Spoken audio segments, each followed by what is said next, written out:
There you go, big man. So, a quick shield about myself. I'm Don Kosekno Strategist, a community manager. I'm also a builder, a creator. So I build the projects, I create projects. So if you want someone that this is my new favorite beer and stuff like that. What's it called? Keep blessing. And yeah. Two-turn tea. It's iced tea with a hint of lemon and it's 5% alcohol. Yeah, that's not beer. Well, it's fucking it's a drink, that's for sure. It's iced tea with hard iced tea. Like 4 or 5. Come on, Durant. Get it, boy. Get it, boy. Come on, you're my boy, bro. I'm sorry if I'm acting drunk and belligerent, but I'm fucking happy, bro. I think we got this in the bag, dude. Let's get this space started. Thank you. This motherfucker's got a 1x odds. Bro, thank you for always showing up. Everybody give my guy a follow. Check out his page. And bro, max engage with it. Like the very first post that you see on his page. I'm gonna suck my wrist if this shit goes good. Let's do exactly what needs to be done. And let us Fuck see around. Magic's back. My guy, I just sent you the co-host Oh my invite God, dude. again. Go ahead and accept that when you have a second. Guys, if you're in this space, we would absolutely love to hear from you. So request to speak. Get up here and talk to us about yourself, your project, what you're building. It doesn't matter. We want to hear your voice, guys. That's how we grow. My God. Exactly what needs to be done. Yo, Magic, are you back? Fuck you, Luca. Just have a seizure or something, bro. Fucking, we want Orlando to win, dude. He's got the bag. Bro, they are out to stop us, but it simply cannot be done, bro. God damn it. Welcome back, Magic. Big shout out to you. We're locked in. Bro, we are all the way locked in. Yo, Zongo, what is going on, my guy? How are you feeling today? This is actually my first time in this speaker room. Thank you very much for the opportunity to speak to you. So let me just show myself. I'm a reply guy. I'm actually new to what you do. It's not looking good, Rabbi. What's the score, big man? 66-74 for 2 minutes left. Oh yeah, you're fucked. You're major league fucked. Am I? Oh, for sure, dog. You probably get no. a 60x at that point. There ain't no way. Zongo, is this your first time speaking in any space or just in this space, my guy? This is my first time speaking on any space. Well, bro, welcome. We're so glad to have you. Everybody give Zongo 69-77. Bro, since you are I don't know if he could come back off have his. to do an actual shell, bro. Really quick, what's your thing? Are you a reply guy, a brand ambassador? Do you got a project? What's going on, fam? I'm a reply guy for now. I'm studying a course about project management. God damn it. 69-79 with a minute and a half, bro. Bro, that's amazing. Big shout out to you. Guys, right here in this space, we have reply guys. He's just folding now. Now he's not even making his shots. Founders, devs, legions, you name it. Everybody should be locked in. God damn Everybody it. should be looking to connect with people in this room because that is exactly how it gets 71-79, 1 minute, Rabbi. Thank you for joining us. Thank you for vibing. You're with us fucked. today. Guys, in a second, we're going to have 32 Dream do some shout outs to those who are retweeting. Fuck you, Maverick. Post. Guys, retweet it, get it out there, and Maverick didn't even follow, bro. in the comments. 74-79, dude. Ask a question. You're fucked. 76-79, 49 seconds. No way. This would be the biggest comeback of all Such a time. close game, dude. This would be the It's such a fucking close game. biggest comeback of all time. Ooh. Am I saying that right? I am not sure what is going on. How are you doing today? Come on.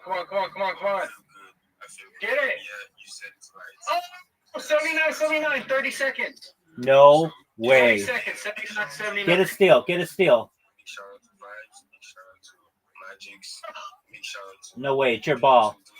What a comeback. Come on, 19 seconds. What a comeback. Holy Hold shit. it. Hold the ball to the end of the game. Hold the ball to the end of the game. Monday night or Tuesday morning, depending on where you're at, bro. What do you got working on? Something happened. 6 seconds, bro. 6 seconds. Dog. 79-79, dude. I'm You're- fucking sweating right now. You're He fucked. just made the biggest time. Yeah, but you're fucked. It's tied. Yeah, they've I'm got not the fucked, dude. dude. You're 100% fucked. They're getting the last shot, and they have the best. They have the best 3-point shooter. They have the best 3-point shooter in the history of the game. That don't matter none, bro. They ain't got it. 5, 4, 3, 2, 1. Just have it over. End. There we go. 79-79. Now it's gonna be a tiebreaker. See, both of them are like fucking like what the fuck? Overtime, bro. Overtime. What? So overtime's just 1 point, right? No, it's just like 5 minutes or something. Oh, 3 minutes. 3 minutes in overtime.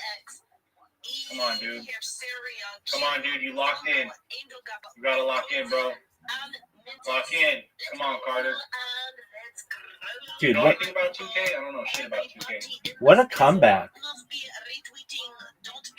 What are you doing? What in the fuck are you doing? Bro, hey, listen. Don't touch that fucking screen. Don't touch that fucking screen. Fuck, it's 2-2.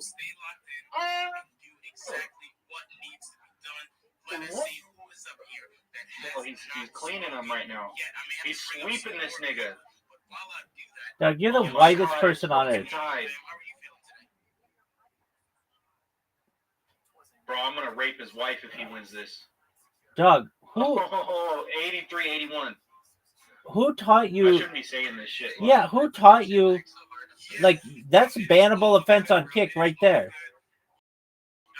I don't know what you're talking about, bro. Read the terms and conditions, baby. Fuck the terms and conditions. That's just a suggestion. 83-84. Come on. God damn it. The fuck, Steph Curry. You think I'm still fucked, Rabbi? 83-84. Oh, 85-84. 1 minute 40 seconds. Who's got the ball? Their team. Okay, so you have the lead? By 1 point, yeah. That's great. Foul.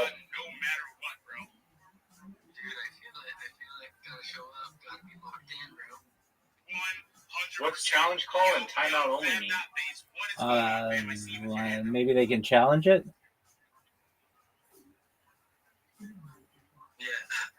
Coach's challenge? I'm confused. Oh, whether it's a 3-pointer? Yeah. No. Yeah, see, because of the foul, because he fucked the shot up. Dude, this is so stupid that they make you wait for this shit. Official review. Who'd the point go to? No one got a point. Hey, we're in a timeout now.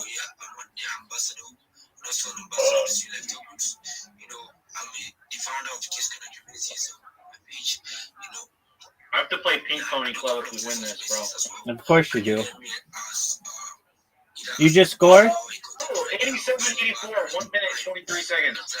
What'd you say? I said you just scored. I know, bro.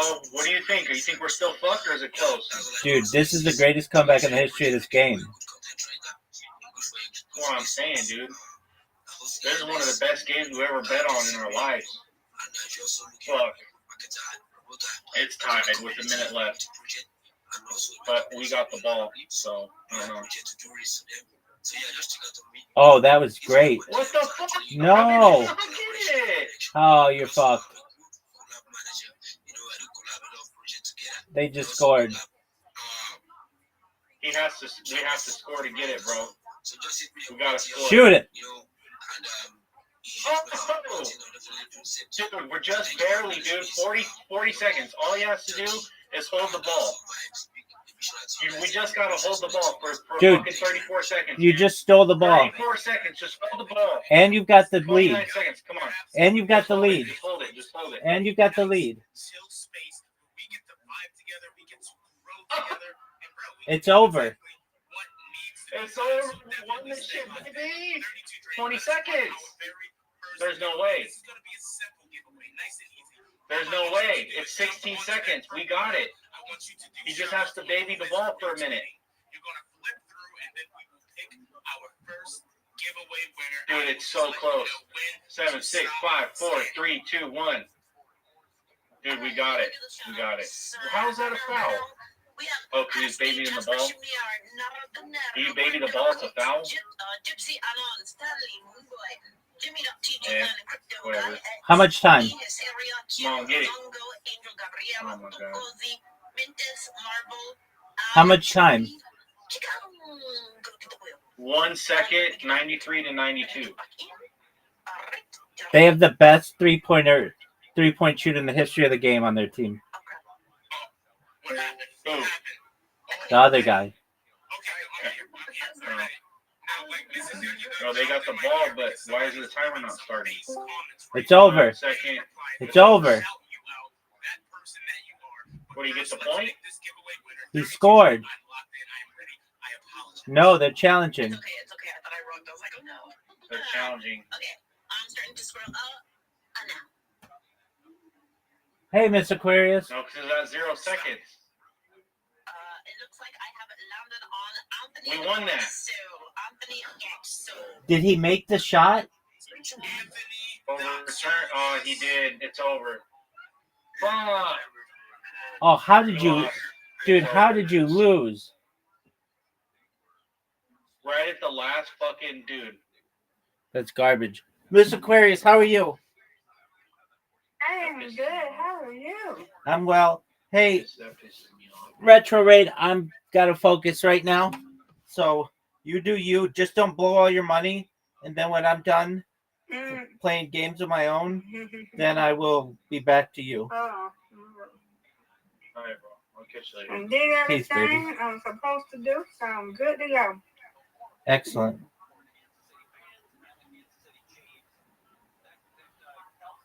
All right. Funny.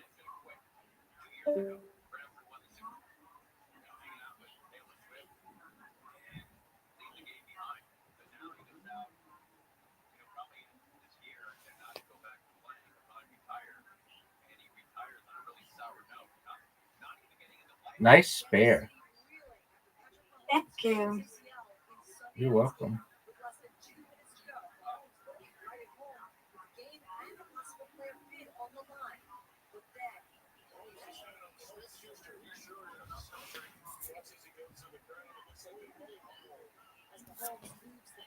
I like this butterfly. I think it's cool, huh?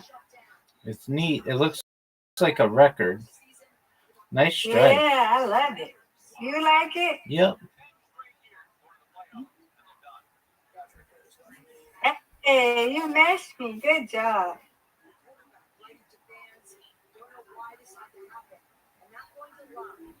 Ah!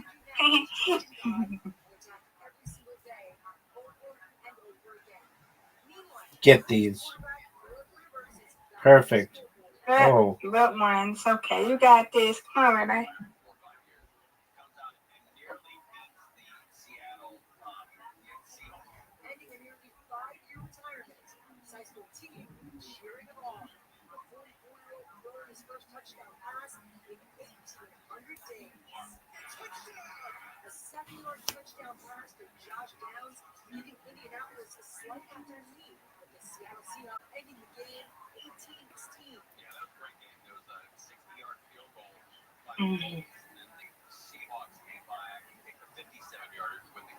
Wow. Mr. Aquarius, you're on fire.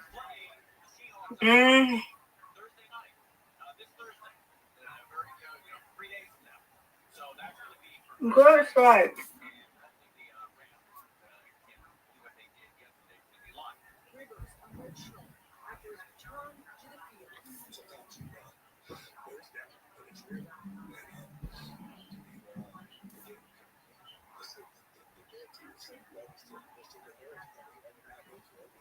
Nice spare. That was a big time spare, Mr. Aquarius. Thank you. That was a big time Thank you. You spare. got it a strike. Oh, it's me again. Yeah, that was big. That was really big. Well, you got it though. I don't even know if I can match you. You got this, everybody. Don't do that.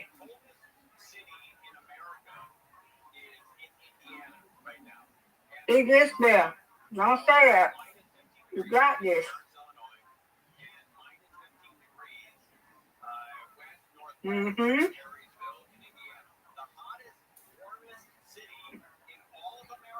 Nice Good job. I win, you win, you win, I win, okay? Yes, ma'am. I win, you win, you win, I win. Yeah, I'll never say it. You got this. You can believe in yourself. Believe in yourself.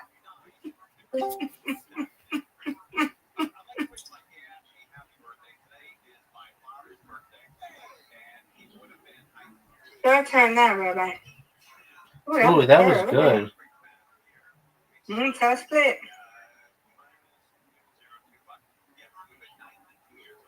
No, nope. Never fails.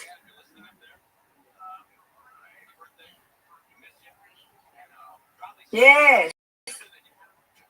That's what I'm about. Yes. Good job. Thank you, ma'am.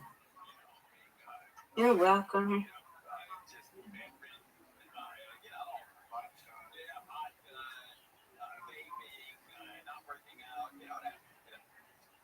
No.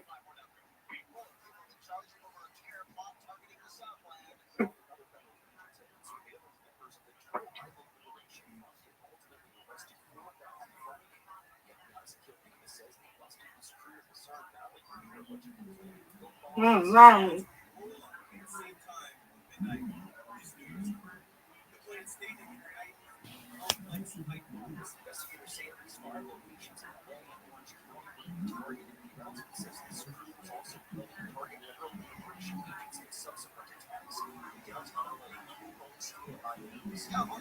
Okay, just there. Yes, ma'am. It's real close. All right, bye. Give me it. Oh.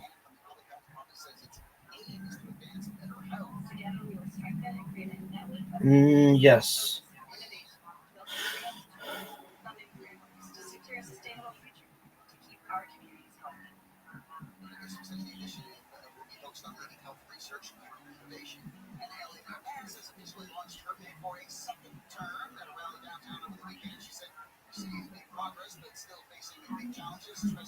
Nice. Thank you.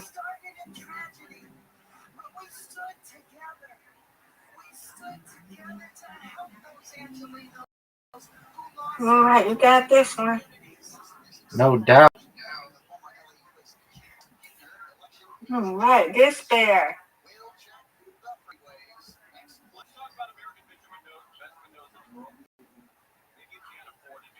Oh, it's not that one down.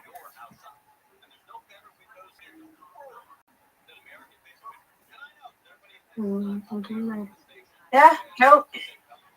Too far. All right, Rabbi, you got it.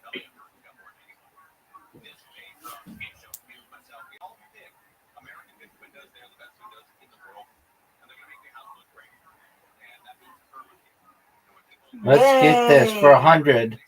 I score. Let's go. Spare. Or it's not 100, but like almost. Hey, let's go. Almost.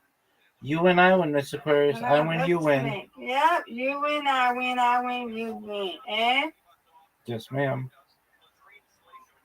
Undefeated in bowling.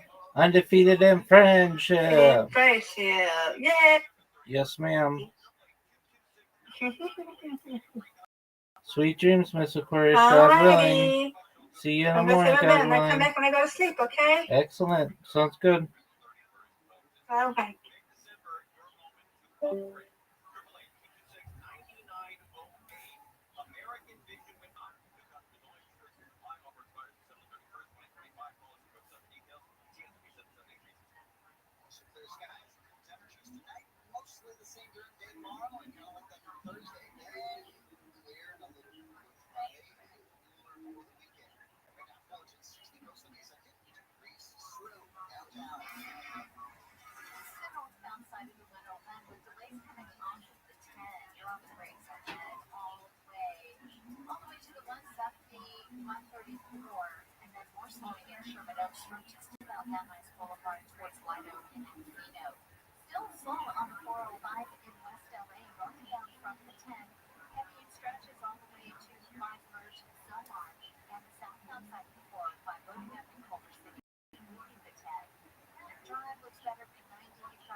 Now in Anaheim, East 91, Solar Neighborhood Cell all the way to Green River, for Southern California's most accurate traffic report. I'm Angel Martinez. Get rewarded just for shopping with Simon Plus. That means when you get your gifts at Simon Malls, premium outlets, and on ShopSimon.com this season, you can get cash back at your favorite stores, access to exclusive offers, and exciting surprises. Join today at SimonPlus.com. Participation and benefits subject to rewards program terms. See SimonPlus.com for details. Get ahead with one dose of Visa, the lots of your mom. Zofluza is available for delivery by mail or at your local pharmacy. Don't wait until it's too late. Be ready with Zofluza. Ask your doctor about Zofluza and visit Zofluza.com. And this big hamster flew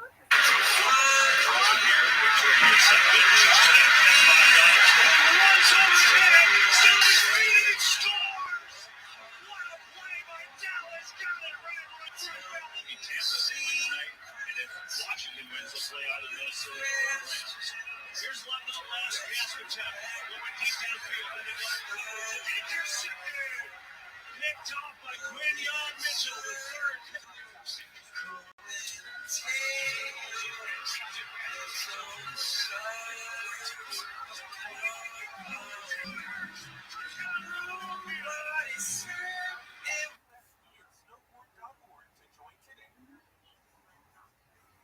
Get rewarded just for shopping with Simon Plus. That means when you get your gifts at Simon Malls, premium outlets, and on ShopSimon.com this season, you can get cash back at your favorite stores, access to exclusive offers, and exciting surprises. Join today at SimonPlus.com. Participation and benefits subject to rewards program terms. See SimonPlus.com for details.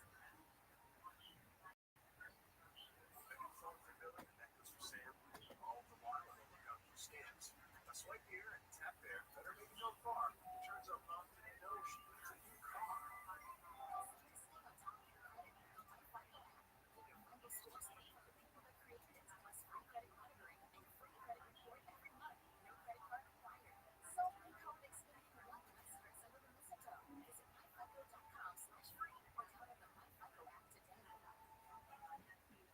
The world's best ski and snowboard athletes are chasing medals. Now you can follow their every move. Join Insider, the official U.S. ski and snowboard fan loyalty program, and get premium viewing at loading up ski events, exclusive athlete meetups, discounts from brands you love, and a custom welcome kit mailed direct to your doorstep. This winter, show your support as they race for the podium. Head to insider.ussskiandsnowboard.org and join today. Get rewarded just for shopping with Simon Plus. That means when you get your gifts at Simon Malls, premium outlets, and on ShopSimon.com this season, you can get cash back at your favorite stores, access to exclusive offers, and exciting surprises. Join today at SimonPlus.com. Participation and benefits subject to rewards program terms. See SimonPlus.com for details. KFI AM 640. An Ionic radio station. More stimulating talk.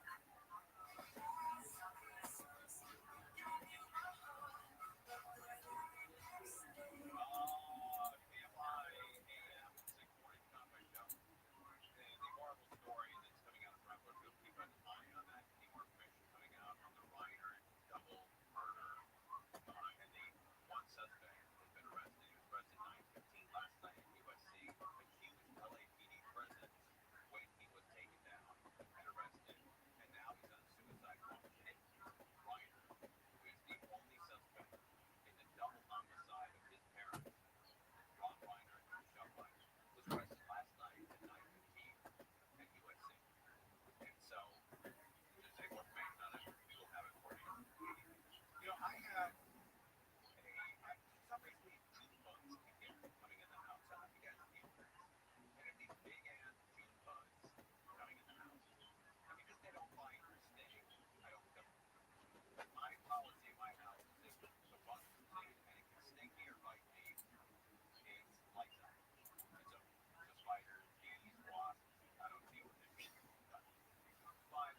in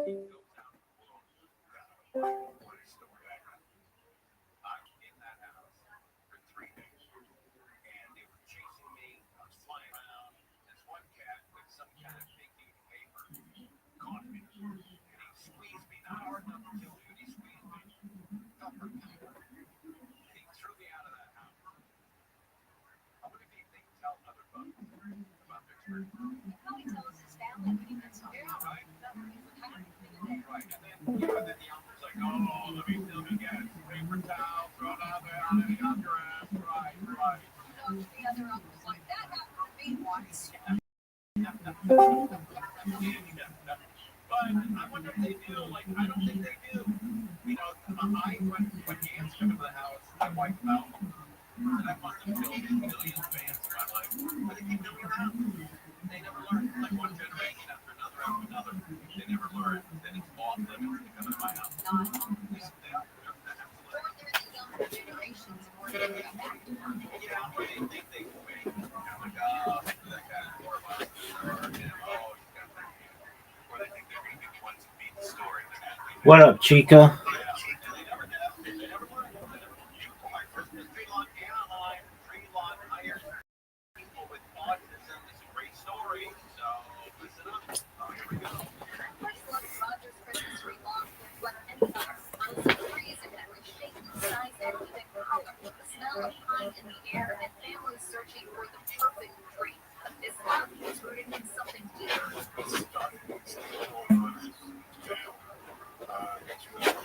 How would you find a tree anywhere else in Anaheim or Orange County than this one?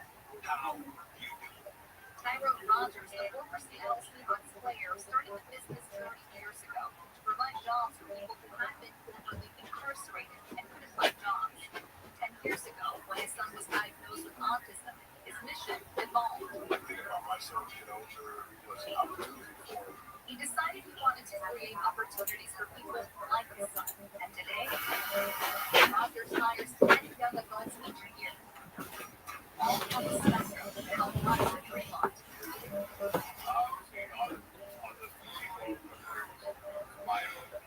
For employees like Jose Garcia, the job means more than seasonal work.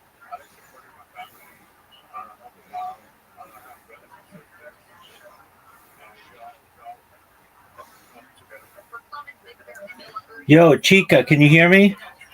confidence. That's my bitch.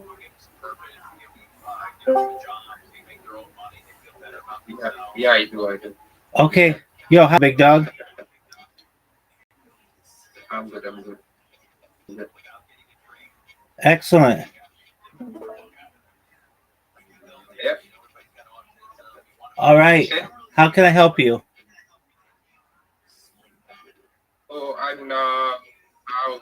just came onto your through your Discord link. I messaged you on Twitter on X. Okay, let You me. sent me your Oh. you sent me your Discord link. So I was just I'm trying to get familiar with you with the account creation and the whole what's it called, putting my like profile out there. Yeah, absolutely. Okay, so do you have a resume? No, not yet. I don't know. Okay, so the first thing you want to do is create a resume, and that's that part where you were saying, "Hey, can you explain?" So I'll tell you what to type into ChatGPT. Please tell ChatGPT that you need a resume, and what you want to do is put your contact information in it, your desired position, your work experience if you have any, your education, and let it create the resume for you. Okay, look at what I just sent you. Look at what I just sent you. No, I sent it to you on Twitter. Just put that into ChatGPT. Just put that into ChatGPT. Okay. Okay, thanks. You're welcome, big dog. Okay, thanks. You're welcome.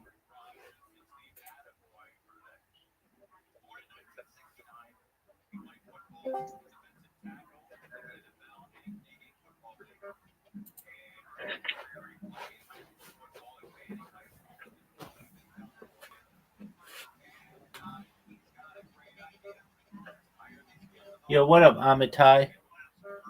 Hope you're having a good day. Amitai, how'd you find out about me? We met on Chin and Shield. Oh, excellent. Did you send me a Text. Amitai? Have you sent me a message on Twitter yet? Yes. I have. Did I respond? We spoke on Twitter. Oh yeah, I did. Yes, you did. Okay, excellent. So does what does what I say make sense? Yeah, a lot.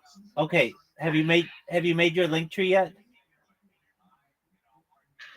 I'm working on it. But I'm not on some of those platforms. I need to make follow them. Yes, you need to make all of them. It will allow you to dominate social media, search engines, and AI. Okay. But No, you'll have the notification sent to your email, and then all you have to do is check your email. okay. Does that make sense? Yeah, it does. Excellent. We'll be done. I will be done with it maybe in a couple of hours. Yeah, it's going to take you a And then little get bit. back to you. It'll take you a little bit of time, but when you're done and your link tree, you have everything and you've double checked and you make sure all the links work, then send it to me and then I'll look it over and then we'll start populating it with content. Sound good? Yeah, sounds great. Excellent. How's the stream going? Oh, so far so good, my man. Thank you for asking.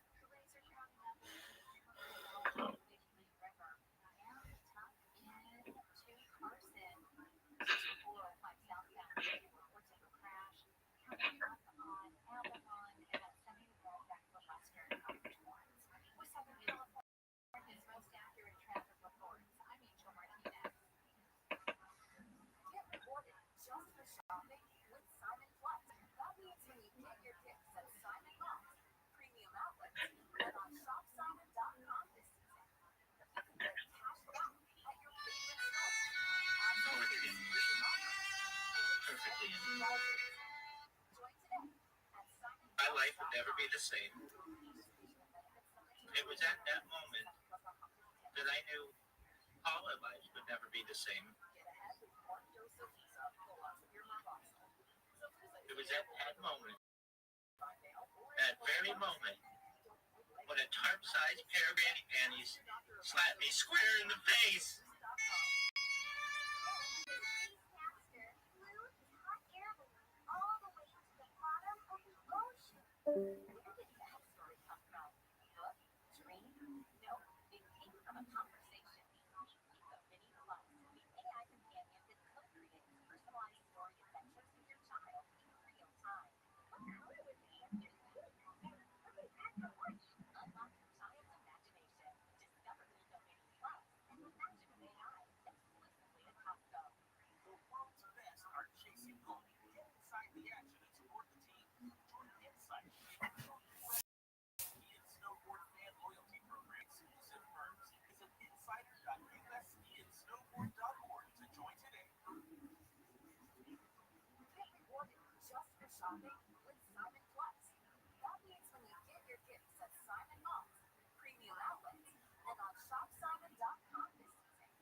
shopping with Simon Plus.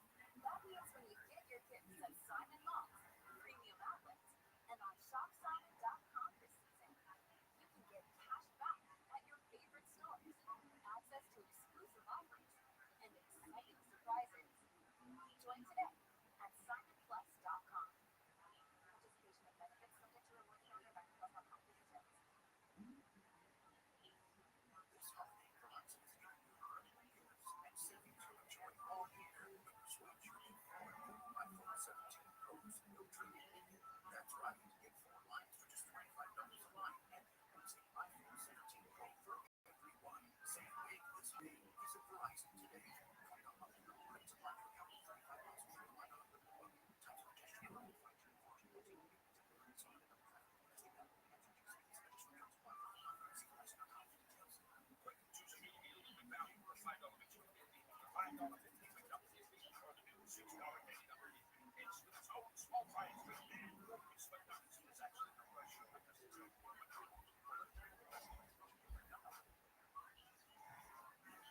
Get rewarded just with Simon Plus. That means when you get your gifts at Simon Malls, premium outlet, and on shopsimon.com this season, you can get cash back at your favorite stores, access to exclusive offers, and exciting surprises. Join today at simonplus.com. Participation and benefits subject to rewards program terms. See simonplus.com for details. Lowe's December deal drops are here, just in time to give your home some love before holiday hosting. This week, get up to 35% off select major appliances. And members, save an additional $60 in the Maytag top load laundry kit, now just $9.96. Plus, save up to $20 on select home kitchen and bathroom faucets. Shop December deal drops all around. Lowe's, we help you save. Valid 12/17. Once it's last, selection dress valuation. Lowe's program subject to terms and conditions. Lowe's.com/terms and details. Real foodies know everything is a work of art. That's why Aunt Millie's Bakehouse is available in tantalizing varieties, from classic white to honey and crunchy oat or sourdough. Aunt Millie's Bakehouse comes in many shapes and sizes, like bread, rolls, buns, and sliders, all fresh baked using select ingredients and time-tested recipes. No matter what inspires your next masterpiece, with Aunt Millie's Bakehouse, it's all good. It's Spitz Bakehouse at your favorite grocer today. The best ski and snowboard athletes are chasing medals. Now you can follow their every move. Join Insight, the official U.S. ski and snowboard fan loyalty program, and get premium viewing at World Cup ski events, exclusive athlete meetups, discounts from brands you love, and a custom welcome kit built direct to your doorstep. This winter, show your support as they race for the boogie. Head to insider.usskiandsnowboard.org and join today. Get rewarded just for shopping with Simon Plus. That means when you get your gifts at Simon Malls, and on shopsimon.com this season, you can get cash back at your favorite stores, access to exclusive offers, and exciting surprises. Join today at simonplus.com. Participation and benefits subject to rewards program terms. See simonplus.com for details. More stimulating talk. All the latest details about the tragic murder of Broadwriter Michelle Wagner was expected with her son. Gary Chan Show starts tomorrow night.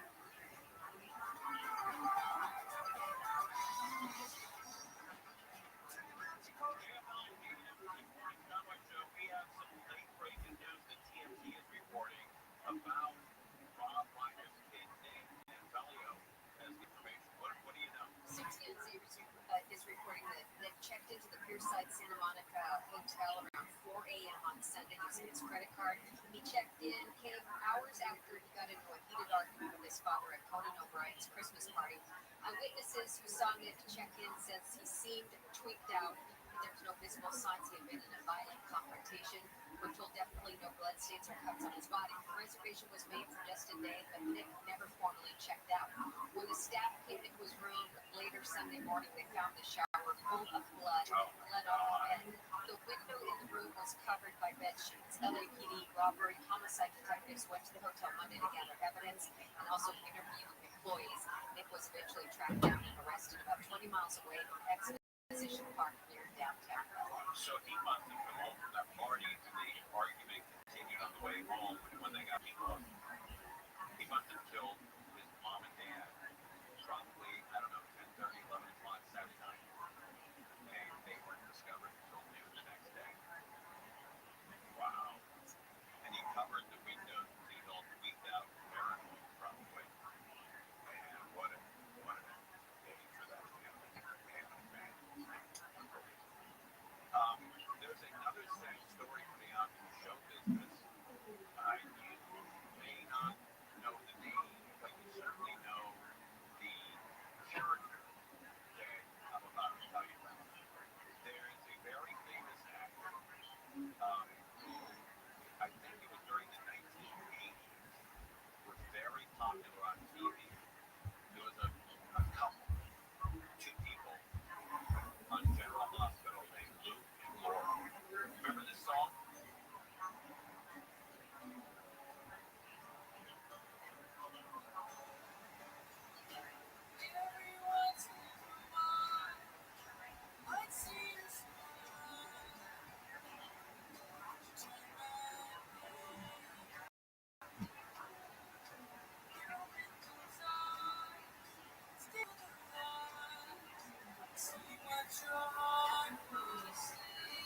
Here we go.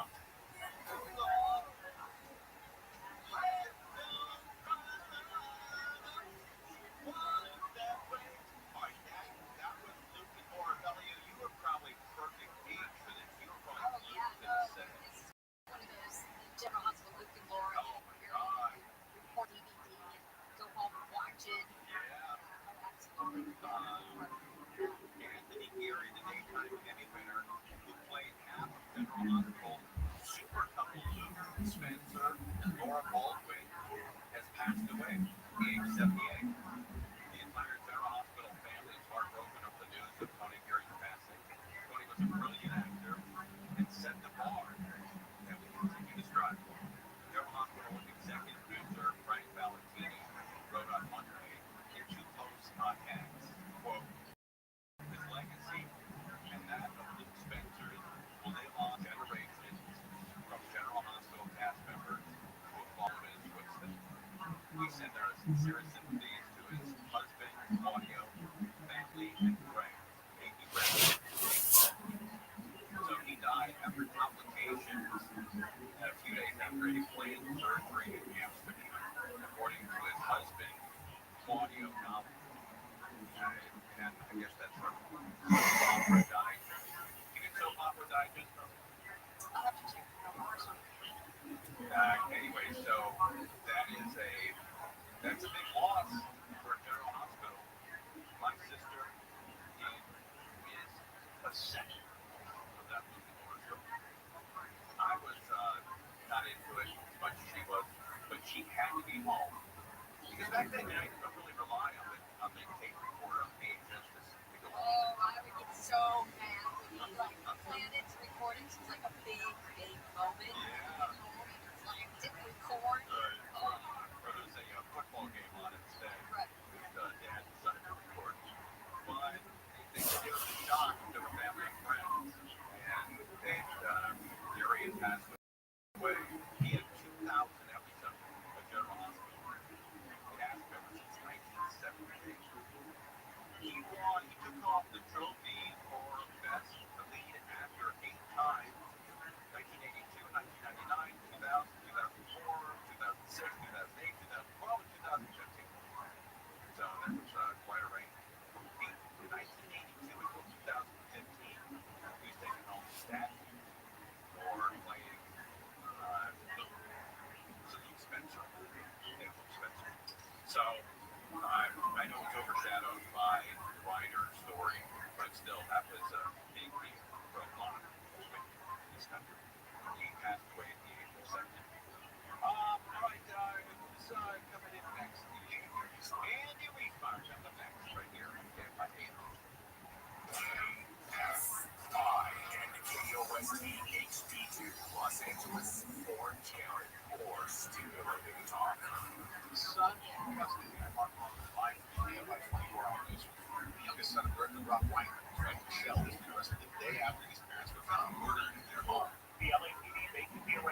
arrest for suspicion of murder, but no charges have been filed yet. That will come later.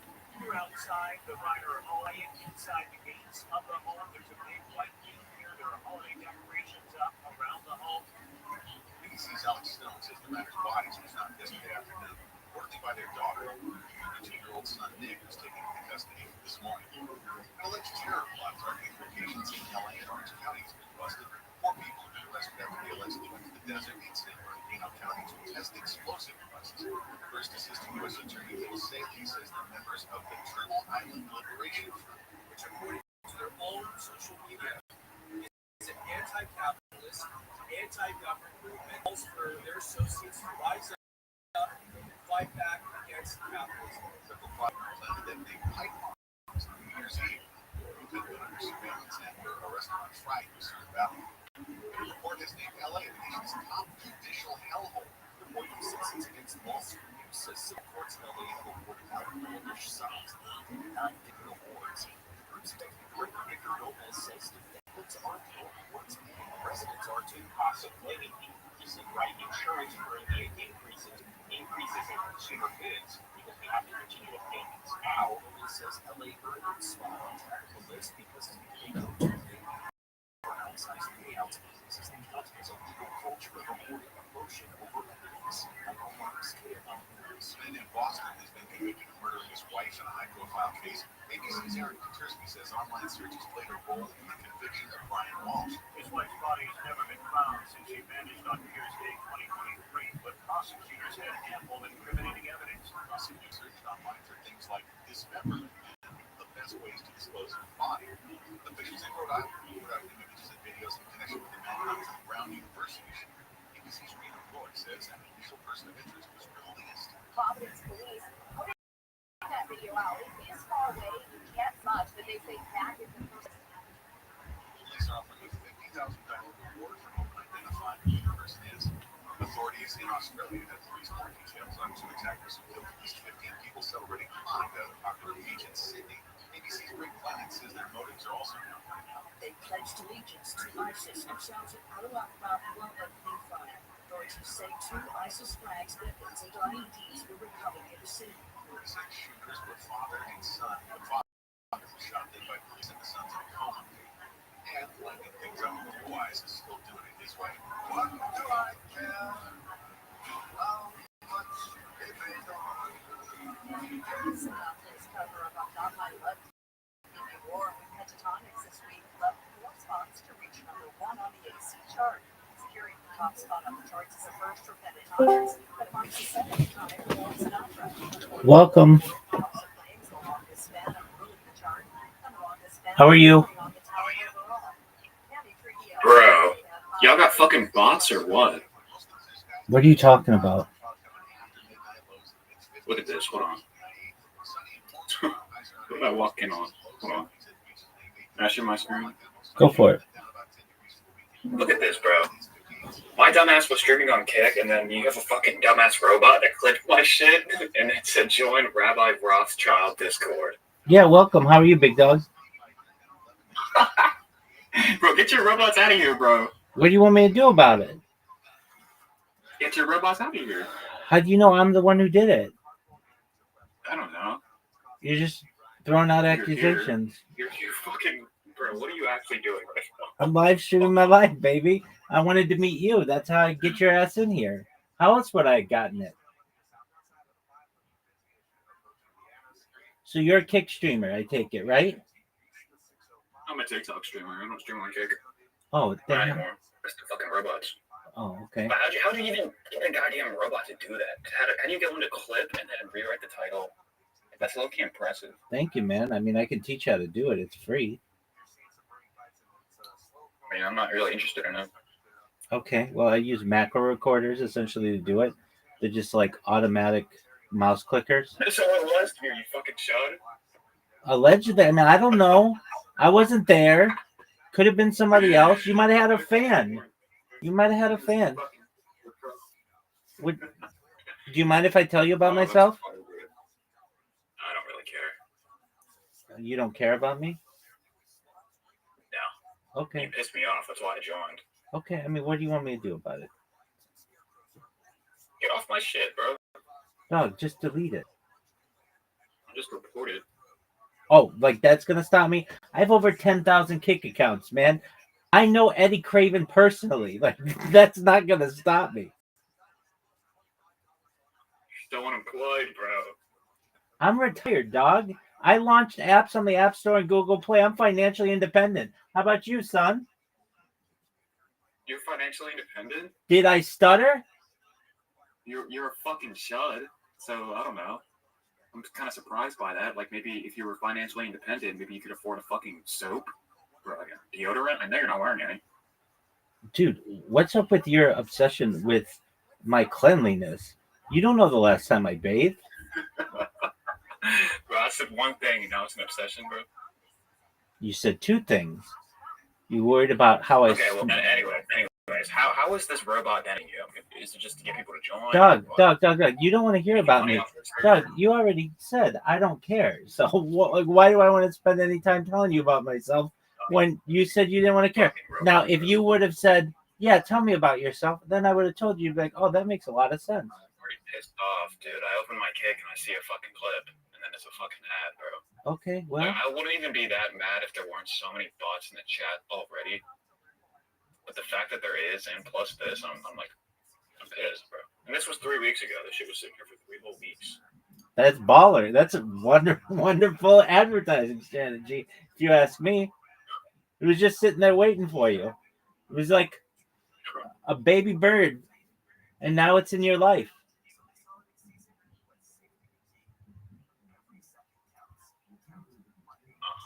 So, hey, but if you really want to see some shit, look at some other people's. just go to any small streamer, even big streamers, but it moves down. But go to any small streamers, go to their clip page, and you'll see like some of them have like 30 different clips of mine.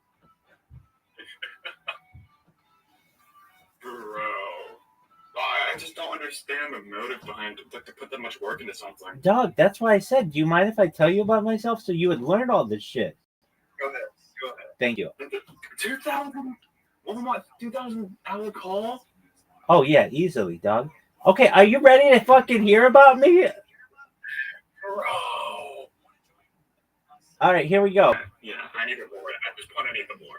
Absolutely, you need the lore. Okay, first and foremost, apologies for my bots, but that's how we were brought together. I'm Rabbi Rothschild. I stream my life 24 hours a day, 7 days a week, 365 days a year for world peace. I've been doing so for more than 4 years. My streams go back to the pandemic. We've seen the death of a queen, the birth of AI, the coronation of a king, and everything in between. This is a real life Truman Show, real life Big Brother. This is a timeline and the time capsule of human achievement. In the 1990s, Bill Gates coined the phrase content is king, and I'm making it true today. I'm king of the internet, baby. This is the biggest event in global history, and here's why. In 2018, The Economist magazine stated that data had overtaken petroleum as Earth's #1 resource. And I have more data archived on the internet than any person ever, which is making me extremely influential. I'm going viral, and when I do, I want to make you, your friends, your family, all financially independent if you're not already. I want to ensure that you have generational wealth if you don't already, and I want you to be able to start charities and philanthropic organizations of your own. How do those things sound to you, my friend? Sounds pretty nice. Excellent. I'm unlike any influencer you're ever going to meet. I'm not live on one YouTube stream nor 2 YouTube streams. I'm live on over 20 simultaneous YouTube streams 24 hours a day. You can watch my life in 360 degrees. I even have a ceiling camera. You should know that I do stream my life for world peace, but also to end world hunger through the use of technology such as agricultural drones, floating greenhouses, saltwater greenhouses, hydroponics, vertical farming, cloud seeding. I want to help end world thirst. I'm sponsored by a cryptocurrency that's worth about $100 million. And one of the things that we do is we build wells and water towers in developing nations such as Nigeria for the benefit of the less fortunate. Additionally, I'm an advocate for the Lifestyle program and most importantly, desalination technology, where we pump Earth's seawater onto land and make it drinkable. How do those things sound to you, big dog? Overstimulated. All right. I don't want to overwhelm you anymore. That's what I do. That's what my bots do. Nice. Excellent.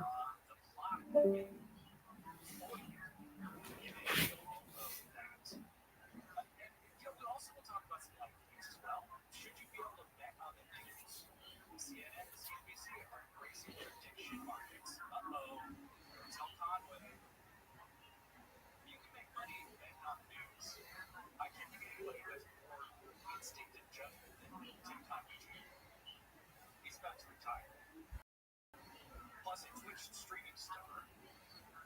Games on the internet. He's being sued for $1 million now. He's a threat. Being charged with assault for damaging a robot. We got civil rights in Pro. We got GTA 6 for robots. Civil rights for robots. And what is the swag gap? Is your partner cooler than you? Do they have more swag? Does that mean that it's already over? Can you date somebody who's cooler than you are? But first, let's talk about the news that Conway was just talking about. The latest in that Hollywood tragedy. The heaviness that the city feels today, trying to get out from under this really tragic story out of Brentwood. We're just able to confirm that the son of Rob Reiner, filmmaker Rob Reiner, one of his sons, has been arrested and booked for the murder of Reiner and Reiner's wife, Michelle, his own mother. This information coming to us just in the last few minutes. I'll show you a picture now of Nick. That was obviously this morning, but Eric's filming was outside in front of Rob Reiner and Rob Reiner's wife's home over there in Brentwood, where their bodies were discovered yesterday, according to authorities, by their daughter. Of course, Nick Reiner, who is in his early 30s, we just learned from TMZ, checked into a hotel early morning in Santa Monica, the Pierside Hotel. Around 4 o'clock in the morning, using his credit card, he's checked in, of course, hours after he was in a heated argument with his dad at Conan O'Brien's Christmas party. People who were there, I guess there were a lot of people there, Fran, who said that he seemed to be tweaked out. There were no visible signs he had been in a violent confrontation. TMZ was told definitely no blood stains or cuts on his body. He made a reservation for just one day. He never checked in. Later on Sunday morning, what time? The shower was falling apart. There was blood on the bed. The window in the room was covered by bed sheets. LAPD Robert Green homicide detectives were at the hotel on Monday to gather evidence and also interview employees. Nick Reiner was eventually tracked down. Cat's eyes, abusing every one of them and running wild.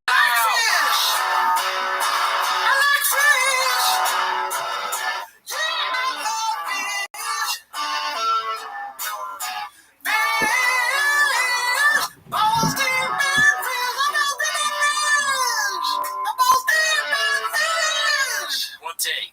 It's time for my favorite time of the week when you get to hear Papa try to speak. Release surprises today. You better watch 10 minutes of shop. Welcome back to 10 minutes of shop. Thanks for tuning in. As always, join the Patreon if you want. Everything's on Discord. Everything's on Discord. Join the Discord. Everything's on Spotify now. I'm going to add something. Be sure to like and subscribe. Oh, right? Yeah. Be sure to like and subscribe. Yeah. But anyways, that's not why you're here. You're here for 10 minutes of shop, so start the timer now. I'm balls deep in fish. Play the chin clip. Yes, sir. Okay, so we're also, you forgot to mention that we are shooting this early this week. All right, yeah. Because you're going to be gone. So if there's any Netflix clips that come out in the next couple of days, we're going to be late on them for 1 week. Right. Anyways, first one was posted by Minimum Sky 2305, Thick Life, and we watched a little bit of this. Yeah, Can't wait to see the pretty rest. good. Yes. Here goes.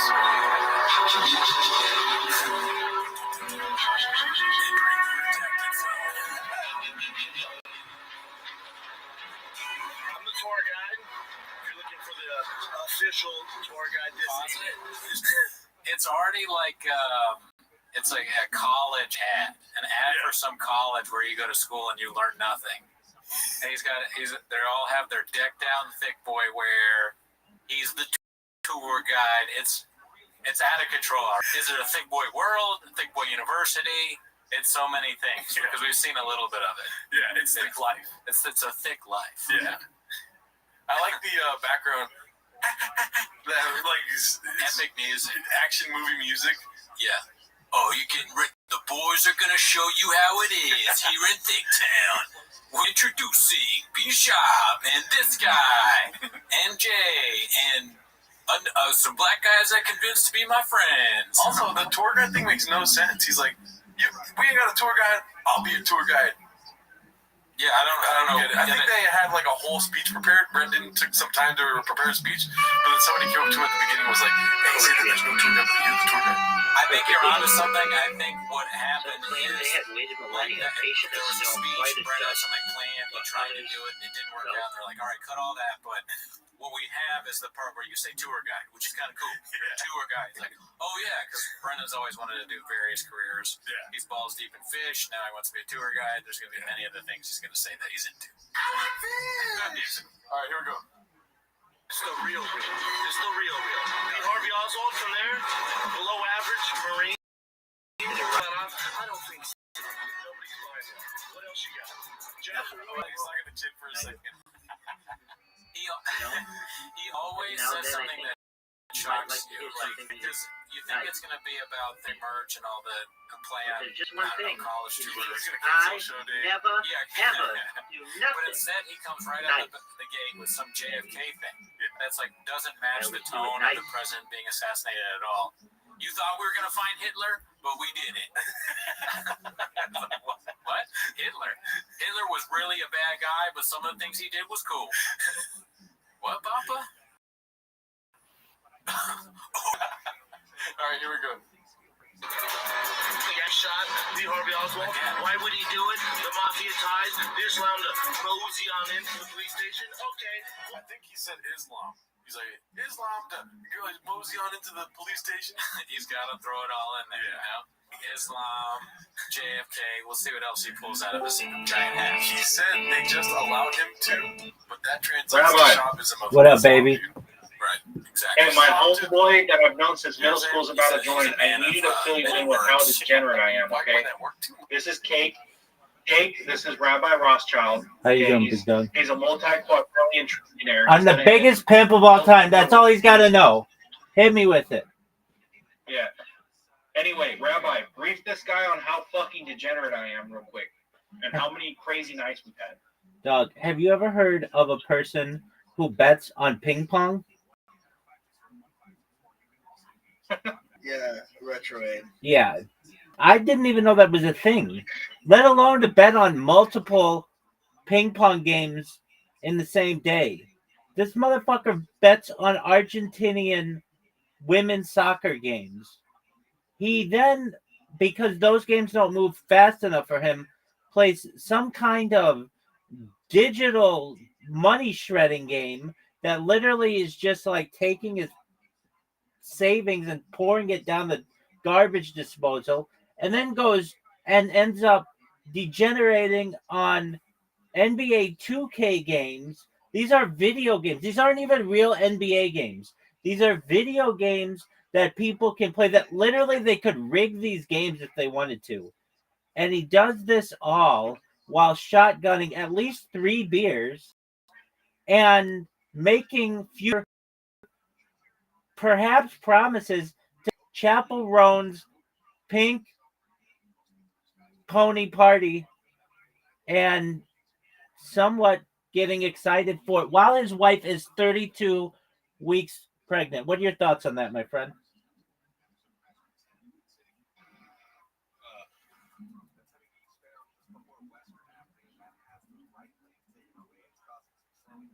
Okay then. Yeah, I mean, I did not need to know about my childhood friend. Yeah, dog. That's fucking nuts. Okay. This dude, Cake, he watched me in one night turn $300 to $8,000 and lose it all in 2 minutes. Lose it all. Lose it all in 3 bets. I look at him like you're a fucking idiot. The entire fucking time I'm thinking, it's like, yo, pull out. Like, you're up, go away, run. And he's like, nah, I'm gonna fucking bust inside this goddamn steak bet, apparently. Yeah, he does not do well with steak. He loses friends over gambling. He learns about new sports. We didn't even know like some of these sports existed, but not only does he delve into them. Oh, by the way, he doesn't know anything about sports. Nothing. Like he's really like not at I know he knows nothing about sports. not at all knowledgeable. Not at all knowledgeable. It'd be one thing if he like was really like some kind of sports guru. No, like he doesn't. He thinks that like one sport is a certain sport, but it's actually a completely different sport. He has to Google what the sport is. He doesn't know. It's really it's not just degeneratism. It's like a new type of just absolute. They need to come up with something for it. It's like it's one thing if you're degenerate, but it's another thing if you are like it's like super degeneratism. It's like a new like this should be studied in a lab. So, Cake, what's new in your neck of the woods? Are you as degenerate as your man Retrograde? He's the opposite. I've known this dude forever. I used to go over to this dude's house and smoke weed with him. You know, we've kind of lost touch for a little bit. We're getting back together, but he missed all the gambling shit, bro. Like, tell him about the one time I played Limbo, dude. Tell him the story. Which one's Limbo? Is that shitty game? I don't need to. I don't need to hear because they're all because they're all the same. Either he won a shit ton or he won a shit ton that lost all of it. That's exactly right. No, like there is no like. And he's proud of it. Scenario because he won a shit ton, but he was still down 100. Yeah, exactly. I mean, the way that, you know it. The way that Rabbi explains it, though. The way that this motherfucker works, he brings in friends to witness his humiliation, which is it's some kind of strange humiliation ritual that is really unique. I think he's a masochist. I think he is. Oh, I am in agreement with you. So he brings a crowd of people and first kicks it off with Pink Pony Party, Pink Pony Club. He loves it. He sings it. He celebrates it. Then what he does is he plays roulette, and he plays on this shitty website. It's not even a .com. It's like .Kazakhstan, and he's like, "Oh no, this is a great website." I'm like, "Okay." So we're watching this, and he's playing roulette, and we're getting down numbers, and he's like, "Oh, 2's my number, and 8's my number. 16's definitely my number. 16 was the amount of times that I lost last week, and then 20, that's my number." So he gets all his numbers down, and then we watch this fucking ball go in a circle and go in a circle and go in a circle, and then it lands, and man, you would never know it, but this motherfucker hit. Somehow, some way, one of the numbers that he had hits. So he goes up $1,000 right off the bat. I say to him, my friend, just quit.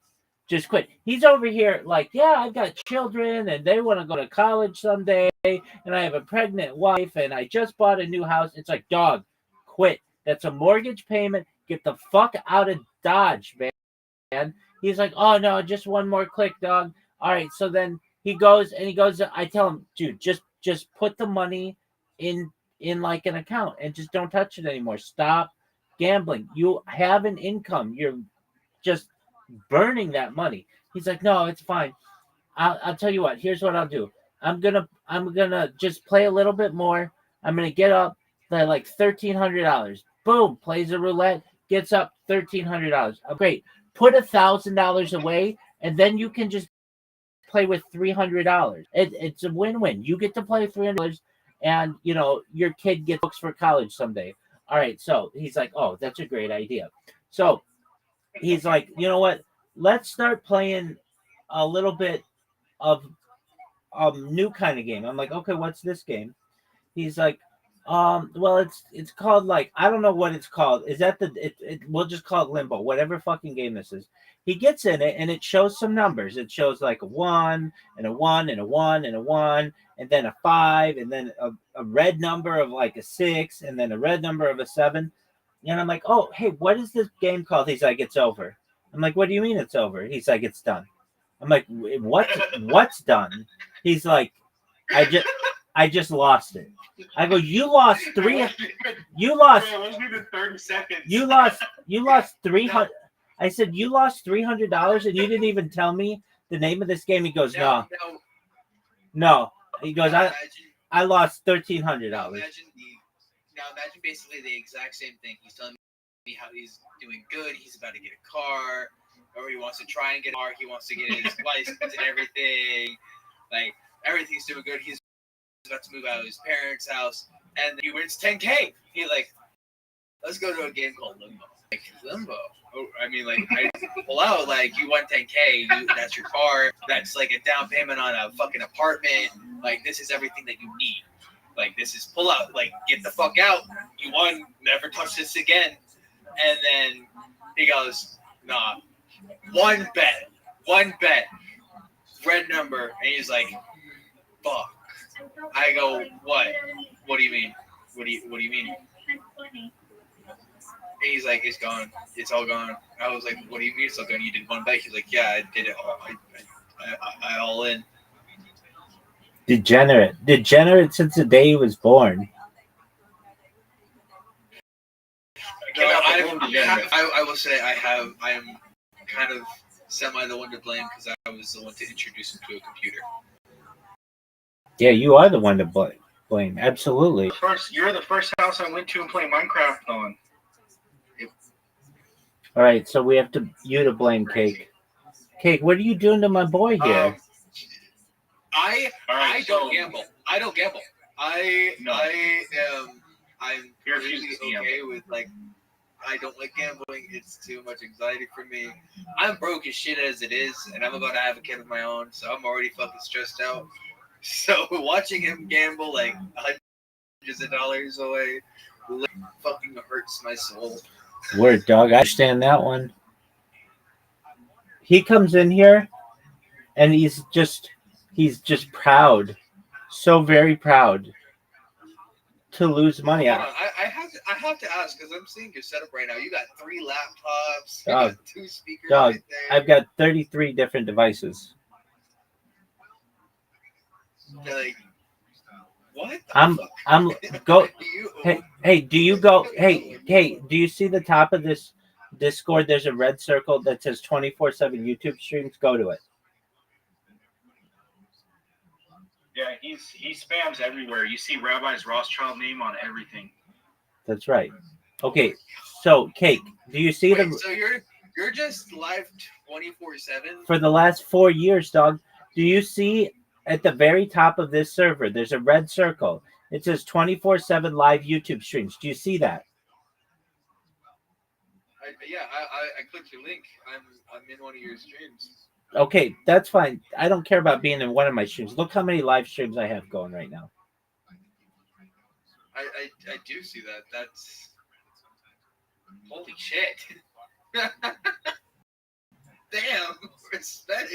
Yeah, nobody does what I have essentially.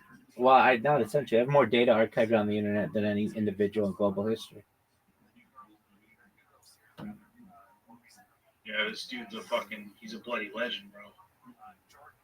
100%. Respect on Rabbi. That's crazy. It's a timeline and a time capsule of human existence. Respect. Word, dog. It's a big fucking deal. So that's what I do, and I've got 2,700 people who have joined this Discord, and we continue to grow each day. I show myself in Twitter Spaces. I've gotten over 2,700 people who have followed me in Twitter Spaces in the last 50 days, and then I've got your boy here, Retro Raid, who just loves taking L's publicly.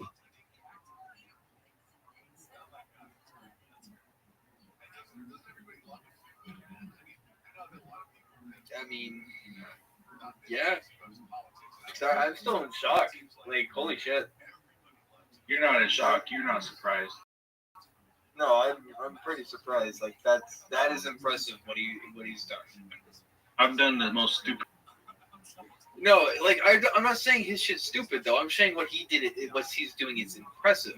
Thank you, my friend. Like he has dedication towards it. What you fucking do is throw money in a fire and say it's an investment. Cake's hilarious. But Cake, do you have 2 accounts?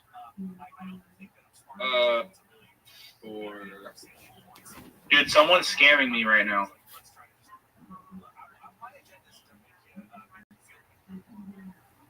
Bro. Can you see my screen?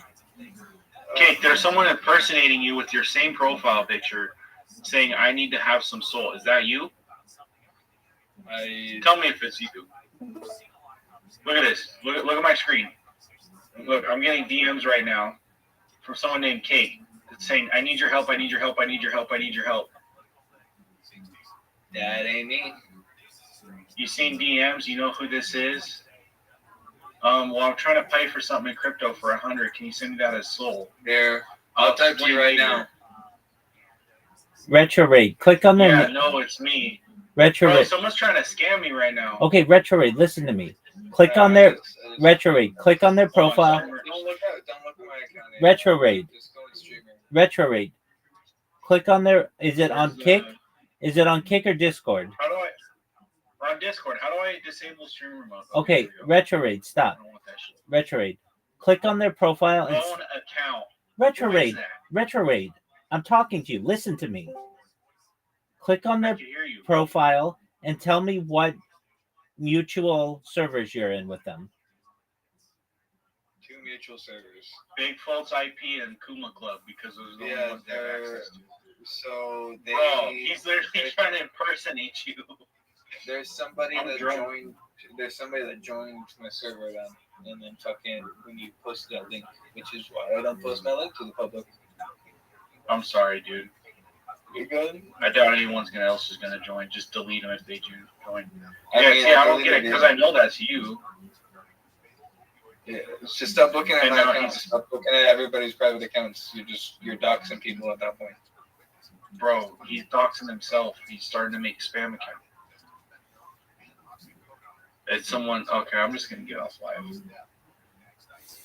We don't need a live stream anymore. We're done. We're done live streaming. And be done gambling. Be weird and shit. This is why I don't live stream right here because people are dumb and they want to say fucking stupid shit and then impersonate people. I don't get it. Oh, yep, I found him. He's in the server for sure. Yeah, delete that motherfucker. Oh, if there's a way you can, I think you could change your link too. You could delete them. I deleted all. I deleted all of them. Good. All right, now I'm no longer streaming. We're just in a private server. Well, semi-private. I mean, Rabbi's server isn't really easily accessible, kind of. So we're good. He's banned. Good. Yeah, fuck. He was the only person that got during. I don't understand how, dude. People are weird.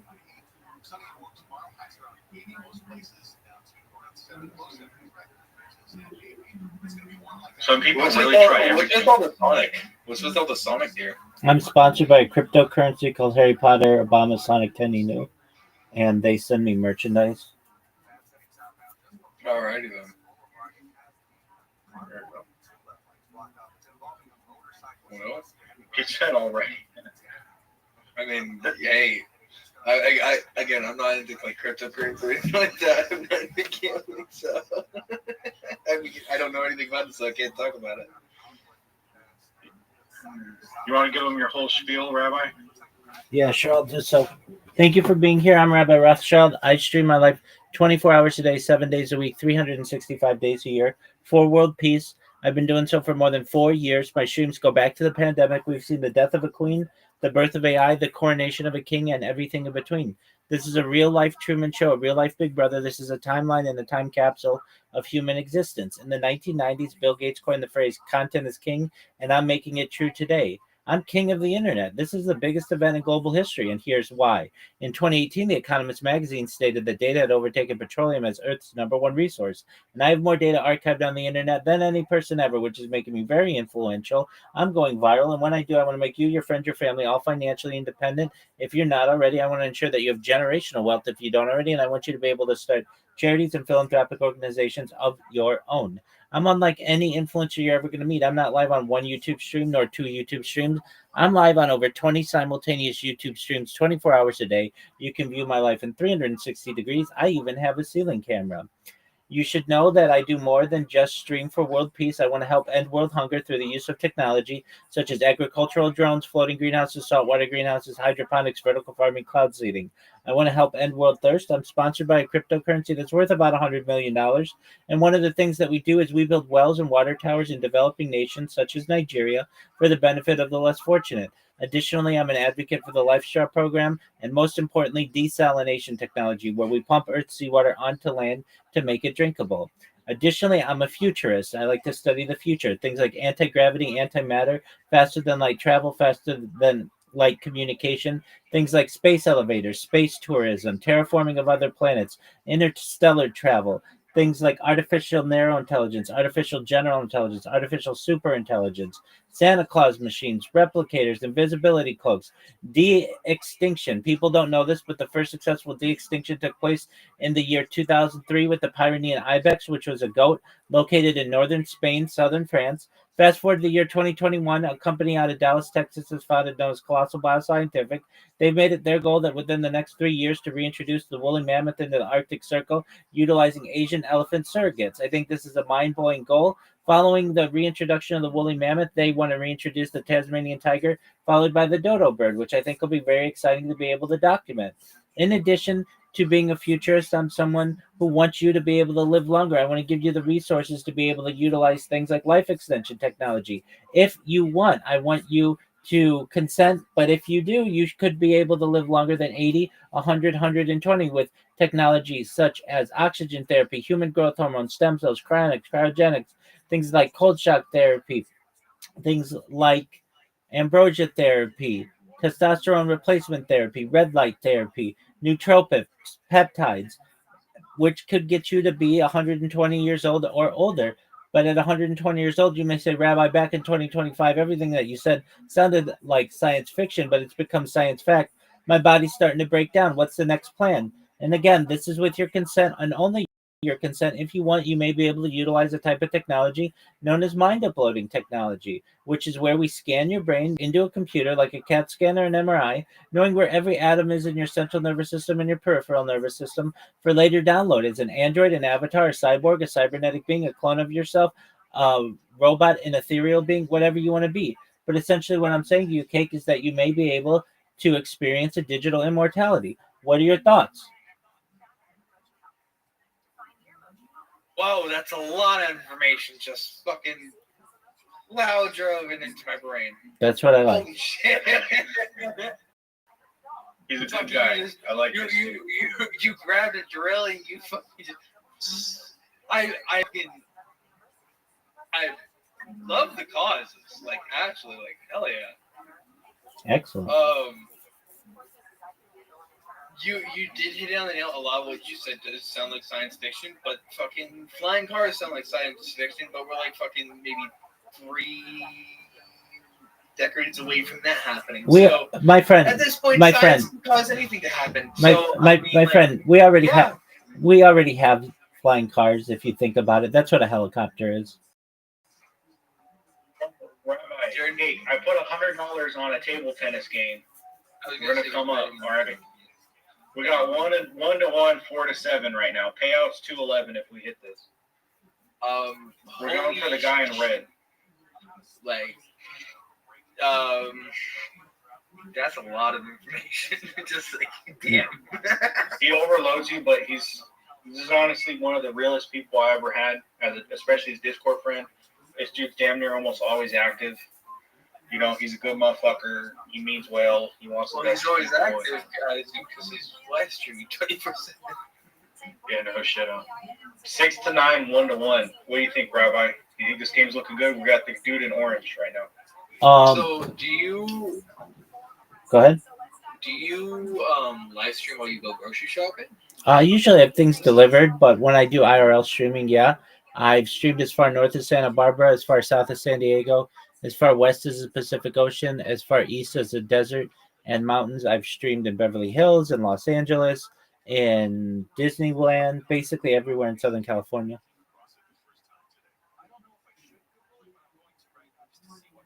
Okay. Wow.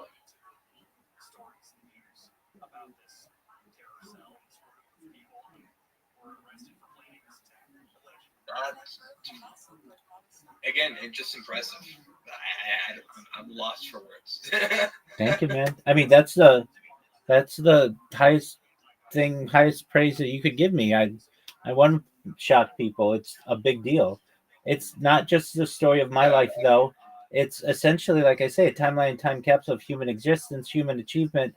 You should know I keep a radio going 24 hours a day to document every news event for the last 4 years. I think there's evidence of historical revision, and I do my best to ensure that at least I am able to uh, keep a consistent record of daily events for the world. Additionally, I think that my stream will be studied by people for generations to come, not just because it's an interesting story, but because of the biological aspects of it.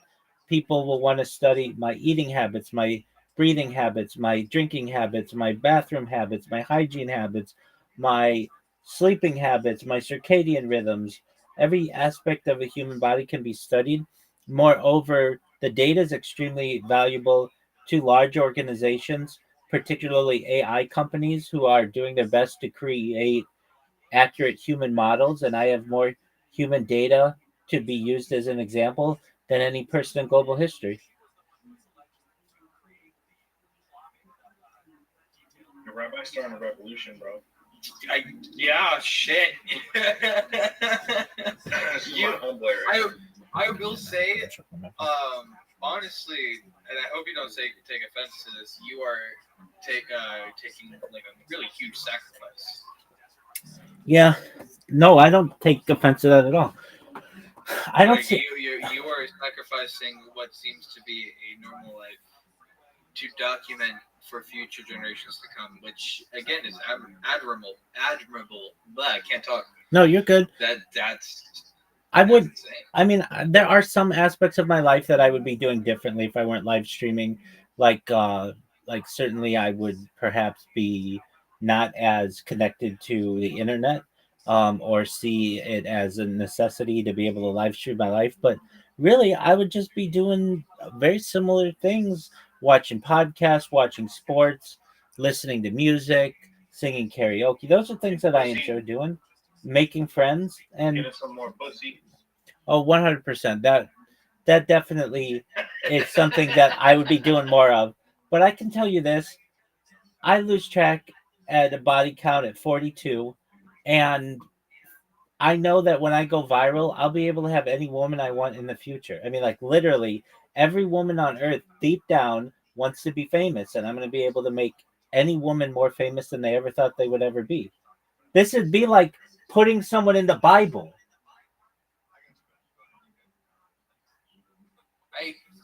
Yeah. Are you guys watching this game? This is crazy. Yeah, I'm kind of focused on the ping pong game. I'm not gonna be on it. Dude, Rabbi, this game's crazy. This dude's crashing out. 9-9, 1-2. We got it on Tumas, which is 1-2. So he's not doing too good. He's got to win this round to get the 2-2. I ain't gonna lie. 10-9. Okay, yeah, he could do good. Superman does good. He can do well. 11-9. I will be right back. I'm gonna go ahead and take my dog outside. You do you, big dog. All right. 2-2. Let's go, boy. Come on, we can lock in. Let's lock in, boy.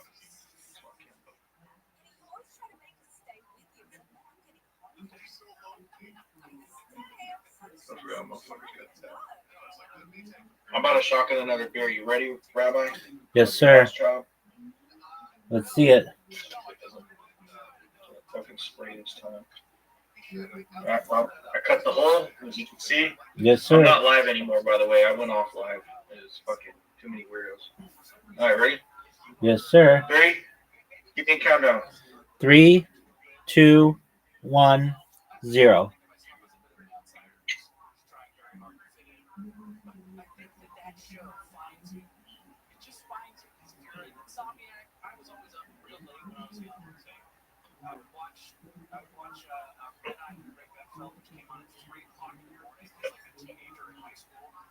Tumas, we want the red guy to win. You always bet on it. 2-2, bro. You're always betting on the red No, guy. The first one was the blue. This is the second red guy I bet on. Oh, maybe you're right. Yeah, I think you're right. I put a $90 stake for $200, bro. I don't know how you keep. $200 if he wins. I don't know how you keep predicting these upsets. I don't know. What are the odds right now? I bet. Oh, it's a 3x on Tumas. I could bet $200 low key. If I bet 200 on Tumas, it's a fucking $500 payout. But I'm not gonna do it. I already got one in right now. $90 for 211.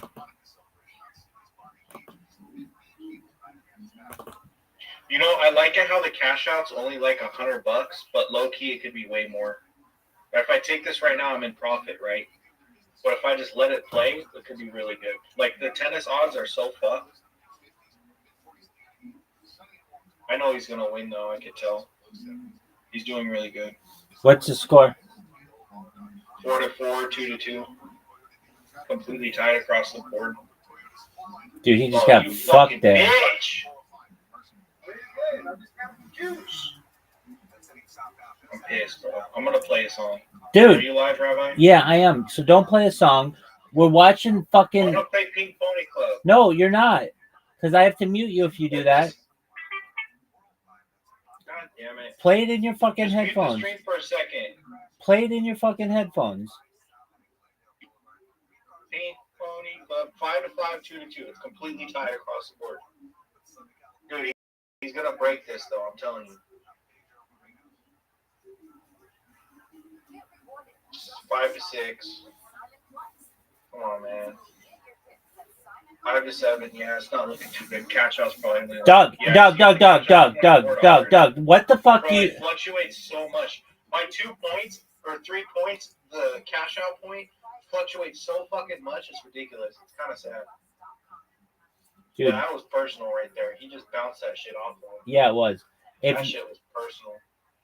If you minimize See this, that shit? yeah, I did. He dominated it. Fuck, he just smacked that shit out. He got it again. Lost that right there. Wait, what happened? They're having a timeout real quick to drink and shit. What's the score? Why don't they show the score during the timeout? It does. 2-2 and 6-9. It says right there. Oh, in the corner. I see it. Yeah. Yeah. We want Tumas to win. Yeah, Tumas is where it's at, bro. but like the person in the middle, usually it says the score on their. Yeah, but it says, see how it's counting down? It says 33 seconds. They get a 1-minute timeout to drink, wipe their sweat off, and go again. I love how you're talking to me about table tennis like you're some fucking kind of expert, and you haven't gained all of the knowledge that you have of this sport within the last 4 hours. I know everything about table tennis. I'm the table tennis master. What's the difference between table tennis and ping pong?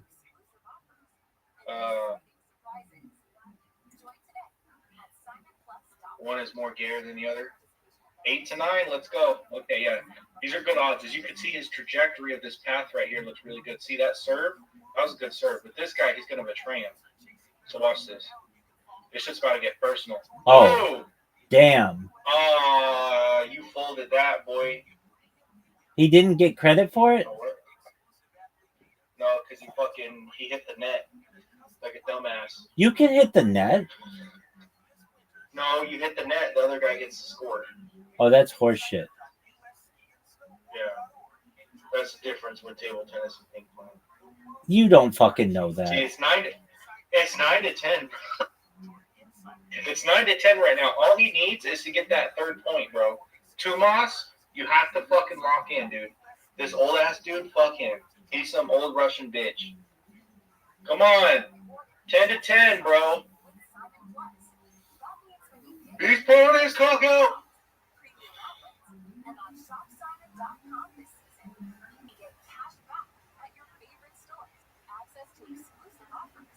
Oh, it's over. 11-10. 11-10. See, I knew that was going to be the score, right? Because I know everything about table tennis. Dog, it's not like it was going to be anything different Hey, than man, that. I had my CDL, okay? It's over. It's over. That's it. We won. Bro, we just smacked that shit. What did I tell you? See, I told you I knew about table tennis. You don't know shit about You it. won it. You don't know shit about it. You have gotten so fortunate. You've won 3 table tennis games in a row. What is the score? $213, bro. We're up 400. I got 400 in the ball. I think we're almost at 1,000. We're $200 away from a band, bro. All right. Here's what I want you to do. I want you to take $100 of it and play the chicken cross in the road game. Okay, hold on. Let me wait till this bet settles. It takes a minute. And we're gonna try to get 5 and bet $1 each time. Does that make sense to you? Okay. Yeah, I think so.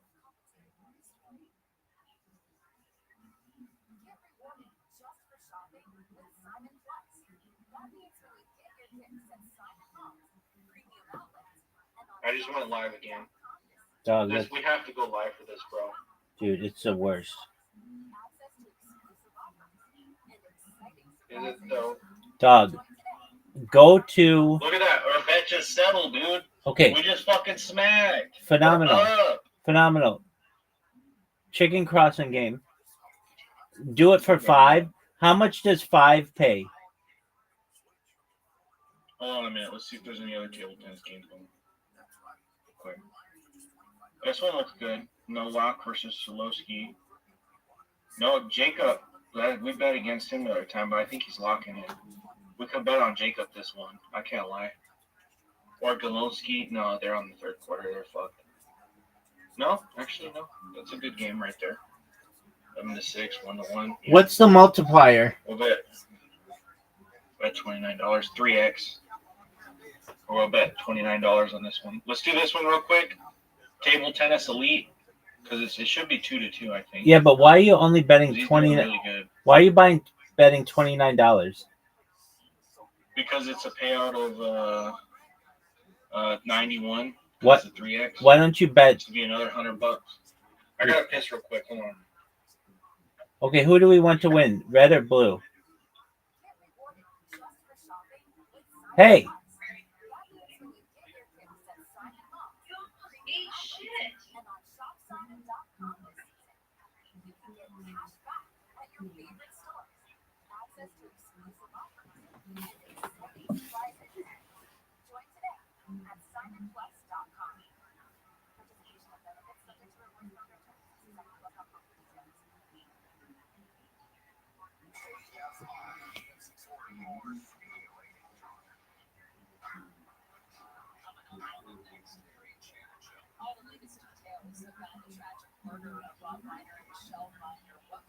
I am not fucking drunk. It's overtime.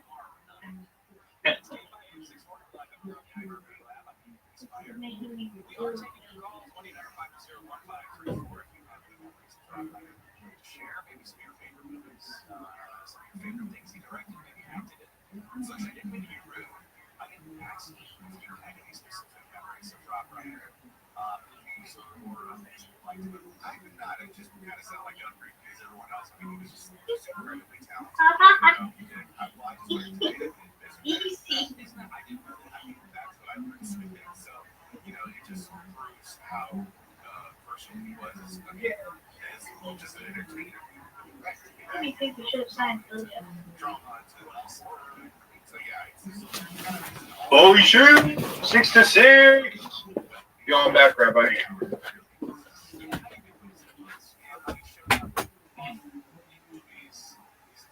Rabbi, you there?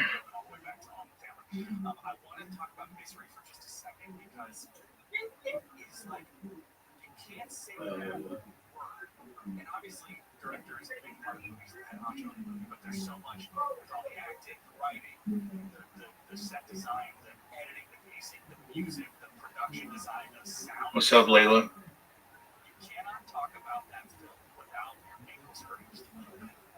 True. Oh yeah. It just can't. It's like 7-9. This game's looking good, Rabbi. I can't lie. Rabbi. No, motherfucker went pissed. Hey.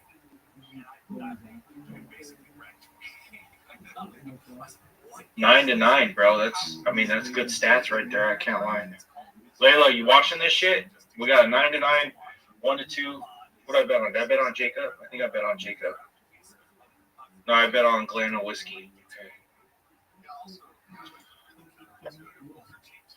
9-11. Oh, is that game? That's game. Oh, I'll set bet. Whatever. That's fair. I figured. What they got? They got 2K still? They got 2K still going on.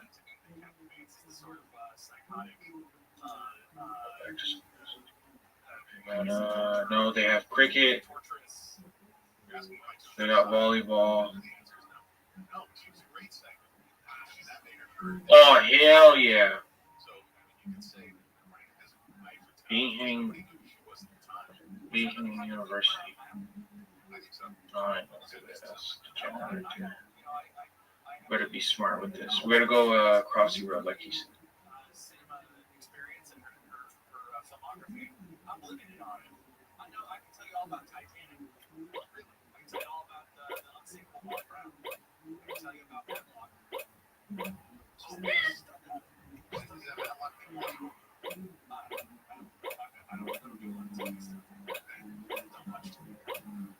I'll tell you what, I'm sure it's good because she's great. 9X.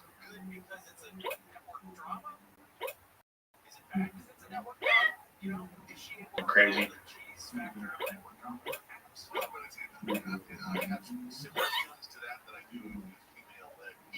How far does this go? 1100X. Let's see. Oh, 17.7.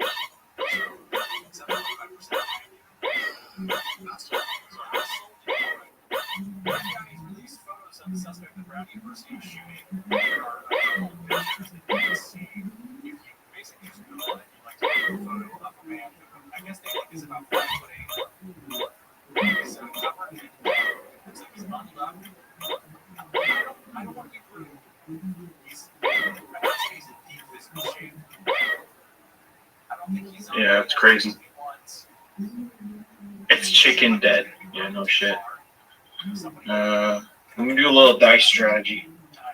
Just do a little dicing. Little dicing. Big bass dice. That's interesting. Let's try. Let's try it. Let's try death dice. Death dice. I've never heard of death dice before, but it looks interesting.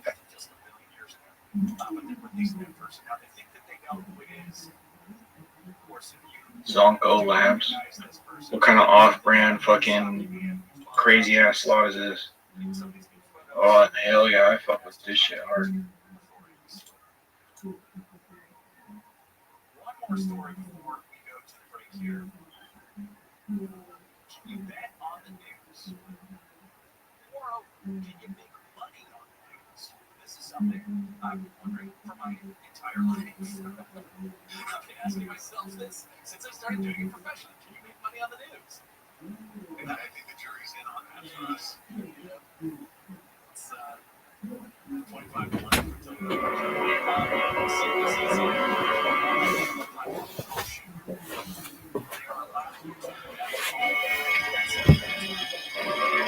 Did you lose all your money yet?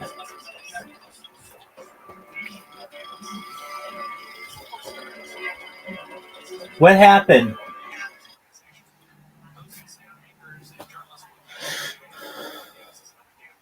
Yo, what happened? I just won $500, dude. Good job. I just did $100 bets. I just won $500 on a fucking some weird ass slot. Okay. It's like, do you want to do 1,000x bet? I said yes, and it just won 5,000x, bro. Okay, just quit. What the? Just quit. Fuck is going on, man? Just quit. It's not fun. We're almost at 1,000. We're $100. Dude. We're $100 away from a ban, bro. Dog, I don't want to hear it. $100 away. I don't want to hear it. I don't want to hear it. In the bag, I don't want to hear it. Well, see, we got 400 in there. We're basically out of ban. We're 7, 80, 90. We're $20 away from having a whole ban in the bank, bro. Really, dude. That was crazy. I can't believe that just fucking happened right now. That was wild. W win. W mans. Yeah, we're up. I can't even lie.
Really expensive?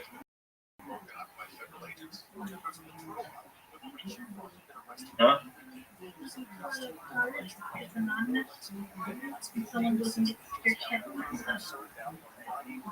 Can we still sign up for it? Sign up for it. I got it.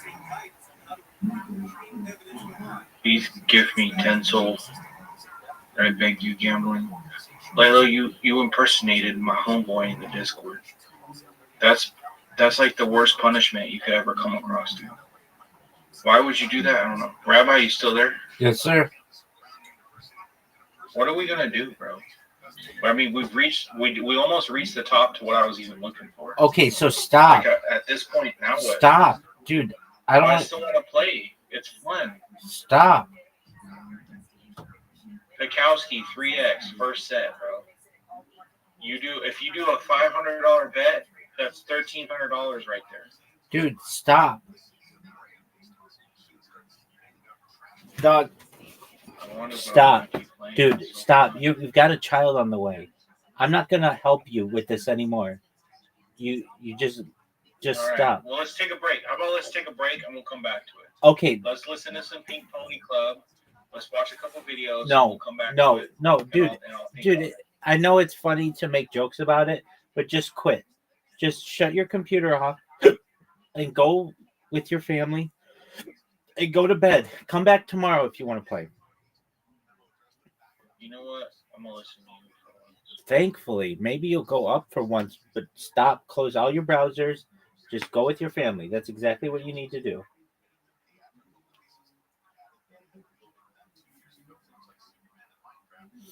And while you do that, I'm going to bed. And you come back tomorrow and you want to play, I'll watch you tomorrow. But I don't want to watch you anymore tonight. Not because I don't like you, not because I don't think you're a nice person, but I just think you're a degenerate gambler. You can't support the insane degeneracy at this point. Dude, your wife is 34 weeks pregnant or whatever. Come on, man. I know. Trust me, I know. All right, bro. I'll catch you later. Hey, good job. Take care, my man. Entertaining me. Hey, thank you. Take care, buddy. Hey, kick this dude cake. I'm not kicking him. He's fine. He can stay as long as he wants. Okay, well, me and him will stay in here then. No, you go to your family. Just go to bed, man.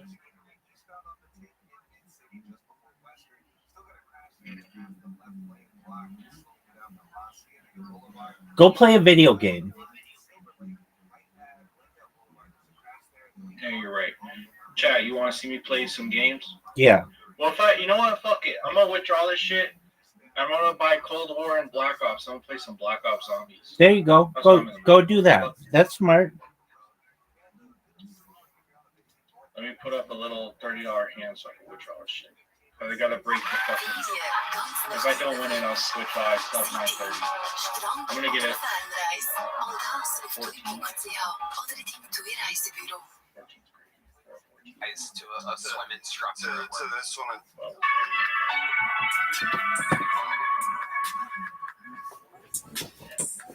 20 against the 10. Yeah.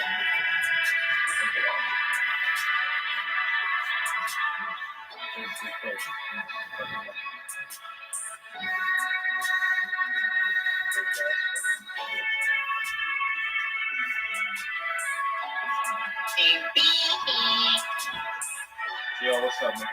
Hey, we just came up with a band, dude. Oh shit! I'm gonna pull it out. I'm gonna pull it out. I'm doing one more $40 hand. I'm gonna buy some Call of Duty Zombies. I'm gonna play some zombies. I'm gonna have a good night. Fucking, did you get the free game for Epic Games? It's kind of, you want to get the Epic Games free games? What's it called? They have Hogwarts Legacy for free right now. Okay, I'll check it out. I'm gonna get like Cold War and Blackout. Well, I was saying you can get that shit for free right now and it's forever in the library. I'll check it out. It's a $60 game. I'll get it. It's not multiplayer, it's single player, but I think you'll really enjoy the story. I probably will. Plus, you get to make your own wizard and like Hogwarts classes and shit. Like I'm doing a playthrough right now.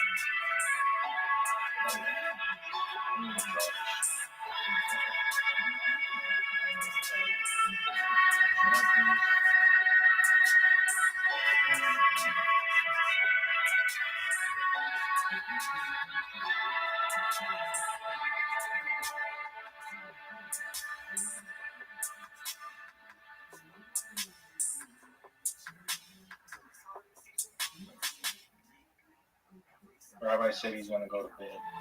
And I can't wait for tonight. He's seen all the degeneracy he needs to see. That's right. So I must stay up for a little bit. Hey, you want to play a game that's free right now on Steam? Well, it's called Act Natural. There's a sniper and then okay, I'm done. Have you ever played Megabong? I have played Megabong. Bro, you want to play Megabong? I heard there's an update where you can play multiplayer. Let me look it up real quick.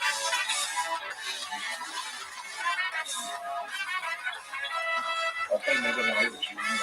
If there is, I'm down. There's a multiplayer. There's a multiplayer mod, but there's no multiplayer.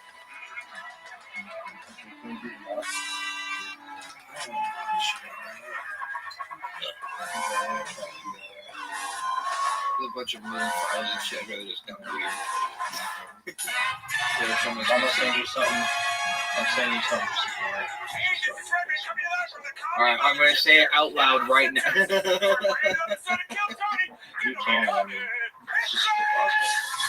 There's someone who sends to that.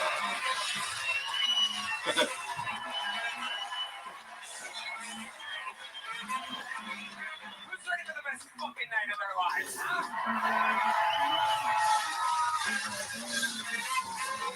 This will actually.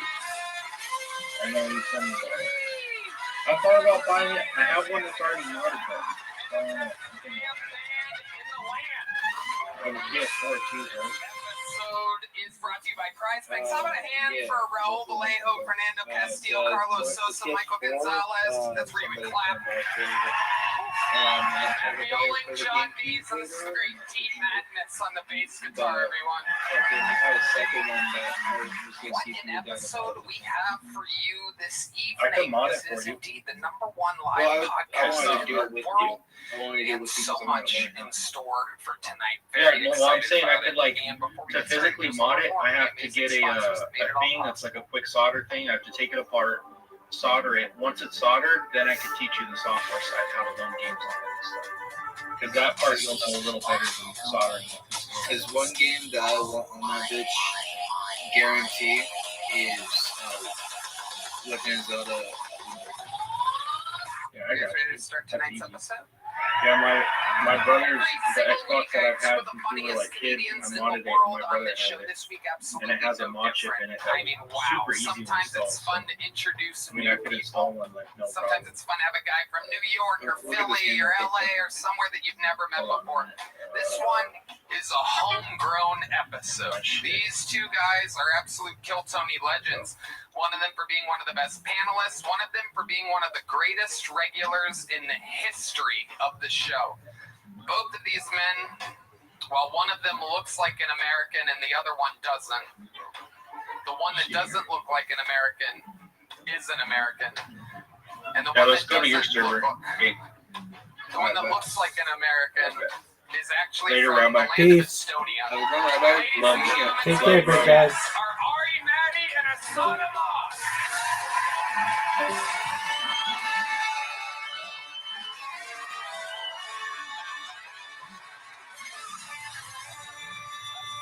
Ahmad Ari Matti, the Estonian assassin and the brown bomber. How exciting is this, ladies and gentlemen? Ari, welcome back to the panel of the show. Happy to be here. Me and Hassan look like we're planning the next 9/11. This does look like a press conference for that. I'm getting the funding. We almost nailed it all. They shot down United 93, took a loss there, but we have to plow forward onto the next one. 9/11 press conference. You guys know how the show works. You both know it very, very well. Hassan with one of the best jokes of 2025, the famous Indian woman's vagina joke. He says, "Do you want to see what an Indian woman's vagina looks like?" And then he goes like that. You guys get it? It's a little slow audience here. It's a hairy vagina, everybody. This crowd. I don't know about this crowd. Might be some locals trying to fucking... I mean, look at the fucking Gucci fucking hoodies. Yeah, I should be with them. Douchebag. I should be with these guys. Yeah. What's up, Uncut Gems? The boy. These Earrings and gel. It's a lot. It did look like you guys planned it. Yeah, 100. Yeah. It wasn't planned, that guy says. Absolutely incredible. Are those real? You guys really have that? What do you do for a living to have Gucci? And you don't work, you retired, you sold your company. What kind of company was it? It was what? Software. What kind of software? What does it do? It's complicated. You sold SAP. What's SAP? SAP? Rich people always real vague. Yeah. We sold into SAP, we got the GPT, now we get into EPTs. It's a TLA. Yeah. Keep throwing more letters at us. Yeah. That's how they have to write in. You're coming across as a real FAG. So. You should be able to explain what the company was that you sold, but if you're going to wear a Gucci hoodie out at night, I mean, you have some explaining to do, sir.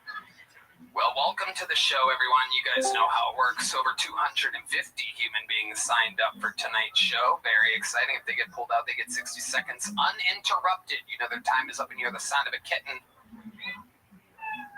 Yeah, some audience member did it better than the man who's been doing it for 12 and a half years. This is where he panics and just starts hitting random buttons for no reason. Anyway, I have to wrap it up then, or else they bring out the Angry West Hollywood Bear. And there it is, and that interrupts their set, and then I conduct an interview with them. They go from being a lucky comedian to being interviewed on the biggest live podcast in the world. They have no idea if they're going to get selected or not. I pulled the name, we go wrangle them from the bar next door, and in the meanwhile, while that first bucket pull finds out that he or she is indeed about to have the opportunity of a lifetime, I have a golden ticket winner that's going to show you supposedly how it's done with a brand new 60 seconds. You guys get it? Ladies and gentlemen, your first comedian tonight is the long-awaited return of golden ticket winner. This is Mason Bird, everybody.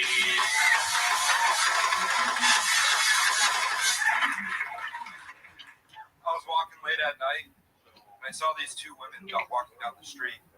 And one of them looked at her friend and said, "Oh my God, that guy is so creepy."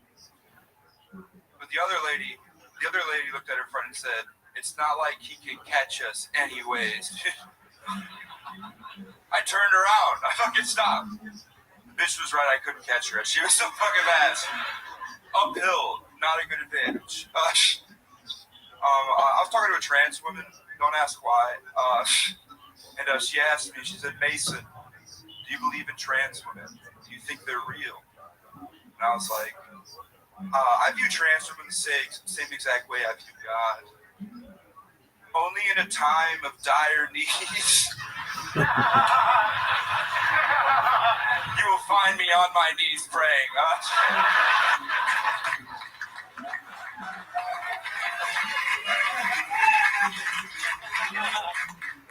There you go, Mason Bird, ending with a big applause break there. Was there something else? I'll do a quick little one. Oh, okay.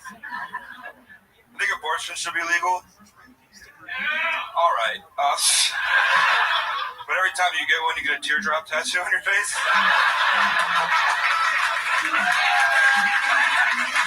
Catching bodies out here. There you go. Way to set the tone. Mason Bird with the first few minutes of the night. Welcome back, Mason. Thank you for having me back, Tom. Absolutely. How's it going? Pretty good. I got fired from Jersey Mike's. Oh. Was it because of talking about it on this show? No, I was 28 days late, and they caught me stealing 3 sandwiches. When you hire you know you're going to steal some sandwiches. I mean, you know what I'm saying? Yeah. What are we doing here, man? Yeah. What are we doing? You were 28 days late? In a row, yeah. Oh, got it. In a row. I was like 3 minutes late every day because I hated my boss. It's horrible. Wow. That's what it takes to get fired from the Jersey Mike's. Yeah, I was also pretty bad at the job. How can you be mad? How can you be bad at making sandwiches? I wasn't very fast. I was always in the back doing something I was supposed to be doing, like eating the cookies or, so I'd mix pops together. They get really mad about that. You mix pops together? If you do like Mountain Dew and like cherry, you make your own Code Red. If you just...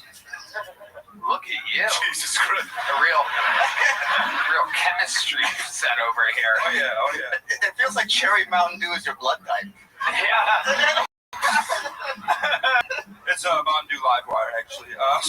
Are there any more wild mixtures or food experiments that you're good at? Food mixtures? Yeah, I love just, I call it doing chopped at the house, where I'm like, let's make tacos, but with potatoes and apples and see what we can get. It's just like, I'm hungry, I have no food. I've been doing this new thing to try to lose weight. Right. If you eat a pizza, you eat the cheese, and then the actual bread, it feels like you're eating 2 slices instead of 1. Wow. This is incredible. Jesus Christ, that's the baddest thing I've ever heard. Yeah. Hell yeah. You said tacos and then listed the 2 most disgusting ingredients for tacos I think I've ever heard in my life. I've been trying a new thing. A potato and apple taco. Hell yeah.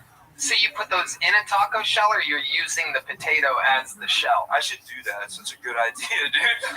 I should flatten it, fry it, and make it into a tortilla. I have good fat guy ideas. I have some. I was really, I came home a little bit tipsy the other night, and I made myself a sandwich in the middle of the night. You would love this, Red Band. This was so you. This is the most you thing I think I've done all year. I had a sandwich, and I looked at my fridge, and there's a little, one of those yogurt. There's like a little yogurt there. And I opened the yogurt and I have the sandwich, but I forgot to grab a spoon. So I fucking started dipping the sandwich straight into the yogurt. Ate it, dipped it. It's normal shit. Oh, normal. Okay. Is that a normal fat guy thing, Mason? I mean, I'm fat, but Jesus Christ. Yeah, it's wild. It's funny. I eat like a fat guy sometimes, and look at me. God loves me. What do you think what is one of the guiltiest, fattest, like just where you're like, God, I can't believe myself. He's ready. Here we go. So what I do is I got like a party-sized bag of Doritos, and then I'll cut the top off, not the top, like the side, so you get like a bowl. Then you put meat. You just make a bag of nachos. All right, that's sad. All right. What a party!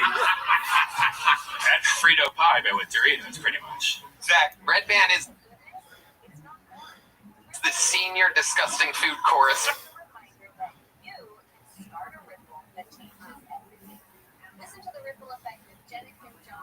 Hey, snack, give me that. It's been too long, she has a text back. Got dick juice from a dude that's kept me slinging it out. I've been hanging with your daggers and all the five guys.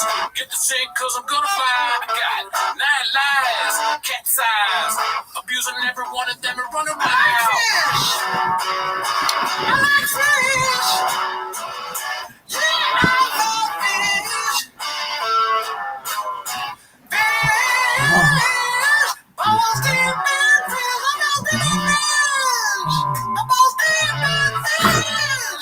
take. Stop for my favorite time of the week. When you get there, Papa, try to speak. Release surprises today. You better watch 10 Minutes of Shop. Welcome back to 10 Minutes of Shop. Thanks for tuning in. As always, join the Patreon if you want. Everything's on Discord. Join the Discord. Everything's on Spotify now. I'm going to add something.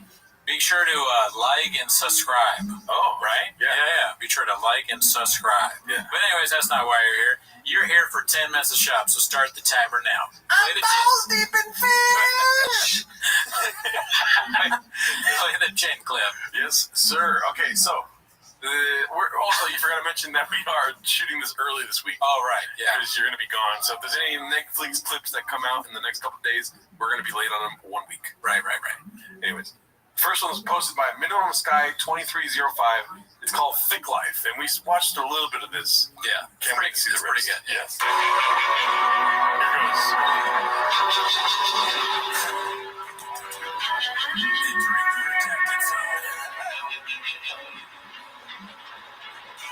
I'm the tour guide. If you're looking for the official tour guide, this It's already like it's like a college ad, an ad for some college where you go to school and you learn nothing. And they all have their decked out thick boy wear. He's the tour guide. It's out of control already. Is it a thick boy world, a thick boy university? It's so many things because we've seen a little bit of it. Yeah, it's Thick Life. It's a thick life. Yeah. I like the background. Like epic music, action movie music. Yeah. Oh, you getting ready? The boys are gonna show you how it is here in Thick Town. We're introducing B-Shop and this guy and Jay and some black guys that convinced to be my friends. Also, the tour guide thing makes no sense. He's like, we ain't got a tour guide. I'll be your tour guide.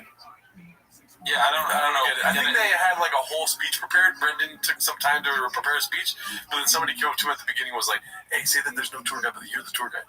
I think you're onto something. I think what happened is like that. There was a speech. Brendan had something planned. He tried to do it. It didn't work out. And they're like, all right, cut all that. But what we have is the part where you say tour guide, which is kind of cool. You're a tour guide. It's like, oh, yeah, because Brendan's always wanted to do various careers. Yeah. He's balls deep in fish. Now he wants to be a tour guide. There's going to be many other things he's going to say that he's into. I like fish. All right, here we go.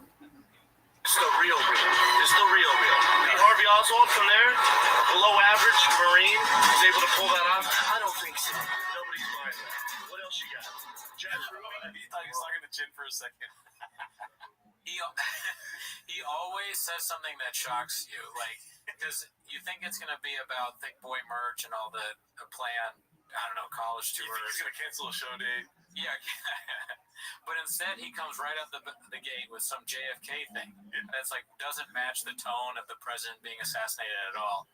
You thought we were going to find Hitler, but we didn't. What? Hitler was really a bad guy, but some of the things he did was cool. What, Papa? Oh, really, dude? All right, here we go. The guy who shot Lee Harvey Oswald, why would he do it? The mafia ties, they just allowed him to mosey on into the police station. Okay. I think he said Islam. He's like, Islam to mosey on into the police station. He's got to throw it all in there, you know? Islam, JFK. We'll see what else he pulls out of his giant hat. He said they just allowed him to, but that translates to shopism of Islam, dude. Right, exactly. They just allowed him to. You know what I'm saying? He's a man of many words. Yeah. Why would that work too much? I believe that. His brain doesn't work enough. I believe that. Right when I said why would that work too much? Let's say you believe that. Lyndon B. Johnson. Oh, him and JFK got along? Come on. How long we admire this, guys? This is a real tour. With Brendan Schaub. I'm your tour guide. We're not buying this shit. It is kind of like a wrestling promo, you know? If the guy wasn't very good. Yeah. And it's just, oh, you ready? And then he says the real, like that ad that always plays on Hulu for the clothes. It's the real. That's Schaub doing their voice. That'd be good. I want to see Schaub do a Thick Life real tour guide of fucking SeaWorld, dude. That would be lit. Schaub doing anything like that for different companies would be great. Yeah. I'm gonna skip the theme song because I don't want to hear it. It's just the Thick Boy Squad. You already know. All right, here we go. Ready? Oh, I think he's back in Dallas. Like the Gringo Poppy, he's back to where it's filmed. He's not afraid to revisit. Is there going to be an announcement of a Gringo Poppy 3? Gringo Poppy 2, I mean? No, he would skip it. Yeah, he'd be like, yeah, because he can't count. Gringo, it's like, Gringo, you guys like the first one? Get ready for Gringo Poppy 8. What about the shut up? No criticism, okay? I didn't even think of that. He's back to Dallas, dude. Mm-hmm. And guess what? He's different. You know what I mean? Dallas is still different. That would be great if that was his conclusion of why he was killed. JFK got killed because Dallas is different. Different. Yeah. Or it would be great if he actually solved the mystery. He's the guy that proved. Yeah. You won't believe it, but Shab figured it out. Wait, he gets assassinated. Shab who? Brendan Shab? Nah, not a chance. Brenda Schlaub figured the whole thing out. He's Columbo. So much music. Oh, the X's? I'm glad you asked. The first one would be the shot which through the autopsy was through the front, the throat. So obviously things up at that angle. I think it came through over here, the grassy knoll, where the Umbrella Man was at. Can you translate what he just said? I think it came through the glassy knoll where the Umbrella Man was at. He sounds like a Beatles song sometimes. Yeah, you're right. Yeah, redacted. He's a redacted version of John Lennon. Highly redacted. Yeah. Oh, Yoko. I don't have anything for that. We have the magic bull theory, which that bullet traveled, hit the governor of Texas, right? A magic bull, right? We all remember the magic bull theory. Yeah. JFK was killed by a random bull that appeared out of nowhere and shot him with a gun. There's a bullet through film. Fuck. Here we go. Hip or leg, and then the final shot where everyone's taking pictures, smiling and shit, which is insane. The man died there. That was the shot to the head. That's where he died. Then they gun the car, right? Gun the car, drive through this, right through that, all over there, go straight to the hospital. They take JFK to the hospital, where the corner, the bullet did go through the front, which makes no sense if Lee Harvey Oswald, an average at best Marine, sniper, did the shot. That would be great if in his glasses you could see somebody with cue cards just dropping them, like one by one. He's reading actual words as someone wrote. That would be crazy. A man in a denim jacket will someday talk about your death outside of here, where you were murdered, Mr. President. He's like, oh, I'll see you later then. He's like, well, this country's not worth fighting for. That's not what you can do for your country, but Chab is a fucking redact. Ask, what are we doing here? That's not what you can do for your country. Ask, what are we doing here, Papa? I like this. I like JFK Shab. JFK Shab is good. Yeah, any character Shab is good. Ich bin ein redacted. The car, they took the car, wiped it clean, bleached it of any evidence. That seems normal. He's like he landed it like a figure skater, dude. He's like, that seems normal. Proving like his ties with the mafia. He's clearly in the mafia. His ties with the mafia. I love the editing is always so great. Wait, this cannot be from the YouTube. They did this. No, I don't want that. But they do. I have a feeling somebody. There's no way. Let's see if this leads us. You're saying this is not from Thick Boy. What is it? What's the YouTube called? Thick. Oh, extra thick. Well, there's extra thick. There's Brendan Schaub. There's Thick Boy Network. So I don't know what you're referencing. Extra thick is what I was. Maybe it's extra thick.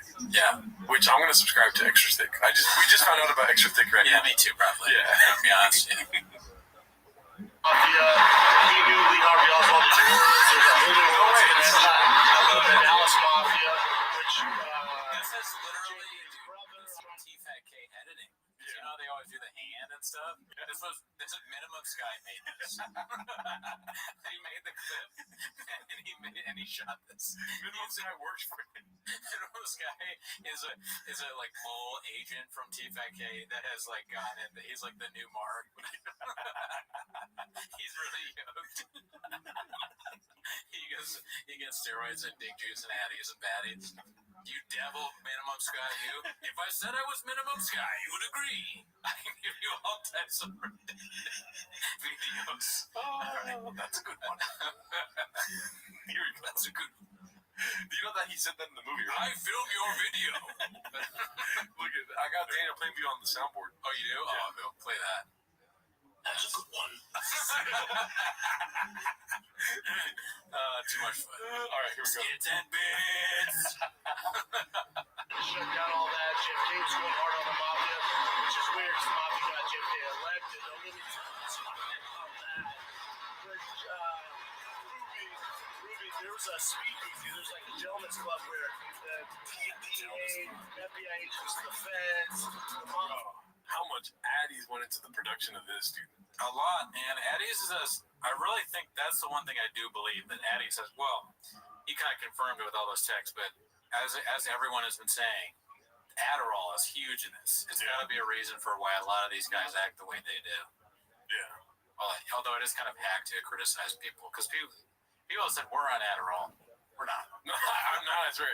You're lying. Yeah. Nobody knows who you are. Yeah, nobody knows who you are. It don't make sense. It's nice. We would be a lot better, I think. I know. I've thought about taking it. It would help me have an emotion, probably. Energy. I show up with red eyes and I'm about to die.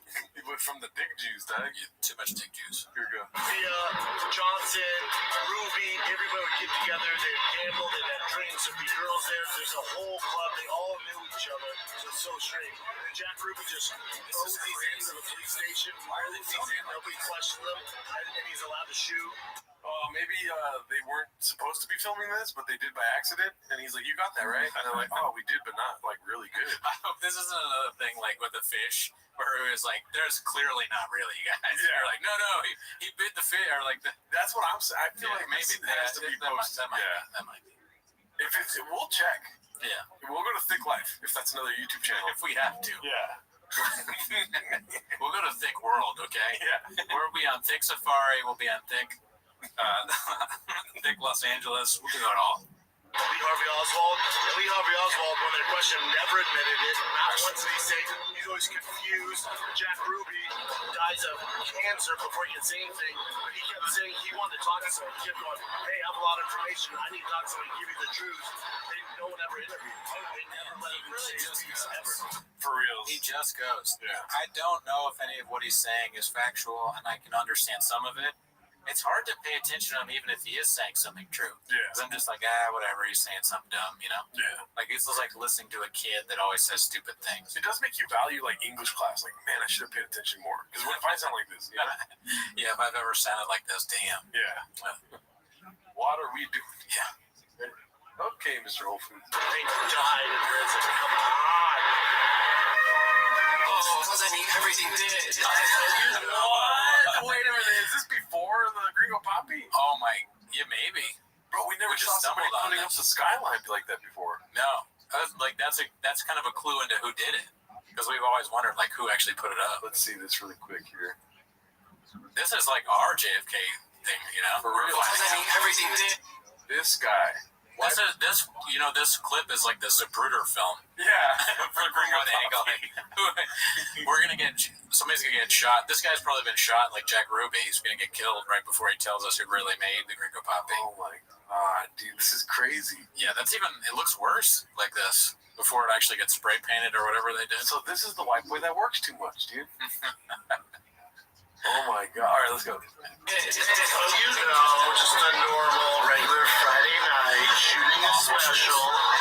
Oh, so it is. The Bro Whisperer, because remember that's what Haphazard said that was going to be the name. Yeah. And apparently they shot the Bro Whisperer. It sucked, and they were like, you know what? We do got the can. So how bad was the Bro Whisperer? Pretty fucking bad. Well, at the beginning of the Gringo Poppy, I know every line now. He says, "They call me the Bro Whisperer." Mm-hmm. Right. Yeah. So I think it's the same material. They just like the Gringo Poppy name better. Oh, okay. Well, I guess that. And wouldn't it have been such a cult classic if it was called the Bro Whisperer? You'd probably like ignore it, right? Yeah, the Gringo Poppy, like we talked about, is a pretty good name. Yeah. It had some potential. Yeah. It just didn't reach. Fizzled out, B. Let's see. That's it. Dallas. You know. I got makeup on. What's up? So, What a great cut. What a great cut. Amazing. Scorsese level. Yeah. All right, let's see. We got good taste. That's all that says. That's what we got good taste. Who's this? it's my new whiskey, y'all. It's called Nika. Prior to Tiger thing, huh? Yeah. Wow. I don't know how I feel about this. Yeah. What are we doing here, Bob? What are we doing here? What are we doing here? David Lucas confirmed homeless. Drinking something other than Tiger. Yeah. I don't know about that. Even if it's before, it's still dicey. Yeah. Okay. Coffee. I would see that shit. The Japanese one. Which one? The one with the man. Come on. We put it in drink order. Yeah, but everybody say you cancel. Can I get a Nika meat?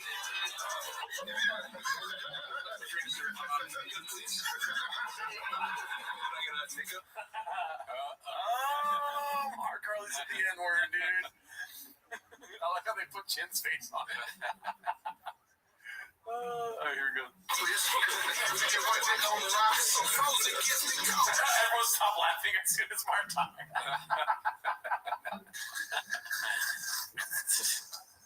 They're doing some riffs in this green room. Now we know why he beat his wife. He's so pissed that nobody laughs at his jokes. Oh, wow. It's dicey. Here we go.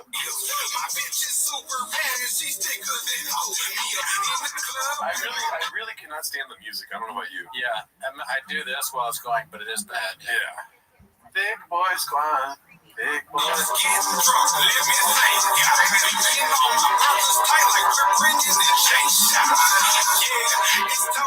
this kind of shows his opening for him. Yeah. And also, too, this also gives us the inclination that there's a possible documentary of the Gringo Papi in the works. Yeah, there's got to be some behind-the-scenes stuff because this is behind-the-scenes stuff in itself. And also, too, there's got to be some, like, streamer that's kind of homeless. Like Netflix or HBO or Hulu that'll be willing to pay for the footage to make their own documentary. Yes, I would love this footage. I'd love to talk to anybody that shot this. I'd love to talk to anybody on the football team. I was just thinking behind the scenes as BTS, it's also behind the shop. Yeah, behind the shop, behind the Papi himself.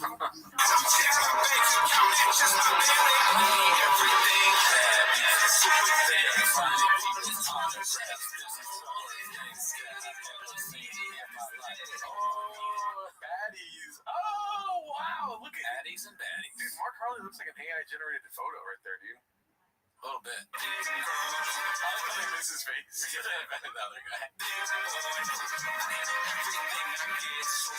This is an Wow, look at that. Everybody excited that they participated in what has become the worst comedy special of all time. Oh my gosh, dude. That's Jay right there, huh? Wow. Where's Jay? Right here. Oh, yeah, that's Jay. Yeah. Jay Chappelle, some random man that's escaped from existence ever since this. I mean, he got out pretty good because nobody knows that he was involved. Everybody knows that Chappelle and David Lucas are in this. I don't want to be that guy, dude, but not one Latino on the screen right here, dude. Yeah, which is funny because the special's about his Latin wife, and then also I got the impression that most of the audience was Latino, right? Yeah, I mean, it's different. Definitely Mr. Whole Foods. Got nachos or whatever he said. You got us Latinos drunk, we'll laugh at anything. There's video proof of it, Doug. There you go. Oh, you wanted to say something? Just kidding. Oh my god, dude! How many Adderalls went into the making of this video, dude? I don't want it. They have to cut in the part where we're all dancing. Yeah, we are so excited. Yeah, I want to see Mark. Special. I want to see Mark search Kane on his text messages and see how much shows up. Yeah, there should be the way this is shot should be totally different with the outcome of Gringo Papi. Instead of this music, it should be like depressing piano music, like the music that would be in like a World War II era film, you know? And then being like, like at the bar, like, shit, we could get fired. Man, who's gonna talk to him? Can you look? Dude, I look Shop in the eye after. I don't recommend we talk to him for a few weeks. This is the worst special of all time. We're gonna go. And then they start laughing. Dude, when you said that thing about Whole Foods, what was that? Where did that come from? That was... People are like, yeah, Dude, fuck that. Yeah, people are like, fuck that. You want to get donuts? I mean, after it, there had to be one person like, hey, don't tell him, but I went on the Reddit. Yeah. I posted some things. Minimum Sky. Oh, God.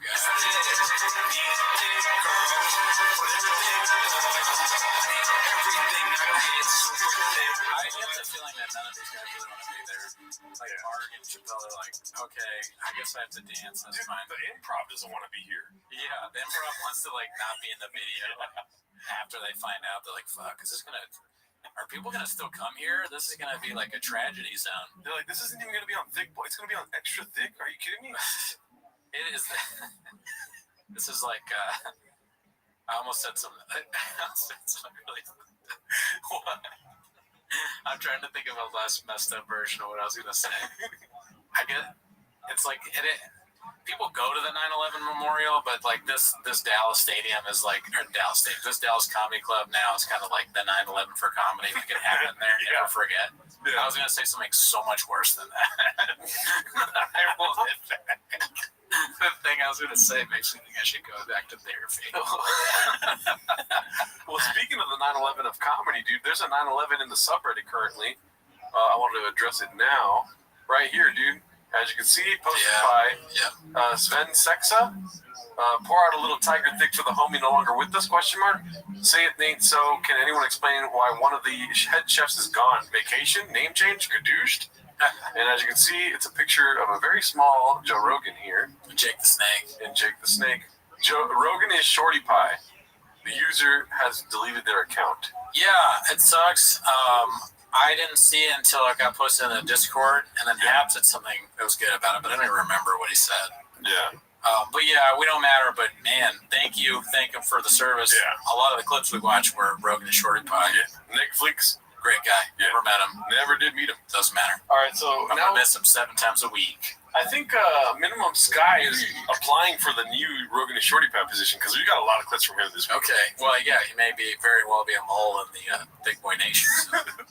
This one's called They Just Go, posted by Minimum Sky 2305. Silicon Valley has been basically with this DEI, ESG, all this sort of like equity movement. New code is not being done. Bring your whole self to the work. Pause it. Brian's trying to get in on the conservative thing so hard now. ESG, I mean, I'm not a smart guy, but it has something to do with like environment, social justice, something. It's like something about doing things like making your companies good for the environment and then also working with diverse stuff. And so some people blame the bank that crashed, like their FTX? Or no, Silicon Valley Bank or whatever. I guess one of their risk people had something in their profile about how they work on ESG, but all of the companies do that. Like Apple, Walmart, they all have that. Yeah. They're all planning for the future and whatnot. But Brian's trying to get on Crowder, so he's like, get him a little bit of money. Yeah. Toho told me to leave. The flip-flops I'm done with. But imagine his first choice over becoming like a right-wing guy was selling flip-flops. That didn't pan out, so he's like, well, I guess I got myocarditis now, so for the vaccine. Workplace, it's just crazy. So it seems that there isn't the incentive for outlaws. Remember, everything that you think about, Silicon Valley, podcasting, anything that you like, it was all started by outlaws. It was all started by boys networks. Sean Shelby. I mean, it's not Sean Shelby Cars. MMA. Shelby Cars was off of that. What are they talking about? Baba didn't care about any of that, which I respect, until he said something there he could talk about cars. Like a Shelby's. Is essentially like a Hot Wheels scene. Yeah. You remember the cars? He's like, have you seen the new Ford Lopez underwear. Sometimes weak. Wild West. Gay by sex. Science. Actually, I'm liking Bob on this, but I think he's making some really good points. Some good riffs there. It's even science, the great physicists. Gay by sex. People that gay by sex. This is what you should talk about when people try and force politics on your throat. It's like gay butt sex, and just let that stop. You're right, dude. Maybe Papa is ahead of our time, dude. I'm absolutely not right. You're right. I'm just saying. If anybody asks me what I think about Trump getting indicted, I'm just going to say gay butt sex, dude. Fair enough. At least we'll stop. I'll just keep going, dude. Everything for real. Like all this technology. Tejas? We go to Texas. Or do we make No, we don't. We go to because the hub Cuba, of comedy, Russia. and people there. I'm liking how you're talking. We buy property in those places. In Russia, the economy's booming. We do a 1 month a year fighter and kid in Russia. The And guys, what's going on? Enjoy your... We gotta know. We're the state of Russia or the country of Russia? Explain. Vodka. Baltimore. Maryland, Baltimore, Friday and Saturday. Magoobies, come get some. March 31 and April 1. I'll see you there. Look, man, I need something that helps me focus on. He's like, I can't. No more, Brian. You're so boring. Magoobies is the clip where the guy's like, cut his dick off or grab his dick and twist it, I think. Oh. Because I was in Baltimore and that's in Cleveland. Oh, yeah. Yeah. Oh, he was wearing the Baltimore Orioles jersey, right? Yeah. Yes. Yeah. I wonder what jersey it was. Probably Cal Ripken. Yeah, probably. Because Papa's on the same schedule as Cal Ripken Jr., you know, and never missed a game. Yeah. Papa doesn't really miss podcasts. Great guy, never met him. Yeah, I wonder if Cal Ripken did a lot of Kratom and Adderall and all that stuff. Blue Chew. Cal Ripken did Blue Chew juice. That's the secret to success, dude. Complex tasks. I want to think more clearly under stress. I want to react more clearly. I want something that's caffeine-free, though, and I want something that helps my flow states, promotes focus. Bro, how long have we been doing the show talking about Alpha Brain from our friends at On It? Come on. Equipment. Steel clubs, maces. It sounded like he was going to get mad, like that they were doing something too long, and then he's like, no, but I'm selling this thing. They're paying. How many times are going to say about On It, dude? Does On It pay for this? Do people buy On It because this idiot is like yawning and barely alive during the podcast? Probably. Yeah, you're probably right. Yeah. Of course they do. Well, there's people in the world that want to get to Shab's level. They're like below that. They were trying to get up there, and then they get the On It, the Kratom, the Tiger Thick. Yeah. Being the most famous dummy. Yeah. That is probably a goal for a lot of the people that watch it. Yeah. Sandbags, yoga mat. You need better nutrition. On It has MCT oil and protein. They got it all. OnIt.com/FATK. You need better nutrition. Everyone knows you're supposed to take MCT oil. What is that? It has oil in the name. Yeah. Snake oil. MCT. I need MCT oil. It helps me with my day. No, it doesn't. No, Get back to the program, you filthy animals. It's like a random riff from a movie. Yeah. Well, that was a long clip. I think we have a lot of long clips today, dude. Big Boy Squad, Big Boy Nation. All right, the next one's posted by Eggy Mule 86. It's called Comedy Doesn't Work That Way. But you also had to work hard for that solo, because I remember when we had Steve-O on, he was saying it too. Like he was like, "Yeah, my name, I'm Steve-O," but he goes, "I wasn't selling out shows immediately. Like it just doesn't work that way. Like comedy doesn't work. Yeah, comedy doesn't work that way. Like you have to work your ass off to be a ticket seller." Shab cannot relate to this at all. He didn't have to do any of those things. He didn't have to sell. He didn't have to work his ass off. He wasn't the white boy that works too much. He literally just went on Rogan's podcast 1,000,000 times, and still is not doing it. And then he's gonna be like, "Yeah, it's really hard because he sucks." It's not going well. It is a sad thing. The Improv, the Laugh Factory, the Ice House, Comedy Works in Denver is not going to pass me because I was a good UFC fighter. They're not going to pass you. The Comedy Store are going to let me go in the main room and the belly room because I was a good UFC fighter. Poly room. It doesn't work that way. Poly room. It just comedy doesn't work. They're not going to pass me unless I suck Joey Diaz's dick for 5 minutes. Let me tell you about my friend Brad. Okay. He's a nice guy. That he say some things that are not too good sometimes. He does. But hey, listen, there's no Charles Carlton. If you came there to see Jerry Seinfeld, you came to the wrong place, cocksucker. The shop just goes. He just goes. Okay, he's good guys, but hilarious. You think there's what are we doing here? Okay, Mr. Whole Foods. Nobody knows.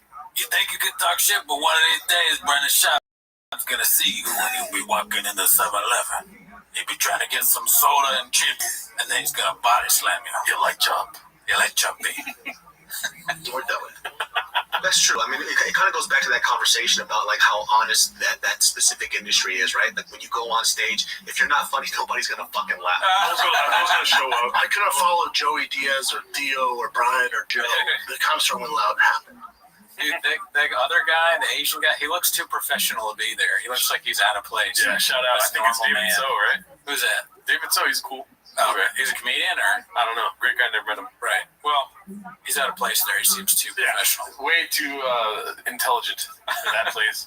All right, so we got another Minimum Sky 2305. I saw a lot of people are posting from this sketch I think they have at the beginning of the episodes now. Oh. Have you heard about this? No. Great sketch. Gotta watch it. It's called Do They Have P.F. Chang's? Minimum Sky. They're in Los Angeles. Oh my structure that supports the rest and stuff. Yeah, apparently all the we didn't think about that. right. Apparently, Convinced you guys to move to Arkansas. I was like, hard sell. And then it happened so funny. He goes, down. Two questions. Do you have P.F. Chang's? Do you have Top Golf? And I go, I started laughing. I go, T, that's your requirements? He goes, yes, because I love P.F. Chang's. They have a Top Golf. I don't even golf. But you have the infrastructure we can support a guy like me. That's Adam. Yeah. So smart. I was like, so funny. Because the infrastructure, it doesn't make sense. It's actually true. You have your cool taco place next door. You have different things. Like, that means they're going to have something going on where I can live and sustain that. Well, Dove David off. It's so funny. You always hear the same names they bring up. Yeah, they love Dove David. Yeah. Dove was at his wedding. Dove was in it. Dove's never on it, though. No. Yeah. Dove's moved on to other things. Yeah, it's just a guy pretending to be Dove David off messaging them. A friend of his asked him if there's a P.F. Chang's nearby so they can move there. A friend asked him that? I think so, right? Or who are they talking about? I don't even know. Dude, that's amazing that a friend brought that up. Yeah. He's not your friend. A friend like Patrick Crowder is your friend. But here's the thing, though. For some reason, nobody knows, but a go-to for Bappa is P.F. Chang's. Why? Why does he just say that randomly in conversation? Does he say it a lot? Yeah, that's why it's called P.F. Chang's. Well, I mean, I thought there was a story about him being like rude to a P.F. Chang's guy or something. Yeah, but also too that people work at P.F. Chang's or whatever. Like, yeah, he's like, oh, they work at P.F. Chang's. That's what I thought originally. It was like they're homeless cats, and they work at P.F. Chang's. But then somebody said he was like rude to a P.F. Chang's guy. But that's what I'm saying, though. He said P.F. Chang's so many times. It's just kind of like an ad-lib in his mind, the P.F. Chang's. He can't get away. His favorite restaurant has been ruined by the... Which, honestly, dude, you guys have heard me say before, I love fucking Brendan Schaub, dude. Yeah. And if that's true, that he just says P.F. Chang's whenever he's talking about any kind of establishment, he's fucking A-OK book, dude. P.F. Chang's is pretty good. Yeah, I've never been there. It's good. We should go. I'm down, bro. Yeah. That'd be a fire picture right there. Yeah, we should go to P.F. Chang's. What are we doing? What are we doing here, dude? I had it when I went home. My parents ordered it. Yeah. I visited my folks. They just ordered it randomly. They didn't even know. They were like Bappa. My dad's like Bappa. Okay, so this next one's called Black Belt in Podcasting, posted by Minimum Sky 2305. Dude. Damn. Yeah, I just feel like now I'm thinking. Get your hands out of your mouth, you freak. What are you doing? Take your hands out of your mouth, you freaking lunatic. What is that? Giant fingers in his mouth. He's been scratching things all day. He just puts them right in his mouth. Rubbing them legs? I put my fingers in your mouth. You would think that was gross, wouldn't you? You're sending more put your fingers in my mouth? Yeah, that's fucking disgusting. Yeah, well, they do that too. They put their fingers in each other's mouths. Yeah, that's why Chappelle left. Okay, we'll cut that part out. Yeah, we should. It's brilliant of Red Band to do that. It's brilliant. Because think about Rogan. Why do you have pimples on your face? I have pimples on my face because my boss keeps touching my face. After rubbing his leg. Just sue your boss. We should try to incorporate that, though. We should have you, like, I'm going to change the camera angle to have your legs in the shot so you could just rub it. Here we go. I can do it, too, yeah. I want to get plants in our, like, we got to get plants in this and start handing things to each other through plants. Yeah. We have a picture of us behind you, too. Right? I really can't do this. I can't talk and rub my leg. Yeah, I'm not going to. When I see Bappa do stuff like that, it's like, oh, this is what not to do. Yeah. Yeah. Right. So that's helpful in a way. Kind of like that Rogan clip where he's like, you know, being around narcissistic being people shows you, like, when you're around good people, like, how not to act. That's how I feel about almost everything that Shop does. Yeah, it don't make sense. That makes sense. Dude, how much can I get paid to be a Shop impersonator? I don't know, but that should be a thing someday. Yeah. Don't make sense. Get out there. Oh, Brian, tempted me, dude. Just saying. saying. I know. I mean, I just feel. So here's how I feel about California. Do everything I have to do. It's so funny, dude. Black belt in podcasting immediately starts talking when somebody else talks up in midair. Nothing. You got nothing to say? No, I'm just saying they got nothing. They're just empty silence and boringness. Well, let's keep it moving, dude. This one's labeled under Need More Dick Juice. I don't know if that has anything to do with it. Also, Thick Boy Squad, Thick Boy Nation, posted by Minimum Sky 2305. Rogan's my North Star, B. He said, my 3 North Stars when it comes to being gearheads, Joe Rogan, full. So let's just, nudity is fine. Around children, it's good. If you want to wear a cock ring, seen that. That's fine too. You can wear what? Oh. Man, you can edit out some really disturbing stuff from TFK. Yeah. This being top of the thing. I don't think you could ever do that to us, and that's not a challenge. Yeah. Yeah. This is creepy, though. I don't know why we could definitely do it. Yeah, probably. Yeah. There's nights where we record on Monday and it goes up Tuesday. Oh, a lot of moments could have been cut out, dude. You know what I mean? For sure. And also, too, that's a goal of mine in Raccoon Tweeties now, to bring up cock rings somehow, some way, dude. My North Star is you not doing that. We'll just be talking about Justin Roiland and I'll try to bring up a cock ring. Yeah. Dicey. a cock ring. Can't be hard. That's the one rule. It is a weird thing to do there. I think we'd have to arrest them, right? I mean, or what happens if they lose their hard on? Then we probably give them a warning. How do we do this? We let them loose. These are the conversations that place has. That are politicians are having. That's right. So can they wear a cock ring? Yes. Well, they all in favor of the cock ring? Wait, are they asking if politicians can wear a cock ring? Sounds like it. Sounds like what they're doing. If I want to wear a cock ring, I can wear a cock ring, Brennan Chop. JFK Chop. Ask not what your ring can do, but how it fits around your cock flaccid. There were cock rings in my day. I know that. I'm like terrible at the accent. Don't tell me they vibrate now. Boston. Well, I mean, yeah, I think that's decoration, right? And it's just clothing, so you can't delineate. Good. So it's like I have that on Instagram where Tarek and I are talking, and a guy walks by, terrible body. Remember when we first started touring together? We're in San Francisco, right down the street, and I'm like, "What the fuck?" You're like, "You haven't seen?" I'm like, "No." I was naked. What did he just say? I missed what he said because his fingers are all weird on his shit. It's so great. They just do weird shit, and then they zoom in on it.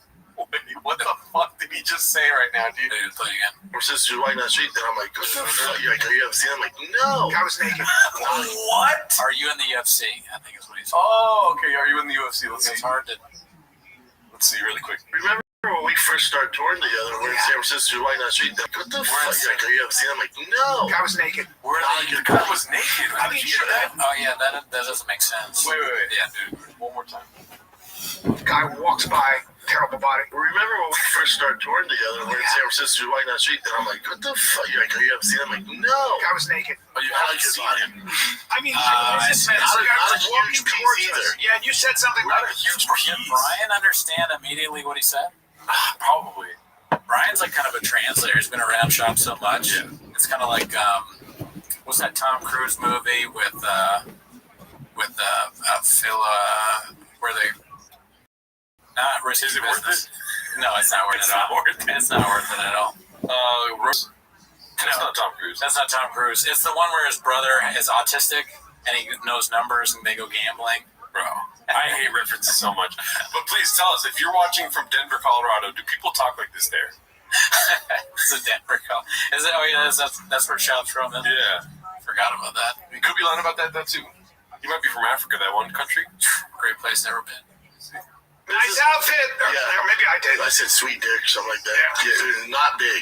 The thing was all bunched up. They were older guys. They were in their 60s. And it wasn't warm out. Everyone else is like trying to get to their office job in suits. And they just see this melted cheese with a cock ring walking. It's so weird, man. Think about that. Like, what the fuck are you doing? Yeah, it's be crazy. Yeah. I like how they're just showing groins this whole time. Imagine having let's just say for whatever reason on Twitter, cock ring is trending, right? Mm-hmm. So we happen to do a show about cock rings, and then having an anecdote about cock rings on top of that. Yeah, where they're filming us. That sucks. No. They're just, there's that under tapestry in San Francisco There's an under tapestry where that's that hardcore ramrod shit. Ain't nothing tender about that motherfucker. That's it for that joke? Yeah. The tenderloin, ain't nothing tender about that? Oh, yeah.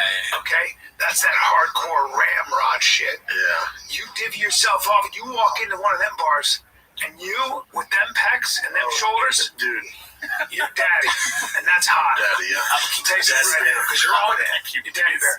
You walk in there, Brian, you walk into one of those gay bars, you know, because I'm going to talk about some gay stuff, right? You know, because it's really funny every time.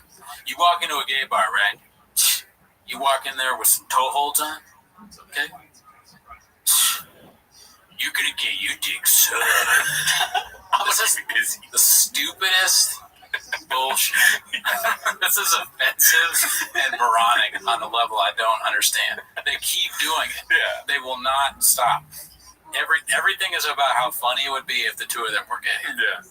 I don't get it. Yeah. What's the joke? It's like a weird sort of martial art that they have to like talk, and then one of them throws in being gay. It's also it's very sexually aggressive, you know? And that's what Brian has to fend off allegations about, so I don't know why he continues to do this. Yeah. I wouldn't. I would stop talking about this kind of stuff. They just go. They don't think about it. They don't think Fair enough. Fair enough. So wow. That makes sense. Lady Gaga. Wow. We should get a GoPro attached to your chest. You walk into something like that. Oh, you're chumming the waters. Oh, I wouldn't think that GoPro would want this. This is not an endorsement they're seeking. Oh, you chum in the waters, dude. Balls deep in the water, dude. Chum in the water is how Brian and Brendan would feel if they went to a gay bar. If they actually went to a gay bar in San Francisco, I bet like if one or two of the guys would be like, that's fucking shop. I just watched Timos. Maybe we have some fans, I don't know. They start making fun of it. That'd be amazing.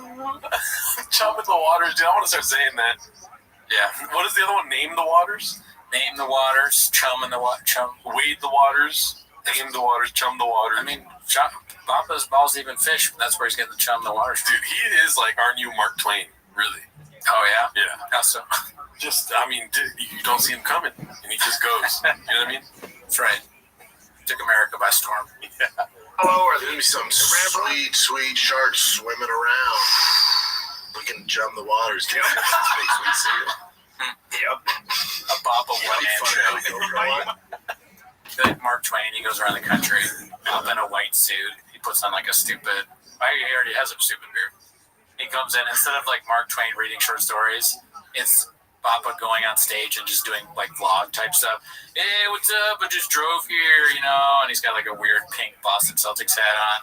He's just like, yeah, man, Chin was talking to me. He's hanging out with Tiger in Boston with the wife, went to go skeet shooting, and I'm just like, what is... Saw a guy there, big butt, might be gay. Did I tell you my wife's Mexican, dude? She, like, eats so many tacos, man.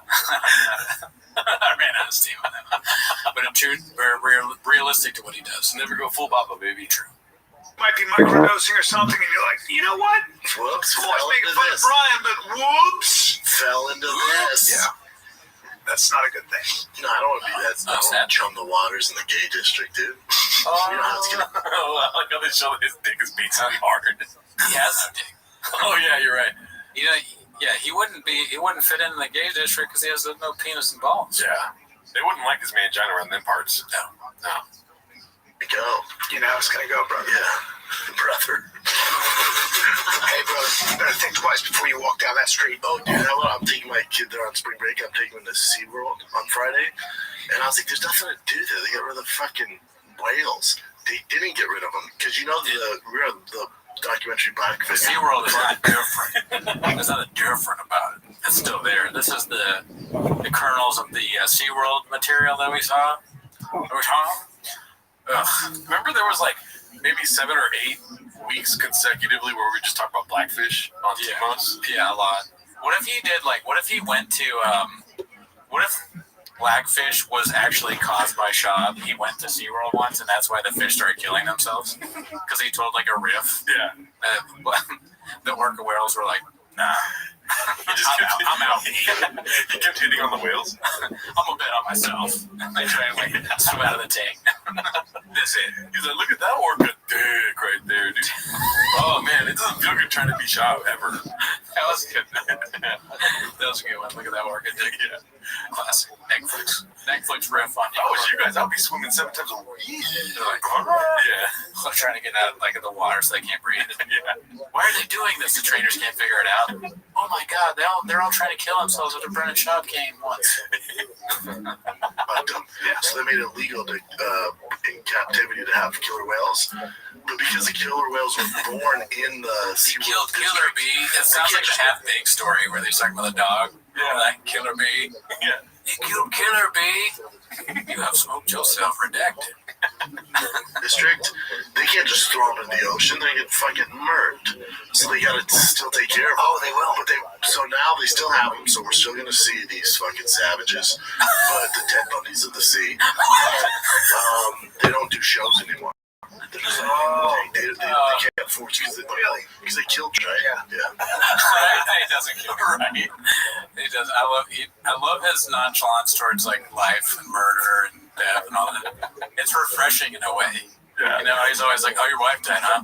Because it doesn't seem like malice or even like he doesn't care. It's just like sort of like his brain doesn't function on that level where he will feel sad for you or feel empathy. He's just he's not a sociopath, but he's not a sociopath. Yeah. I don't know where I'm going. Yeah. I'm going. That was a Papa special right there, dude. He not only talked about blackfish and killer whales at SeaWorld, he brought up serial killers, dude. Yeah.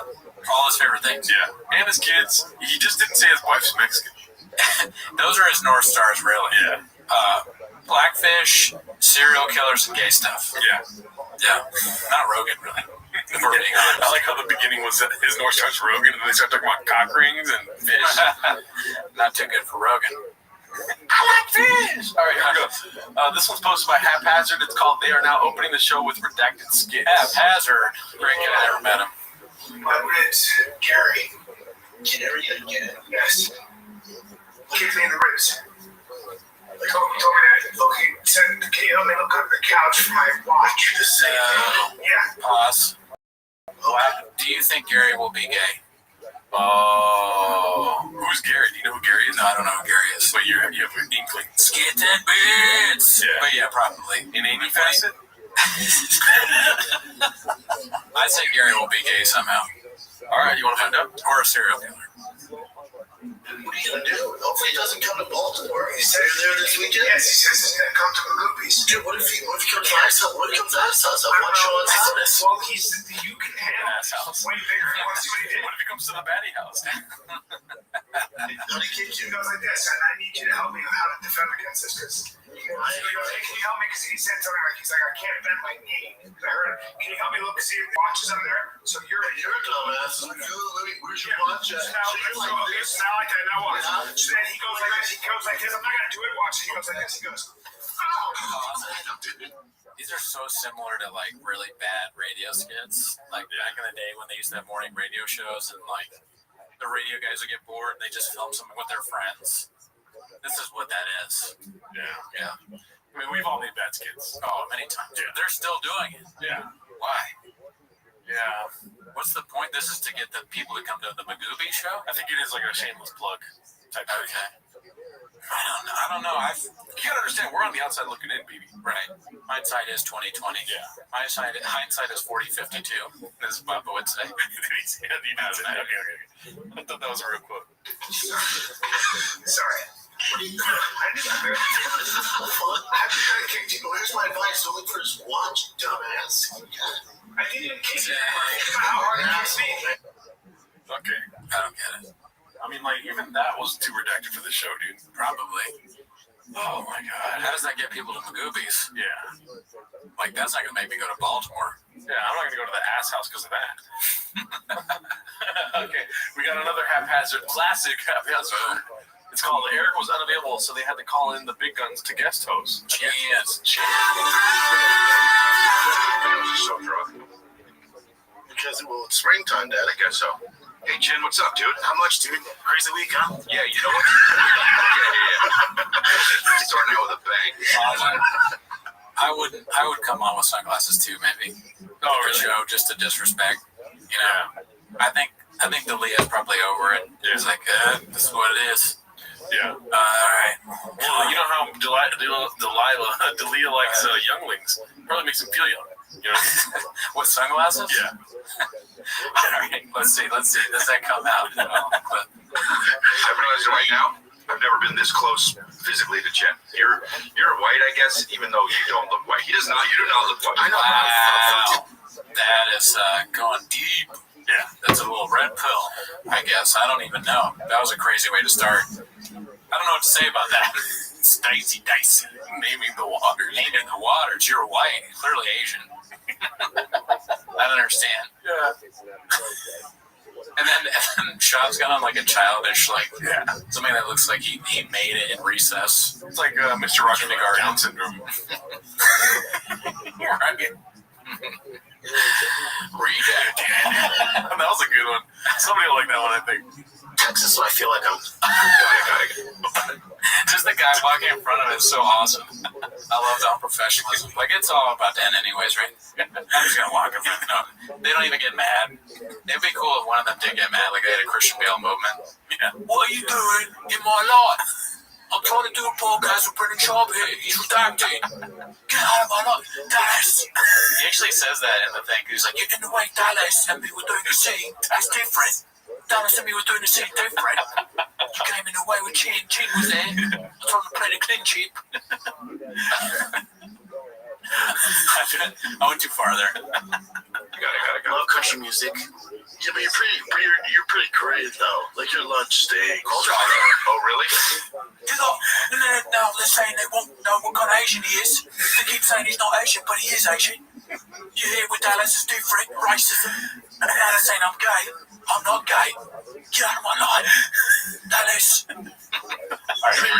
You're pretty creative though. Like your lunch steak. Oh, really? Yeah. I mean, I gotta wait till Brendan's out of this. It's like hard-boiled eggs and kimchi. Oh, dude, it's a fart fest in this. It's just fermented foods, man. Just what you like. Wow, and it's good, dude. It's like probiotics and stuff too. I gotta do that. Go ahead, sardines. I said bring one. Ew, dude. Awesome. Yeah. What do you think Shaw eats for lunch? I mean, we see the food truck diary stuff. He eats all the fried food and shit. Chop, well, you gotta think, what does he wear, right? He wears what's trendy, what's hot, right? So you are what you eat, right? He's eating hot chicken. Yeah. He comes in with pho. Well, how does he say pho? I guarantee you the first time Brandon saw it, or like many times, he was like, let's go get some pho. Also, too, I've said that before, too, but also, he likes to go to food trucks, right? Tacos, dude. Tacos, yeah, obviously, yeah. He already told us what he eats. Yeah. Carne asada, taquito, bitch. Kimchi does smell bad, but it is kind of weird to say to like a Korean person that your lunch smells. Yeah. I doubt it smells that bad. Yeah. But let's be honest, my favorite kind of comedy, racist, dude. You know what I mean? So nailing it for you. I am Brendan Chop's audience. Racist and homophobic jokes are my go-to, dude. Speaking for the minority here, I'm not, not my real views. Speak your truth. Yeah. Back to Mr. Rogers here. Okay, here we go. Sardines, dude. You open the can, sometimes the juices spill out. Ew, that's disrespectful, dude. Sardines and boiled eggs. I'm like, what are you doing? What? He's not lying. Kimchi. What do you eat for lunch? Kimchi. Yeah. It's good. Kimchi. But you like the way it tastes? I love the way sardines taste in that tomato sauce. Wow. But if you grew up on that shit, it would be good. That's the thing. Like now when you taste that, it's like, what the fuck? Yeah, like Eric grew up on peanut butter burgers. There you go. That's, but that's the thing, like that's... Do you like the taste of kimchi? Yeah. Kimchi's amazing, dude. Yeah, it's really good. Yeah. But it does have like a weird smell. I mean, it's like fermented or something, right? Eat kimchi on COVID, dude, you're good. It doesn't really bother me unless it's like, the older it gets, like I know from like roommates and chicks that had kimchi, like it can get pretty dicey. Yeah, I mean, we don't want to go down, we don't want to name the waters as far as bathroom stuff goes. Right. But yeah, it is pretty dicey. What do you mean? Okay, we don't need to. Yeah, that's what I started with. I don't want to name the water, dude. Sardines, though, unforgivable. I just don't like the way they taste. Yeah. Well, that's the number one thing about sardines. Asian? I have no clue. Okay. Sorry, they would be called like something else, right? Not going to do that. Yeah. Yeah. I'm a dick beat. All right, so this one's posted by Haphazard Swing and a Miss, that right wing Griff Papa. Oh, Correct. Well, I do like that Texas is, it's got a lot of stuff going for it. How do you feel about Texas super liberal though, Bubba. Don't get into it. Texas more liberal in here. Look, I like liberal as long as it's about individual rights. Yeah. What do you think? I like trying to guess what he's going to say. Oh, yeah, me too. I love this. And it's like, so he's saying that Texas is super liberal. The way he said it, it sounds very serious. So if it's a setup for a bit, I'm impressed. I'm going to say I'm actually impressed. Maybe he's making, or he's being serious. He's making the point that Texas is kind of a purple state now. Yeah. Or he's going to shit on Austin. But again, I'm always going to guess somehow. Yeah. Texas is going to be gay. Right? That's my guess. Honestly, I mean, you know what's so funny? I was wrong about Gary. Yeah, no, but he did have to bend over, so there's some sort of, That's a stretch. Yeah, it's a stretch, but, I'm just saying, like, it's a stretch to telepathically guess something also, But, what's it called? It's funny how Papa's body tenses up when he's probably going to do a joke. Like, it's a tell, like in poker. You know what I mean? Okay, that's interesting. Yeah. Okay.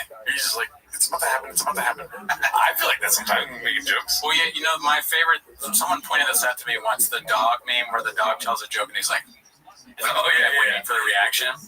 It's too true for me. That's my tell. Right, all right, here we go. It's going to be different, that's for sure. My problem with liberal is when I hear liberal now, what do I think about? I think about this gender stuff. I think about keeping my children out of school for 2 years. Yeah. I'll never forgive them for that. Yeah, I know. It pushed me over. You understand? So the issue with busy. Yeah, you kept me busy. I'm the one that's supposed to keep you busy. I'm gonna keep you busy. My kids weren't busy. They were at home. They weren't busy at all. I had to see them. And they look at me funny now. I had to light them up, B. They wouldn't wear my toe holds. My kids don't have $800 to buy flippers. Sandals. Flippers. Being conservative, the abortion thing is the tricky thing. I don't know anybody who fucks that abortion law. That there are a lot of people, but for me, it's like. So that was a riff? He didn't even say anything. Yeah, I don't even know. Doesn't make sense. Swingers on that right wing grift. Where? Oh, so they're basically saying, like, he was trying to say, like, it's too liberal for me. But he didn't really follow up with anything. Oh, like he's just saying he's conservative. Yeah. Whatever. All right, let's see. All right, Papa. Steven Crowder saw that. He's like, all right. Yeah, I want that. All right, another haphazard here. It's called Mr. Triggered Has a Solution. That doc was like, So remember, It started out with a word that like it's impossible to know. I think he's saying doctor or adopted or something. That doc was like, doctor? That doc was like, So remember. A docket, a court docket. That doc was like, So remember, Ace Ventura, when they find out that Courtney Cox used to be a man, and everybody starts throwing up. Yeah, great scene.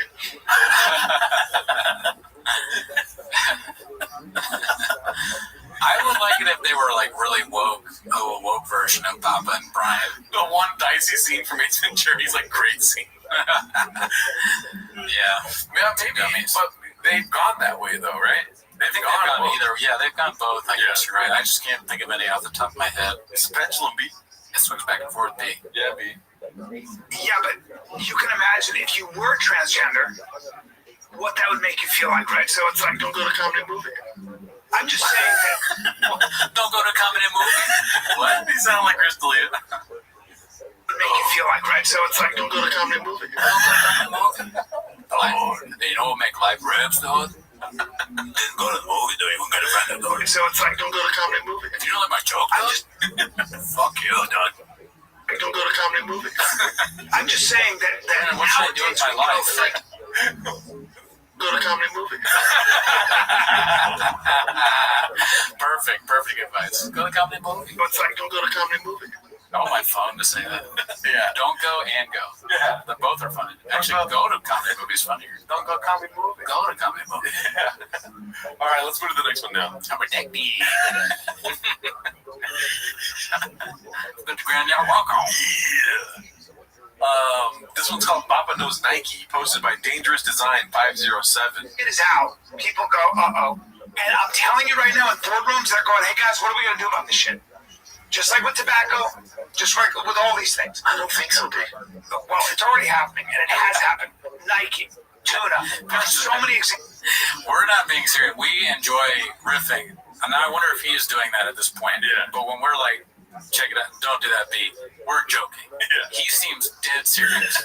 I'm worried that we'll get to the point where we're dead seriously being like B and Blockbuster and Netflix and all that stuff. Oh, I have a problem with that already. Yeah, we might already be there. You don't have a problem with that yet? I probably do. Dude, there's so many times where I want to say something's great and I say Netflix. I swear to God.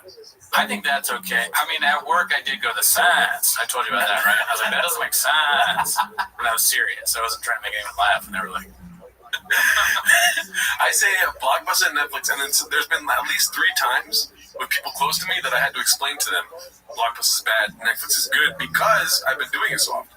I like explaining to people at shop stuff because I feel so dumb when I do it. Yeah. And I'm like, I wonder what they're thinking. And it makes me laugh. Let's see. Examples, you're just off on this. You're off on this. Bring up Nike, no, because that was the thing with Nike. That's why the NBA players sat out. I understand. Because they're like, you're going to use... The NBA players, the Masters of Business Administration players. I understand, but they're not using child labor like that. You know? Nike is stronger than the claims in the past. Child labor included a shocking photo of 12-year-old Pakistani boy stronger than Nike has strongly denied these claims, suggesting the company has little control over the subcontracted but factory. they got involved in it. And they're very adamant about making sure this doesn't happen. That's news to me, and I know Mr. Nike. Shaw, put your shoes, Mr. Shaw. Where's Penula? I'm on shop side, dude. I'm wearing Nikes right now, baby. Oh, yeah? Yeah. Nikes are good shoes. You got Vans on, you Blockbuster beat. I'm sorry. All right, so the next one is called Bought His Mother-in-Law a House, Talked to Rogan, Wants to Go to the Mothership, and the Store Sucks, all the hits in one clip, posted by Haphazard. Nice. So now I'm like, where are we going to go? So I was like, there's Texas. I was like, you go, I'll go, man. Because he's like me. He's like, you go, I'll go, you know that. Well, Adam was like, well, it's tough because, like, he's like both of us, we have our networks here, we have our production, all that stuff. And I was like, yeah, you're going to sell all that. He's like, I'll figure that out. Both of us. Who is he talking about? Adam Egan, I think. Okay. All right, let's watch the clip again really quick. Go, Uncle, you know that. Well, Adam was like, well, it's tough because, like, he's like both of us, we have our networks. Both of us. Like both of us. Like both of us. Is he talking about both of us, or is he saying, like, both of us? Both of us is in, like, who's both of us? Yeah. He's hanging out both of us are getting. Or some sort of Greek person. Both of us. Dude, production, all that stuff. Great guy, never met. And I was like, yeah, you're going to sell all that. He's like, I'll figure that out. He's like, you can figure that out. I'm like, I can figure it out. It's such a pain. I just bought my mother-in-law house. I can figure all that out if it makes sense, dude. He's like, well, it makes sense, right? As we're going through Don't say it, because if you do it, I'm gonna do it. I'm looking. I was talking to Rogan this morning. Is he saying? Is Brian saying he's gonna buy a house too? I think talking about moving to Texas. Oh, the Austin grift. Okay. Yeah. Yep. Another classic, dude. Mm-hmm. Let's see here. I cannot listen to another podcast of you and anyone you've had at the club, the mothership, and how fun it is. I know. It makes me want to jump off a bridge. Yeah, because you want to go there and hang out like we used to. Yeah. So you never. Nobody really fucking. That was our life. That was our nightlife. That was our nightlife. The parking lot of the Comedy Store. Gone. That's gone. Yeah, and it's reviving in Austin. Well, and they sound like Jim Baker and Tammy Faye or whatever about building a place.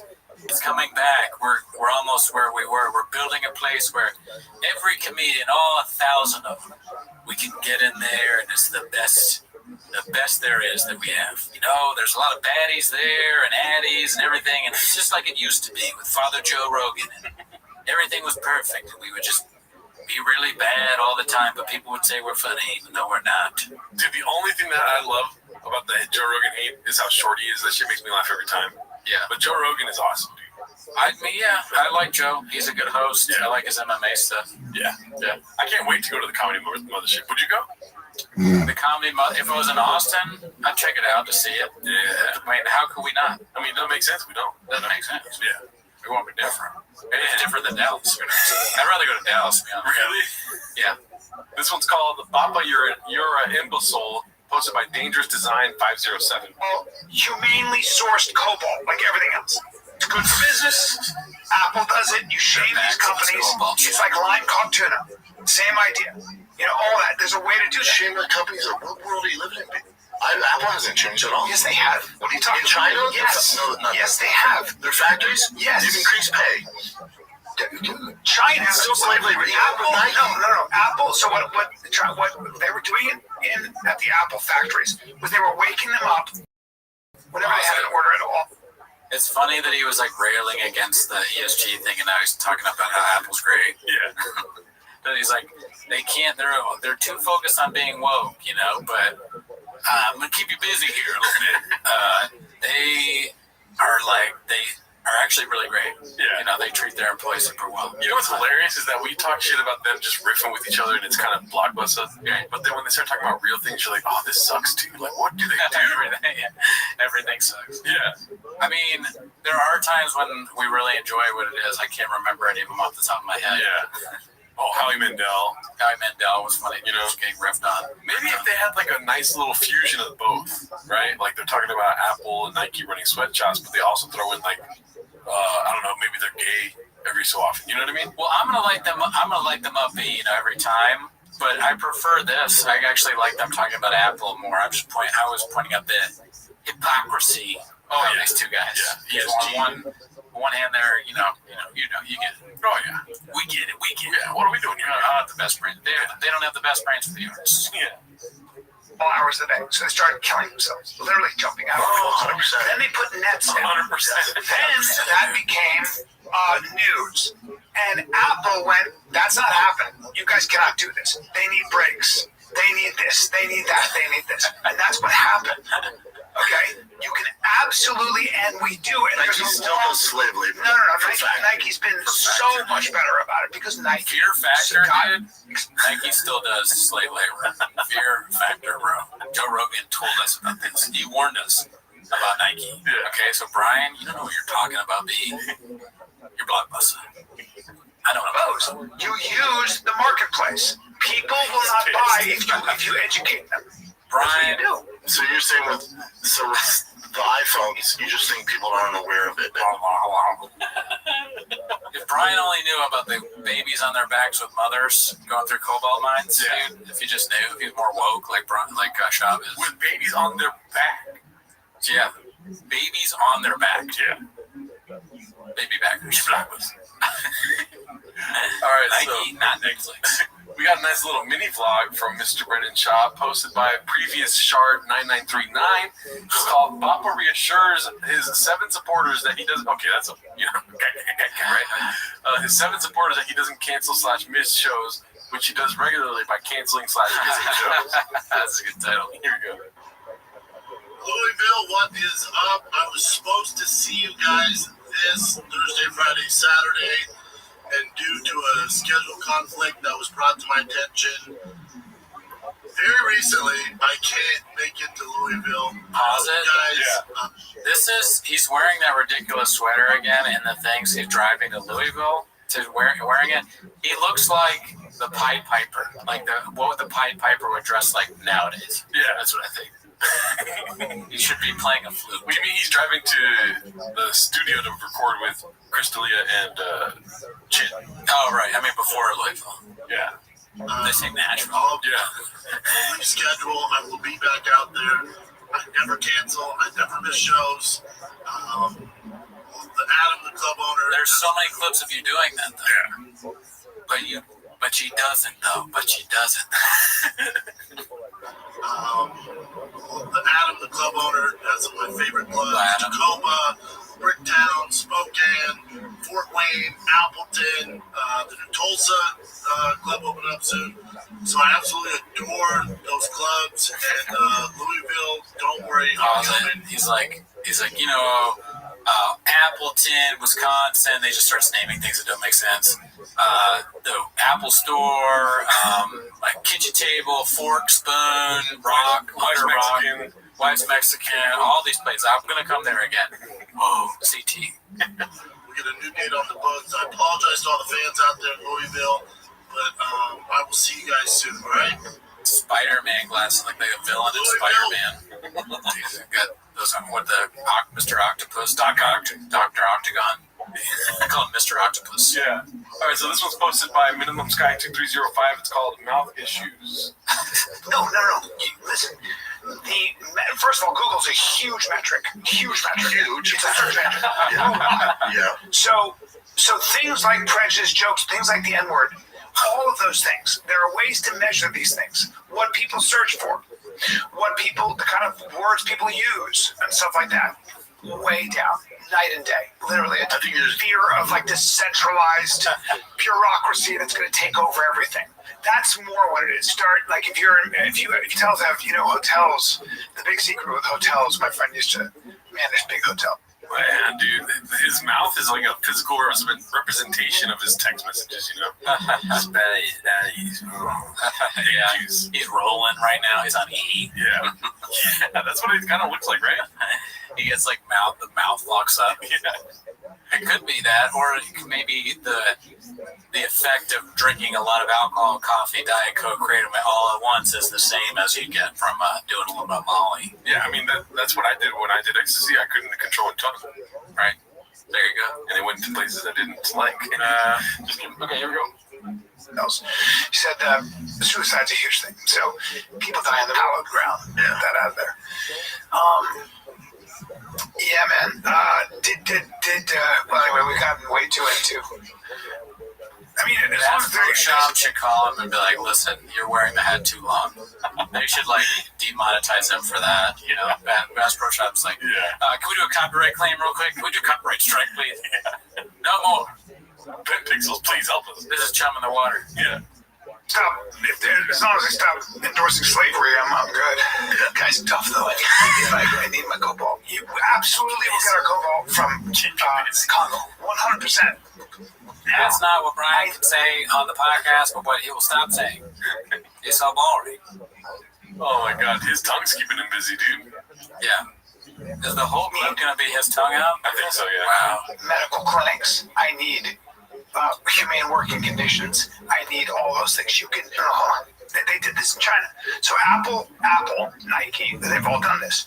When you see that people are behaving badly, and these cobalt mines are controlled by essentially warlords, everything else, it's good for me. Oh, honey, look, Shop, look at what he's doing. He's doing the tongue thing. Look, we came to see. I read about this in biology. Yeah, Dad. Oh, he's so redacted. It says not to feed the shop. Why? Oh, well, he might choke on it because he's not stupid. You can only eat during food truck diaries. We should have come here during food truck diaries. Oh, Dad, I wanted to give him dick juice. I wanted to see the shop show. This is just that T-Fat-K thing with that weirdo that talks about China. He just goes. Apple does it. You shame these companies. It's like line caught tuna. Same idea. What they were doing at the Apple factories was they were waking them up whenever they had an order at all hours of the day. So they started killing themselves, literally jumping out of windows. 100%. Then they put the nets down. Then that became new. Oh my God. And Apple went, that's not happening. You guys cannot do this. They need brakes. They need this. They need that. They need this. And that's what happened. Okay? You can absolutely be better about it because Nike got exposed. You use the marketplace. Why is he getting upset? Because he knows what it's like to see mistreated workers. He himself doesn't pay them, and he pees in front of them in the sink. Zing. People will not buy if you keep them. That's what you do. So you're the change. I guarantee it already is changing. What's so funny? He just after that point he put the big chew thing in his mouth. Yeah. He has to do it before he talks.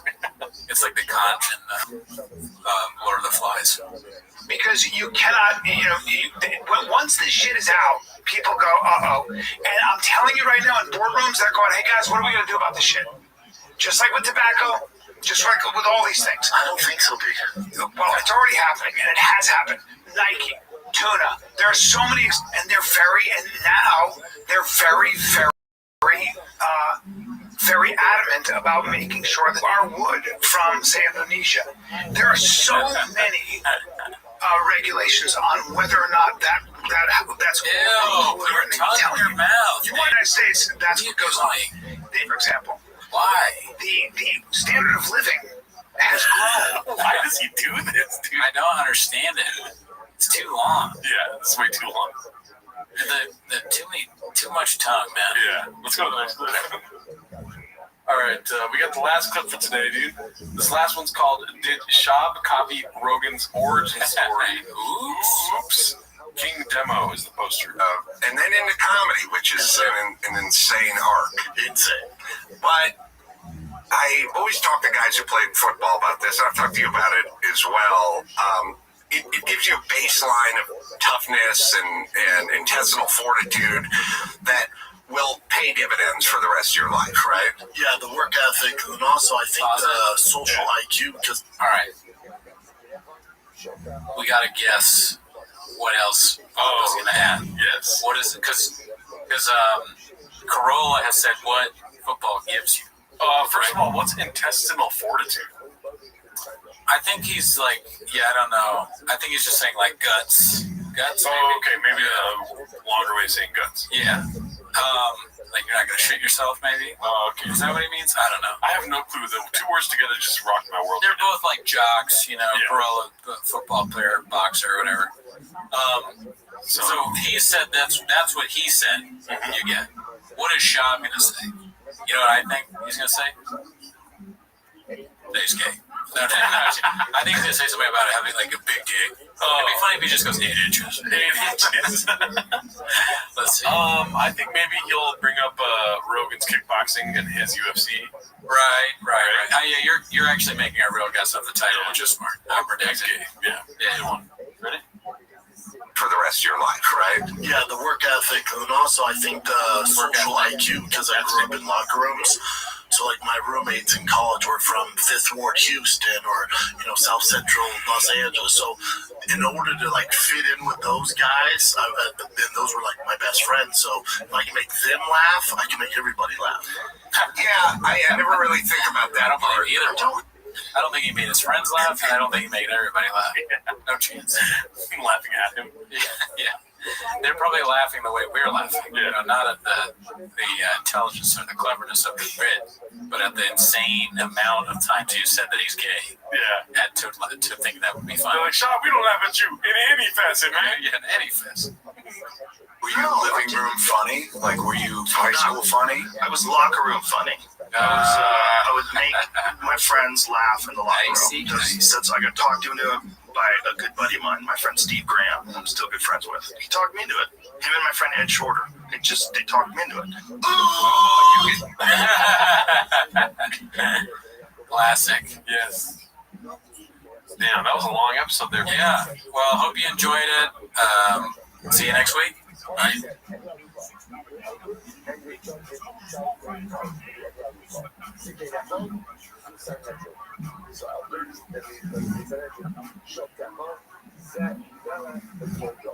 Inside the walls of marriage, my body may be, but my dick juice has set my soul free.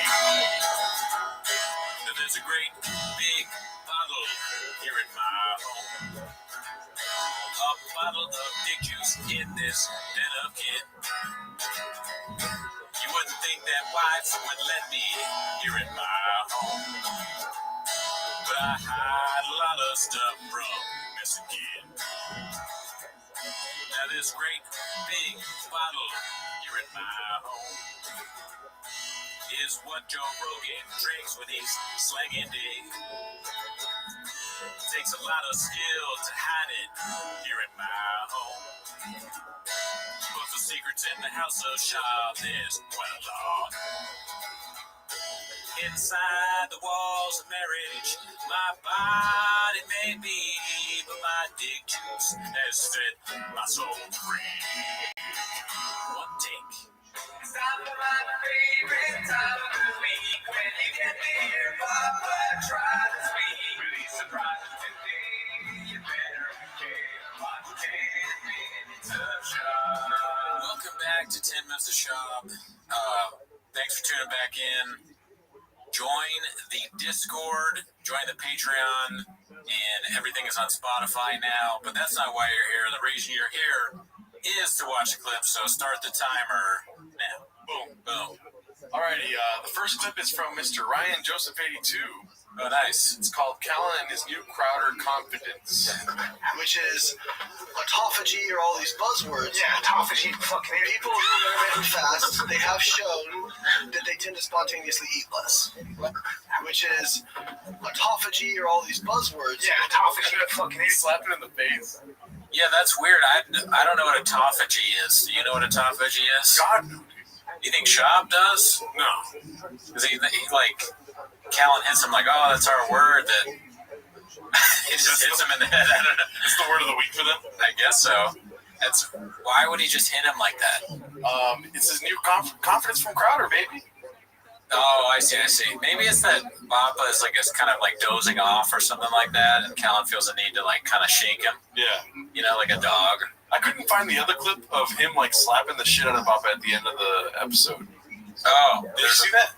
I saw the thing where it was like edited and it kept like poking him and like pushing his face and all that. Is that what you're talking about? That's the end of the episode where they were starting to plug dates, and then Callan was like, I might not be at this date, fuck it, I don't care. He's just got this new confidence about him, dude. So because he's on a new show with Crowder, he feels like he can just hit Papa, and then he's like, all right, here's the thing.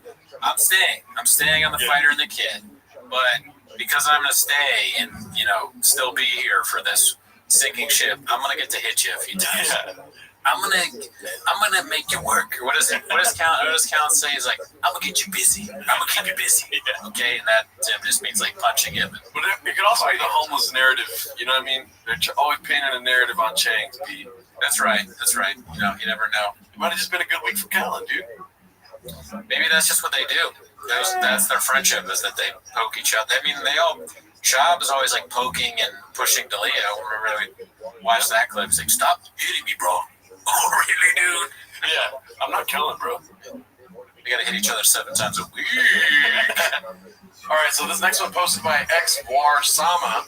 It's called "You Never Know Who Could Be Picking Up a Shift at the Friars." Maybe a cat, or a homeless guy, or even a president. They can be. Seen this one yet? No, intrigued. Honestly, the Secretary of Agriculture, Adam Putnam, good man, but I never met him. I didn't know him. Amazing. It's a shot from the former president of the United States at Papa. Yeah. Wow. Not my president, dude. Indeed. That's the guy who built the ground we walk on. Yeah. Right there. What do we do? How can you do Trump as Papa? It's a great water. Yeah. Doing here. What are we doing here, Papa? I'm balls deep in fish. Look, a lot of people say that they're balls deep in fish. I've heard my opponent, Joe Biden, Crazy Joe, say he's balls deep in fish. But the truth is, when you talk to him about it, too much about fish, does he know too much? Democrats, they want to talk about collusion. What are we doing here? What are we doing here, Papa? All right, we tried. Russia, great people, never met them. All right, so this is Stormy Daniels, great chick, never met her. Baddie. She's a baddie. So you looked at my phone, there'd be all types of baddies. I'm like combining Daniel or Papa playing you and Trump. All right, so this one's called "The Fighter Not Known for Being Funny Riffs About Flights Better Than an Ex-Fighter Who's a 7-year veteran Coleman." Posted by Verve785. But the financial part, I thought I finally made it. I'm in the WC. I'm signed. I'm going to Las Vegas to fight. Oh, I bet. Show up. Yeah. Take that L home with you. Oh, damn. Yeah. Did they give you the special box with the L in? Oh, man. You had to carry it. Oh, come on. Didn't they charge me on the plane to bring it back? It was Spirit. I flew Spirit. Dog, dude, I'm no joke. I saw 2 dogs fight each other on the Spirit Airlines flight, bro. About 4 months ago, I was flying somewhere on Spirit, and I knew they were beefing in the line and checking. I never flown Spirit, dude. It's basically like playing a video game. It's kind of like the city bus of the air. It really is, dog. Yeah. One guy got off. One guy halfway through the flight just got off. It was just that. So that blew my mind. Yeah. But 2 people had dogs, bro, and finally they let him go, bro. Yeah, dude, he's killing it. Him and Dio should start a podcast. The Fighter and Dio, you know what I mean? The Rat and the Sting and the King or whatever it is. They should just do King and Sting. Yeah, just for like redo it all over again. Yeah. I don't know. That could be dicey. We've seen that happen. We've seen that narrative play out. But yeah, so far pretty good, right? Yeah. We'll see what happens with Papa here. And they finished it up, dude. The pilot comes on and starts the betting odds. Yeah, dude. One of them is fighting Henry Cejudo soon, I think. Yeah, actually. So Triple C. It was definitely. It must have been on some sort of call. You know what I'm saying? Give me some intel. Sometimes I like to think when I yell at play, people think I'm the marshal. You know, there's a marshal on the flight. Yeah. I come on that bitch, my tattoos are. I'm like, oh, they probably think I'm the marshal. No, dude, me and Marshall Mello. You're the fucking Marshall. You don't think so? On the flight? Like, if shit goes down, I don't think you're like, oh, that guy got this. I know there's a real Marshall somewhere. You dress like a figure going to Coachella, dude. There's no way anybody thinks you the Marshall. Or even if I'm dressing like that, like, not just, you know, like you fit it.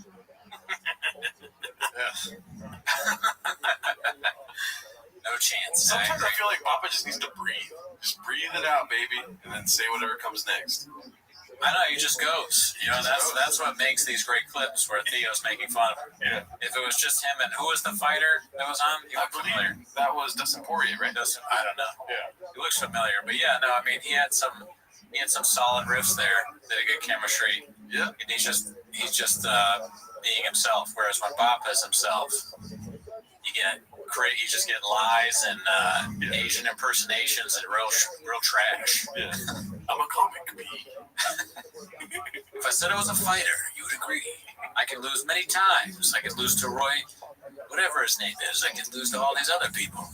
Get knocked in the head. All right, so this next one's called Holy Catnip, hosted by Sarlacc Survivor. Friends with me. Imagine if one of our friends was accused of sexual misconduct in the press. And we went on air and said, oh, I haven't talked to him yet because I was too busy getting eye surgery done. But if he did this, it was terrible. Instead of just going, yeah, that's my friend, fuck off. Yeah, or say nothing. Right, just in case he did do that. Yeah. That's what you put in your mouth. Yeah. So my friend's a piece of shit. But yeah. It's funny to watch these two when the guy's like, imagine one of our friends got accused of sexual misconduct, as if that's not like... It's very easy to imagine. There should have been a laugh track after that. Like, imagine one of our friends got accused of... all of them do. Yeah. But yeah, I guess that's a good point. I mean, I guess Callan, he's getting angry at Callan because Callan didn't stand up for D'Elia. If he thinks he's innocent, you should stand up, I guess. I don't know. I don't really want to be in those waters. No, yeah. What are we doing here? But, that has nothing to do with me. Their problems, they need to solve them themselves. You know? Yeah. Don't bring it onto Timos. Okay? Ari Shafir and Bobby Kelly, great guys. Very funny, but you know, that's narrative B. A lot of cats were eating that catnip this week, just telling people to say that right there. Yeah, no, I mean, that's a funny clip. It's interesting to know people are... I like it when people are mad at each other, like these comedians. Infighting is interesting. Yeah. Like, oh, Shafir doesn't like Papa? Oh, wow. What, Kelly's what? I guess, yeah. Is Bobby Kelly certified homeless now? I don't know. Confirmed homeless Bobby Kelly. All right, so this one's called Crowder's My Guy, hosted by No Cauliflower 4577. I know. I'm doing Crowder. Louder with Crowder. I love Crowder. Yeah. Just talk to Crowder. Yeah, great guy. My guy. Brendan Shaw, I think Matt Mitrione was the one who actually played the most. I didn't know the show, so yeah, I didn't know the show. No, it wasn't very good. My son was podcast hosting ability. Ouch! Worst stand-up special I've ever seen in my life. Stand-up special? Yeah. In case it wasn't yeah. Where's it? Netflix or? Probably fun. It's on Showtime. Showtime. That's not Showtime. Just look for the cover with a full-grown man dressed like Justin Bieber. Whoa. Boom, boom, boom. What if he just started doing T-Mos rips? He's like, he sucks 7 times a week. Oh, really, dude? Crowder does not feel the same way. No. Papa just hears names and he's like, oh, that sounds like a good name. I'm friends. Yeah. But Crowder's my guy. My Crowder. Yeah, hey, Crowder doesn't like Papa. Man. Do you think any of his team will show him, like, Crowder's not your guy, B? No, right? Because he doesn't. That's another problem, is he lets in no criticism of any kind. So if his team is like, hey, by the way, that guy you said was your guy said that you're bullshit. Yeah. He'd be like, you're fired. Don't tell me that. He just posts the ghost. He doesn't read the comments.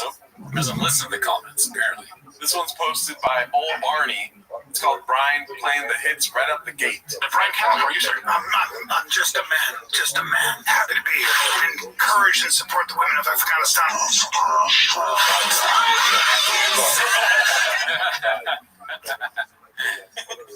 Look how happy he is, dude. Yeah, he looks pretty happy there. He's like, he's free of the T-Fat KC. He doesn't have to sit in that stupid chair in a weird position next to Pop anymore. Enjoying himself and playing all those little hits, Afghanistan and everything. They're not sending their best, as Trump would say. They're not, to the right-wing grifts, they're not sending their best. Old Callan pronouncing Afghanistan correctly. Yikes. The best that T-Fat-K has to offer, dude. Although I'm sure it makes his show better. What? Callan being on this Crowder show, which I've never watched. The bad show, never seen it. I'm sure that Callan will make it just a little more interesting because it can't get worse. Yeah, I think they're starting a new network of podcasts. Oh, yeah? The Mug Club. They like drinking coffee, Pete. Do you mind that I shut the door on our right-wing grift shit by talking shit about Crowder? Is it Pat Crowder? No, it's, I don't know. It's Steve Crowder. Steve Crowder. Yeah. Steve Crowder. See, I don't care. I'm not trying to right-wing grift. Not at the age of 32, baby. It's a 45. It's an older man's game. I'm going to become a right-wing grifter.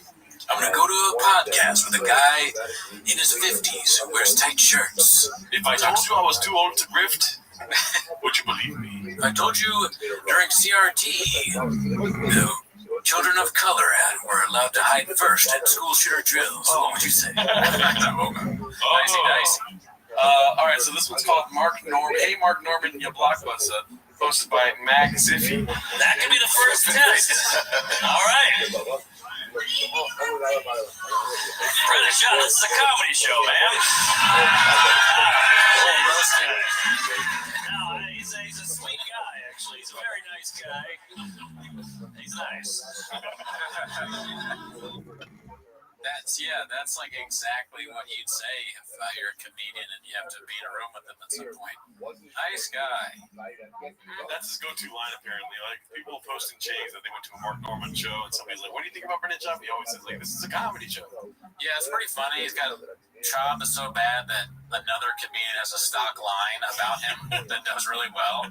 You imagine there's like some other comedian has a stock line about you that just crushes everywhere. Yeah. This is a comedy show. Yeah. He's a piece of shit. What do you think about Gerard Alcott? Pubes? That's all he's saying. John Belushi. Yeah, do you think Schaub, if he ever meets Norman again, will be angry, or he won't know? I don't know. I don't know. There's no way to know what Papa's going to do in any situation. Schaub has to pretend, and if he knows about these things, every time he meets somebody, he has to pretend that they haven't called him an idiot. Yeah. Like, probably 60% of the people that know, or more, I'm just throwing out a number, I'm a numbers guy. But the people that know Schaub think he's a moron. Many have said that he's a moron on YouTube, all the comedians. So when Schaub sees them out in the club, he's got to be like, either be like, hey man, you fucking hurt my feelings, or like, fuck you, or just be like, hey, what's up, man? Good to see you again, even though you said my special is terrible and I'm not funny. Cheers, B. If you want my true opinion on it, I don't think Schaub knows any of it. I think that if he did know it, then he would just be silent around that person. Maybe. Unless there was a toe connection. You know, right? Be like, gotta do the toe grift. You know what I mean? Which is weird because he went right after Bobby Lee. He kind of picked on Bobby Lee for no reason, really. You know, there wasn't any evidence or Tiger Belly stuff, but he went right after Bobby Lee, even though there's all these people that are legitimately making fun to his face. Online and YouTube videos, but you never hear him talk about like what is it, Legion of Skanks. I think they had him on. They had Jay Okerson on, right? Oh, I saw a picture. Yeah, I saw a picture of it. I don't know how Papa's brain works. That's coming out next week, I think. Dicey. All right, so this one's posted by Toronto Rapture. It's called Brendan Gets Frustrated with Callan because he doesn't understand what the fuck he's trying to say. What a monster. 2-time Hodge Trophy. So you know how I always say Bo Nichols won the Heisman? Yeah. This guy won it twice. Bo Nichols won the Heisman. He did not win the Heisman. No, Bo Nichols didn't. Bo Nichols won the Hodge Trophy is the Heisman, right? The Heisman? Well, because the best football players won the Heisman. The best wrestler in the nations awarded the Hodge. So the Hodge is their version of the Heisman. Right. So I say Bo won the Heisman. You know, it's just. And this guy won it twice. This guy won it twice. Twice. 3-time national champion.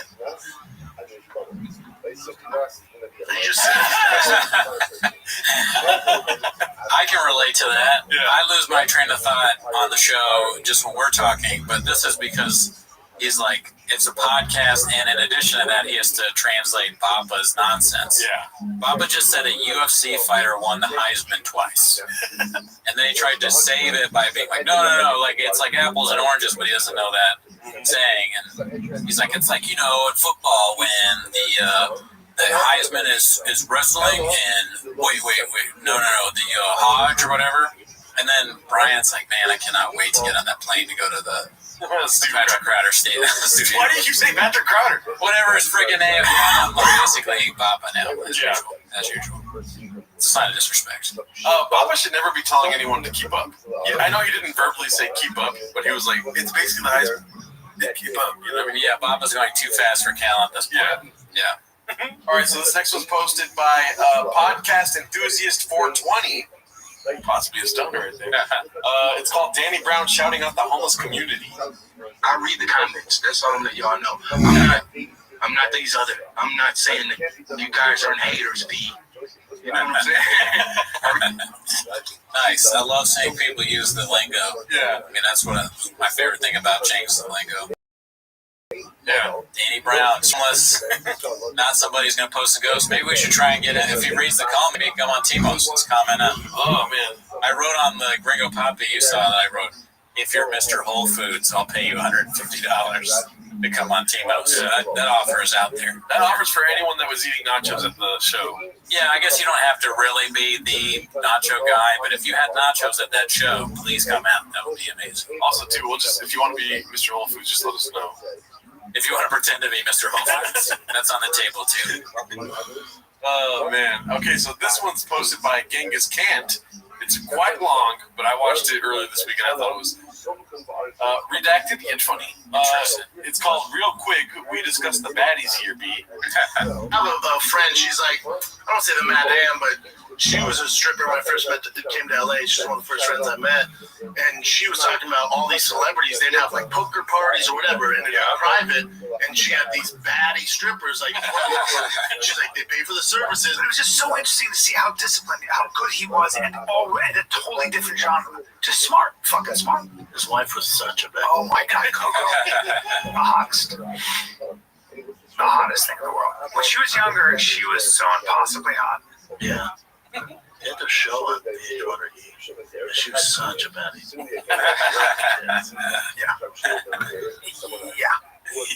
Yeah. She's a baddie. Pause it for a second. It's just so awful, man. And, him saying baddie that much, I wouldn't want to do that because I would think about, he has a family, he has kids and a wife and all that. I don't have that. I still wouldn't want me on, like, people I know, friends watching me being like, oh, look at that baddie right there. Yeah, you should know stripper, dude. Like, so many baddies that real bad. I'll be like, ugh. You gotta hold some of it in. Yeah. Papa doesn't have that though. So. No, Papa, he just goes. And it's typically towards baddies and addies, dude. 100. Yeah, this is a very long clip, but we have to watch the whole thing. There's a lot of baddies. For sure. Let's do this. Talk. As we know, the baddies text dropped this. Right. Baddie here. It's the first ever. Oh, Chin, you too? Syndrome for trust. Oh, hell yeah, yo. Diversity. Hell yeah. It's like a zombie movie. Joke is such a fucking. Where when someone starts saying baddies, you're like, oh no, fuck, they got him too. They joke about this? All right. You made it well. For your drink, though, I don't have to big RI sports. That is pretty much, dude. She's a baddie. Or she's a nightmare to deal with. Loneliest girl. Sweet tattoo on your tits. Well, you may not want to have his face on your body either, but she's very sexy. You gotta figure they're gonna go after her, right? Okay. She's a baddie, though. Sure. Disappointed with those tattoos. You don't see her face filming You this see the video. kids around the house when he's filming that bullshit Beyonce video? Surfboard. What they doing? They were in school. Yeah, where's the wifey at? Damn. Do you ain't Triple X not pulling the hottie? Yeah, she's so bad. She is a baddie. It's like a reflex for him, dude. It's like a knee jerk, just bad. Yeah, it's sad that such great comedians are, their one weakness is baddies. These women are destroying the chance at great art, because they're ruining the reputation of people like Brendan Schaub, and his tongue is out. He's licking his lips over a picture of Vin Diesel's wife. Dark. Vin Diesel's going to be certified homeless after this clip. Din Diesel? What did I say, Vin Diesel? It is what it is, baby. Yeah, it's basically it's a video of her kind of like taking off her shirt and showing her boobs in a bikini top, basically saying that if like she always gets judged for her body regardless of whether she shows it or not. She's a baddie. Whereas, yeah, I'm sure that the girls don't like that guy at all either. I'm sure he doesn't get. This makes it seem like half the show is this. Just them staring at women. Their interns are like, what do you... There's a clip of... or here's a picture of someone's girlfriend. Oh, she's baddie. Brian's like, what's the context? Next, well, she was kidnapped and they just found her. Oh, well, I'm glad she's okay. Baddie. She's kind of hot. Yeah. Not mad at that picture, though. Chin's like, I was scrolling earlier and I thought, boner alert. Got a baddie. Boner alert. That'd be so funny. Oh, either. She's a baddie. Boner alert. He's a good looking dude. Okay, yes. Oh, there it is. Someone say he has an overbite, though. Yeah, that's a. When I see the House Society acts to Corona, how they react to Corona about 99%. But Brian Callen. Oh, damn, she's a baddie. What percentage of the world do you think they use it? I give you that. You know what? After looking at tape, it's not even a question. After doing the playback, I need to look at that. Oh my goodness, guy. Okay, I'm on board. All right, what's next? I'm with either. Go ahead, Cap. This one? Sure. Show them another picture of hot chicks. A video was posted with G-Eazy kissing up on Meg Thee Stallion, and everyone is super upset. Why is white? Because I don't know if it's because he's white, but also his girlfriend. Fuck them other. Fuck the Shakira and J-Lo. You would get Meg Thee Stallion. You like that? That's what you like. You would. Oh, she's so fine, bro. Really? Oh my God, You're into that. Where's she from? Is she Bronx? Houston, Texas. That's white pizza. Really? Yeah. You're really into it. Oh, I love it. Interesting. Yeah, I love it. Jeezy be getting some hoes, though. How about that Halsey disc, though? Oh, shit. Who's this? What's this? Oh, I think that's. Oh, Jeezy? You're the sweet. Oh, it's grabbing around. Oh, he's busting nuts. Good for Jeezy, dude. I mean, it's a great Halsey move. kid. Hold you down. Great move. I don't know what Halsey is. She makes no beats. She makes the music. The reason I was staying silent is because I wanted him to say baddie really bad. Yeah. I was like, this guy's a comedic genius at this point. He's almost gonna say baddie every time, and then he doesn't do it, and then at the very end he's gonna say baddie, and it's gonna be really good. Yeah. I think I may have ruined it by doing that, but let's see. Like, what is she? Yeah, she's very, like, she's a really good singer. I think she's bisexual. Super sexy. Everyone's bisexual now, right? That's just what you do if you're a girl and you're famous. Is there anybody that's just 100% straight? It's a girl. Do they feel like they could be comfortable being straight, or is that right?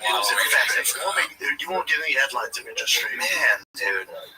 But I celebrate Halsey for whatever she wants to do. Yeah, I mean, she's cool, I guess. I don't know. Is the music good? Yeah, she makes some good tunes. I like her new album's pretty good. Is the music She's super depressing, though. Do you like your cat? Every now and then, I guess. That's a no. That's a no. Who do you like more, her than Chinese? I'm going Halsey. It took you a second. Okay, she's a baddie, though. What else you got?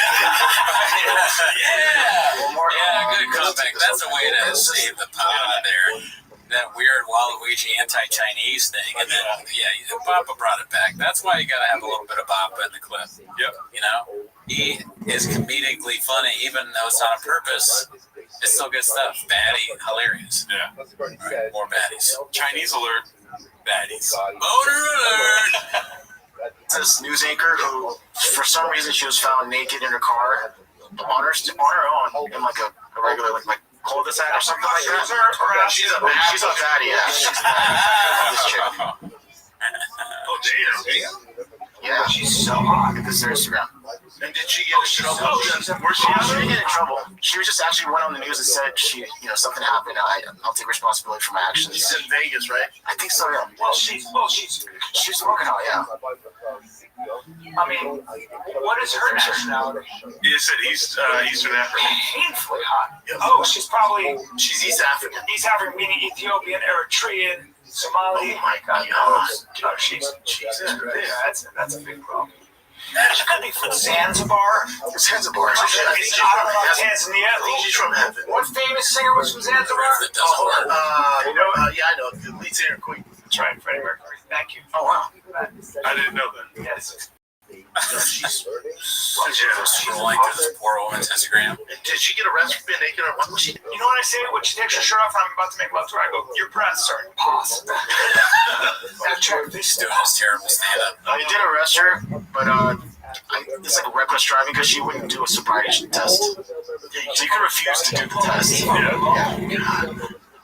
I mean, if you're a cop, go enjoy the rest of your night, dude. You got a gift, yes. Huh? They look real. Yeah, real fake, but I don't care. Man, that's incredible. Oh, Natty? Congratulations. Hey, you little princess on YouTube, guess what? I didn't take one sip. I'm ridiculous. It would be funny if they did that with horrible events in the news, like tragedies, and they're going over what they think. Oh, it's so terrible. I bet the families will just. I just want to say to the families, I hope you're okay. Thoughts and prayers. And well, look at that one picture. Oh, that's bad. She's hot. Yeah. Let's pull up her Instagram. Let's pull up the Instagram of that tornado victim. Ooh, look at her. You know what I would say when like the tornado was about to hit? I'd be like, I don't care. Your boobs are impossible.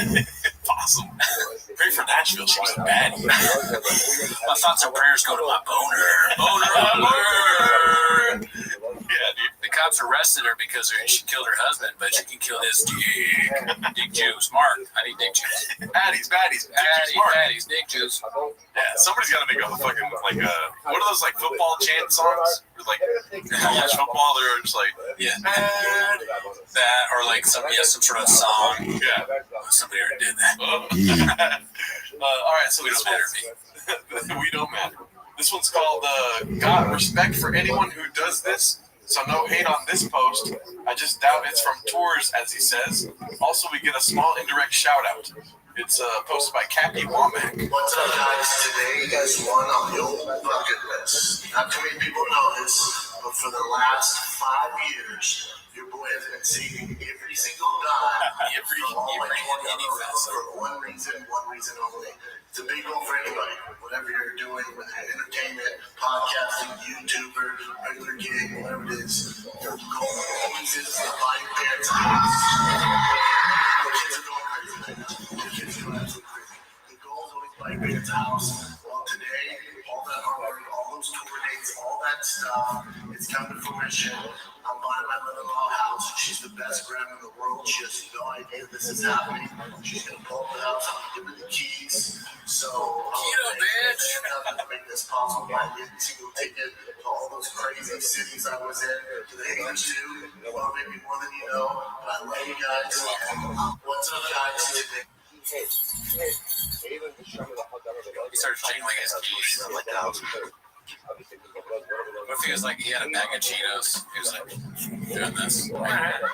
Cheetos. Mama.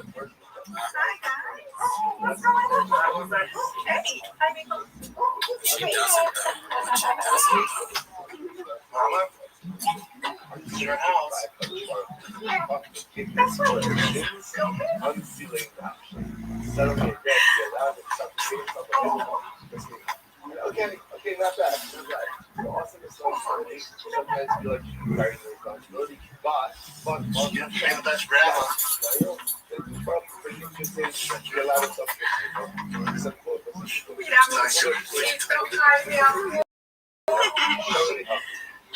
You told her, like, okay, so the special came out, we're gonna do this video, you gotta Mexican it up a bit. You can't be yourself in this film. I'll get too much hate. I bought you a house, so do as I say. Was that actually how she acts? I don't know. I don't know these people. Yeah, I mean, obviously you don't know. I'm asking to guess, sir. Oh, are you rhetorically asking me? No, I mean, like, I don't know. It just seems like if I told you I knew these people, would you like me? Obviously, no person is like the character that Papa paints in the Gringo Poppy. Yeah. But she wasn't necessarily when we had the interview with Mark. She wasn't really that either in the club. Yeah. So it's hard to know what's going on. What's what? Yeah. I mean, I don't know if when they hugged each other, she whispered in his ear. I know you're redacted. She goes in the house and like I'm surprised there's no bits. You know, there are no Gringo Poppy bits. Yeah. Where are the flaming Cheeto mentioning that? Where is like I got you some taquitos. I don't know. Imagine she opens the front door, and there's a stool on the mic stand. He's like, you gotta watch 10 minutes of my stand-up. She leaves. There's nothing funny in that video. Most comedians, even if they were to do something super nice like this, emotional and buying something for your mom or your mother-in-law, you'd think you'd have like some joke in there, right? Also, I would not share this. Yeah, it's kind of just like, hey, look, you thought I was a bad guy because that stuff I do, but I bought my wife's mom a house because I may not have cheated on her and sent all these text messages asking for baddies. Yeah. That guy I also fired didn't pay. So I didn't pay him. And a bunch of people have quit, or actually I fired them and I said that they quit on me. Yeah. I did that too. So, but this video that I'm showing to you, purely to make you think I'm a good guy, I'm doing that. I did that. Yeah. So, like me. I may owe Mark $15,000, which happens to be the down payment on this home. I don't care what people think. I don't read the comments. And I made this video so people think I'm cool. Yeah. I'm ridiculous. All right, so can't talk. The next one is called Papa Reads a Mean Comment, posted by the homie Highlight Numerous. There we go. Oh, nice. There he is. Look at that right Oh, that's made a nice meal. Happy 40th to my brother Ben Shop. 12 years ago, I met this man. We've seen each other twice a week ever since. Tough as nails, creative, but most importantly, generous. Few do so much for so many anonymously. He's also into fashion. Apparently, he thinks this Peruvian poncho suits him. That's a dope ass off-white pop. Look at this. Look at this. That's great. Look at John Anik. How was this dumbass? Good-looking guy. Look at this dumbass. Still pretending to be friends. Yeah, whatever, dude. Dude, how about that picture where we're wearing suits? Yep. I don't think the poncho's that bad. The poncho, let's look at it. It's not that bad. Maybe it looks comfortable. Of the stuff that Papa wears, I would make fun of him for this poncho thing. Yeah. As far as like their friendship, you know, and you don't have to be like, we're best friends. You know, people just know. I think that's a bit dicey. Yeah. Kind of like the beginning of the end. He's like, oh yeah, I don't read comments because I look stupid as fuck when I do. I want them to like when when Callan leaves, do the hot chip thing again. And Nick be like, "You guys want to eat a hot chip?" And Callan's like, "I don't want that." Yeah. That'd be a good callback. I wonder if they'll do that. Yeah. That's what I want from Jinx. I want Callan to make a homophobic joke. Why? Because they always do that, or yeah, they always act like they're gay. That's true. Yeah. That's something. If the podcast stopped, where would we see people, pretend to be gay or whatever? Yeah, this is the best. If Nick was like, "You guys want a hot chip?" and then Callan's like, "I want a hot dick," that would be great. Yeah, great rep. All right, so this one's posted by National Message 6048. It's called the Bappa Classic. This one's gonna be really fun. It's amazing. It's amazing. Oh no. I've talked to a handful of people. I mean, the last two I've done have been like shit shows. Have they? In a I don't know, a fun way, but just not. Have you done corporate gigs? I did one last night. That's why I wasn't. But yeah, but you got to embrace the diciness of this. Surprise! They don't know you're here. Sure. And you may want to mention he's president of the company's golf game. Yeah. Right. Talk about how Mark can't keep it in his pants. Right. Mark is it's so many affairs. Mark, you can't keep it in your pants. And they're all like, what the fuck? Oh, no. The fuck you set up. It's the boss. Yeah, it's the boss. You have no idea. He goes, fuck you. Get off the stage. I'll give you a deal. Fuck off. You're like, I'm not the vice president. I come watching TV Board one time. Okay. I feel like that's I think that's. Oh my god. That makes me want to watch him do a corporate gig so badly. I've never wanted to see anything more in my life. Bappa, that was what I was thinking about it the whole time. Like, how would Bappa do that? So that's exactly what he did. Go way too far. Oh well, he's insinuating that people would tell him to talk about kitty porn. Not that doesn't even make any sense. No, I know. It doesn't make sense. It doesn't make sense. No. But if Bappa would do shit like that, he'd be like, yeah, so the vice president is here, right? And he's over at that table being gay. There are a lot of people who got laid off this year. Kind of almost as many as died of COVID from the vaccine. What he would do is make advances towards somebody that is of the male persuasion and appealing to Bappa's eyes, because that's what he always does. Right. Like, this guy's got me a boner right here, dude. I got a boner because of this guy. I'm trying to do this routine, but I can't. This guy over here, he's just pointing at one of the waiters, the server people. That doesn't even work there. He's really hot, right? What are you, like the VP of sales? Yeah. Clearly the waiter, he has like a tray of food in his hands. All right. Well, you're clearly giving me a boner alert. What do you got there? What is it? And it's like a simple sandwich. It's shrimp. She starts calling all your coworkers baddies. Are there any there's some baddies here? You guys like baddies? You guys ever been to the zoo? He loves to talk about animals. Yeah. So whatever corporate event he did, they'd have to be okay with some like giraffe and shark jokes for sure. Y'all see Blackfish? Look at her. She's a baddie. It's just rolling next to Bappa. It would be bad. All right. This next one's called Drunk Emotionless Buffoon, posted by Toronto Rapture. Well, what happened to my girl? She was like, after my gig, she was on the street in Venice, and this car drove by. We have the video, couldn't make out who it was. And this dude took a Fiji bottle, a whole Fiji bottle, as they were driving, and threw it as hard as it could right at her. Hit her right in the chest. What would you say there if your friend told you that? I would try to make jokes. Brandon's not doing anything bad, I don't think. I'd be like, man, is she okay? Like, yeah. And then maybe once I found out that, like, it was me that did it. Well, see, if it was a friend that told me, this isn't going to be the first time I'm hearing about it.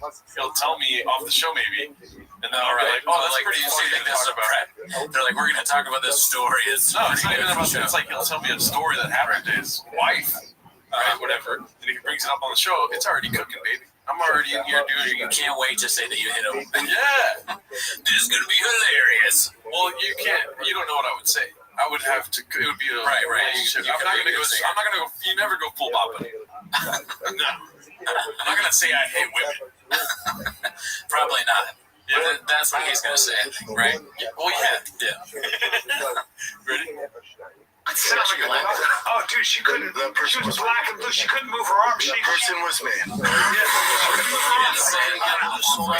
You son of a bitch. They threw a Fiji water bottle? Yeah, but like, would you really messed her up? Nothing. Yeah, I was. I went and got the video. I called the cops. They just nothing. Cops said, yeah, let's look into it. If it hit her in the face, she would have been drop off. Oof. It was like a full Fiji water bottle, the square one? Yes, and they were driving. It was full. Like they didn't. Yeah, they're heavy. They didn't take it out. They didn't heavy. It's very expensive too. Yeah. Right. So someone probably rich. Thanks. She not falling out. Then he put her in an armbar and she almost died. So Yikes. Wow. Not cool to throw a water bottle at a woman, whoever you are. Either. But yeah, Brian and Michelle don't seem to care too much. It's like, yeah, my wife got hit with a water bottle, and then Sean's just like, yeah, it was me. You didn't do shit. All right, so this one's called Callan has fully clogged out me. I think it's clogged out. I thought earlier it was clogs like cock. What are they called? The fucking feet? Oh, clogs. Crocs. Oh, I thought those are both. Clogs and Crocs are both. Oh, I'm redacted. All right, so it's posted by Toronto Rapture. Bisping's content is why I love Bisping, because it's from a fighter's perspective, and he had such a good take in the second round when Kamal kept getting hit in the nuts and like doing all this stuff. Kamal kept talking to the Raptor, like, oh, he's doing this, you know, and Bisping's like, hey, ignore all that, dude. Focus on the task at hand. Focus on winning the fucking fights. Don't this outside noise, all these distractions. You gotta focus. And he caught himself and goes, because DC goes, you gotta address getting kicked in the nuts. Bisping goes, no, you're right. And I'm like, you're on it, Bisping. Stick to your truth, bro. You're fucking on it. Because I've been hitting the nuts, and I'm just even hurt you like. Who gives a flying fuck? Keep going, dude. Go. Keep fucking. Yeah, Bisping is spot on, dude. Spot on. It is like sometimes someone is speaking a different language when Sean talks. I just don't understand what he's saying. Yeah, at the beginning of the clip, it's like his body's trying to stop him from talking. He's like, Bisping? I didn't even see that part, and I was watching, I was like, I have no idea what he's talking about. I think he's saying that if you get hit in the nuts and you're fighting, it doesn't matter, which is not true. Look at his body language right here. Watch. His body's like, don't say it, Sean. Don't say it. Don't. No! Don't go to this point that makes no sense. No one will believe you. Why are you thinking it? It's like, I have to say something. I'll say that when you get kicked in the nuts, it doesn't hurt. That thing that's like clearly not true. Everyone knows that who watches that clip. Wapa's the only person that thinks that if you get kicked in the nuts, it doesn't bother you. Every time you watch a fight and someone gets kicked in the nuts, they have to go to the side and they put a pause on it for a little bit. Yeah. That's great. It makes no sense. Papa's vagina confirmed homeless. Yeah, that's what Papa has proved is a vagina. Because when he gets kicked in the nuts, it doesn't hurt. Papa somehow doesn't have a dick and balls. How do they have kids? I don't know. Weird. All right, so this next one's called Rinks with Crowder. It's posted by Axe Is Family. Steven, can you promote my thing? What are your dates? Well, it's this Saturday at Sony Hall in New York City. Saturday, Sony Hall in New York City. That's bigger than the Beacon, right? It's not. Yeah. Yeah. Saturday, Sony Hall. That's gonna be fun. Yeah. Saturday, Sony Hall. I just saw him, by the way, doing squat thrusts in our office gym with the bar. So it's warming up. It's because he couldn't afford plates. You really need to go see him on Saturday. He said Brian just goes from like one person that belittles him to the next. Is it better to be belittled by Crowder than Schaub? I don't know. I guess you get paid more to be made fun of by Crowder. Is he saying he's poor because Crowder's rich? Well, I don't know. You got to read between the redacted lines. Right. You know what I mean? Joe doesn't like when he's plugging dates. He's got some other guy plugging dates for him on his Instagram. Yeah, he makes a little joke about how he's broke, but it's also to sell the show. He's trying to be like, go see him because he's fucking broke. It's probably not true. Yeah. Yeah, I guess. I mean, I'm reading too far into it. I guess I'm worried about you, Brendan. You're going full bop on me, dude. Apparently. Listen, I put it all on myself. Okay, it's not a sad thing. All right, so this next one's called "Callan Puts Papa in the Weeds," posted by Toronto Rapture. Guys, if you're broke and you're down in the dumps, borrow $5,000 and buy a fish. Illegally import a red. Illegally import a red arowana. It's going to cost you how much? What size? Come on, dude. Okay. You give me in the weeds here. I know. What size? I want a good look, dude. What size? I want one the size of my forearm. Oh, for red or gold? Yeah. From China? Yeah. I'd say 78 grand. How much? 78 grand. Yeah, and then don't I have to have a cage? Oh, minimum 300 gallons. Don't say cage. Okay, see, I don't know. It's not a cage? I'm not selling to you. Well, I want good Put luck. them in a cage. I want good luck, bro. Now, you know, some people, their ones get so big, you know how you have that pond? Sure. They'll put them in those ponds. Here's the caveat, though.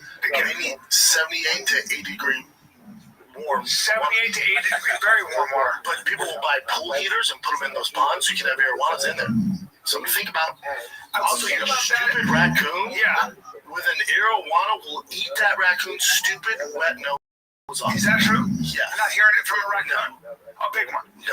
How big are they? How much money you got? How much money you got? You're getting the weeds. Look up what feeds on arowanas. Jaguars. Jaguars? He's kind of like, it's almost like he's doing like a Rogan bit. You know, Rogan constantly explains like how a Traeger grill works. Oh yeah, like how to, like hunting. Yeah. That's what Bapa's trying to do with fish. Yeah. He's like, okay, here, and then he's probably botching whatever the person at the fish store told him, but he's like remembering some of it. Yeah. And then the raccoon thing just is ridiculous. I guess Brian has a raccoon at his house. Yeah. It's a very animal-centric show, this thing. There's always like one animal that's eating another animal. Yeah. I guess the arowana is a beast of a fish, and it eats raccoons. I find it hard to believe that a fish eats a raccoon. Why would it be? But I don't know. Maybe it does attack raccoons. That sounds like a pretty cool thing to have, honestly, in your backyard. And frequent appearances by their favorite animal, the female species. That's right. The baddies. You see the animalistic tendencies of Shab and Brian in this episode. Yeah. It seems like half the show is them just looking at pictures of other people's girlfriends, daughters and wives, and being like, "Wow, she's hot, dude. Boner alert!" It always comes back to boner alert. Raccoon confirmed homeless, by the way. That is now. I know that arowana tried to eat it. Yep. All right, that's all we have for this week. Tune in next week. Thanks, bye. In which case, again, it wasn't the apple standing or dramatic position, which is that either requires the entire Sanhedrin, the king, and the coin donors. So what they tried to define the parameters. Jay! Been trying to ask you.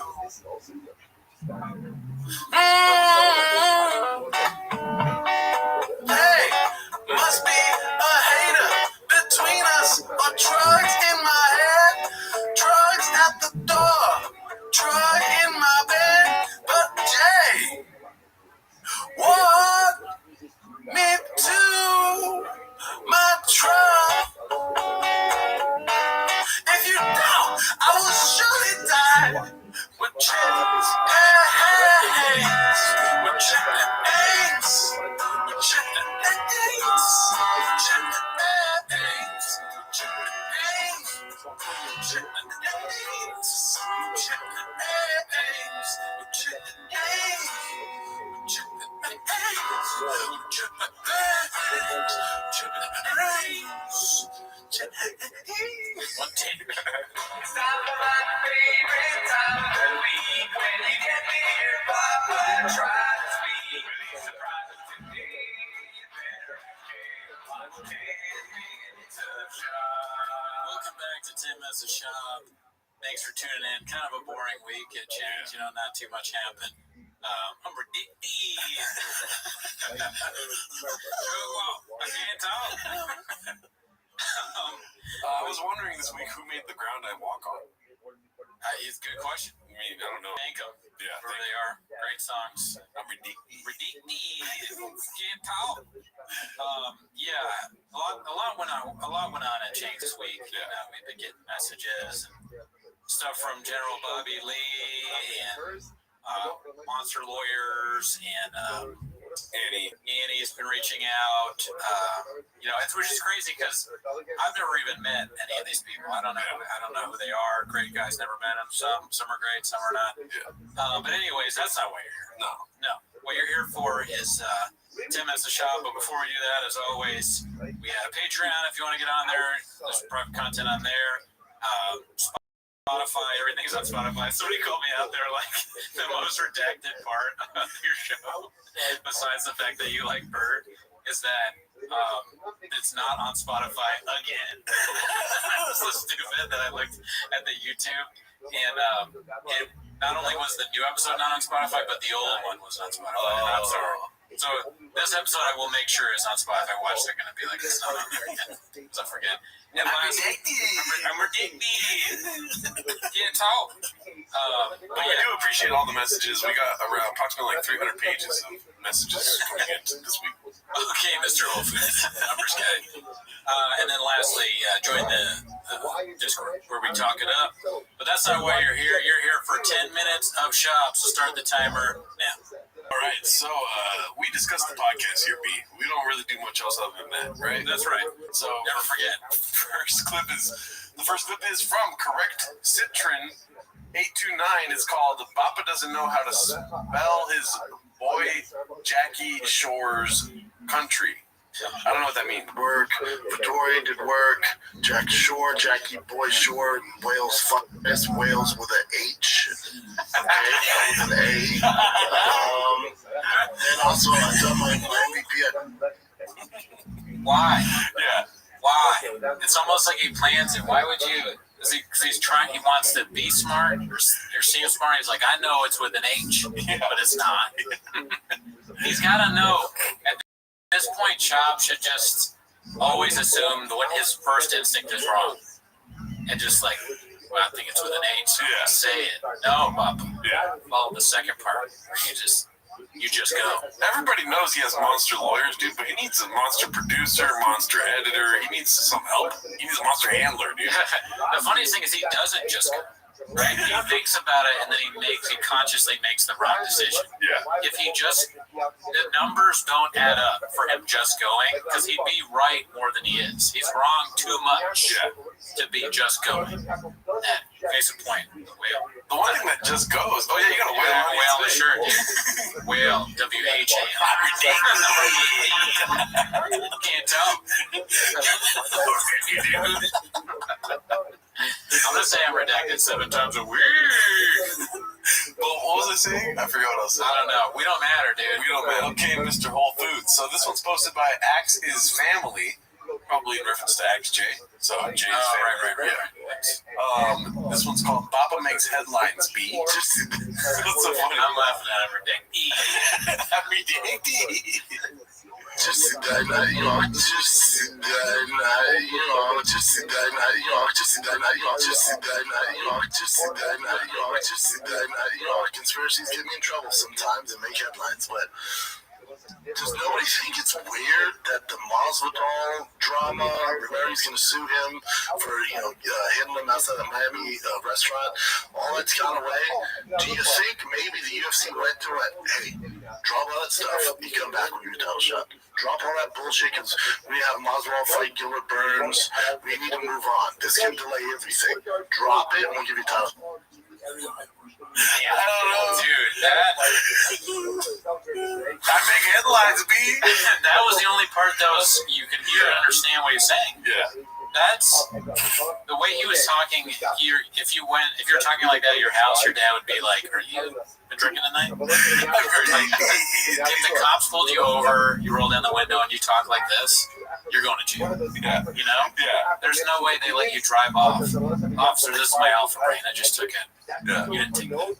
Can you tell me where you've been tonight? Just that night, you know, that's all you hear. Sir, can you follow my finger? Can you do the alphabet, sir?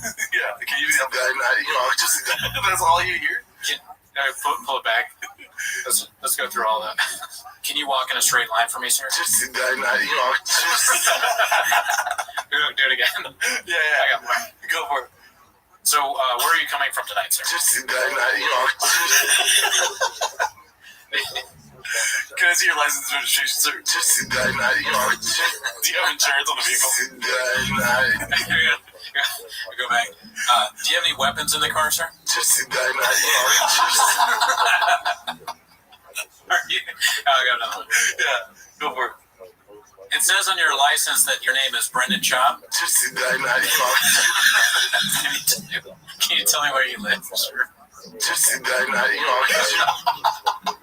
right. I got nothing else. I do look like a cop. Yeah. You look like a cop from Wales. From Wales with an H, man. Yeah. Tall. I'm trying to stop myself from saying it so much. Yeah. But it's very hard. This one's called The Main Event is the Narrative, posted by Minimum Sky 2305. Yes, Monday morning, Monday money, Monday nuts, like a hard cup of coffee. Good to see you guys.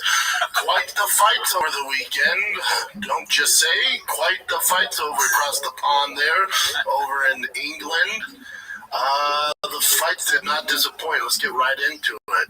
So for UFC 286, clearly the main event and narrative of the card with Leon Edwards who's been 3.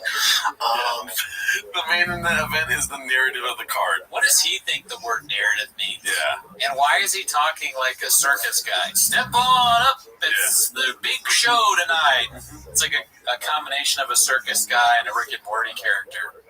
Yeah, like I go back to the producer thing. It's like that nobody's doing him any favors. Nobody seems to be giving him advice. You're right. Like, and also there's no song behind it. There's no like. He's trying to be like, "What's up? Good." Like when you do the intro to this. Yeah, you give me pointers and we kind of think about it. Sometimes we just go, but most of the time we're thinking about it a little bit. When I watch him, it like reminds me, because I'm kind of a low energy guy. It reminds me to like, okay, don't just like slouch into the couch and fall asleep. Just let Leon. Protect me.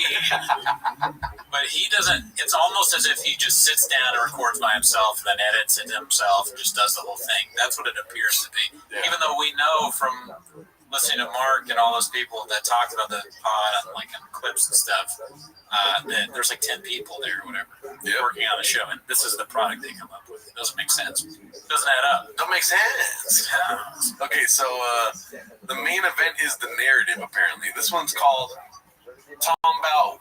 Oh, this is the same exact clip, but posted by a different user. Fantastic Nail 3946. Thank you very much. Shore, Jackie Boy Shore, Wales finest, Wales with an H. Okay, not with an A. That was obviously the best thing of this week so far. So nice, got to play it twice. Yes. All right, so this next one's called Prison's Not a Thug Fest in Any Facet. Posted by sounds dicey. Yeah, posted by Logical Scientist 221. It looks like it's a clip from like a short on YouTube or something. And I'm pretty sure this is not a recent episode. I don't know though for a fact. Right. Well, let's see what this is about. It's these directors making prison movies because they have this weird gay fantasy. Prison ain't like that, dude. For sure there's some gay guys in there and there's the ladyboy stuff, but in general, you don't have to worry about getting fucked all the time. They have this idea like, man, they're gonna fuck each other. He's like, it's not like that. There are a lot of guys that give it away. Like there are gay men in prison. Yeah, it's not like this big fuck fest when you walk in. He's like, that's Hollywood making you think like, well, think about it. Like, he's like, it's not like how long I'm in prison, I'm not gonna find you more attractive. It's not like that. Like, oh, now. Prison's not like that. Everyone's busting lots of butts. What? What is this selling? Is this a promo clip for the show? Did they cut this up and then somebody made that? Dude. Right. The notes. Yeah, that looks like something you'd see on TikTok. That can't be maybe the social media manager was like, this is perfect, man. This is what people want to hear about, and that's just that. That shows how good the show is. I'm gonna look right now for the TFATK shorts right now. I'm pretty sure this is gonna pop up. I don't know why you think, because maybe it's because most of the show they're talking about how well they're doing and how they can do better and toe hold and all that stuff on it, so that their producer found like one thing. Well, this prison rape stuff. It's not them shilling their promo codes. Let's pull this. People want to hear about whether prison has gay sex. Yeah. Dude, honestly, this is in the same style they do their shorts with. Okay. But I don't see the short up there, so I don't know if they were like, what the fuck, why'd you make this a clip, Doug? And then took it down. That would be possible. Yeah. Do you want to hear them talk about this more? No, not really. Yeah. Now that because I constantly question on the show their number stuff, this is actually worse than that. I don't want to. You guys think that prison's gay? Yeah. Actually, People don't fuck each other in the butt in prison. It's no. All right, what do we got today, Chin? Not everyone in prison is gay. Yeah, I mean, and then they just go, they just keep going. I'd rather hear about how good it is at the store right now. Yeah. I want to hear about your audio numbers versus your YouTube numbers, dude. I want to hear about sink pissing. Yeah. That's what I want. I'm ridiculous. I can't not do it after you do it. I know. Well, people hate on us all the time for doing constant bits 7 days a week. Listen, if you don't like bits, you're tuned into the wrong station, Papa. Let's get some bits, baby. Let's get some bits. This one's posted by Toronto Rapture. It's called Heard It Both Ways B. I guess, although that's what you call a little bit gay, right? If I catch you doing that, I'm like, hey, come over here, man. Yeah. I can see you doing that. I mean, well, here's I the can thing, see you've you. done that. Oh, they're making fun of another guy. I don't even know who that is. I don't know why is it called Heard It Both Ways B? I don't know. I'm not gonna laugh at that guy. We discussed the podcast here, Bob. Yeah. Be making fun of Brian or Brendan. That poor guy with a weird laugh. I have a feeling this one is along the same lines as that last one, so we'll see what's up with right here. Posted by also Toronto Rapture again. It's called Beast of a Homophobe B. Let's see. Last night I was alone in my house watching. I can show you my YouTube history, search history. I was watching male strippers dance. What? Oh, because you wanted to learn the dance stuff. You're gonna move it. You're not aroused by it. No, I would never be aroused by it. No, all joking aside, you right? I was watching. Can you imagine if I kicked you off the show? I would never, dude. No. Fine, dude. That's hot. Who's that girl kissing? What? Well, you know what it is they're going back to their core shit, the homophobia. Well, that and also how funny it is if one of them was actually gay. Right? Right? Yeah. Brian's like, I don't like that, but or do I? And then of course, what's really funny is the idea that you would fire someone for being gay. Yeah. That's hilarious, right? Yeah. That's good stuff right there, Bob. Everyone laughs at the idea of someone being fired purely for being gay. Yeah, that's not redacted. That's if you looked up redacted in the dictionary, that's what you'd see there. Good job saying that or doing that. Well, it looks like Toronto Rapture's on a roll here, so let's just keep rolling with them. It's called Pulling the Trigger. What's this one about, dude? Thinking about pulling the trigger on this saltwater tank for my birthday. So we call it a Red Sea tank, saltwater. Do you see that? I sent you some. Yeah. That tank. Whose tank was that? That was in a school. There was a homeschool, and this very wealthy man is creating these homeschools everywhere. I mean, and he puts a fish tank in there. Now, how big was that fish tank? What would that run? That's how when you sent me that. In a bookcase. It's in a bookcase. Yeah, the custom tank, the filter. There's a whole room downstairs. Yeah, I know, but I don't know. What do you think? Part of me feels like Brendan's so terrified of saying something stupid. He's like, it's a bookcase, right? Okay, it's a bookcase. We're good. It could be it. I'd be like that if I were him. All the stuff he gets made fun of for.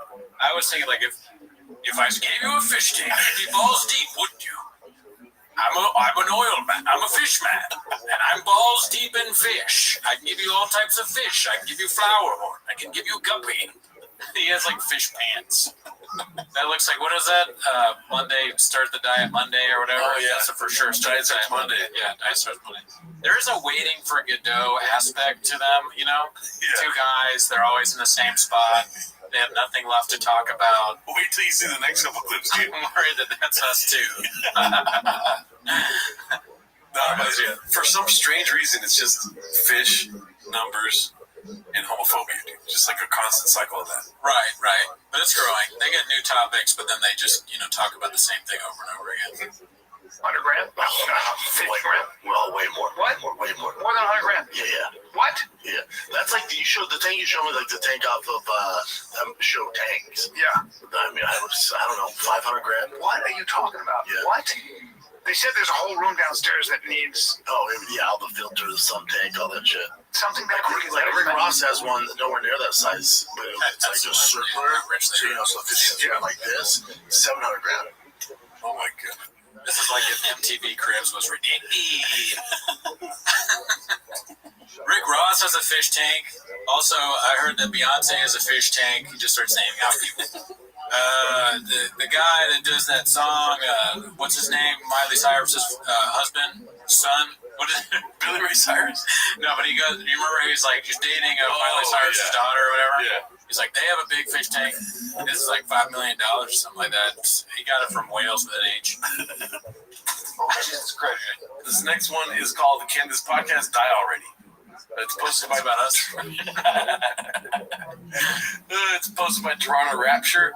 Let's see what this is about, dude. This is depressing. They all cut their teeth on the New York stage, and they were monsters. Just what you back then. Monsters. You'd see this, you'd be like, holy. Scarlett Johansson in person? Boner alert. Boner alert. She said that in the theater.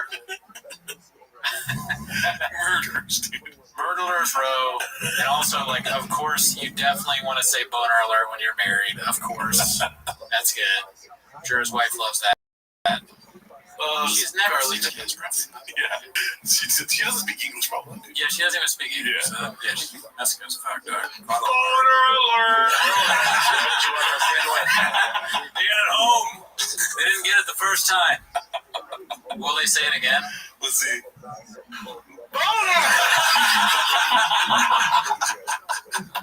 Now it's funny. Now it's legitimately funny. If they kept going, there would be no difference between this and one of those Scott Aukerman. What's his show? The Scott Aukerman show? Comedy Bang Bang. This would be like a Comedy Bang Bang. So they're like, boner alert again. Let's see. Boner. And so they kicked me out. But I did see about 20 minutes of it. It's I like how they had the chair squeaking. Just guys being dudes talking about boner alert. It's really interesting. Peterson says, if you want the dog to continue coming, hit it hard. I'm worried about Brendan Shaw. He exhibits all the characteristics of somebody with low brain activity. Boner alert! Yes, from Jordan Peterson. Boner alert! There we go. It would be cool to see Jordan Peterson on TFK. That'd be great. Yeah. I'm sure there'd be plenty of great clips. Probably be below him, but yeah.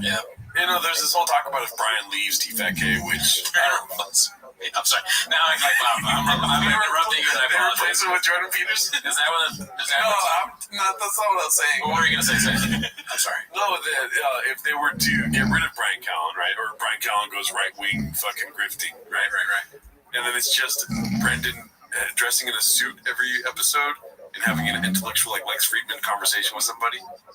Brendan talking to really smart people might be funny. Yeah. You know, then see how they relate to him. But I like your idea a lot more if Jordan Peterson replaces Brian Callen as a co-host. Yeah. If Brian gets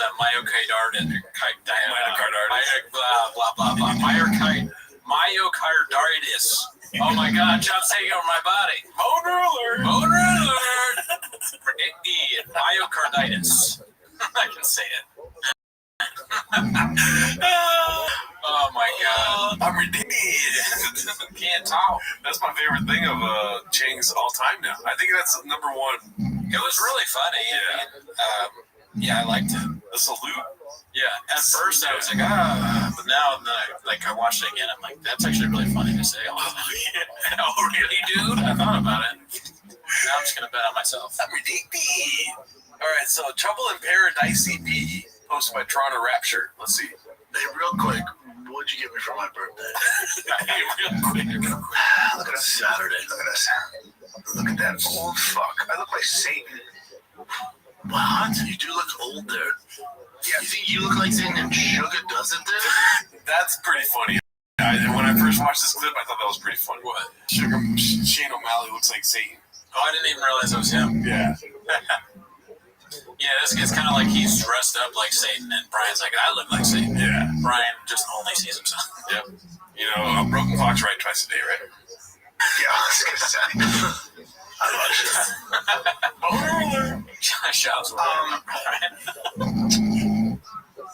Yeah, I hope you're. What'd you give me for my B-Day, though? Oh, dude, it's your birthday. I got you 3 more Chicago Cubs jackets. 40. Sorry, I just think it's so ridiculous he does this. He's got to know he's going to get made fun of for this jacket he wears anyways. Yeah. It's not even the Cubs lyric. It's not even the Cubs logo. Yeah. It looks totally different. It has pink in it. I don't know. I think black is a very safe color to go with. So I don't think people are going to. I mean, but I'm not a fashion. People probably roast me for what I wear. Yeah, we can get roasted for what we wear, but he goes into the shop and he's like, give me the one that has no similarity to the actual logo, crazy stuff. I'll match it with my hat and shoes. I'm almost 40. Do you think that, I don't want to go too far into this, but like, do you think he dresses himself, or do you think his wife dresses him, or? I don't know. I feel like it could be the wife that does it, but I think it's like, I'm going to give Bappa the credit here and say he did, because he has his favorite shoe. Remember? Oh, you're right. For all this stuff. I feel like he does like a fashion ego, where he's like, I did this. I think he thinks he's like a big fashion guy. Yeah. You know, he wears the tight jeans and all that stuff. He looks like a moron, in my opinion. Yeah. You know, to each his own. But I think I'm in the majority with that thought. Yeah. I remember Dick Deed. Oops. Let's go. Ready? I know. The big 4-0, Bubba. 4-0. I've known you since you were 26. Yeah. Wow. Yeah. Right? Yeah. Can you see when the Ultimate Fighter with Shane Carwin and Big Country was? Season 14. Season 14. That new season should start pretty soon here. Shout out to Shane Carwin. Thank you. 2011. Now, hold on. But I met you in 2010. Well, that's 2010. So hold on.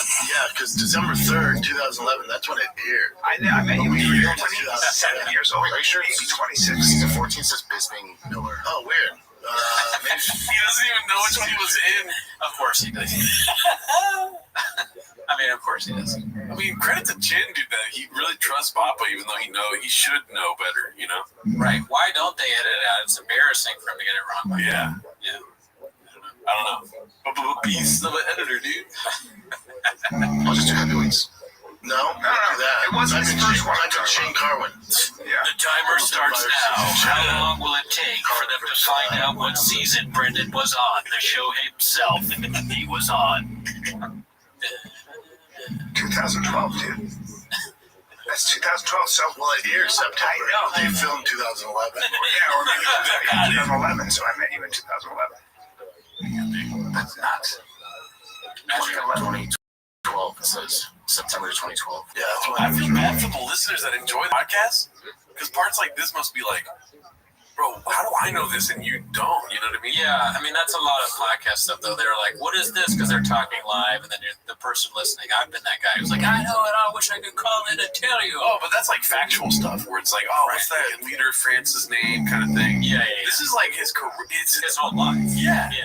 He doesn't, imagine that you were on TV and you forgot when you were on TV. Almost as like he's that successful. He's like, just another one of my TV shows. Yeah. I've been in a lot of stuff. You know, I told little Uzi Vert he was a big bitch. He dressed like a fool. So I did that.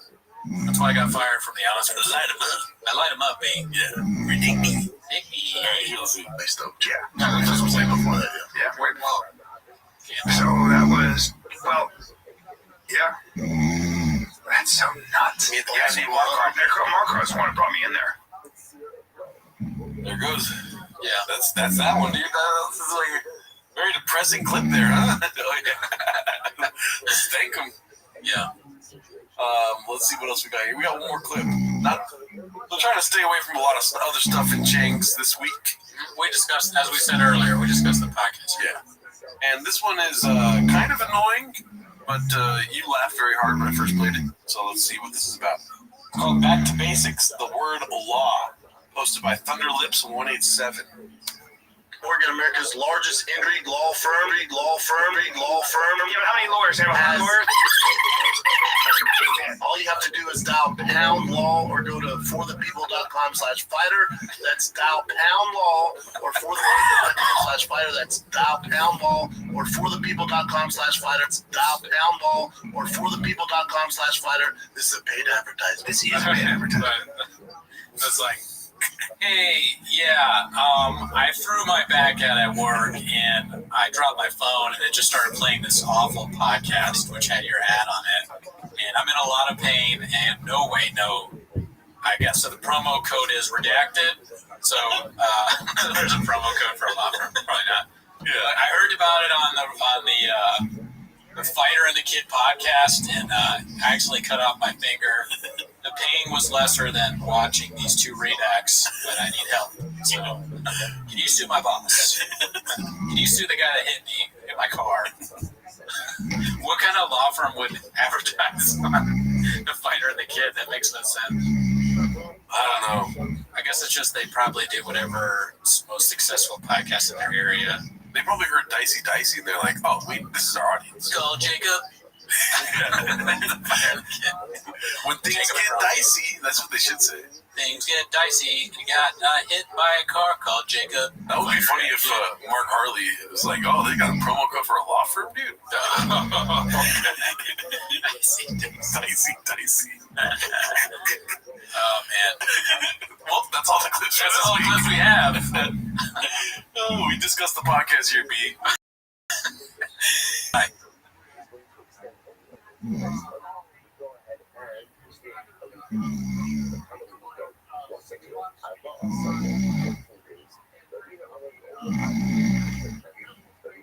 Drink too much whiskey in the studio.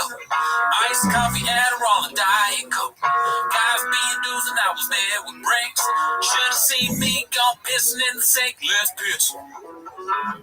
Everybody, let's piss. Everybody on the whole team knows when Papa drinks, he just goes. One take. Stop my favorite time of week when you get there. Papa tries to speak. Really surprising to me. You better get what's Welcome back to 10 Minutes of Shop. Thanks for tuning in. Join the Patreon, join the Discord. All the episodes are on Spotify now. But we have a new segment, the McCorkle Minute. Take it away, Sean. I was like, I never used these jokes. Like, I was looking through, but the more I looked at it today, like, it was so old. A lot of the jokes wouldn't work. I was like, dude, some of these were written so long ago. Like, the girls that Krista Lee was hitting on at the time are probably almost legal now. Like, I really would think that, like, these are so old. So, thank you, Sean. But that's not why you're here today. You're here for 10 minutes of Shop. So start the timer now. Thank you, Sean. This one is posted by Rogan is Shorty Pie. It's a clean chip. And why did you laugh? That's pretty funny. I forgot to say play the chin clip. But, you did that. It's funnier. It's called The Fake Laughing at the Louis C.K. Bit went on for minutes. This is the part where Scoob had to resort to a Rogan laugh, copying Bert's pass out line and falling all over his cheer.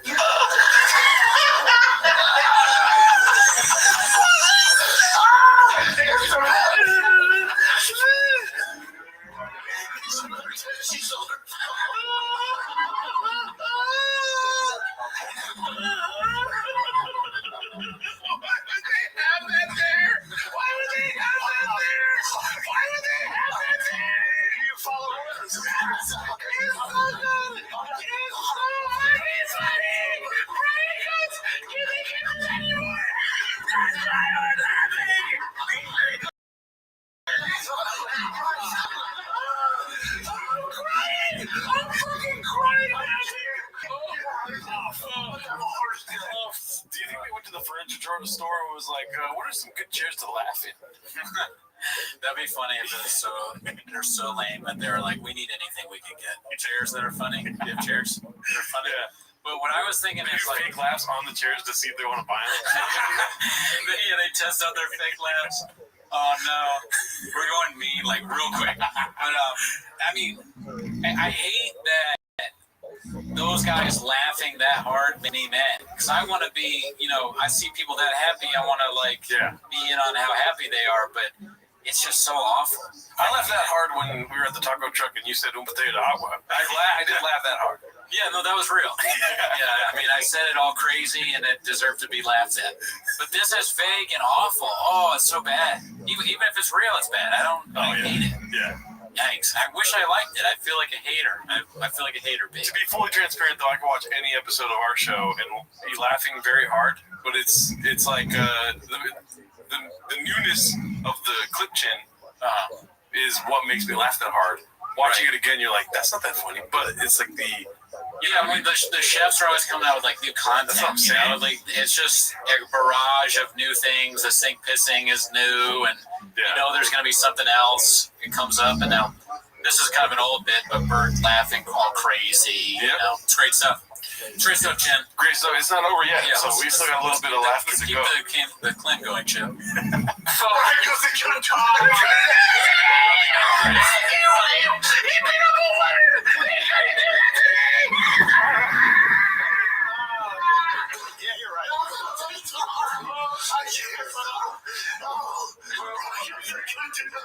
the New York Times said the Rogan laugh. Illness. Yeah.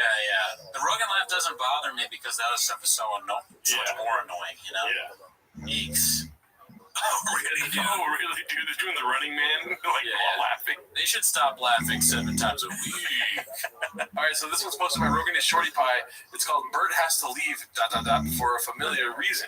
Let's say this. Mattel doesn't need us to go. Where do I have to go? I'm trying to make it straight. Yeah, I got dinner with my parents pretty soon. We gotta go to dinner, bro. Yeah, sorry, guys. But don't worry. Hold on.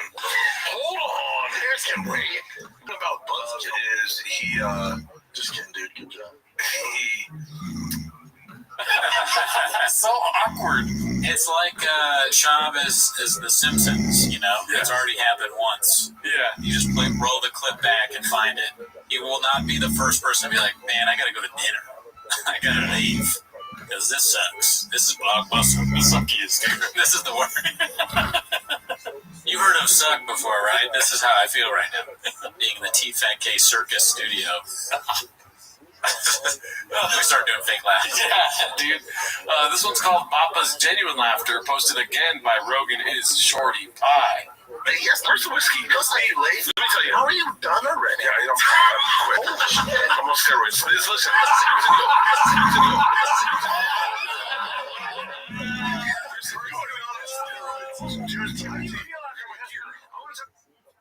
You know, this is giving me like success vibes. But I'm like, this episode's gonna do numbers, B. He's a numbers guy. Yeah, let's not forget that.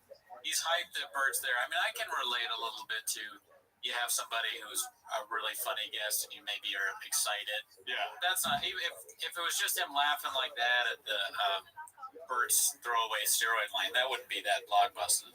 But it's the clip before that makes me be like, I hate that one too. Yeah.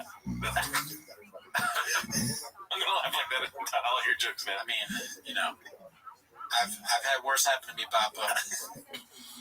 If you wanted to hurt me, you did, brother. Okay, so this one's called "Tired of All the Lies," posted by Slow Doggy 1.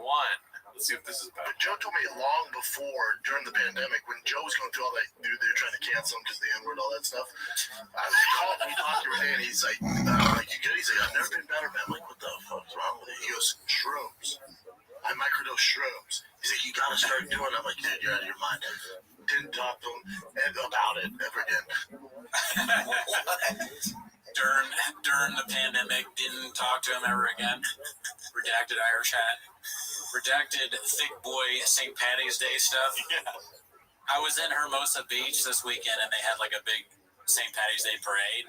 I wonder if there's any thick boy merch there. I should have gone scoped it down, film, looking for stuff. Boy in the wild, see if there's any Irish people that are supporting the thick boy merch. What's it called? My roommate went to Santa Monica for work, but found a gym nearby. I was like, talking about Abercrombie B. He's like, you know, Chin.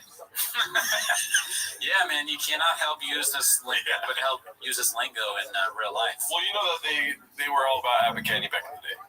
Who? Oh, they were? Yeah. Oh, wow. So I didn't know that. That's a deep cut. Right.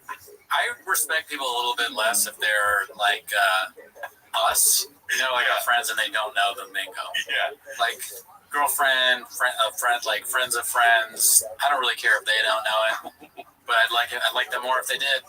You know, they'd be a little bit more Netflix if they could get with me about playing the chin clip. Yeah, if ever you get in a fight with your girlfriend, be like, well, you're not into Brendan Chop, so you know. Yeah, I mean, if people are kind of, you know, not on the same wavelength when it comes to shop stuff, I'd be like, all right, Mr. Wolfowitz. What are we doing here? Okay, doing here, Papa. This one's called Another Organic Papa Laugh. It's gonna be a lot of fun and laughing today. That's what I'm getting. It's posted by Rogan is Shorty Pie. I've invited my anesthesiologist.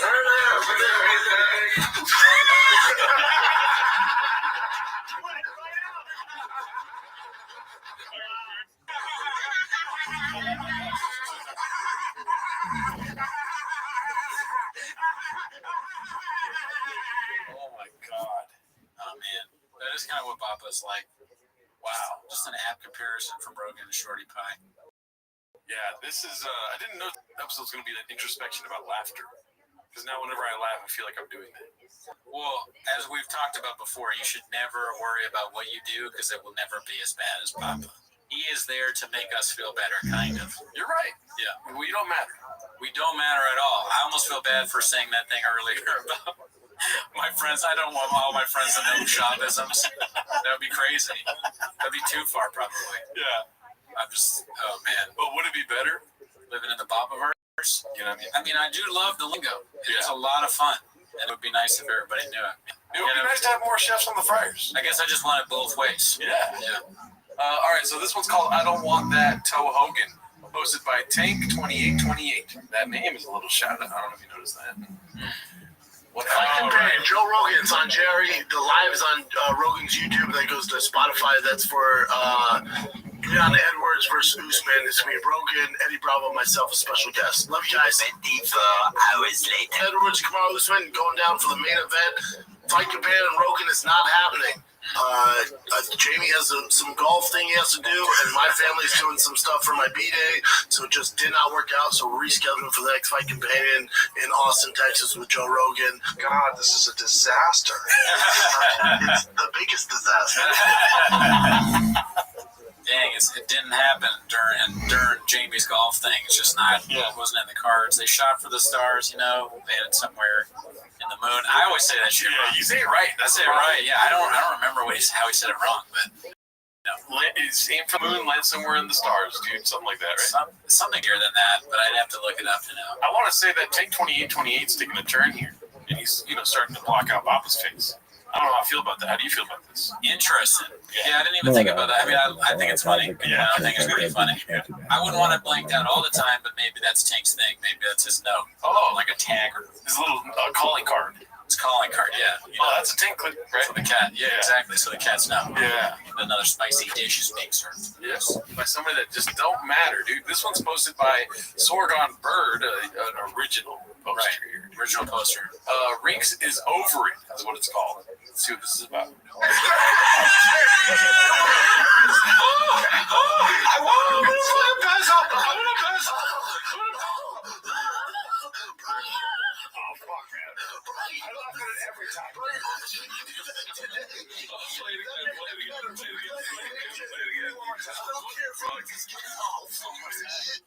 He's like, play it one more time, but in the way that you're like, just one more time. Yeah. That's the worst when two people or other people think something's way more funny than you do. Yeah. Oh, that's an awful feeling. I feel bad for Rinks there. But do they really?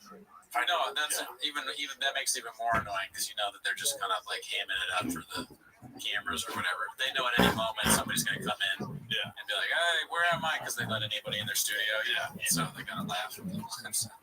Brian's over here like, dude, we should be talking about our numbers. That does really good. It's like, why can't we talk about how many views we get? This is sidetracking the whole thing. I got to talk about how I'm divesting from another company, a sock company. Everyone wants to hear about that. No one does. Why would they ever want to talk about that? Any kind of sponsorship is boring, and then you're talking about literally how you're not part of the sponsorship anymore. How much more? And then you start going into the history of the company. Was that next? It's like, well, Toehold was started in 2012 by investor, and it's like, shut the fuck up. Talk about this shit too much, B. All right, so this one's posted by Tom About XJ, and from what I can see, there's a lot of Tom About XJ clips here. So let's see how his dishes taste, right? Great name. Never seen it. So this one's called Brian Actually Had an Interesting Story Here and had to keep trying to get it in and finally just gave up because of the two redacts nonstop fake laughing. Papa has to backtrack at the end of his dumb know-it-all comment. Do you think this is Brian's secret account? It sounds like something Brian would write for himself. Fair enough. You're good, man. Well, I got a story about Sizemore. We have the same agent. My agent calls me up and goes, he's unhireable. And I told him to talk to you. No. He goes, I told him to talk to you. So I'm like, what do you want me to say? He died, right? Yeah, that's what we're talking about. Yeah, he died. I didn't know who we were talking about. So you see how when Jim bring him up? I was like, you're gonna find out that he's dead. I'm a great actor. He died. Tom Sizemore's dead. Amazing actor. How did he die? He was such a good actor. Saving Private Ryan, fucking Black Hawk Down, amazing. But he got to a point where my agent said, look, he's on because of the drugs. And he goes, can you talk to him? I go, I don't know anything about drugs, and why would you want me to talk to him? So long story short, I'm on the phone with him, talking to him. Yeah, but I'm not giving Tom Sizemore any advice on anything. I'm not giving him life advice. Joe definitely have a mohawk, right? Great guy, a really nice guy. Nice guy. Back in the day. Yeah, apparently his brain aneurysm happened at CrossFit. Well, he was a really good guy. I was kidding. I made that up. I don't know if he kills people. The whole time it's hard to watch the clip because I like Bert, and I hate to see him in this place. And I feel like he has a lot of weight on his shoulder because he's got to carry the whole thing. Yeah. And so he's trying. Yeah. He's saying stuff, he's laughing, he's playing it up. He's dealing with two lunatics. The redacts in this clip are Brian and Brent. Yeah. I mean, Bert's got to do it. He's got to lift a lot. The CrossFit joke, it's not great, but it's better than anything that they're lobbing up. Yeah. Brian's trying to tell some serious story about Tom Sizemore's addiction or something, and Brendan is just being insensitive as usual. Someone, he's dead? Is he dead? We're like, a lot of people die, and it's like, you got to deal with a lot if you go on the T-Fac. You got to be ready. Yeah. You got to prepare. Yeah, he sent out like 5 messages before this episode saying Addies. Who Bert? Yeah, no, Brendan. He's like, I got to get ready for this. This is Brendan on high performance. Like, he's doing performance-enhancing drugs, and this is what you get. Not good. Yeah. He needs something else. He drank 100 milligrams of kratom for sure. To be this bad. Yes. All right, so this one's posted by Rogan and Shorty Pie. It's called Two Oversensitive Grifters Have a Moment About European Podcasters. This sounds interesting. Georgia, Spokane's coming up, Belfast. I'm headed to Europe. So June 15th, Belfast. Hold on. Belfast, Ireland? Yeah. Belfast. Oh, dude. Shout out to my... whose podcast are you doing when you're up there? Right, True Geordie, that's what I hooked you up with. Yeah, True Geordie's there. He's in London, right? But there's a great Belfast podcast up there. I'll set you up with. Yeah, set me up with. Yeah. So it's Belfast, Glasgow. Man, I would love to watch that. Yeah. Irish guys be like, oh my God, That's the worst thing I've ever heard. Like, why would you do that? We gotta dress like leprechauns when that happens, dude. I'm down. I've done it before. I'll do it again. Nothing too redacted for me, sir. You did it in the middle of October. Oh, yeah, I did it for Halloween. I forgot, yeah. Wow. It's funny if I say middle of October, like it's just another thing. Middle of October. You said it as Irish as possible. I know what you're doing, Chin. Yeah. Talking about a couple of European podcasters. Yeah, I did. Bert Kreischer, Brendan Schaub, and that other guy that's been, he's had new trouble a few times. He's like, listen, Scoop, we don't have Diet Coke up here, okay? No Diet Coke.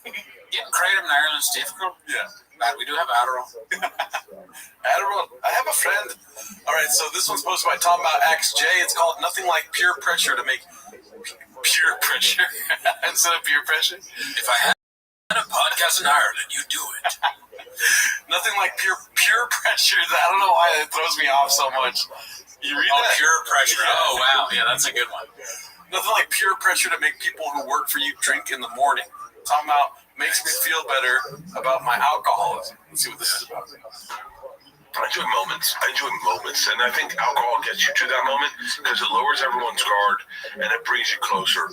When you say to each other, like the other morning at the airport, we were at the airport and we came up with a TV show I came up with a TV show idea, and everyone liked it, and everyone got excited. So our whole team, traveling, my trainer, everyone, and no one wanted to drink, and I'd already had a cocktail, and I started soft punching people's arms, going, "Oh, we got an idea! Who wants to make an idea? Who wants a cocktail?" And then the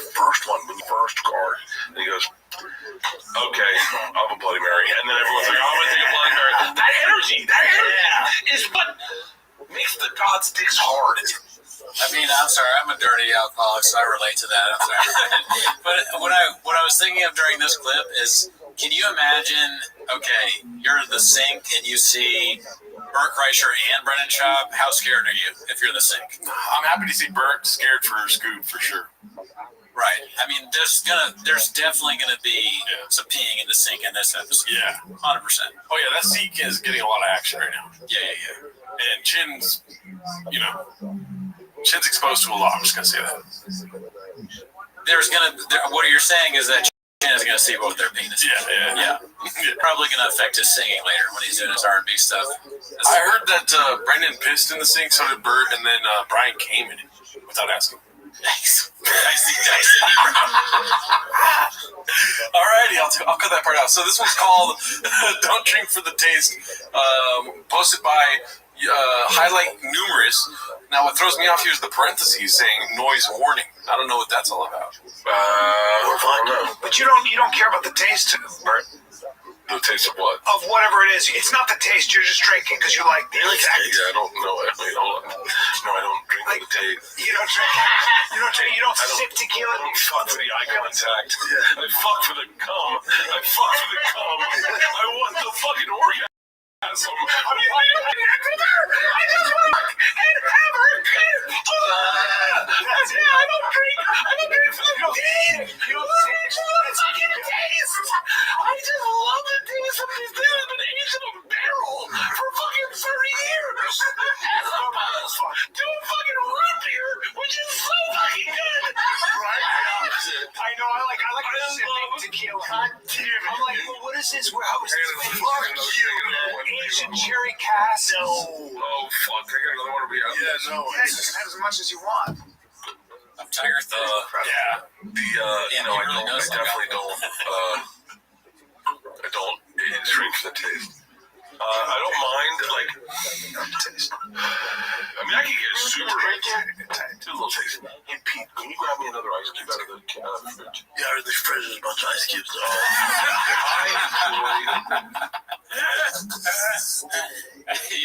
Yeah, it's the fridge, known for having ice cubes. Yeah, play that again. It's pretty fun. Yeah, the fridge is a bunch of ice cubes. In the fridge, there's an ice luge. Brendan's a fighter, and he's constantly fighting the English language. The reason that Bert is saying he doesn't drink for the taste is because they're drinking Tiger Thick. Yeah. Of course you don't drink for the taste when it's that. Maybe that's why he's laughing. Yeah, I mean, that's such a stupid question to ask him. Do you drink for the taste? Like, what is this? Yeah. Why do we talk about the topics that we talk about? Can we get a producer in here to tell us what are we doing here, Bob? It's like saying, do you piss for the toilet? You know what I mean? I agree with you. Do you piss for the toilet? I piss for the sink. I piss for the sink. I'm so sorry. I didn't see where you're going with that. That's good. No, I piss for the sink, actually. And then he just takes it and goes and pees. He should pee live. Lean into it, man. Yeah. Everybody's talking about it, and now you know because how he confronted you, so you can't be like, oh, I don't read social media, I don't see it. Now you know. Do a bit. Yeah. That would be funny. I would laugh at that if he's like, hold on a second, and then he's like pissing off camera. Bro, if his next guest was the sink. He interviews the sink. The sink's like, I have a lot of stuff. I mean, you know what you did. The sink, it's him and the sink on Maury. And I don't blame Bert for freaking out when he did that because it's just a stupid question. Yeah. But, but he's not wrong. Sometimes there's certain drinks that are better. There's like tequila that's better than other tequila. So, yeah, taste is better. But that's not the reason that you're drinking it. Sorry. Okay, so this one's supposed to sharpen your teeth. It's called Favorite Person in Planet Earth, Bert Kreischer. So let's see what this is about. This episode of The Finally Kid with Bert Kreischer is brought to you by Helix Mattresses. Bert Kreischer. It sounds like a demeaning word for Christians. Yeah, it sounds like he's saying Bert is some sort of godlike figure. Yeah. Bert is the son of God. My favorite friend, Bert Kreischer, you know him because he was dead and he was resurrected, and now we all pray to him. What? Oh, really, dude? His name is Bert Kreischer? Bert Chrysler. Bert Christ Toast. All right, so this next one's called Papa Getting Marketing Advice from Bert the Belly Chrysler, posted by Playful Wolverine 95. Be leave certain networks and come over and have me produce it because I have a great setup with a great group of people. I think we all used to work together at one time that does my ad sales, and it's been very beneficial. And I've learned a lot working with Tom over at your mom's house. And so I'm trying to build mine, and people go, hey, can we just do ours out of yours, and then you can take your cut? It's complicated. It gets complicated, and I don't want to, I have enough money, and so I don't want to take money from people, but there's no way to run a business without taking a little bit of money. You can't. And so I just go, fuck it, I'll just do me and my wife. It's me and my wife. I have two bears, or I have a Birdcast, your mom's, or God damn it, Birdcast, Wife of the Party, Something's Burning, and I do them out of there, and then we do all our production for like our YouTube channel out of there, and then all the promos come out of there. And then what we're hoping to do is turn into a media company. Where like when we were talking earlier, we're like, I would love the opportunity to help comics sell tickets. It's something I've dialed in on, maybe too much at times, but like best at it. I just might come to you with any of that stuff. I come up with an idea, and I used to just go, no one will do that. And now I know I can afford it to make them, and they don't all hit. Some miss, but like the ones that hit pop, and you make a good amount of money selling tickets. Yeah, you get a return. Well, sometimes like what I'll find is I go to a town and like people think, I'm just laughing at he's doing the thing again where he just repeats. Yeah, it's good. Yeah, you get a return on it. Thanks, Brennan. The returnist. Everybody should treat Shop like Anthony Jeselnik does. Like, got it. Yeah, right. Here goes. they see me, like if I go somewhere, I get recognized a lot. I know where you're going. See, where's they go? And it's like, what the fuck you doing? They don't know I'm here. Son, let me tell you. I'm a fan. What are you doing here? I'm like, how the fuck I have to rely on this club? Let's fucking preach. So I have a theory. You're not successful in comedy if anyone you go to that city, you're not doing your job. Anytime you go to that city, people go, when are you coming to Boston? This is what happens to me all day. This is so I did. What do I do about that? So I learned. This is how I learned. You get a wig. A wig? I don't know if that's gonna work. See, he has bad ideas. I mean, I'll do it. That's not a bad idea. That's not a bad idea. I gotta get a wig. That's not a bad idea. So promote a city to promote a city. That's not a bad idea for a promotion. I'm not even fucking around. You're in Boston, and you guys, I was in Boston. My ticket sales were low, and people keep asking me about my shows. And then you put on a wig and you walk around the airport. Hey man, you and Brian Call's coming to town. You're like, no, but he's in Tarzana next week. Okay, exactly. That's a great fucking promo. Fine, I'll do it. You gotta make the biggest people kill themselves by overanalyzing just a thought. Because once you turn on the camera, you will make it funny. Once you turn on the camera, so here's how I changed everything for me. Because so I got offered to do Red Rocks with Jim Jeffries. At the time, I knew I was probably good for like 4. For the love of God, someone needs to bring these guys, all the comedians that do this, in a room and tell them, hey, man, nobody cares. Nobody cares about how to best advertise yourself, whether they recognize you in the city or not. Chop doesn't even know where Boston is. He doesn't know what New England is. It's got to be horrifying for him. It's like, when are you coming back to Maine? He's like, dude, I don't even know where Maine is. Not only could I not find it in a map, I didn't know it was a state. Okay? I didn't know Africa was a continent. Right? I don't know where I'm going. Or I just go. Papa just goes. This advice is painful for Brennan to hear. He doesn't know what he's doing, and I don't want to listen to it. Yeah. Stop telling me about your numbers, B. It's hard when you're a numbers guy. Yeah, although I am a numbers guy. Yeah. All right, so this one's posted by Tom Mount XJ. It's called "What a Piece of Shit Bappa Is."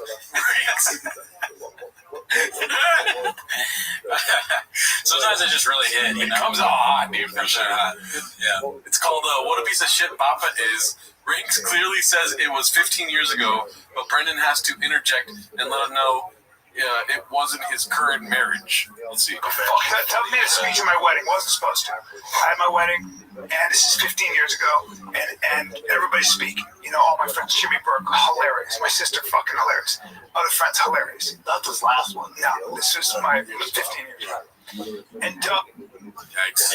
Yikes. Does he have to say it for himself so he knows, or does he just need to talk? He needs to, people got to hear Papa say something, or else they'll tune out. Just, you can't listen to boring-ass Brian. Another story about a stupid-ass marriage. Everybody wants to hear me talk about, saving kids from cars and Tiger Thick Wig Ski. at my shows, and the reason why they're canceled. Yeah. Numbers. That's why you brought up 15 years. Yeah. Oh yeah. If you don't want Shop to like interrupt you, you can't say count anything. Don't put a numeric value on anything. Yeah. All right. This is the last clip for today. It's posted by Rogan and Shorty Pie. It's called "Imagine consistently having to tell a 40-year-old man not to hit you and he never stops." Let's see what this is about. It's a good cuddle. I bet you're fun to cuddle, bro. Just Eric looks cuddly as fuck, bro. Eric first team all snuggly, Yeah. You hit my shoulder too many times this episode. Again? Actually, I think it might have been the most. You're not working on it, dude. Can we get a counter? It might have been the most you ever hit my shoulder. How about just a montage? In the just bruised. Here's the thing. I don't hate being touched in the same place over and over again. It's like fucking water torture. Nah, I don't know if you're sorry. No, work on next episode. But it's Patreon and not the people that aren't going to see it. Yeah. So I'll save it for next week. No, do it also on the Patreon episode because I don't want you to be fucking hitting me. It's from here to here, dude, and it's so goddamn annoying, dude. It's like cut to you at like the doctor. It's so funny that he's talking about. Oh shit! I didn't even think about that. What I was thinking is like, so Aaliyah is talking to his therapist, right? And the therapist, he's telling him all the stuff going on in his life, and the therapist was like, "Listen, there's only so much you can control. You know, you did what you did." And then gives him some sort of rationalization, but he's like, "But you can talk to that idiot that hits you all the time. You can tell him like, hey, you hit. Be honest. Tell him to stop hitting you. Like, I will never watch the podcast because it's unwatchable garbage. Even as your therapist, I got to be honest with you. Blockbuster. He starts doing Shaw business. Can you imagine if all these guys' therapists did Shaw business with them, Ariel? Or at his 12-step group that everyone that's in there working at Chang's. Dude, you're in a 12-step group and somebody stands up and they're like, listen, I made some pretty blockbuster decisions, but it's been 6 months. I'm a numbers to be since my last drink of Tiger Thick Whiskey. It's been a year. It's been a year, you know. I would say cheers, but you know, we don't do that anymore. And then Leah's like, I can't escape it. They're making fun of me even in Alcohol's Anonymous. Yeah. Alcohol's Anonymous. Nothing I can do, babe. He starts doing it himself. And then everybody does because everybody's homeless. Confirmed. You're good. Yeah, they say, well, what happened? That's my thing. I don't want that.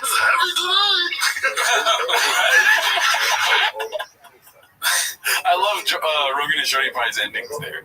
Yeah, is he the one that always does P.F. Chang type endings? Does he ever do that? I didn't know that. You see, you're learning something new. Are you even homeless? Maybe not. Maybe not. Big shot fan here. All right, thanks for tuning in. We'll see you next week. Bye. Shop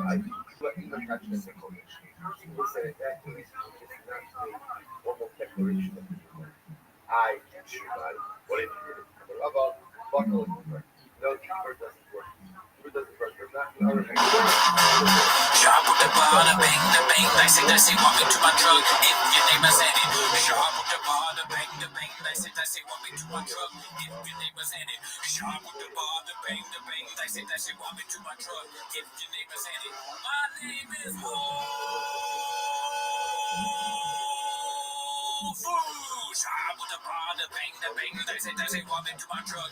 If your name is Andy. One take. Shout out to Ivan Rodriguez for the idea. Boom. It's time for my favorite time of the week. When you get near Papa, try to speak. Really surprises today. You better watch Welcome back to 10 Minutes of Shop. Great guest on the show last week. Shout out to JT Parr. Thanks for dropping in. Hope you enjoyed it. Join the Patreon. Discord is free. All the episodes are on Spotify. But that's not why you're here. You're here to watch 10 Minutes of Shop. So start the timer now. All right, so we've got quite a jam-packed episode. A lot of the episode today is going to be about Howie Mandel's podcast. Okay. But we're going to start off right now with some Hella Mark Harley posts. I don't know if you're aware, but this one's called I Effin' Love Addies, LOL. Guy who regularly accuses others of being drug addicts and claims quote, I've never done drugs before ecstasy last week in his act. Ooh. And then it's from one of our guys. Yeah, it's from one of our guys. And it's basically just a bunch of freaking mentions of Addies in the DM. So, yeah. So he changed his name to, dumb fuck, word. And background 10 a.m. tomorrow, I'll be home around 11, work and Addies, question mark. It's just like, how socials just with Addies. Yeah, he does. It seems like he has a lot of that. Chop is a guy that sticks to a routine. Yeah, he's texting. Big juice, Addies, other things. Addies with the Xannies and Addies, hence the Addies. Also need more Addies with the little confused face emoji. He knows it's bad for him. Scrambles his brain. Anymore. So that's the first post, and then the second one is all Mark Harley classic. Quote, whatever happens, you still own the Haters Will Say You YouTube channel. Brendan, November 2022. And then the post is, you are no longer an owner of Haters Will Say. A lie. Yes. See, that's the work. That's the actual bad stuff that Brendan does. Yeah. Guaranteeing he's going to have it and then take it away. Like, both ways, B. Sometimes both ways is no good. No. Yeah. Can't have it both ways sometimes. So just wanted to highlight the Big Alliance post there. And now we get into the clips, dude. And I didn't see this whole clip, but it made me laugh quite hard when I saw the beginning. Oh, nice. Netflix. Yes. So it's posted. It's already funny. So many clips start with a screen grab, and it's funny. The rain. Yeah.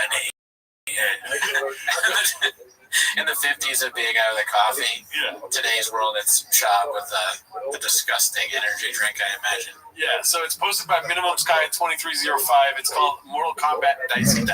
Why does he look like he's worked 30 years in newspapers? I don't know. Are you ready for this? Yes. It's popping Monday morning.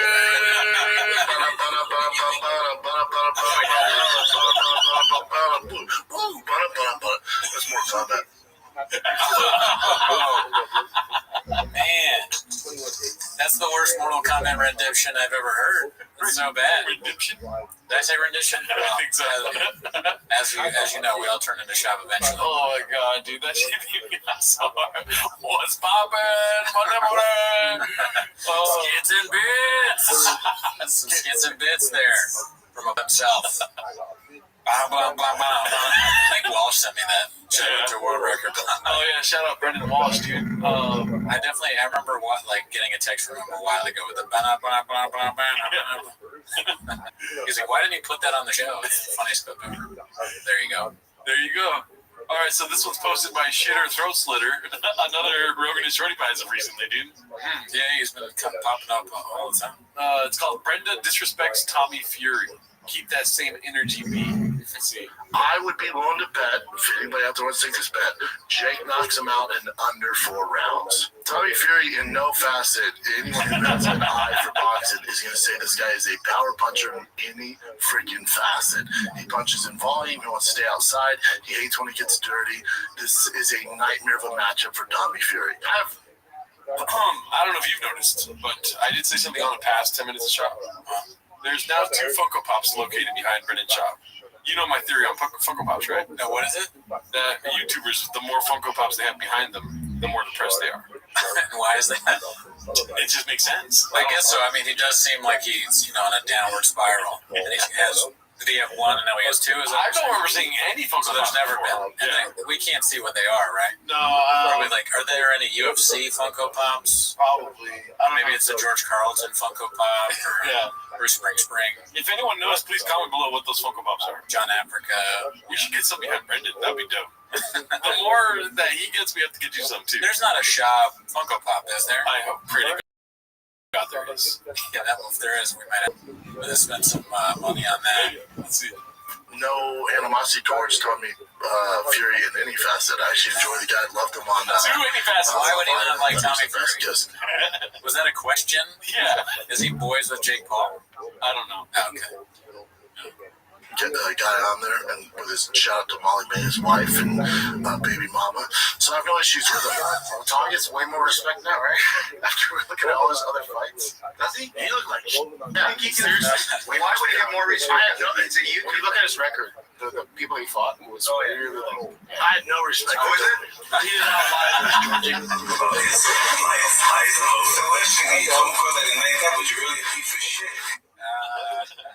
The little chains clip at the end there. Yeah, Papa loves to do that, man. That's another standard Papa way of being, is saying one thing and then saying the exact opposite in the next breath.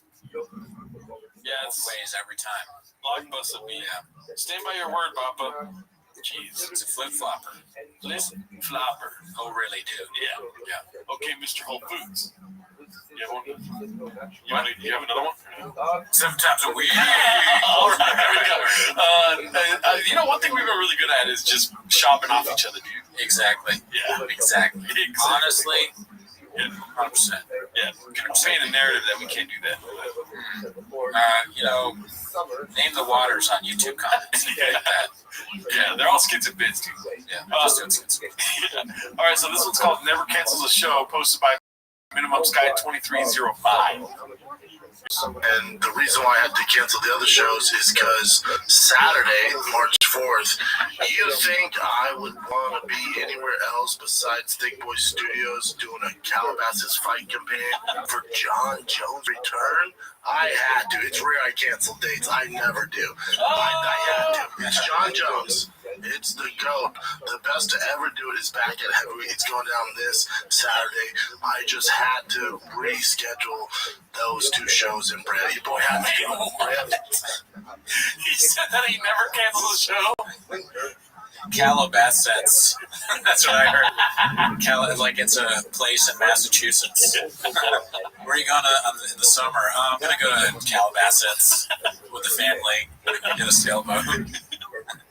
I never cancel shows. I canceled 3 shows. But is that one, he's just saying, like, he did cancel shows, but he doesn't usually, and he had to reschedule for this, though? I think so, yeah. So it's not that redacted, really. It is very redacted because of all the times that he's canceled. But before, that obviously is lying about the other times when he didn't sell tickets, or, you know, his team or crew messed up about COVID restrictions, or there was some sort of mix-up. Yeah.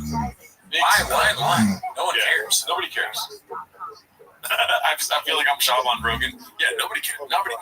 The most care. The most don't care. Yeah. Some would say the most don't care. You guys, if you want to, you see me Friday night, but Saturday I had to do what I was born to do, and that's talk trash with my friends and watch and drink whiskey with nicotine in my mouth. With Jen, Casey, and George, and a few special guests. We have a great lineup for the companion. Now, back-to-back companions, a lot of work for your boy. Yesterday's was 4 hours. 4 hours. Thank God for the talent on the show. 4 hours for Tommy Fury, Jake Paul, which we'll get into. But hold that note, because this Saturday we have another special Calabasas fight companion for UFC 285, John Jones, Cyril Gahn. You got the one, the only, the biggest man, no pun necessary there, the biggest man in the country. That's good. That's good, dude. That's Sopranos level writing good. No puns necessary. No pun necessary. And he's also like, he's doing the Maniscalco thing a little bit again. He's like, a little bit of work for your boy, but it's like as if you took all of the energy out of Maniscalco and you just left a slab of a man. Whoa, what's going on with Bob? Too much podcasting, I guess. And he's just, it's redundant. He's already told you about it. Yeah. Let's see. Music, period. It is Jelly Roll. Jelly Roll is in studio, and they also have the freaking MVP of Fight Companions, Rampage Jackson. We got a very special guest. He's flew all the way from Nashville, Tennessee. He's on a popular podcast called Bussin' with the Boys. And he is blowing up right now. I think he's a free agent. As far as the NFL goes, played for the Raiders, Washington, the Titans. He's bouncing all over, but he's my brother from a breath-like mother. It is Will Compton from Bussin' with the Boys. So that is your lineup. Rampage Jackson, Jelly Roll. Just letting people know that we record this Saturday mornings. So tonight is the Fight Companion. So next week's episode, I'm sure, will feature many Fight Companion clips, unless he does what he's known to do, which is cancel shows. He cancels the whole. There's no Calicanson, in my opinion. All right, so this next clip is posted by Minimum Sky 2305. Again, it's called Papa's Gets Ice. It's plural, Papa's. I don't know why that is, but let's see what happens. Train on his feet. He hits him all the time. He doesn't know what to do. Uppercut.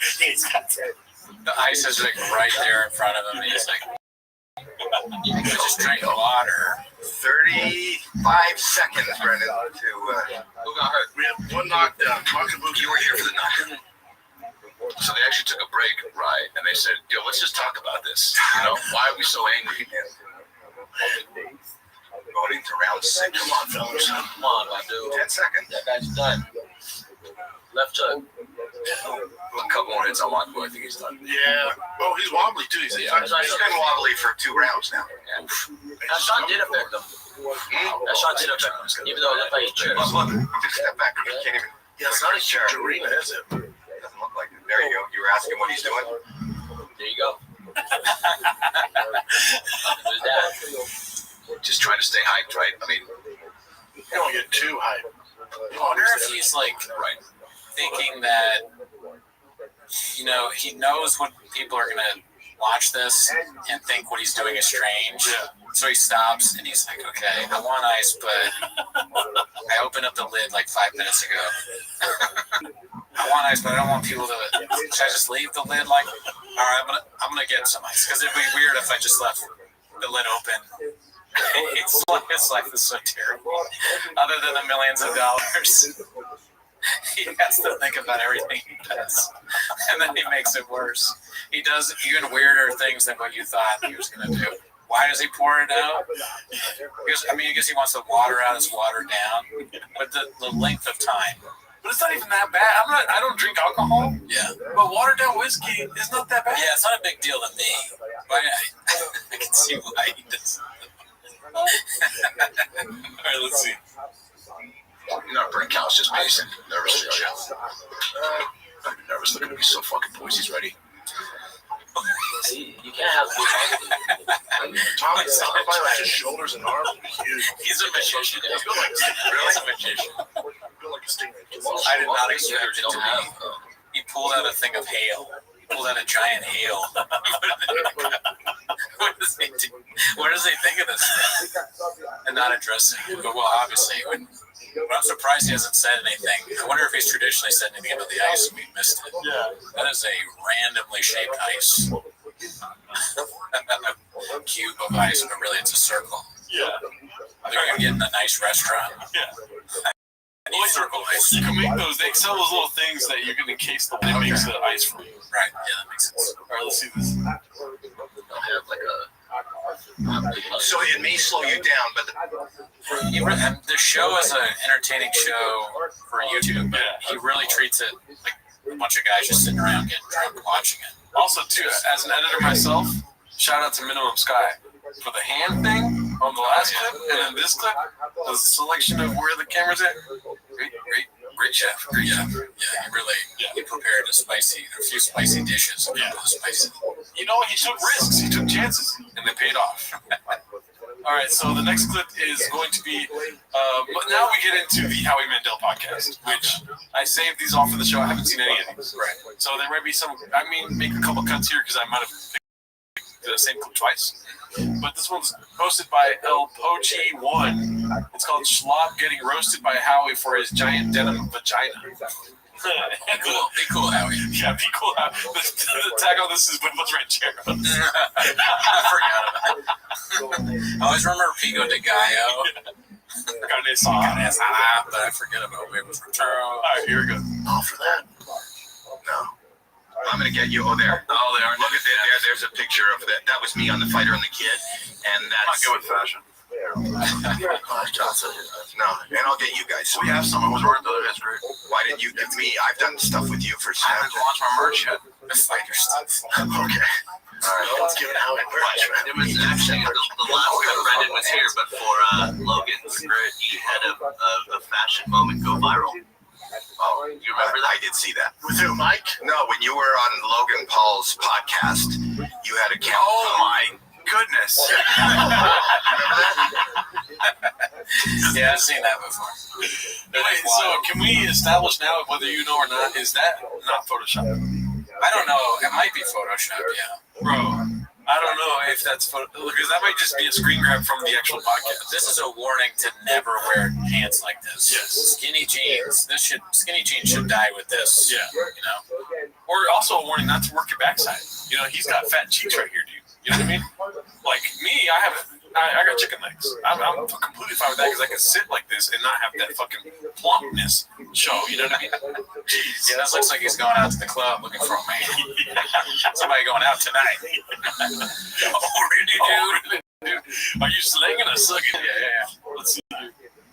No, I don't. That's what you have. Call that a moose knuckle? That's my No, that's in this room. That's me nuts. That's me nuts. That's a vagina. That's a denim vagina. Those are big nuts. Hey, that's not big nuts. That's a denim vagina. No, that's my nuts split like that. You know what the problem is? The jeans are too tight. No, that's not the problem. No. That is a problem. I know where you're going. One of the problems. Brandon is right. You know, give him credit when he has to, dude. 100% big problem there. That's a small problem. It's a pretty big problem. I mean, there's nothing. That's a problem. He has no penis or testicles. Or he has two dicks sticking out the both sides. They do that. I don't know. What is going on? What's wrong with this, Howie? My nuts are too big. That's not where you go. What size shoes do you wear? 13. Well, you know what that means. That means you have a giant vagina. Your shoe size is the size of your vagina. And that went viral. This shows you how little I pay attention to. You didn't know that went viral? No. You can make a shirt out of that. I don't pay attention to either. Franny, look at Good news. Oof. Man, Howie Mandel, good news to you, sir. And you know what's crazy is that I believe Brendan that he had no clue about that. Yeah, it's possible because Mark said that he just doesn't look at anything. Yeah. And if you tell him stuff, you get in trouble. Yeah.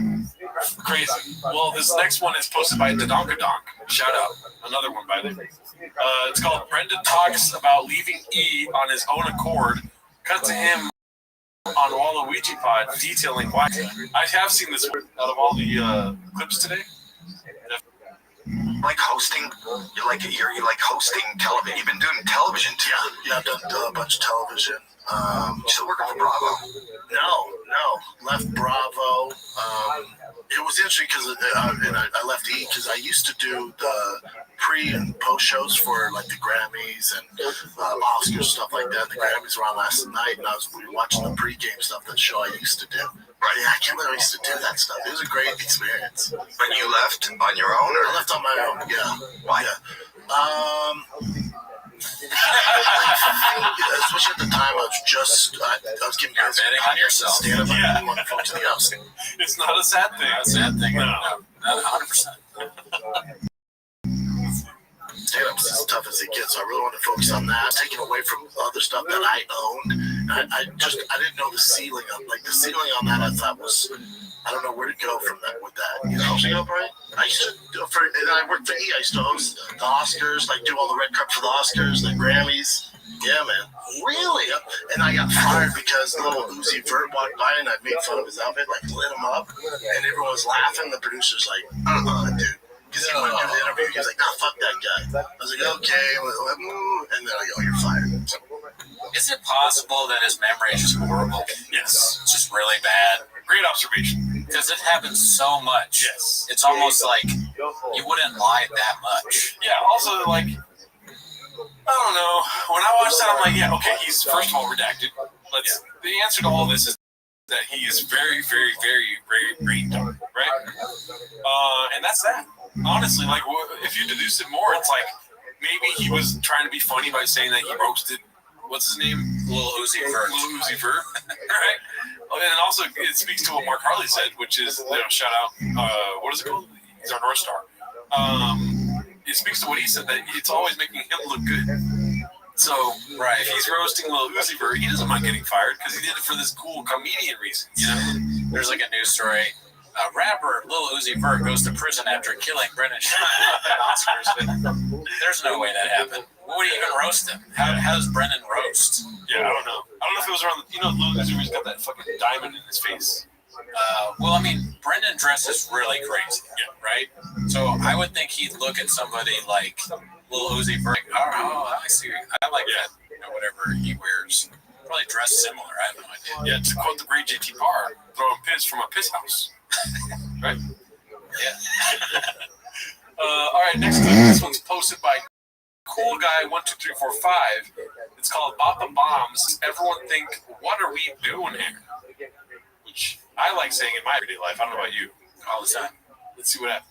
I think showing Brendan's vagina on this podcast would demonetize. Don't you think YouTube's going to demonetize that we show the vagina? I don't think so. It's kind of a woke movement. You don't know my pronouns. Yeah, no, that was beautiful. All right. This is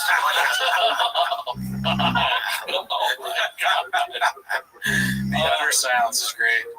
Oh my god. Dude, it's well said by saying nothing. Move on, the producer. Move on. Cut. Next segment. What's great? There's like 10 people producing this show. I know, yeah. And also the producing, it's like you have so many people in the room, everyone's looking the same way. Howie's looking off to the left. Listen, I'm a producer, right? Howie's looking off to the left. Brendan's looking off to the left also. The worst produced show of all time. To be honest. Really? Yes. It's weird because I think that they have 10 people there because they know Shab is going to be there and they need to help out. Yeah. It's an all hands on deck kind of situation when Baba comes in. Imagine the 10 people. One of them's Rogan and Shorty Pie, Minimum Sky, and the Dog. It's filled with chain chefs. All right, guys, get ready. Make sure you clip everything. Hazards in there, dude. Working sound. It's the Any Given Sunday speech with Al Pacino. We fight for that inch. All right, so this one's also posted by Cool Guy 12345, who is also in attendance producing the show. It's called Howie Roast Bamba, but B takes it as a compliment. So you have 2 boys and a girl, and then you're going to stop there. I mean, I'd like to keep going, but no, you told me that. My wife's a hater, so we'll see. She's a hater of pregnancy. Yes. Does she have a rough pregnancy? She's really sick. So I'm telling her, let's just do twins. Let's just, if you're only doing one more time. Right, if it's rough for you, why don't you push two through there? So you might as well. You are so sensitive, and that's wonderful what you're able to give to her. She's where she just pushed out one little guy. Let's do 2. And then another little guy. You said, hey, I hear you. Why don't we ingest you with 2 babies at once? So you'd only be doubly as sick. Yes. It would be doubly as hard. What was the problem? She got sick, or she, some when she have bad pregnancy, she's always sick, nonstop. No medication. So twin, how to help that? Yeah, I love that. We'll see. If I said I was a bad husband, you would agree. I make my wife have twins. She has a horrible child. I get you very sick. I get you very sick. These are my children. I take your children, B. And I twin it up. I make you very sick. All right, so the next clip is going to be posted by No Cauliflower 4577. It's called Logan Paul, great buddy of mine. Alrighty. What's this about? Logan, buddy of mine, yeah, he. We gotta go to dinner. Wait, right now. I think so. 42-minute boys on episode. Is that how long? We gotta go to dinner, bro. Yeah, sorry. It's a way to end a podcast. Sorry, I'm hungry. You are horrible. You do YouTube? Oh, okay. Oh, you're releasing it on YouTube. You're stupid. Those pants fit you. Do you want to get more pants? Do you want to do a change of wardrobe because you have a vagina right now? We know they don't have a team of producers. Already do. There's nobody watching out 7 times a week for Show's mangina. Hey, Brendan, do you have a vagina or are your balls huge? How are those the 2 options? If I were him, I'd hire a handler just to make sure I never had that happen. Yeah. That's what Joe Rogan was meant by it. He's like, yeah, he saw that photo. He was a fashion handler. All right, so this one's posted by Rucky M, and it's called Howie Trolls Brendan. Controversy seems to follow you. Brendan deflects the hate onto everyone else. Dicey. Let's see what this is about. On Crystalia, Santino, Talon, Rogan, Joey Diaz, all these great comics. So being around and trying to keep up with it's like my training camp for stand-up. And you, what about controversy? Controversy seems to follow you a lot. Unfortunately, so you don't stir it. I notice I never entertain it. I don't like to entertain it. People will take shots at me nonstop and I get them views. But notice it's very rare you'll see me entertain that. I don't like that. I don't like negativity. I'm a positive person. So I don't, there's enough negativity in the world. So I don't hate anybody. I have issues with anybody. They have issues with me. And I get it when it comes to the stand-up world because I came from UFC where I had a fan base. I come over to... that views thing, what was that? It sounds like a shot at us. If you wanted to hurt me, you hurt me, brother. Yeah. I still consider you a friend. Yeah. But, well, you're more than welcome to come on the show. But if you wanted to hurt us, you hurt us. Yeah. We'll take 5 minutes before. All right, so this next one is posted by Altruistic Mistake. We already saw this. It's called Oh Papa. It's a flyer for one of his shows, and it's called Thick Whale with 3 C's, live at Brea, Oklahoma City, Tacoma. But yeah, it's posted to Brendan Fraser from Whale. Damn, compliments to the chef. I didn't realize that was Altruistic Mistake that did that. Yeah, the Thick Whale is coming to a city near you. I think, is that really posted by Brendan Schaub? What do you mean? Did Schaub really post this poster? Oh, dude, I just noticed that. Okay. Yeah, he probably did. I'll look into it right now. I mean, if this is a deep fake Photoshop by Altruistic Mistake, that's really impressive. But I think he just probably saw it and posted it. Well, what is your guttural reaction to seeing that? It's funny. Oh, it is. It really is. He really posted that. This looks like a guy that does eat tater tots. Like one time a week, whatever. It looks like Brendan posts Adderalls. I'm on keto, bitch. I'm on keto. Too many taquitos. It's like I look at that and my guttural reaction is, my bad, Mr. Holt. That's so fun, man, that he was talking to when he said that. Eating dogs. All right, so this was posted by the Doc. The title is Howie. What is the goal? What you want to do? What you want to do? The Doc. Come on.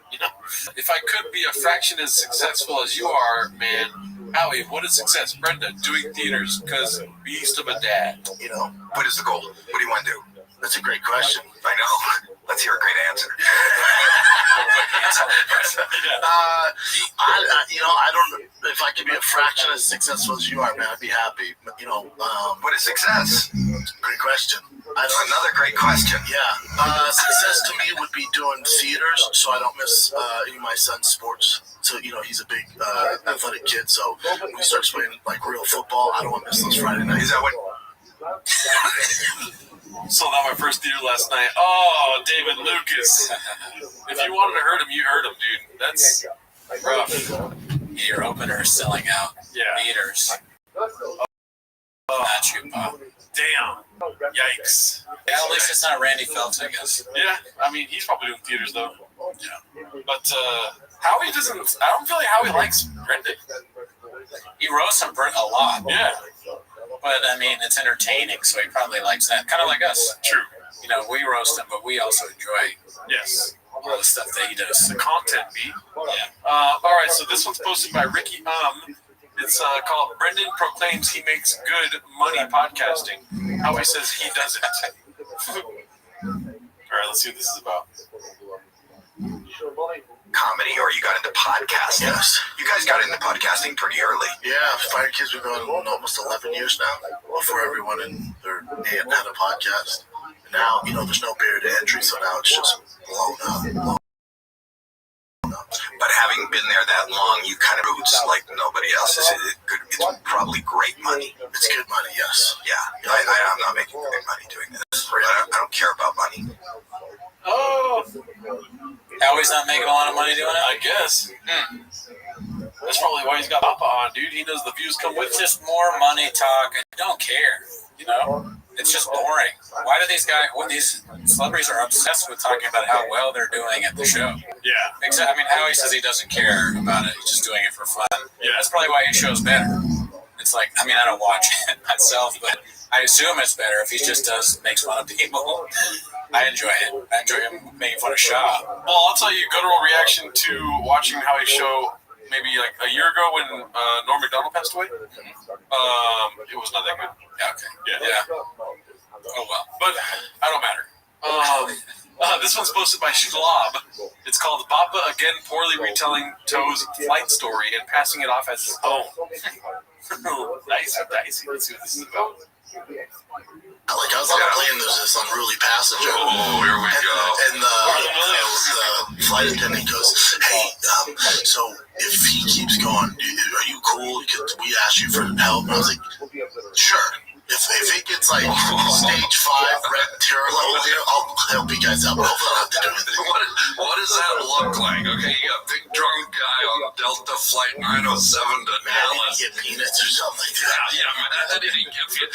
What does that look like? The stewardess or the flight attendant goes, okay, go. Yeah, like right now? Yeah. Well, okay. You're right. I'm right in the middle of watching Bridges of Madison County. We know when the movie's over. What it look like when you get up and you have to deal with a guy? What's the biggest? I go through it in my head. I guess because you don't want to. I don't want to get hurt. It's like a cross-examination almost with Brendan when he tells stories. Because he says something and then the person's like, so what actually happened? Are you lying? Also, I'm thinking in my head of this story, and he's so known for being bad at comedy. That's almost what he's most known for at this point. I imagine if I'm the flight attendant and I go up to him, I've got to be like, hey, Mr. Shaw, I'm not going to make fun of you for your comedy. I just need you. There's an unruly passenger, and again, I don't want you to think I'm shitting on you. Yeah, listen, I work at Chang's. I'm homeless, but your comedy is terrible, and you're an embarrassment to human beings. But that has nothing to do with what I'm talking about. I need you to go. If that guy gets really crazy, can you do something about it? But at that point, make a joke. Listen, I know you have a pussy, dude. I've seen the picture. Yeah, I know you have a vagina. I know you're a bad father. Listen, I understand you hate Crocs, dude. I know you hate Crocs. I know you don't like George Gascon. Listen, I may shop at Whole Foods, but I need you to help me out if anyone gets hungry. I swear I'm not Kamala Harris, but I would love it if you would help me with this passenger because you're a big guy. That's all you're really good at. Listen, I understand your team is terrible with COVID mandates, but yeah. Their team messes things up all the time. It's usually their fault. Yeah. But could you help me out with this passenger, please? It's just that me, so I would probably wrestle him into the seat and then choke him unconscious. I got once when I waited, these two guys were fighting and they were thinking about removing the guys from the plane because one guy had put his bag above this other guy's seat. And the other guy goes, hey man, that's for my seat. He's like, no, it's first come, first serve. And he's like, no, fuck you. And then they were like, fuck you, no, fuck you. And then the lady had to come in and go, hey, like, I will fucking kick both you guys off the plane. Yeah, this is before he took off. Before he took off. She goes, we have an understanding? And they go, yeah. And then she comes to me, she goes, hey, if anything goes down, you're going to help, right? She deputized me. I'm like, okay, I do. Everything you do, I can do better. I can do anything better. Yes, I can. No, you can't. Yes, I can. No, you can't. Yes, I can. Yes, I can. Anything you can think Do you think that the Dodgers had, since it's upside down, it's just like it was so embarrassed they wanted it was on Shop's head that it went upside down? Oh, come on. Oh, that's so funny, dude. But yeah, we cut it before the movie clip because, you know what I mean? We don't want to get gadooshed. Ben Pixel be. They'd be bending the pixels. Yep. All right, so this next one's posted by Toronto Rapture. It's called If You Ever Feel Slightly Bad for Brenda, Just Clip Me. I think I have seen this one. I know I haven't heard. You know what? This one was so clickbaity for me that I purposely waited to watch this clip. I'm trying. Is this This isn't the one where he talks about Brian's show getting canceled. It's a different one, I think. Yes, I haven't seen this. I can't believe it. I'm just saying. I'm so proud. I didn't even have to make it myself. Why is she using that British accent? I don't know. I think she suffers from crazy psychosis. Yeah. And I think there's a reason she doesn't have her children. That's such a bummer. Extremely, man. So, Nice. Hey, we all Brendan's a beast of a dad. So beast. Yeah. On my Instagram, do not call the cops. I don't ever be a roller coaster. What? Isn't she rich? That's a poor person's fan in the back. I had that growing up. That is a huge fan. That's such an old school fan. It's really sad. So her fans are the ones that called the cops to do us to, what do you call it? Welfare, yeah. I just want to real quick. This is the way that they're watching the Spears clip is the way we watch Chocolates. With kind of like utter horror, but also a little bit of glee. This is becoming a reaction inception. Yeah. All right, let's see what else happens. Yeah. She needs something. Yeah. Cops have been like, she seems alright with the fan bun. No, it's such a bummer. Like that. And that's something going on in her brain. And my guess is, like you said, is like, she had. It's exactly like what we do. It's making me feel a little bit redacted. Yeah. But at the same time, I don't think what the Spears clip, from what I saw, just her being wacky. Yeah. So let's see. Brian, therapist Brian saying. This conservatorship, which was what it was, but you kind of go, they might have known things we didn't know. Is that fair? Right? Like you see that, and the dad's like, okay, you guys want to make me have to be the villain? Let her post. See what happens. You see what I'm saying? Do you know every Thursday she pretends she's British and pretends she's on a roller coaster? Brendan is my favorite comedian of all time. It's so funny, dude. Not on purpose. It's not on purpose whatsoever. Yeah. But okay, she does this every Thursday. Brian's like, every once in a while, you just have to tell women what to do. Maybe stay off this topic, Brendan. Just conservatorship. I call it a conservatorship. Other people call it other things. Yeah. Oh my God. It's so funny how this has become softball to Brendan. He's like, oh, I could hit homers right now, dude. Oh, like with his bits, you mean? Yeah. He's like, a fucking mentally insane person? I've got this, bro. Well, Brendan's the king of calling stuff exactly what he thinks it is. Like, if somebody's crazy, obviously, they're crazy. Wheelchair Pete, the governor in a wheelchair. Yeah. Oh, he's in a wheelchair? I mean, sucks to be that guy. I love this. The premise was something like, my problem with him is he's in a wheelchair. Yeah. What?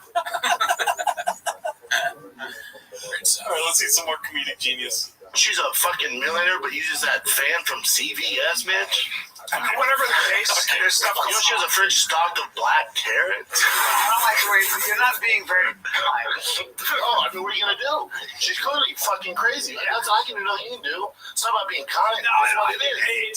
It's just like fucking. If she wants to have a conservatorship, she's out. He has a fuck. Yeah. Nothing we can do. That's manic. That is so clearly what you worry about is hurting herself. So that was from TMZ. I don't know if they clipped or if that was clipped on her deleted. I think so. That's why I don't know exactly. There's no edit in the world you make her look not great. No, that was energy drink and a Diet Coke. That's a lot. You love shitting on people that suck. That what? I think it's so funny. I don't know why. It's like punching. This is purely punching down. Yeah. Comedy. Yeah. And that's always the comedian. Try not to punch down. Right. But it's so funny when you see it.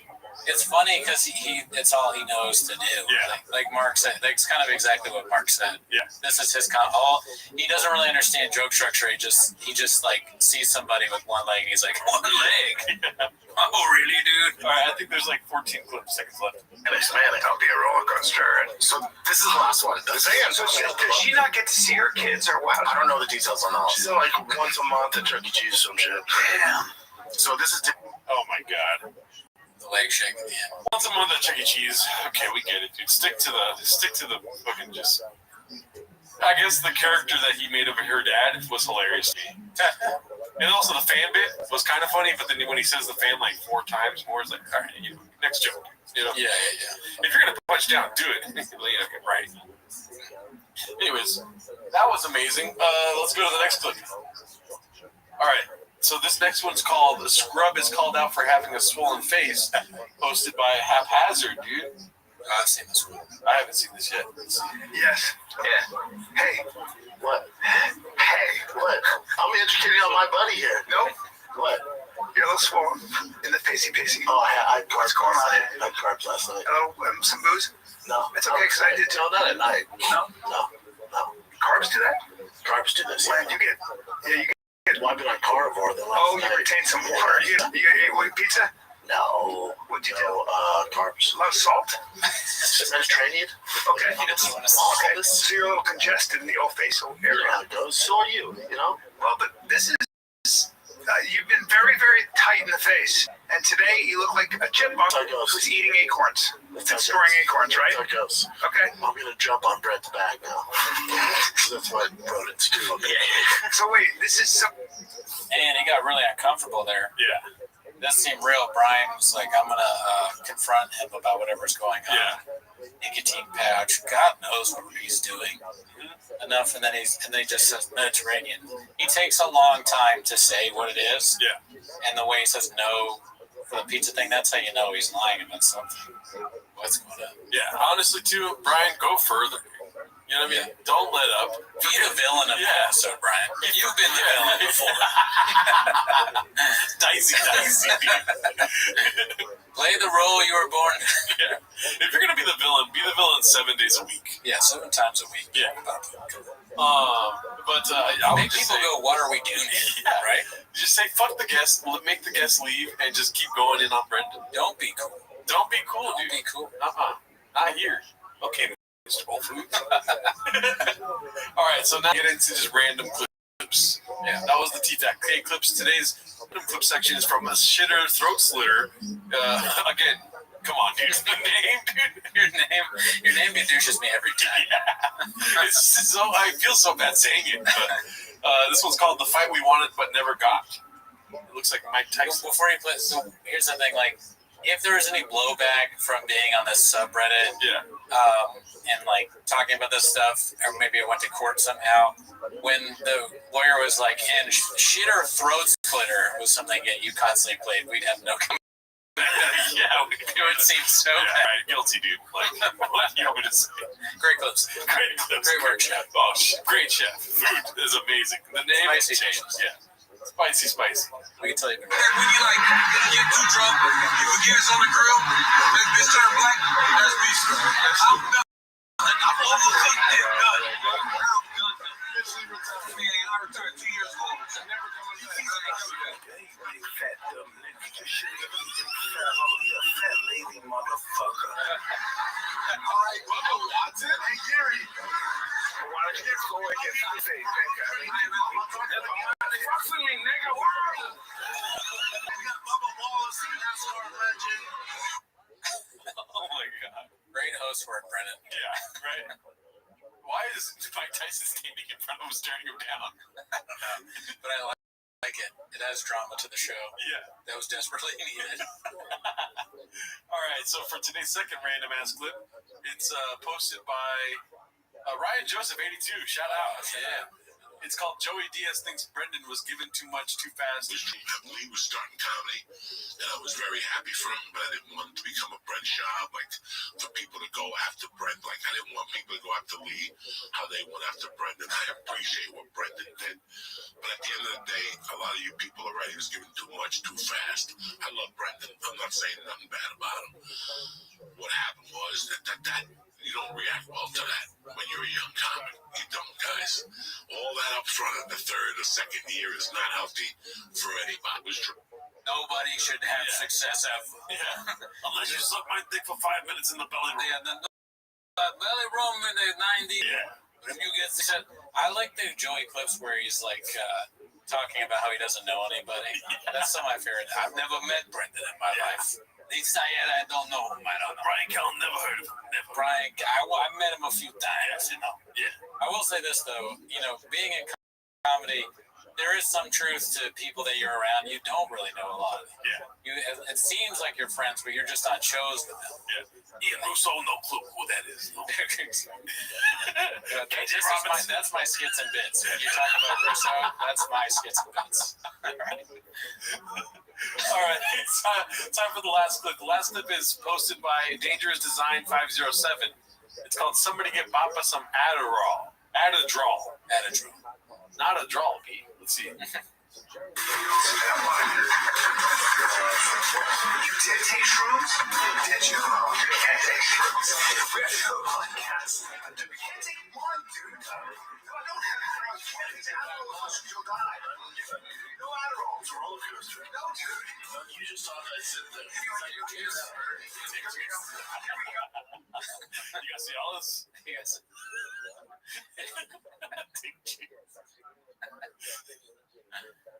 Brendan, why are your eyes red? Colin. That's the question to me. Actually, are you high? No, I'm just on shrooms. Adderall. Dick juice. I'm surprised shrooms. Yeah. Because Mark was saying that he wouldn't take shrooms and made fun of Callan for taking them. It might have been a cheeky joke though, because he's like, I took one. You know. Yeah. Bad stuff. Let's see. He's all loose. That's it.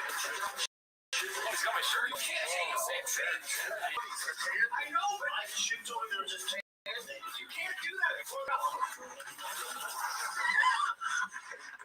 Just not funny at all. But he probably did take a lot of shit though, because he says he drinks all the kratom and all the dick juice and all that shit. Whiskey, kratom, dick juice, Adderall. How's he alive? I don't know. That stuff is not good for you. All of it together like that? Definitely not. He's got to go to a doctor and check out. Otherwise, maybe we're looking at this wrong. Because the wrongest. Babe Ruth, everyone's like, man, I can't believe he drank all that and ate all that and still went out and all those home runs. Yeah. Maybe that's what Papa is doing, right? Yeah. Like, he's not doing great athletic feats. The worst, yeah. He's doing the most redacted material we've ever seen. But I'm impressed that he's able to do all that on all that stuff. Yeah. I don't know what kratom does. There's a debate in the comments about whether they're good or not. Do the people that write that it's good say weird stuff too? You know what's funny, dude? Whenever I see those comments, scroll. Why are all the long comments? You can just automatically think to yourself, kratom. It's about kratom. A lot of the long comments are someone who seems insane defending the use of kratom, and also more pushing me towards kratom is bad for you. No normal people are like, it's never like, it was like a few where they're like, hey man, kratom's actually pretty normal and here's why. Yeah. Those are the minority. Most of them are like, hey moron, kratom's not heroin. Well then why do people say it is? You know what? People don't say like Coke or Tylenol or heroin. Why do they say kratom is? Sorry, I'm going to trust the science in this one. Sorry, Fauci, Mr. Whole Foods. All right, that's our show. Yeah. Have a great week. Bye. The greatest. The greatest.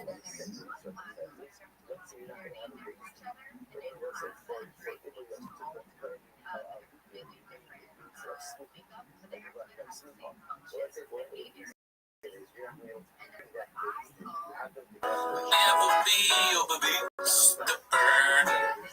Worst pain in your life. My lips hurt. All I want for you to walk me to my truck.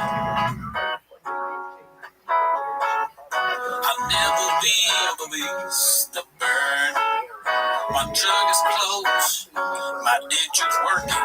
All I want for you to walk me to my truck. Do I steal too much? Am I blocked the sun? Does this to go both ways? Taking dick juice is dicey.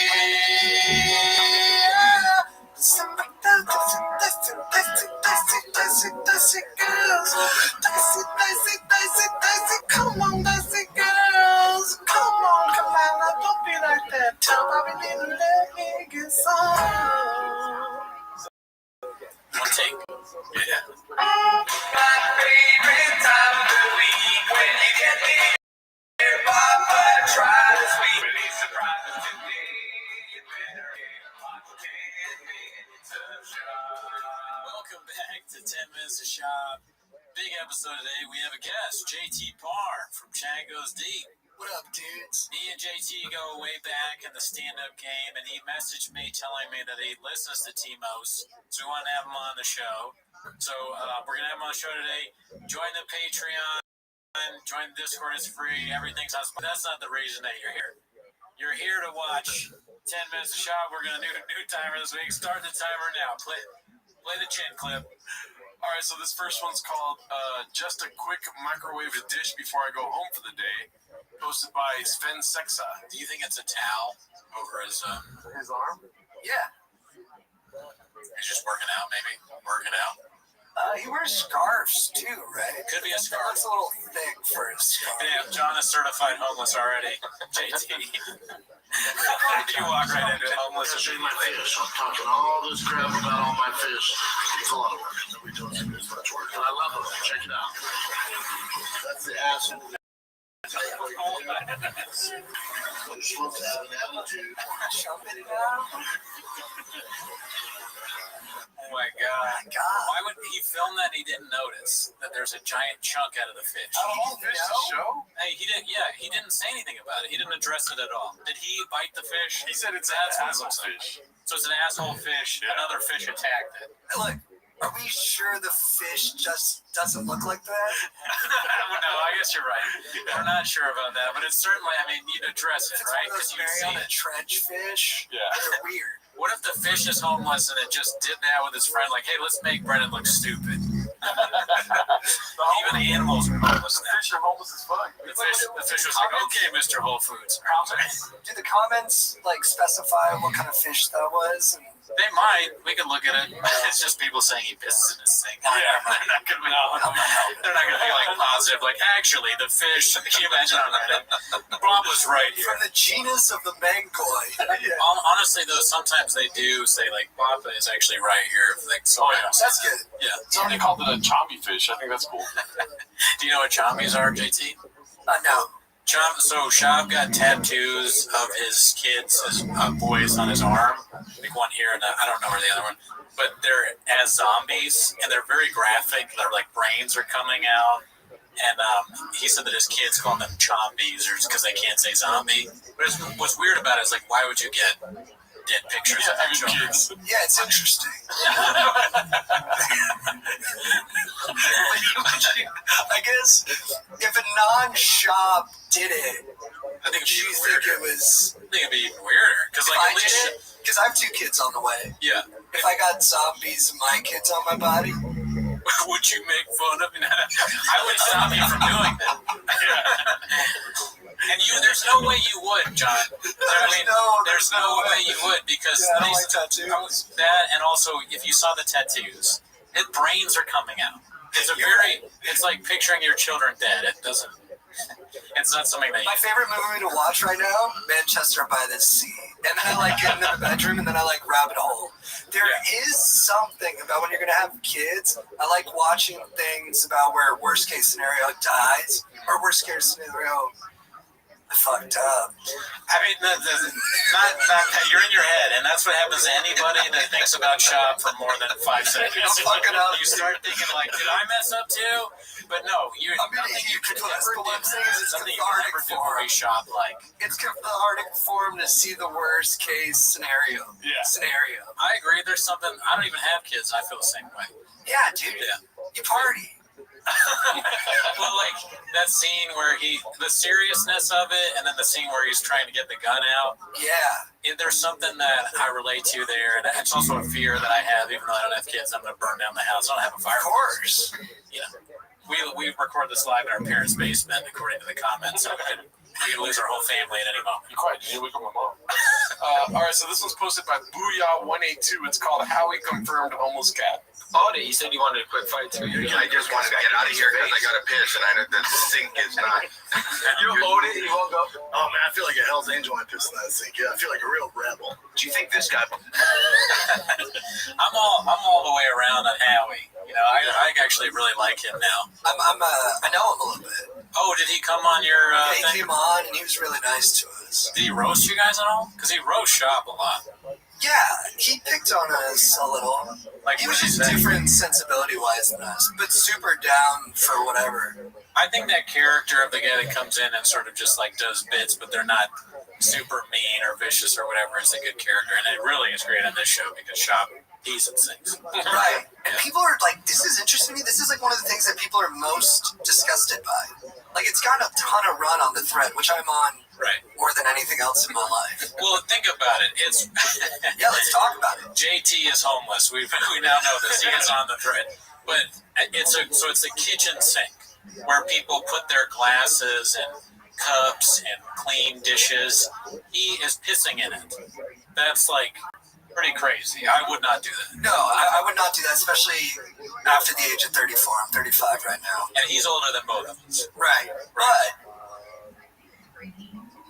I barely played sports, but I was in the locker room a lot because I was a bit of a jersey chaser. Right. Dudes were getting peed on there. Oh. I mean, when you're a kid, it's like normal to do kind of jokes about stuff like that. Peeing in public when you're drunk. I think I peed on a moped once. I still feel kind of bad about that, honestly. What'd you do? Like, we were walking home, I was really drunk, and I saw this moped that was yellow, and I was like, look at this stupid moped, and I just whipped it out and peed on it. Crazy fuck. I feel bad. I peed on a friend of mine one time. You peed on your actual, yeah. So that's crazy, but... So I don't want to throw piss in a piss house. Yeah. No, I mean, so there you're trying to be like, listen, I peed, and it was weird. But this business owner is like, peed in front of his staff. That's right, too hard. You can't rationalize it. You can't do that. He has kids that are watching him, and he's making an example where he is peeing. Yeah, right. It's an HR violation, too. Yeah. He can be sued for so many things. Right. Yeah. Also, he doesn't know that there's a hole in his fish. Yeah. Let's not forget that. Okay. Oh, really, dude? What are we doing here? The next one is posted by Shadow Assassin 989. It's called Howie Deeply Regrets Attending the Calabas Fight. Roasted. Damn, he's going hard. What do you think about that, JT? I think it was funny. Yeah, that was good. That was a good roast there. It was funny. He's bored, honest, maybe. Yeah. Wait, what? Do you think he's being honest, or just doing it for the show? Is it really that bad? Yeah, it's a 50-50-50. It is kind of tough to tell. I don't know. I think he was serious. Oh, yeah, we're talking about Howie or we're talking about Brendan? Howie, I think Howie. Oh, yeah. What did Brendan say then? Brendan's just trying to say, like, oh, we feel the same way. What? It's his show. No, I know. He's like, I don't even want to. He said that's crazy. We're trying to act like it's like them having jokes. Like going back. Yeah. Yeah, Brendan is so redacted that I miss it sometimes. He does stuff like that. His own show. Fair enough. All right, so this next one is posted by Fike Conan. It's called Always Been Into Porky Pigby. Like with the Balenciaga one.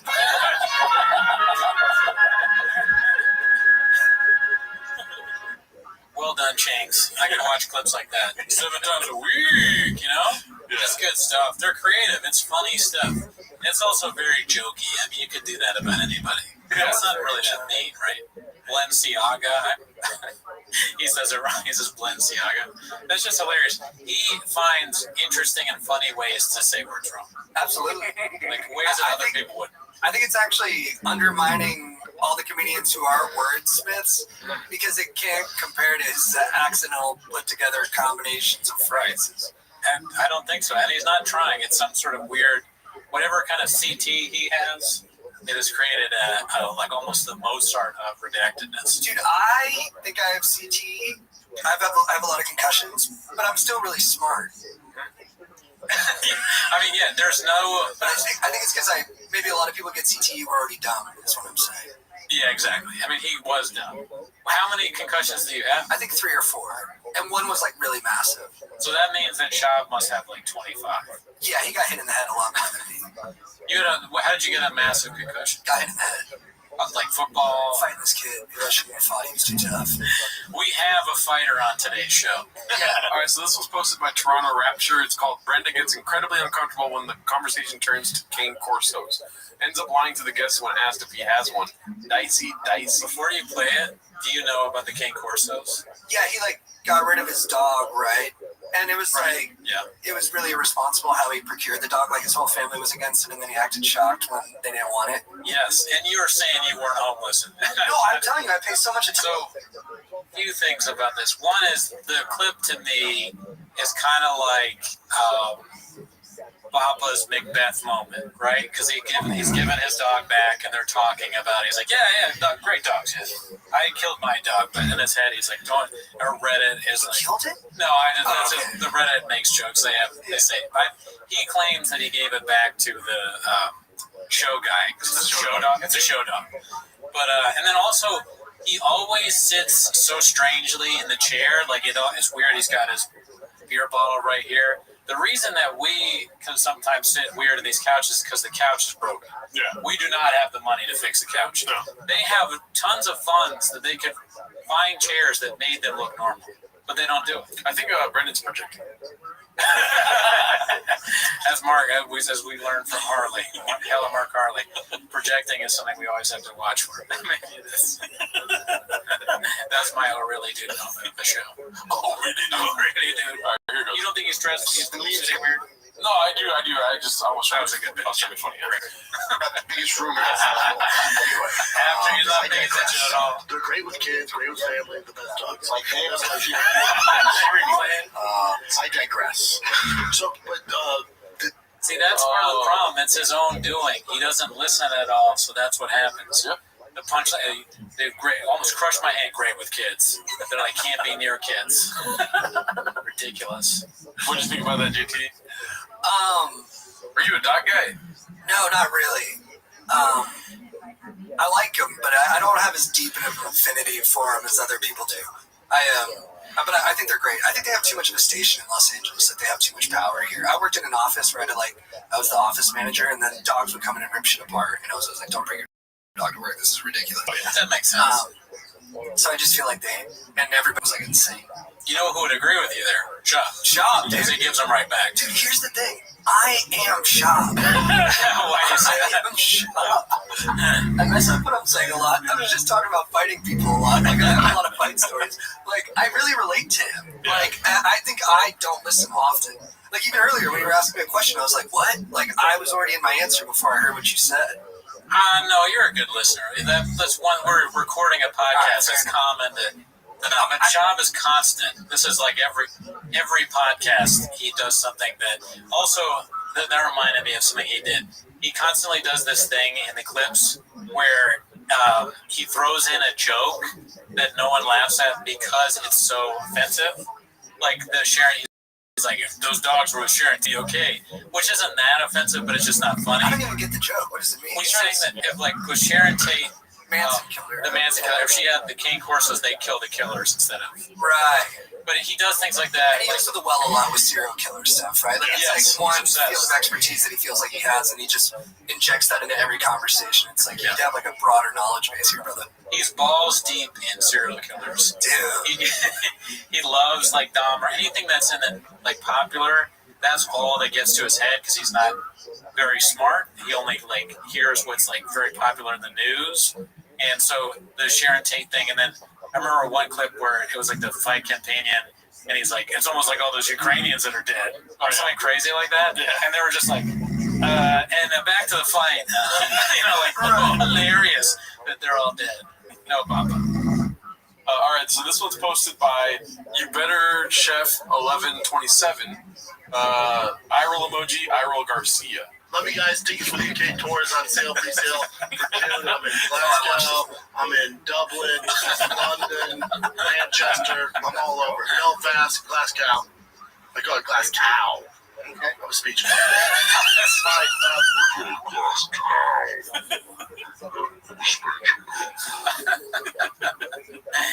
He's just like Howie. Now I really think that Howie was being serious. Yes.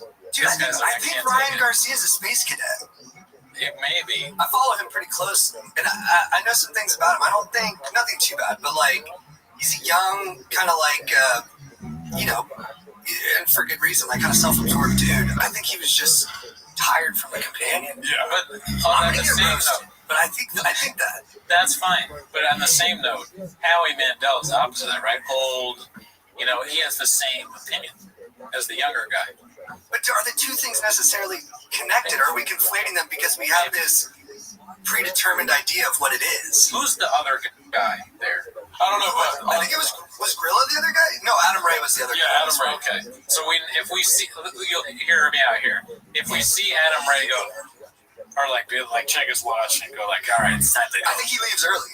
There you go. So all three of them are bored. Also, to your point, no, I think Howie and Adam is something real, and I think they're aware of the cats, and that they're somewhat aware that Brennan's stock has plummeted, so they're trying to have it both ways, which is kind of what I'm going for. So they're trying to be on it, but also distance themselves simultaneously. Right. But I think with Ryan Garcia, in that specific instance, I think he's just a young dude who's tired and probably hasn't been in a conversation that long on camera often. But I would argue that he's tired, and so his guard's more down, so he's. So it's more authentic. Yeah. I think that's fair. Yeah. And you know what? You're actually kind of swaying me a little bit. Also, here's my conspiracy theory about these, or specifically Howie.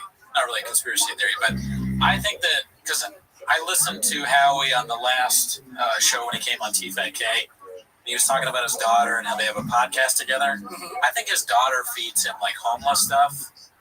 Chang stuff, she goes through the Reddit, she tells him a little bit. I bet she's the one who told him about the sink pissing. Right. And also she may dress him a little bit because that jacket's pretty out there for an old man. And he's OCD, although he wasn't as intense about it when I met him as you might think based off reputation. He just does fist bumps, but even just touching me at all, I was surprised by. And I had brought him a drink, and he drank it without any kind of he wasn't disturbed by it at all, and he didn't clean it. He just popped the top and was ready to go. I would love to watch Howie Mandel watching Gringo Poppy. Just commenting on it. That'd be great. Oh yeah, dude. All right, let's see what he has to say. I thought that was really good. I thought it was a good special. Yeah, right. Okay, Mr. Whole Foods. All right, this next one's posted by Rogan and Shorty Pie, our Lord and Savior. It's called Sink Urination, a P.F. Chang's rebuttal. Let's go. Don't go to the bathroom there because you pissed in the sink. What?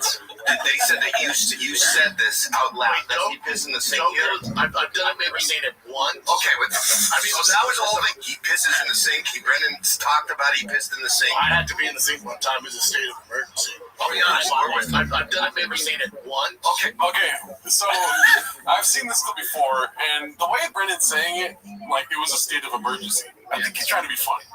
He knows that the audience knows that he pisses in the sink all the time. Well, why would he say one time? I think he's lying. No, the one-time thing. I'm talking about the state of emergency thing. I think he was being sincere, and I think he's caught. I think he just is trying to scrub away the reality that he pisses in it all the time.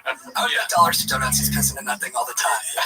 But my argument beyond that is that if the culture there is frat-like enough, maybe it's okay. But again, you mean other people are doing it? Yeah. Fratting? But again, as a 35-year-old, I just performed for some frat kids, and when I went into their frat house, I was I could never live like this. Right. As a 35-year-old. Yeah. So it is odd to still be doing that behavior when you're 40. Yeah, 40. Unless you're on a bachelor party trip and you're with a bunch of maniacs, reliving those glory days. It's weird to be doing it every day at your place of work. Yeah. You know what I was thinking would be funny is because on the Mark Harley interview, shout out to Mark, he told a story about Anthony Jeselnik. Was giving Jeselnik advice. It'd be funny if they were on the road together and Jeselnik was like, "Man, I really gotta piss," and Sean was like, "Oh yeah, just go in the sink, dude." Okay, whatever he said. Giving him advice on everything. All right, let's see the end of this one. I think it's just a bunch of pissing in the sink stuff. Good. Oh really, dude? How often did Brenda piss in the sink? Did Brent times a day? He did piss in the sink. Oh, multiple times a day, yeah. Okay. Yeah. Just piss in the sink like Mark said Brenda does all the time. I can confirm Brenda does that all the time. That's a nice guy. Yeah. There's a longer clip of that with Nick. Let's watch that one right now. Nick is redacted. It's posted by Dr. Yu Ho Hang or something like that. Big wipes. To wash down those hot chips. Like Mark said Brenda does all the time. What is that background music, dude? Wait, yeah, sorry. Playing it started from the beginning again. I'm redacted and I talked to her. Yeah, what is the background music?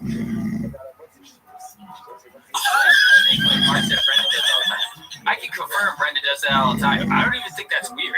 I can't believe how many people, of all the stuff Mark said, that's what people latch on to. Finally, bro! That's fucking dope. That's a guy being a dude. Adam Carolla did it all the time, too.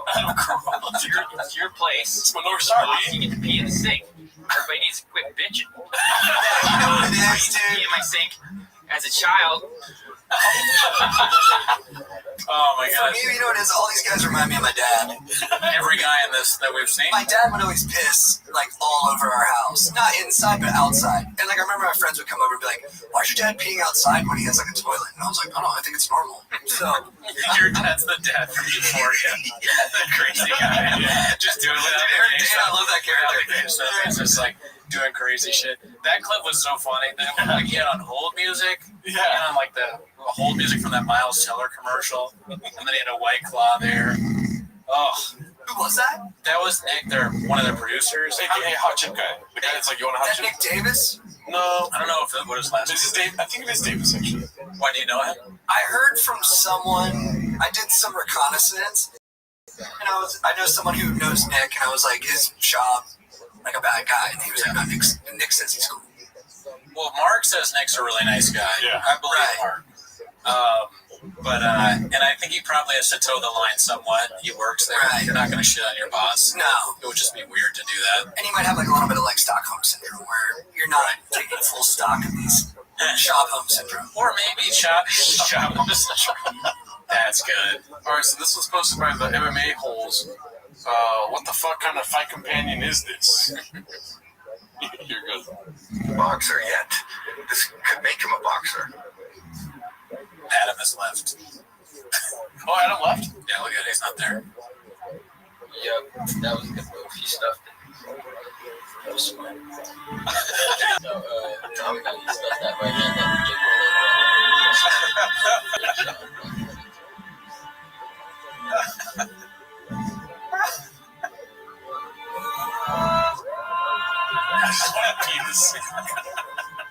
Dude, yeah. It's been taken away from me. It's a tragedy, dude. That was so good. Oh, that was so good, dude. All right, I have a big prediction. Sure, go for it. All right, so these clips, these memes, they remind me of like the Ben Affleck ones. You know, like the Dunkin' Donuts, or there's the slow zoom of him when Henry Cavill's talking about like Batman versus Superman. You can just see like Ben Affleck goes so deep into himself, and then he gives like a 2-word answer, and you can just tell he's like brutally sad. And now it seems like he's almost leaned into it, like kind of smartly. Right. I think Shab has made himself. I think he's responsible for a lot of this, right? He's a man. He made mistakes. Right. He says things in a dumb way, and he's a talker professionally. So it's open season on you, bro. That's just the way it is. I think the same way with Ben Affleck, where he crashes and then he rises. I think there's going to be a Shabasance, and I think it's going to turn a little bit. And I think I've even seen that a little bit on the thread, where the more information that comes out, there's going to be more stories where Shab's actually a sympathetic figure, and people are going to get tired of wailing on him. And then it's going to become more novel and exciting to be on Team Shab. I could be wrong. This could be the optimist in me. Well, this is I think on the Changs they references as the question that shouldn't be asked. What's that? Is if Shab will ever have a renaissance. It's like that's their thing. Like we never talked that. It's like right. Okay. I didn't mean to violate. I don't want to violate. We're not allowed to fuck these people. I respect them, and if they do the stuff on there. I devour. They don't matter, dude. Yeah, they know they don't matter. Yeah, they're interesting that way too, right? Like they're very decentralized. Like they don't want to have any kind of group thing to it, other than like having fun. Yeah, I mean, there's different guys. We interviewed that one guy. He's a normal guy in Canada with a normal job, housewife. Really? One of the posters. But we've talked about it. We really enjoy Shab. We want nothing bad to happen to him. No, of course. He's not good at stand-up. Except the fact that I cannot listen to a podcast of Brit and Chop, but I can watch these fucking clips all day long. Oh, yeah. You know what I mean? Yeah. I watched the whole Glassman episode, and it was kind of hard to watch. Yeah. Glassman was funny, but it's just like them just talking, because they do this bit where they just talk about how well they're doing, and not like saying that they're doing really good. They just really talk about like they're like, well, you know, the numbers on this show, and then they're like then Brian goes into talking about he doesn't do it anymore, but he talks about his sandals. They sold sandals for a while, and it's just like. And then he said they bought his stock out of the company because he didn't have time to run it. Yeah. That kind of didn't make sense because it's like. You're just an investor. Like, are they really need you for like all their marketing calls and stuff like that? Toe Holes is divesting from you because of your, you know, what's happening in your life. That's such a negative, like, dark moment. I lost the sandals deal today. You know, we had Glassman on our podcast, and it went kind of bad in my mind because we're pretty nice most of the time. He was kind of ripping us, and I felt uncomfortable with it. And I edited it, and I told him I didn't want to post it, but he was like, "Don't be weird, post it." And then I posted it, and I honestly try to edit it down to make it less cringy in my mind. Yeah. But I'm probably biased and gave myself a more favorable edit on it. He didn't like that and asked me to take that down. And so that episode doesn't exist.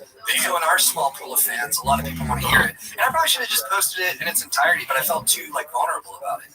I get it because, to be totally honest, I talked about this on Discord. I didn't really enjoy that episode. You know, I kind of, it's like, that's not my style of comedy, right?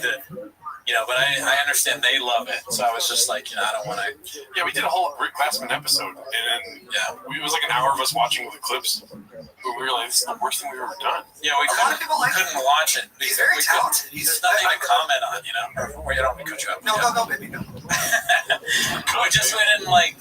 He's already doing like he's just shitting on them, and I don't know if it's like it's hard to tell whether it was part of the show or not. And we didn't have any good singers. We didn't do a very good job. And so we just were like, let's do like other clips. It didn't work with our style. Yeah. So are you guys talking to him or just like reviewing it? Oh, no, he wasn't here. Right. Class was not going to come in. But he just comes here and chits on us. There's a good portion of the Reddit that would love that. Yeah. All right, so this one's called Adam Ray Gadouches Himself. It's posted by... This is where he takes it off. Immortal.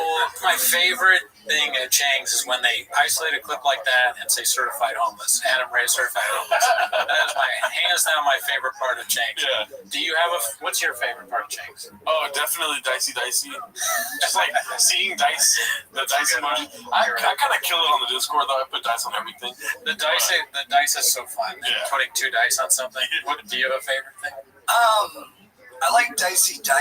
I think I have taken on, I can't speak as well and have the headphones on. I think I have taken on some of him and Delia's inflections, and I know people think he took the inflections from Delia, but even when I'm doing my own podcast, I'll like punch the first syllable of a word, and I don't think had I never watched those guys that would be in my like delivery. That's the one thing that they don't acknowledge at all in any of this is that when you watch people, and it's not even outside of just comedians, when you're hanging out with friends, you take on their shit. Take on their mannerisms a lot, and almost everybody does that. Totally. So like you don't do it consciously, really. But that's the thing, though. Some of them are suggesting, I would think, that Chab is doing it consciously.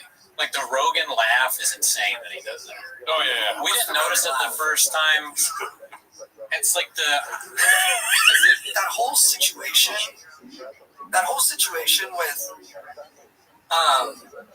like starting with, I know Annie a little bit, I know Bobby a little bit. We're not like terribly close, but we're friendly, and then I'll talk to them when I see them. Yeah. And they've both been extraordinarily kind to me. We love them. Yeah. And they drug walk for life. And like when it started with like the tread walk thing, and then it went to Brennan saying that he had like documents and that he had thought it come from Bobby and Kalila, and then the intimacy of all those videos, like how deep into their personal lives it went, and then the way that it felt like the audience's reactions to it was impacting their personal lives, like drastically changed how I, from that point, started portraying maybe not drastically, that might be a little dramatic, I go the other way. But I was like, I don't want, like I'm never going to put a photo of, like, I'm just going to keep my personal life. I'll talk about it, but I'm going to keep it as private as I can, because it's like, it's already so hard. And then if you have all these eyeballs on it and people commenting on your personal life, Like, I'm a sensitive person. That would impact me. And it might impact the way I think about things. So I've been like, I gotta shut it down, dude. That's interesting because they named the waters, you were worried that your emotions could get gadooshed. Mm-hmm. And then, that makes sense. I mean, that was a pretty personal thing. I would say for us, this show maybe would exist without the Trug Walk, like, because the first episode was just us watching the Gringo Poppy, but the Trug Walk is like core to the show. Almost every song has in it. It is so funny. Yeah. And I don't know the validity of like what happened, whether he was trying to get her to blow him or whatever, and like that's how she felt, maybe, or maybe it's for the show. The songs are hilarious, and the way you guys find a place for Trug Walk. I just can't. It's I never see it coming. It always surprises me. Really, it surprises me. Yeah, and it's undeniably hilarious. But I do think too, like, should grown adults be talking on mic 2 hours a week about their personal lives every week? As someone who does it. Well, Reddit doesn't like it a lot. Let's say like comedians. Yeah, but it's so oversaturated. They do the same. Yeah, they're all on the same podcast. They tell the same stories. But we're new guys. They don't know our stories yet, D. No, I'm talking about me too. Like, I have a much smaller audience than all these guys, but someone commented on one of our pods. He was like, I feel like I'm dumber for listening to this for 2 straight years. And I don't even take that as a criticism, because I'm like, if you're listening to like a non-interview podcast where there's an expert on and you're just listening to 2 friends bullshit, it's going to be stupid, and we're not going to have very sophisticated thoughts on things every week. Like, I could probably do 1 podcast a year where I'd sound informed about the things I was talking about. There's to make money at it, you feel like you have to feed it, and so you're like, I guess I got to talk about like we talked about like the new assessment on COVID from like the Department of Energy and the FBI today, and I was like, I don't know, dick, but I got to talk about it. I mean, better than anything. What were you gonna say? We don't matter. Yeah, remember that you don't matter. Be more humble, You don't matter. Posting ghosts, so you don't read the comments. Don't check your social media. I'm doing a better job of that, but it's tough. And also, haters don't matter at all. Like, that's just like, what's up? That's right. Why lower yourself to responding to a hater? But you can see the toll that the haters have taken on Shop's face. Yeah, because that is funny. Great. And I know it's not a sad thing. Not a sad thing. And I know it's he's betting on himself. The perception is he's betting on himself. How much money is he putting on himself? Dude, that too, like, I think too much. It's probably made me a better guy in a way where like I talked about on the podcast we did before this, where I'm like, ticket sales are low in Tacoma. Right. It's because I want to get out in front of that, because I don't want people to think I'm like posturing as someone who's selling more tickets, because I see the way that Brendan gets douched over it, and I'm like, oh fuck, dude, like, I don't want to get myself open to those shots. You're coming up, and you also don't really like. It's not your main thing. That you don't talk about ticket sales all the time. No. Yeah, so that's his thing. He's built his own prison, and now he has to live in it. And I used to love picking on him. Right. I really did, but it's become such a cottage industry now. I'm like, should we let him up? Should we let him up? I mean, we're not necessarily calling fuck that. I talked to our friend, I won't name his full name, but Robert, about it. We were working out together, and I was like, yo, like, should we let him up? And he was like, no. I love that, Rob. Another fighter, shall we say. If we let him up, is he going to be funny? Like, I don't know. You know what I mean? As long as it's Netflix and funny, I'm okay. If it's a blockbuster, I don't want it up. He's got to change his ways a little bit. Yeah. He's got to adapt and change. Get a little bit more homeless. All right, so this one's posted by Rogan and Shorty Pie. It's called "You Telling on Yourself Again, Papa." Hey, photographers, your blockbuster. And the kid said, "Fuck you." Things at home are not great, buddy. Correct. He's already losing. Correct. For him to just lash out and go, fuck you, trust me, that kid is hurting. Well, you're right. It's fact. Death by 1,000 cuts. It's left an hour and 15 minutes. The homeless cat. Yeah, it was real, Thank you. It did seem like a real FU, Yeah, that was real. That was bro. Tony's winning me over with that singer, and then the one where he said, "What are we doing here?" And I was like, "Dang." Tony, my big fan of now, because those are cracking me up. Yeah. All right, this one's posted by Immortal Knievel. Callan really say homeless cats? I guess so. I don't know where that's from. Or is that like AI? Sometimes they edit stuff, and it's hard for me to tell because I'm redacted. You know, like whether it's real or not. Yeah. Like, remember that weird thing with the where he's like jacking off in front of my family or whatever? The thing, and it was like her getting jacked. You don't remember that? Oh, yeah. He was getting his he was getting fingered digits in his butt, digits in front front of his family. Yeah. It's like a shot that's like a shot that redacted that he just messed up and put those words together. And these or is he that real, bro? Is he that real? Or He's just keep it so straight about what he's up to, dog? There was a time in our lives where we would have celebrated that kind of candor, dog. Like, look, he's a degenerate, but we know where he's at 100% of the time. I mean, if he was our boy, and he on air. well, no, not from his family. We have to check him there. But almost. Well, you get jacked off in front of your family? No, close, dude. I'm a chronic masturbator, but I've gotten better about it. No porn. None of this is excuse. I do remember one time I was watching Monday Night Football with my brother and my dad, and like we hang out in our boxers in my really intimate family. And I just remember we're getting towards halftime, and my dad just turns. He's like, "JT, what the fuck are you doing?" And I looked down, and I was beating off like at a muscle man. And then classic teenager, I'm like, "Well, shut up, Dad. You don't know shit. Fuck off, man. I'm not jacking off, you fucking loser." And then I just remember I turned to my brother. He's the sweetest guy in the world. He was like, "What are you doing?" And he was very concerned. JT is desperate to get gadoosh by the but like, I mean, but maybe I gotta get gadoosh because we all gotta get gadoosh. But even that, I told my girlfriend when I was coming on here, I'm like, she's like, I will not leave until I'm yeah. And my friend Greg's a fan now of the thread, like a childhood friend who's a very funny guy, but not stand up. Right. And he's into it now too. So I'm like, I think, I don't know, there's a part of me that kind of wants to feel the gadoosh.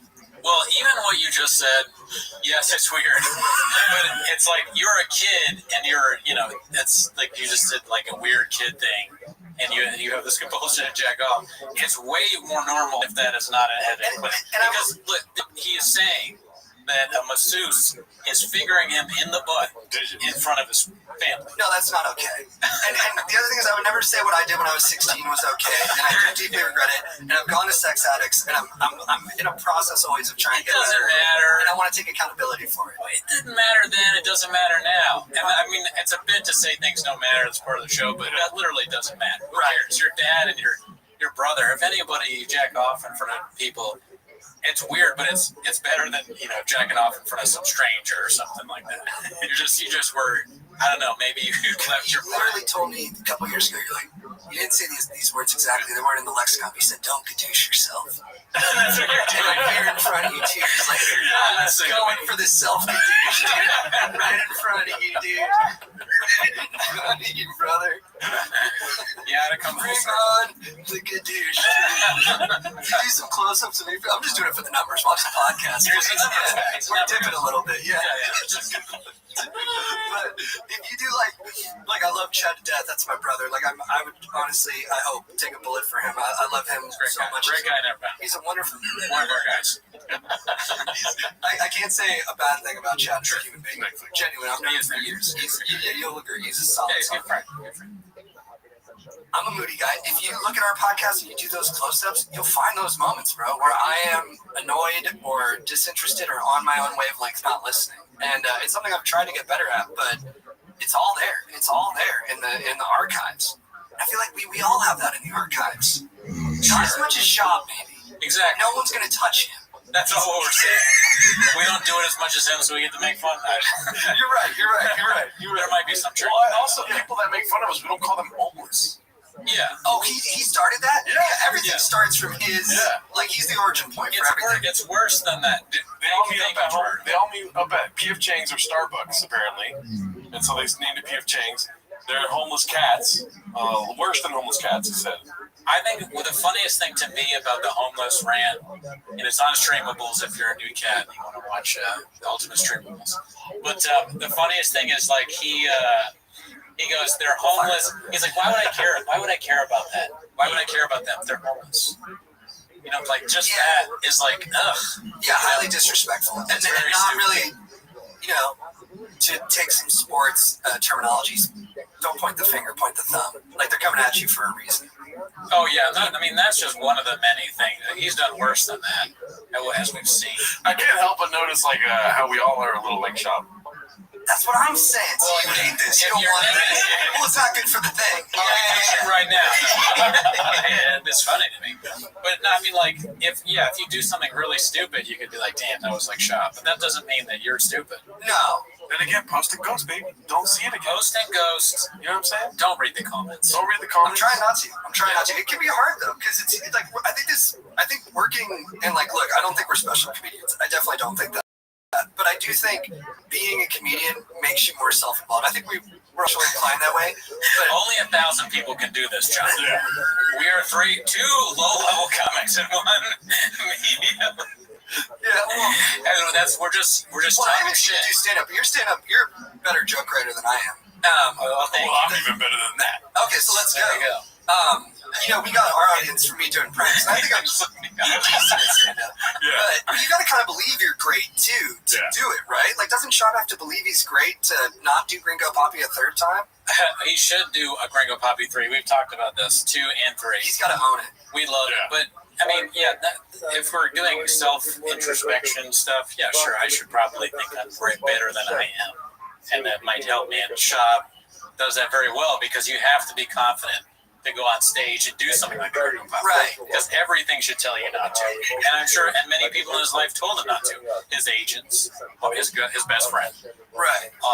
No matter how you try to rationalize it, there's a deep homeless cat out there that has an answer to your rationalization. I think you guys are right. I think you're right. If you started out in the mud, right? If you would have went through open mics and whatnot, he would develop that confidence that he is the best. Right. He didn't develop it. No, I think he did skip the line, and he wasn't self-aware about that. And look, I'm on the thread, and I watched the Beige Frequency 30-minute breakdown of the Showtime special, and I was ecstatic while watching it. Shout out to Beige Frequency, great work. He does incredible stuff on there. Shout out to Bone CK too. And those drawings, like it's a nice little thing that he came up with there to like have that going while you're watching. It does keep you stimulated. And I don't think that, not to tarp too much on Beige, we can go back to those, but I heard somebody saying that it was mean. I don't really think it was that mean. Beige? Yeah. It's for sure mean. I don't think it was like super mean. It's savage, bro. Really? I don't think so. Well, you're very good at being mean, and you're also a very good guy. I know those two things to be true about you. I may have lost my mind, honestly. I think I lost my mind a little bit over the pandemic, and the Shop thing is like. But you guys are right. Like I'm like being a little bit like defendery, which is lame. But no, it's whatever. Do what you want. But I think the point that you guys are making that like he shouldn't have put out Gringo Poppy is a valid one, I think, because like when I saw it, I was like, why would you make this into a special? Why would you look at this clip before he even plays it? Okay, there's a red. What is the backdrop? Yeah, the red backdrop. But what is the thing? Red curtain. It's like that's ridiculous. There's there's stolen artwork in the back on the right. We still have from somebody else. There's a gigantic Tiger Thick whiskey bottle. Stupidest name ever. Shouldn't be right out. Like we wouldn't put liquor bottles here. That's redacted. Then on top of that, there's a Tampa Bay. Is that a Tampa Bay Bucks hat? Why? Tampa Bay, I think Devil Rays. Or Tampa Bay Devil Rays. Why? Yeah, but it's a cool sweatshirt. Do you like Georgia? A fan gave it to me. Yeah, a fan gave it to you. There's a story. Jersey's famous sample show. Come out to Tacoma. Tickets are sold out. Yeah. They're sold out. Not a seat left in the house, but I can get you in if you're out. I'm kidding. This all joke. Randy Fellface is opening. There's actually tons of tickets available. Do you think a fan gave him any of that? No. He just has a million hats. So that's who you're defending. And then he just messed up 3 guest intros, which we'll watch now. Okay, so this one's called, it's posted by Immortal Knievel. It's called Bappa Pulls Off the Rare Trifecta of Fugging Up 3 out of 3 guest intros. He has the biggest fight of his life coming up. Javante Tank Davis. The dude is all over. You're on Tom and Pammy, right? You're on freaking America Got Talent. Tom and Pammy. Yeah, I don't know if that's how you say that. Yeah, we'll cut that out. Welcome to America's Got Talent. America's Got Talent. It's not one of them. It's not one of them. Oh my God. Well, this is good because people are being honest with them. Like, no one's pussyfooting around him. They're telling him what he's not good at. This is almost horrifying, I think. I mean, to have somebody on your show and then all three of the guests are just making fun of you for being an idiot. I'd be hurt. If you wanted to hurt me, dog. Yeah, if you want to hurt me, brother. Do you think he still considers them all a friend? Yeah, that's this crazy thing. All right, so we're on our last clip now. It's posted by another North Star dude, Sorgon Bird. Yeah, he is a beast in this subreddit. Sorgon is like a legendary song guy in the yeah. Oh, let's go. It's called Papa Goes Full Redact with Fish Talk. I love that everybody agrees he's wrong. Yeah. They don't even know for sure, but they just all know he's wrong. I mean, I think the issue here is that I've never seen four guys with less chemistry between each other. Yeah. Like, they're all on their own wavelengths. Like, you got Ryan Garcia, boxer, Jen Schaub, what do we call him? Podcaster. Howie Mandel, comedian, Adam Ray, comedian. But I don't think any of these four dudes are friends off camera. Not at all. Yeah, you're right. The producer side of you is coming out here. These people have zero chemistry. Ryan Garcia does not want to be there. That's clear at this point. That's a great point because last week's episode we watched a clip where Papa was talking about like, I don't care about numbers, dude. I'll have on friends. If you're watching a show with people that don't know each other, it's boring. Remember that? Yeah. And it was the better fight companion, or at least from clips that we watched, was the one with Rampage where he got drunk and he just started insulting Schaub to his face. He was like, Schwab. What kind of name is that? Schwab. Well, Rampage I watched clips of him, like highlight reels on YouTube of him picking on people. He's very gifted at it. He is very good. When he was on The Ultimate Fighter, he broke down a door that was kind of a weak door, but it was tremendous power the way he went through it. And then there's a guy on the team who had kind of had boobs. Oh, yeah, I vaguely remember that. Rampage is supposed to be apologizing. He was like, sorry, bitch titties, and grabs his titty again, and then they go nose to nose. And almost yeah, that was great. I think he's going to say he's sorry, and the easiest thing he can possibly think of. And they almost fought Rashad a bunch of times. That was great. Yeah, I mean, I think producer side, Ryan Garcia, he's a good get. Howie, good guy, funny dude. Adam Ray, really nice guy, super funny. But they're not fighters. Get a couple. Yeah, they don't seem interested in the fight to the point where Adam wants to leave. He doesn't even want to watch the main fight. Howie Mandel's probably never watched the fight in his life. He just came there to make fun of Schaub. He's like, oh, I did so well in the Fighter and the Kid. I want to come back on and go to Calabasas. And then Ryan Garcia is like, is there money? Do I get paid for this? Yeah, he's thinking about his fight and chicks and stuff like that. Exactly. So no, this doesn't make any sense. Get us three on there. That'd be great. Although he might kill us all. Do you think Schaub will ever go there? Like, come here, have us or address the homeless cat's head on. Here's one thing I'll say, and we can wrap it up with this.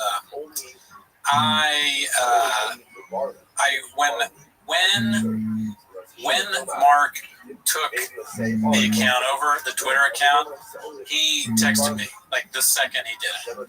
And so I thought it was a bit. I immediately went on Twitter, and for a second there, I was like maybe 5 people that had seen that he took over his Twitter, which blew my mind, right? Because we didn't even know each other. This is before we had ever hung out. And I'm looking at it, and I immediately retweeted, and I sent him out, oh, gotta retweet that, Papa, or something stupid like that.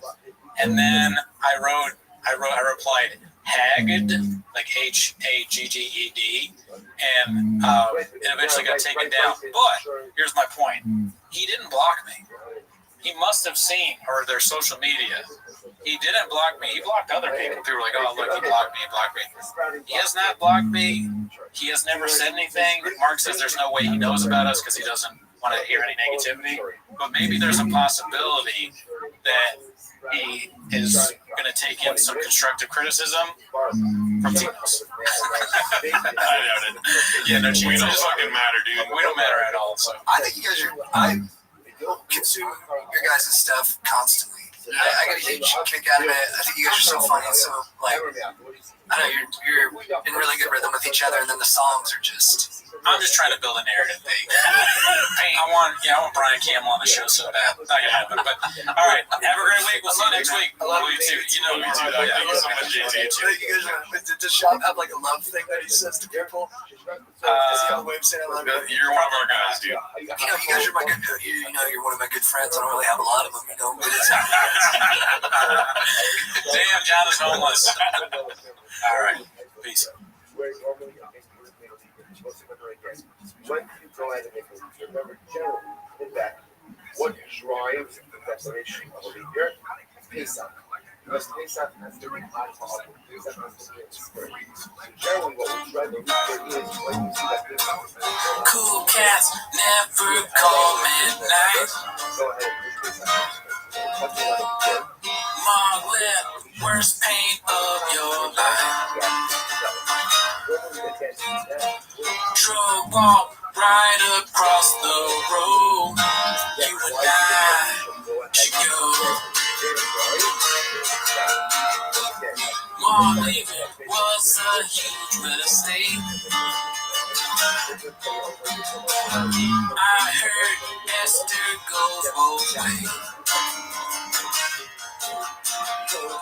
Anyway, walk me to my truck so that we can even care. If Mexican finds out she's a bitch, bleeding Gio, will you walk with me to my freaking truck so that we can fuck? One thing. Stop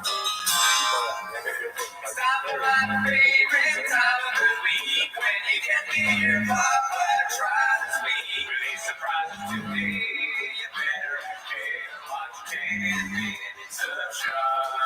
Welcome back to 10 Minutes of Shop. Oh man, we had the Mount Rushmore interviews. We just came off the biggest interview in show history with the Mark Harley. Thank you, Mark. You crushed it. Everybody loved it. We had a great time. Shout out to all the new people that came through just because they interviewed you. Yeah. Welcome, cats. Yeah, welcome. Whether you're a long-time cat, first-time listener, happy to be here. It's good that you're here, man. Also, we got a Patreon, so join the Patreon if you want. Discord, join the Discord. Discord's free. Everything is on Spotify now. And lastly, long shot, but if you're watching Prez, Brian Campbell, BC, we'd love to have you on. I know, kind of like Papa says, we're shooting for the stars. We'll probably land on the moon. But, that would be real Netflix if you come on. I know, probably not in the cards, but I said I'd ask, and I'm asking you now. But anyways, that's not why you came here. Also, too, I want to say, this week's song is probably my favorite song of all time. Ooh, but we're kind of running out of song ideas. If you guys can just throw us a bone, Yes, thank you, Gerard. Yeah, if you guys can suggest some songs, we'll look into it. Take a look and check them out. But that's not why they're here, dude. That is not why you're here. All right, you're here to let us walk you to the truck. No, we're here to start the timer. We're sure to watch 10 Minutes of Shop. We'll start the timer now. Your phone's not even on, but it's fine. Yeah. All right, so we've got a clip that we wanted to address from Mr. You're Nudging Me. It's called Timo's Hates My Slobfish Clip. Yeah, I can't even say it. Can't even say it, too. We can't talk. Yeah, go ahead. But yeah, You're Nudging Me. Here we go. Finally, a break from the fryers. This BGL drum is killing me. Time to check out the old YouTube. This right here. Stole my slobfish sushi. 10 minutes a shop. I like these guys. Pulled in the comedy store, was looking for some cheese. Yeah, so that's the show. One thing I did want to say, in an earlier episode, I talked about the guy that does the TFAK stuff. We watched a clip where Papa's a fish. That guy sucks ass. I hate those clips. Wait. They're the worst. I hate those clips. They're the worst. I watched a clip where Papa's a fish. That guy sucks ass. I hate those clips. The zoom in on my hate gets worse. That's a good detail. The lack of emotion in your face. Yeah, both. Yeah. But it's such a good, kind of subtle diss that put the ABI and then have the zoom in on the ABI. That's what the chefs do. I'm hurt, man. If you want to hurt me, you got me, brother. You got me. I don't understand it. I still consider you a friend. It's weird.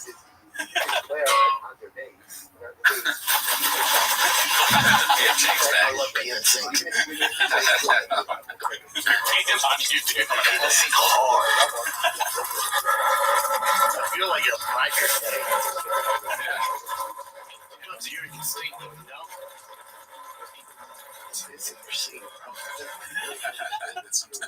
Someone became. Message to the cats on the fryers, we don't matter.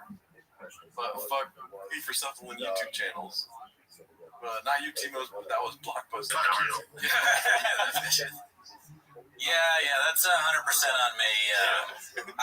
I talked with Your Nudging Me, and I explained that I meant the YouTube guy, but I was definitely not clear in the clip, and it's on me because I expected Gerardo to edit it out. No, I'm just kidding.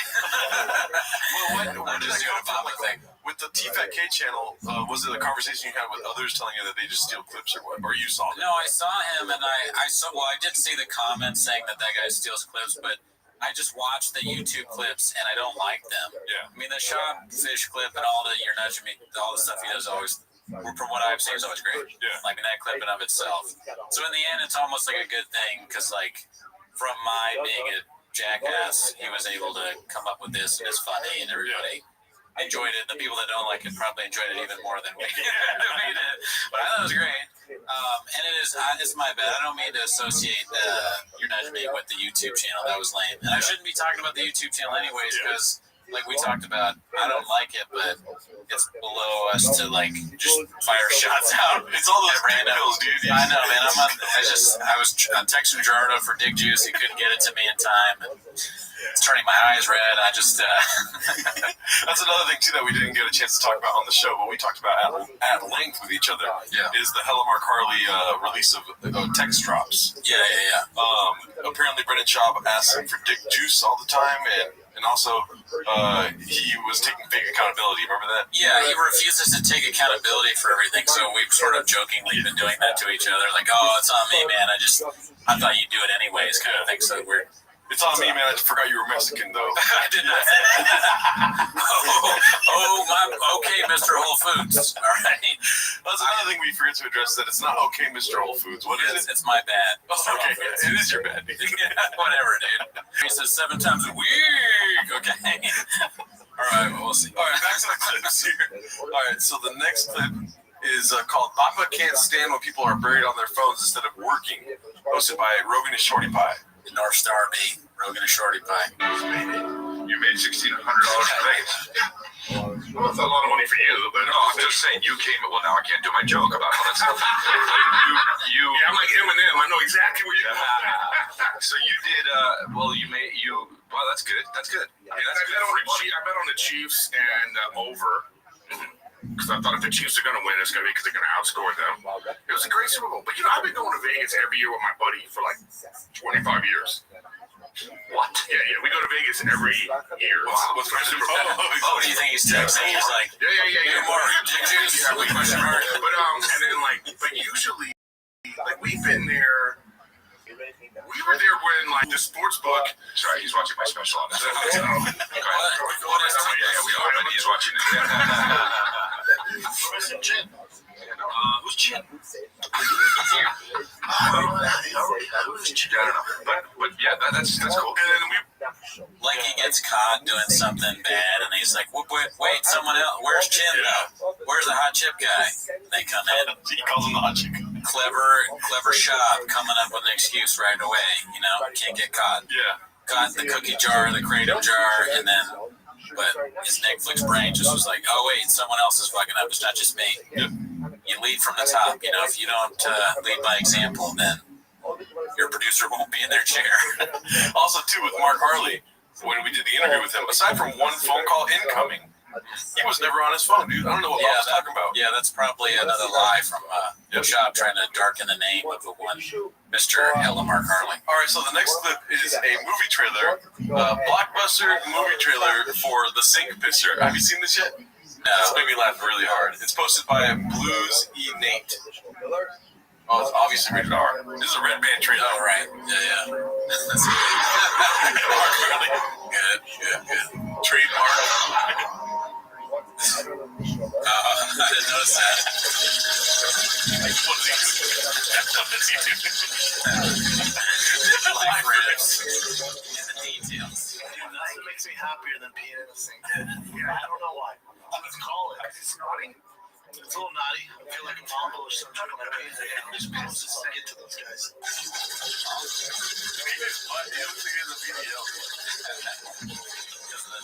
Hot, hanging low. I always feel like a rebel. You peed in the sink and Brian washed his butt in the sink. That's more weird. Pee in the sink. Listen, there's nothing more satisfying to me when I pee in the sink. I feel like he's talking about it so much. I feel like a biker day. Yeah. Those Mongols and the bikers. I still don't understand. By the way, I remember walking not in this building, but in the Malcolm building. You guys would like to go to the restroom together. I saw piss in the freaking sink, and I'm like, at this point, there's no way I can get near the sink. I'm like, I don't know who did that. I grabbed paper towels. I grabbed paper towels. I don't know what you're talking about. I just did those open.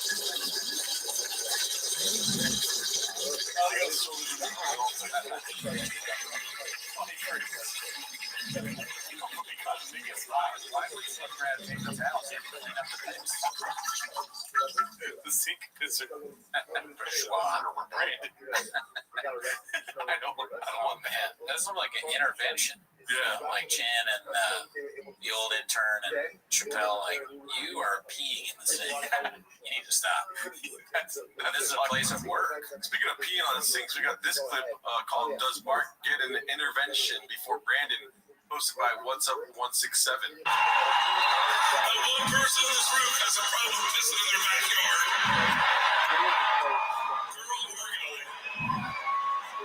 You know what? One thing I did not expect from the subreddit is that we'd go from redacting Mark Harley's face to redacting dicks all day long, dude. You know what I mean? Yeah. I mean, what's going on with comedians? They're peeing everywhere. Yeah. Pee in the toilet, guys. I know there's 1,000 of us, you know, so 1,000 are peeing everywhere.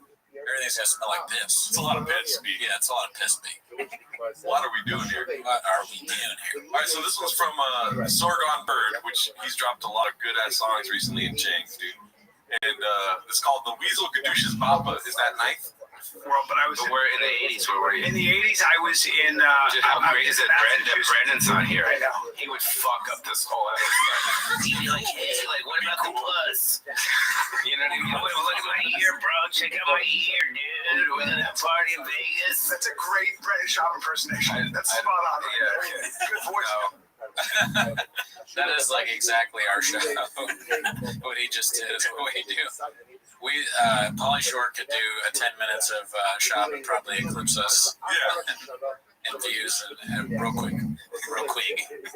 All right, so this one's posted by Rogan and Shorty Pie, our North Star beat. It's called Papa Love Bomb. Someone takes a not so thinly veiled shot at Marg and mentions Chang. Oh, that's the feel good story. That is the feel good story. Sent her some money. It was like, because she didn't have, it was her heating bill, right? Yeah, And it got all crazy. right, She lives in Illinois, so it was like $500. She's like, they just took it out of my account. I have nothing now. I was planning to take my niece to the movies, my husband, Valentine's Day. So I sent her some money. I was like, please take your niece to the movies. Avatar 2 sucks, though, and then go get a steak dinner. Avatar 2 sucks, though. He's right there. She was like, what? Yeah. Oh, that's sweet, dude. No, it's good too. But no, yeah. No, I guess so. But you were just doing that. You didn't honestly. Let's have a feel good story. Let's also have like every who hates Brendan the most? Put that. I feel like you Let's get on there, man. For being awesome. Yeah. I feel like That's definitely why, though, because he's so awesome. What's great about this clip, too, is how often Chris D'Elia is cut off. You notice that or no? No, I didn't. He's trying to get something out, but he can't do it. And Brendan and Eric are just like, talking over him. Right. Well, they have to do that, or else there's no show. Yeah. It couldn't be just Schaub. The clips of just Schaub, I don't know if you guys notice, are the most redacted. That's when he messes up the most. If you just let him talk for a long period, he's like, yeah, and he always looks like he's dying. He's like, yeah, man, another show in like San Antonio. But if you're not on it, then you know about Alpha Brain, and then but then Dana White's like out there hitting his wife or whatever. And I don't think that's cool. But I will put my wife in front of bullets for the kids. It's like, what? What? What's it called? Also, too, people were talking about how we missed a lot of questions for Mark Harley, and we apologize for that. But one question one question I regret missing is why is Brendan Schaub so awesome? Awesome. Yeah. Are you hating on Brennan because he's awesome? Because he's awesome. That's a good question. Let's watch that part again. That's so funny to me. I feel like you friends hate him the most for being awesome. I feel like fucking over the boat. That's a little bit of Tiger Thick Wigsky coming out, you know. That's what that Wigsky makes you say. Fucking Brennan over the most. For being awesome. For being awesome. Where's our steak going on there? Awesome. shit was I gonna say? What were you gonna say? I didn't tell you guys I was gonna say that. No one would have heard about that story. Shut up, about you guys helping. Oh, right. Isn't that where you're going? He's a nice guy. Yeah, no, I don't know, but I was gonna say that was cool of you to do that, and I said let's help her, and you already had, and that's very cool. Oh wow, millionaires giving $500. But I was like, and you already have the money in the account. Yeah, I know. You couldn't tell each other service. I understand you got to do that. The secret is you did it honestly secretly just to get into heaven, and I know that, and that's selfish. And I just was doing it out of I don't even believe in heaven, so I was just like I'll just give her money. But so you did it to get towards God, so that's selfish. Fair point. Reddit's like, yeah, I agree. Newsflash: Dalia no longer believes in heaven. So this one is a longer clip. It's called a fire emoji, full course meal, a fire emoji. Proof that Brenda is a narcissist. Posted by Broaway 831. 9 signs which may be a result of narcissism. 1. Instead of living, they're wrapped up in their own opinion. What's next? What I think. Go ahead. Okay, so yes and no. I think he retires. I don't think a Tony Ferguson. I don't think of 2. They tend to cheat in relationships. So, like, I remember seeing this one guy who, like, cheats on his fucking girl all the time. Annie. And he hit on you. This guy has hit on you. Yeah, he slid into my DMs. Like, slid into my DMs. Yes, and knowing I was with Bobby. 3. They constantly need to be admired. Maybe you've seen that the almost swagger, oozing conceit and arrogance with every breath. They may look like they possess tremendous confidence, but it's not enough. 4. They do not take any criticism well. I was like, you're going to do a special? Yeah. You're not ready. Not ready. And this is insane. You thought I was jealous for a second. You got outside your head. You were... 5. They exploit others without guilt or shame. Narcissism don't go hand in hand. He does this to your neck, and it can really fuck you up. That chink gets the leg, but then... See, that's where chink got fucked up. 6. They belittle others.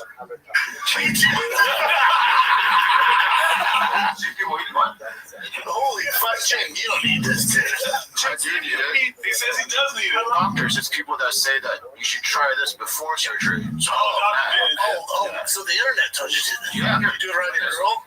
How many times a day do you do it? They're eating less times. A few times a day. I know it's not sexy, dude. 7. They see themselves as more attractive than they really are. And you're like, oh, there's something wrong. Like, there's a couple of things. Yeah. Let's call up your girl, see what she thinks. Dude, why do you talk like this? Let's call up your girl, see what she thinks. Oh, he came for me so hard, and we know his chick. On New Year's Eve, while he was having dinner with his family, he was like, "What are you doing tonight?" Left him on red. Left him on ready. But he, I don't like to be seen with you. I don't. The biggest clue you could ever. 8. Be devastating. They gaslight those who are dear to them. You never had glasses on? Never. Really? Seeing glasses? I used to wear contacts and glasses. You never had glasses on? Never. You never had glasses on? Never. You never had glasses on? Never. I've never eaten on air. Maybe on a road I've eaten on air. Professional. Food truck diaries. 9. They put some people on pedestals. A narcissist will often cozy up to someone higher in status. For example, That suck-up in class who always gets the lecturer's full attention, or the brown-noser at work who barely does any work but gets promotions? No, who knows? It's fun. It's the funnest. Yeah, the funnest is the best. You feel like this is a dirty business. Like, I don't want to be a part of your It's business. the dirtiest business. Disaster. It's the biggest disaster. It's the best move. Yeah. It's the best. Dicey.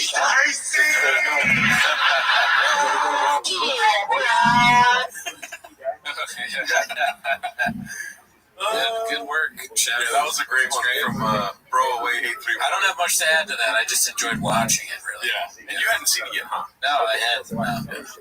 Very good work. Excellent. All right, so this one's posted by the Donkadonk. It's called "Can You Tell Us in General What Your Comedy Seems to Be About? What Topics You're Going to Cover?" Oh, I'd love to hear this. He's like, well, first of all, it's going to be bad. Can you tell us in general what your comedy seems to be about? What topics you're going to cover? You know, from CT, brain trauma, to a big dude who's way too into fashion.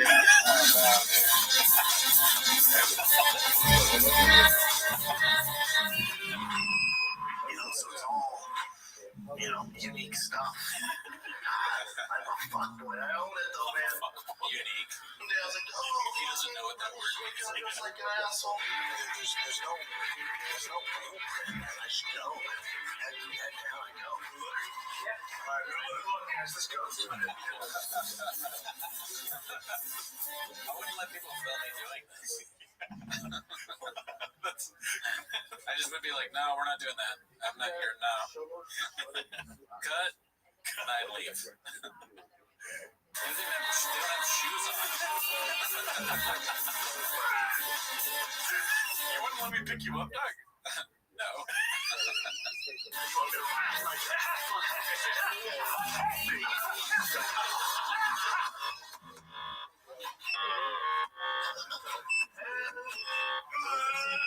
What is that even for? I don't know. I think that might have been for the Fox deal. I don't know. The funniest part of that clip to me was when, at the beginning, where he's like, we're going to talk about head trauma, CT. Like, he literally says CT while he's talking about it. That's crazy. Okay, so here we go. This one's called Splop. Leaves his own show 20 minutes before it ends. And guess who, dude? Rogan is Shorty Pie, baby. Oh. If you were pause for a second, I have to go. You gotta go. Yeah, I gotta do this other show too. Oh, I got you. Can you guys finish it though? Don't finish early. You're great in.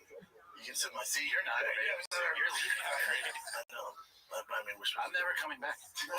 What? No Bob program. This guy's a woke fuck over here. What the fuck, dude? You're a bag of. Come on. We had 15 minutes. Is it cockbag? Cockbag. You're a cockbag. It would be a bag of cocks, but I appreciate it. He's gotta be somewhere. I know where you're going. Go to your best, brother. Yeah, man. Thanks. You want to? Take it easy, Mr. We're solving the guns. No problem. You say Mr. Whole Foods. It just shows you that anybody can come on the show and be better than both of them. Yeah. That guy was funny. Yeah. He's like, I'm not coming back. I don't want that. It's like you get in there and then you're so disgusted by what you say, you become a comedic genius. And if you're wondering what show did he go do, we got a couple clips for you, Papa. Okay. Wow. Yeah. I guess he went to go do a Trevor Chappelle show. I don't know who that is. I don't know. Yeah, look at you guys. Well, we got a couple clips from it, and I wanted to go through all of them. Play the clips, Chan. This one's called Fixed St. Rogie Talk, and it's clear Scoop thinks JRE companions are fully rekindled. Play the Chan clip. Let's see what this is about. Oh, man. When was the first time that you guys did Rogie? Well, I mean, Calvin probably did. Not really. No. Yeah, we did. Rogan moved to Denver when I was in Denver, and then when I moved to LA, we would always go to dinners. Like, we do a ton of dinners, me, Brian Rogan, Tate Fletcher, a bunch of different guys, and I'd tell them, ask me to tell these guys would tell me to tell them stories. And then Rogan's like, "You're fucking funny, dude." I was like, "Thanks, man." He's like, "I'm telling you, you gotta get in stand-up," and kept pushing me. And then at the time, he probably lived, maybe his studio was like a mile from me, and he was like, "Come on the podcast." And me and Brian went on there to promote Find the Kid, and then it just kept on keeping on, and now I think I'm the most I made the most appearances on Jerry. Yeah, really? Almost 90. Yeah, we were doing some research before, obviously before this interview. And I was like, Jesus, how many times has this dude been on? Yeah, between just me and Rogan alone, me and Brian, and then Fight Companion. Yeah, right. And I'll still go on Rogan by myself, especially like when I'm releasing a special or tour dates. But then I'm just trying to do more Fight Companions. Yeah, and we just did one last week. Can you imagine what the next special on Rogan's going to be like when he does another special and he goes on Rogan? That will be watched by so many people. Gringo Poppy 2, please. Yes, please, Gringo Poppy 2. I know that his fucking workers are watching this, so it's like, make Gringo Poppy 2 happen. And you gotta, even Rogan is like, even if he didn't, if he realized how bad it is, he's gotta have that. That'd be huge. Yeah. And they want him to tell stories at dinner. If I were friends with Shab like that, I would say, hey, Shab, tell us like 6 to 7 lies. You just come up with whatever comes to your head. I love this stuff. He's like, well, the first one is all this stuff I'm about to say is true. That sweatshirt, the Dicey shirt, is the worst thing of all. I like the Dicey shirt that just says Dicey. Unironically, I would wear that. But with the 2 dice on the hoodie, man, I'll take it. Zoom into the dice. It's embarrassing. All right, so this next one is from the same show. It's called The Delusion is Strong with this one. Also posted by Rogan and Shorty Pot. When I'm on tour, I do the meet and greets. People are like, this must be weird for him. Like, it's not. Because you guys know. So this isn't weird. I feel like I know you know me. This is all good. It's never awkward. Ever awkward. It's never awkward. Those meet and greets, it's so dope. It's the only medium that you can't fake. Yeah, so it's like my team writes 95. I want to say my team, I mean, that guy behind the camera right there writes like 95% of the shit that I say on social media. Yeah. Most of it comes from my marketing team. It's off of social media. I get through marketing guys. Right. If you listen to me for 7 hours on a podcast, you are going to get a really good idea of who the fuck I am. You'd be the best at all time. Yeah, If you can do that for years, there's no way you'll get found out eventually. It's so exhausting. Yeah. How much people that do that? Yeah. I won't mention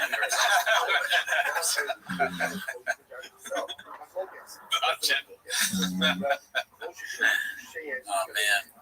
Yeah, I mean our marketing team does all of our social media too. Yeah, none of the stuff we say in here. It's all marketing 101. Yeah. We got a medium to hot chip guy on our side doing social media for us. This one's called The Number of Flip-Flops Scoop Does on Audio versus YouTube in this clip is worthy of its own toehold. 1,000 shows in existence. Podcasting's down the decline now in general as far as the people, the entry-level people that are starting. It's going back down. I didn't even notice that. I thought you were laughing at what he said. No. He said podcasting in general is on the decline now. It's like, not for your podcast. Yeah, your podcast. Listenership is up. Yes. The audio listenership is up. The viewership on YouTube is down across the board. Yes. Okay. Really, dude, we just had our highest episode personally. Yeah. Speak for yourself, Bob. Yeah. Mark Hurley came on and blew our numbers out of the water by naming the water. Maybe he should get Mark on. Yeah. Mark should go on TFK, Yes, audio's king. Hands down. 100%. All I care about is audio numbers. Did you guys find a lot of reach on social media? All you care about is the numbers that nobody can see. We get it. Yeah. Clips versus audio. Are you driving everything to audio? I think because audio kind of take care of itself because people find it. We push everything towards YouTube, really. Like the visual clips, all that. Yeah. Even though the numbers are down. For the most part, yeah. Podcast is kind of the catch-all. Yes. If you listen, you're gonna listen. Yeah. We don't do much to promote. The audio, no, people find the audio. Yeah. That's what I found is that it's the most difficult part to grow because Discover is audio. Yeah, for sure. Because Discover is shit. Big time now. The only way to find it is to search it. The waters are murky. Who wants to, even though this is ridiculous, he goes back and forth, who wants to hear about this? Imagine we just talked about our numbers in the who's viewing us and whether we want you to download TFK or download TMOS. Why would you ever want to, why is he still talking about this? I mean, that's part of the interviewer's job to kind of navigate the conversation, and he did go towards this. I guess. Yeah, this guy, I don't want to shit on him or whatever, but I do not find this interesting. Interesting, not. And not interesting. All right, so this one's called. It would probably be safer for the fam if you went out for the Bears, Papa, even without ad reads. I saw this one earlier. Rogan and Shorty Pie. This one's hilarious. No, Rogan and Shorty Pie all day long, baby. You know, I had a buddy who was like, oh, let's go to Miami and we'll do this content with Tekashi 6ix9ine. I was like, first of all, I'm 39 years old. I got kids. I'm not flying to Miami to do a TikTok with Tekashi 6ix9ine. You know, it's like, I gotta be home, man. If it's not really important and, you know, paying my mortgage, I'm probably not coming, man. You know? Especially not for that. No. Bro, we should try to get Tekashi 6ix9ine. I know. As he said that, I was like, I would absolutely fly out to Miami to talk to Tekashi 6ix9ine. Daniel? Oh man, if we did an interview with him about Shab and the potential project that they had, and he's just like, no, I would never do anything with it, dude. Tekashi 6ix9ine wanted Brendan on. I find that hard to believe. And it hurts his reputation, you know. I feel like maybe his team told him like a rapper, and he's like, wow, I don't want to see Tekashi. He just made it Tekashi. Right, it's another lie. No. But the good thing is, like, all my close friends, they're the same as me. Yeah, we're still really close, and when we work together, that's our social hour. But it's like, it's rare, you know, they'll be like, hey, you want to come over tonight for some beers? I don't think they've ever said that. Not never asked a friend, what? Excuse me, sir? Excuse me? For what? You know? What's your door? Are there podcast reads? Yeah. Is it sponsored by Blue Apron? You know? That's what gets him out. He'd rather read Blue Apron ads than hang out with his friends. I'm a psycho. You do a port, you'd rather read like Breed, something about MeUndies, than have a few beers with a friend. That's not really sponsoring this hangout? No, then I'm not coming over. Yeah. But it's kind of stuff, you gotta find that balance. It can't be all business, you know? I grab myself like this. Oh, nice. Ow! I'll grab like that. When he does it, he's headbutt me on the accident. I'm like, it's not on accident. He did it on accident. My son did on accident. I just grab him like, you gotta chill out, right? Yeah. Chill out, right? My lucky dad goes to therapy. Sean hates his family too, right? That was the whole Gringo Poppies. He hates his wife. He hates his kids. His kids suck at judo or whatever. Yeah. I mean, I understand you're a dad and you don't want to. You're busy and all that, but like, why would you prefer doing ad reads? All right, so this one's posted by Shitter Throat Slitter again. Yeah, it's hard to say his name. Yeah. I hope he's okay. He does post good stuff. Yeah. Am I afraid of him from the name alone? A little bit. It's called it's a girl. It could be. I don't know. Probably unlikely. Let's just say them. That could be them. It's called People Who Comment Are Less Than Nothing. Tony. So yeah, I don't know if you know anything about YouTube commenters, but they are less than nothing to everybody. They are anybody who has that kind of time and hateful energy. I think they're great. Yeah. Like you could ever win them back. Alright, what are we doing here? I spent a lot of time with you. You are one. Kind of makes me love Tony at the end. Yeah, what are we doing here? Pulling that out, that's pretty hilarious. Flicks. Very good, very good. I would love to. Or you know what? I think Brendan Chop will never do Kill Tony again. Why? It's so easy for a cat to get on stage. Yeah, that's what I was actually thinking about that the other day. How crazy would it be if one of us did Kill Tony and then we're just on and Bob was the judge? Like we wait until Bob or anyone we know. If someone we knew did a Kill Tony where Bob was one of the judges, what do you think you would do if like you went up there and Bob was right there? Well, according to Mark, he wouldn't know anything. It's his team that would know. That would be funny to just do stand-up and start doing Shoppisms in your routine, just randomly in front of Papa to see if... And I said that wasn't nice. Yeah. I don't know. I mean, now that we've interviewed Mark, maybe he doesn't know. It's hard to tell. It's hard to tell. But I feel like he'll never be on Kill Tony again because there's like 12,000 homeless cats now. Yeah. And they could eat, some of them must be one of the 1,000 people that can do it. Yeah. But let's see this next one. It's called No Scoop. They are busy. you're working 15 hours a week and spending the rest of your time not working on your comedy and flying out on the occasional weekend. You blockbuster. I don't know what this is. I don't know what the question is to this answer, but let's find out. Rogan is shorty pie yet again. Understand a little bit happening a little bit, but also most of my friends know that we're all the same. Most of friends the same way. Like most of my friends now, we all work together. Like me and Brian, I can't remember last time we hung out outside the podcast studio. I mean, we're just in Austin together and spent the entire day like two freaking partners just strolling the streets of Austin chatting. You know, he's one of my best friends. Delia's a good friend, Tim's a good friend. You know, Rogan's a good friend. But usually outside work, like all of us are so busy unless it's work related. But that's also our social time. Like work is our social time. So, excuse me. I check the box at work. I get all of it out, you know, so when I get home, it's all good. We don't need to go to dinner. We just did it. No, we just did it. We did a podcast. Like, me and Rogan did a podcast for 4 hours. We're good. We're good. Talk an hour after our thing. We're good. Went to dinner. We're good. Yeah, right. Everyone's busy, man. Everyone has kids. Right. Do you think that Trevor was trying to get him to say sawmill there? He's homeless. Confirmed homeless. Sawmill. That'd be good to hear about. That'd be another word Bob messed up. I mean, I wonder, because I don't think that Brendan knows who we are. He could, maybe. There was that one story about the nightcap, but I wonder if not only does Brendan not know who we are, Rogan and Shorty probably might not know who we are. But I like thinking that he does, and he's just making sentences knowing that you're going to fuck him. He's like, there's no way Gerard can get through this.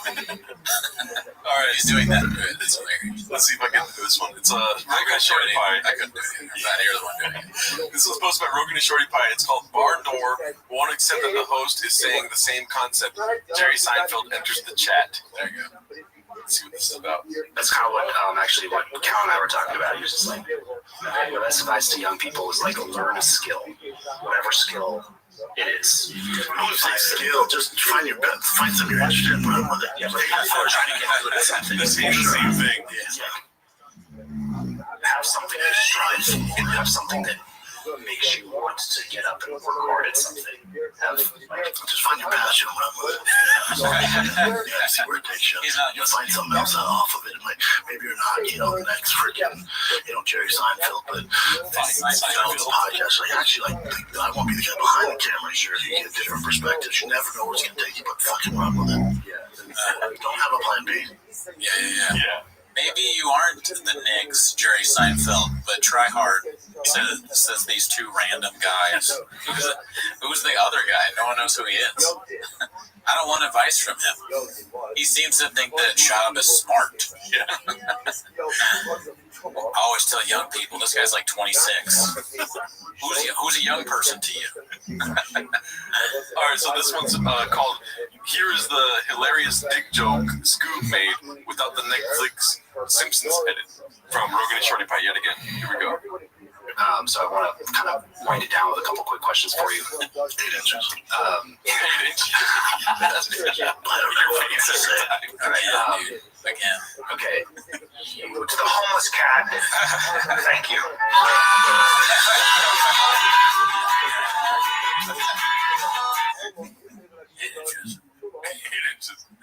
Whenever I ask you a question, you have to answer 8 inches. Yeah, that's a good bet. Yeah. Where were you interested? 8 inches. All right, so this one's called Brendan Explains Why T-Fat-K doesn't book big name guests. Yeah. Doesn't make sense. Posted by Ryan Joe too. Shout out to him. Oh, Ryan posted our I mean, as long as I've been doing, I'm not interested in that. The wave of booking a big guest and you have nothing common with them just for the views. There's no longevity in that. Sure. I'm not doing podcasts with my friends. I think we should do a bit. Hold on, pause for a second. Anytime he says something where it you really have no idea what it was, we gotta play it again just to see. Yeah. All right, let's do it. I mean, as long as I've been doing, I'm not interested in that. The wave of booking a big guest and you have nothing common with them just for the views. There's no longevity in that. Sure. Yeah. I'd rather do a podcast with my friends and it gets less views. I'm good. Yeah, but it makes it more interesting. Yeah, because your buddies, and I want to do it. You've built a solid fan base now. That's the thing that less views on purpose. It was his decision to get less views. It was my decision. I mean, I like him. I know he's Blockbuster, but I enjoy talking with him. And that's what it's about. Yeah. We're focused on the audio downloads. Tough to get them, though. Yeah, it's really more important. We drive everything to YouTube. Yes. Yeah. Also, too, big names. No, we won't get them. But we'll try. Yeah. We don't want them, but we'll try to get them. But we don't want to do that. But most of the time, we're going to talk to guys from the military. Never on Rogan. People are just like, I just want to like start podcasts. I just want to chill with my friends. Like, we're all pretty funny, whatever. It's like, but the problem is though, nobody knows you. Yeah, no one cares. Like, nobody knows who you are. So therefore, they have zero amount of investment in your story, in your bullshit, in about what happened to you at work. Nobody gives a fuck. No, because like Tim Dillon told me this, he's like, bro, now that there's so much money being made in podcasting, like legit talents get involved. Exactly. Like it was so niche when you and I were doing it, especially you. Now, like you have, fucking it's like you get legit Hollywood stars with families that are doing it now. It's just a different thing. It's just a different thing now. It's all about niche now. Like you get your fan base, you fuck everybody else. Papa is like promoting our podcast now. Yeah. It's all about niche. There's a whole thing with me. People talk about how stupid I am. These two guys, I don't know, low-level comics. Check them out. I mean, Bill Burr and John Belushi. Small teeth and pube hair. Some Billy bitch tits. Gollum. What's that look like? I mean, the Gollum thing is messed up because that's a nickname of Gollum Schmiegel. Run with that, Reddit. All right, so this one's called Papa's Girl Back in the Day Had the Best Brains, posted by Mod Thurman Urban. Okay, yeah. Dude, he leaves, and then that night I go home. And my girlfriend of probably 6 years on and off moved out while I was winning Golden Gloves. Took all my shit. Wait, because she knew I was gonna be there. And she wasn't coming to any of the fights, and I was like, God, that's weird. Like it's even if I don't win, it's weird. You're not supporting, right? And then I won Golden Gloves. Drove home that night. I walk in, and it's just completely blindsided, gone. Wow. Yeah, she took all her shit. Yeah. Wow, what a fucking little story there. Yeah. What a whore. Am I right? What a bitch. Yeah, that's the worst clip I've ever seen in my life. Two of them seem heavily medicated. I hate to speculate, but that is a high-functioning, almost too high-functioning Papa, Kratom just ingested or whatever he's doing. Too much Diet Coke. I don't want to see that. I don't want that. That was bad. Never again, Papa. Please, never talk to that man again. He is Papa. And our last one here, this is the last clip for the day, sadly. It's posted by Ryan Joseph 82 again. It's called I Didn't Do Anything for the Money, then proceeds to talk about the money. Yes. Classic Papa. Yeah, we never started the podcast to make money. I didn't start stand-up to make money. I didn't start any podcast to make money. Which is why you're making money at it now. Maybe, yeah. I've never done anything that's like, just for the dollars. Like, I didn't start my whiskey because I want to turn into Conor McGregor. I did it because I love whiskey. So, anything I do, it has to be organic. You can't force me to do anything. Not nothing. Define organic. With a podcast, even stand-up, like... Dude, you do not know what that word means, sir.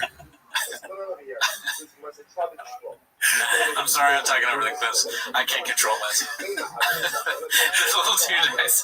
The two dice on the sleeve. He goes into business meetings like with that. He makes a point. Guys, we got to get on socials. And they're staring at the dice like this is our boss. Did I go to college for this? All right, here we go. Let's finish this up. Money, it was great. You had to pay me to do it. I would do it anyway, so it's great. But I remember we got our first major check for doing podcasting at the time with Fox. I got the first major check, and then I also had my check on the counter. I was in an 800 square foot apartment in Marina Del Rey with my girl and my wife now, and we had the two checks sitting there. And the check for being this silly dumbass compared to the check of getting punched in the face was way more. I was like, figure it out, dude. And I was like, oh, I'm done. I'm out of here. So I just ran. Yeah, he went back and cleared it for money. Yeah, because the chick was bigger. Yeah. I mean, although he was fighting, so I understand. That's from the same guy though. That's like, you only get 300 views. I'm not doing it. Yeah. Right. He did say that in another clip. Yeah. No, it's all numbers and money to Brendan. Yeah. It depends on the day or how he feels, how he's going to answer the question. He's a real numbers guy, B. Yeah, I mean, if we show him our numbers, He probably want to come on. Yeah, from the Mark thing. We only show him Mark. Look, it's doing better than your last CFAT episode, maybe. I don't know. I haven't checked in a while. No, it's not. Let's not be out there like that. Yeah, that's a lie. Yeah. I'm doing a shout bit there. Anyways, thanks for tuning in. Have a great week. Bye. Even if we see that the majority of coffee stores going to for Pesach, we still do not declare a leap year for that purpose. But about if you did it,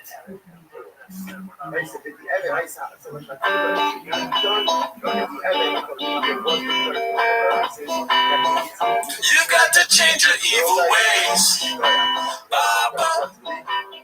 Before you stop getting views, you've got to change, Baba. And every word that Mark said is true, cause you're blockbuster, redacted, and dumb as a clown. You've got Mark posting and talking, douching you down. This can't go on. Lord knows you've got to change, Baba. Baba, you don't need that much nicotine. It's time for my favorite time of the week. When you get near, Baba, try to speak. Release the prophecy. You better watch 10 minutes of shop. Welcome to Timo's. 10 minutes of shop. Look at us. What are we doing here, Baba? What are we doing here? We have Mark Harley on the show. Mark Harley. This is where it's true come true, dude. This is here. Heard it both ways. Huh? Yeah. This is the CGI, you know?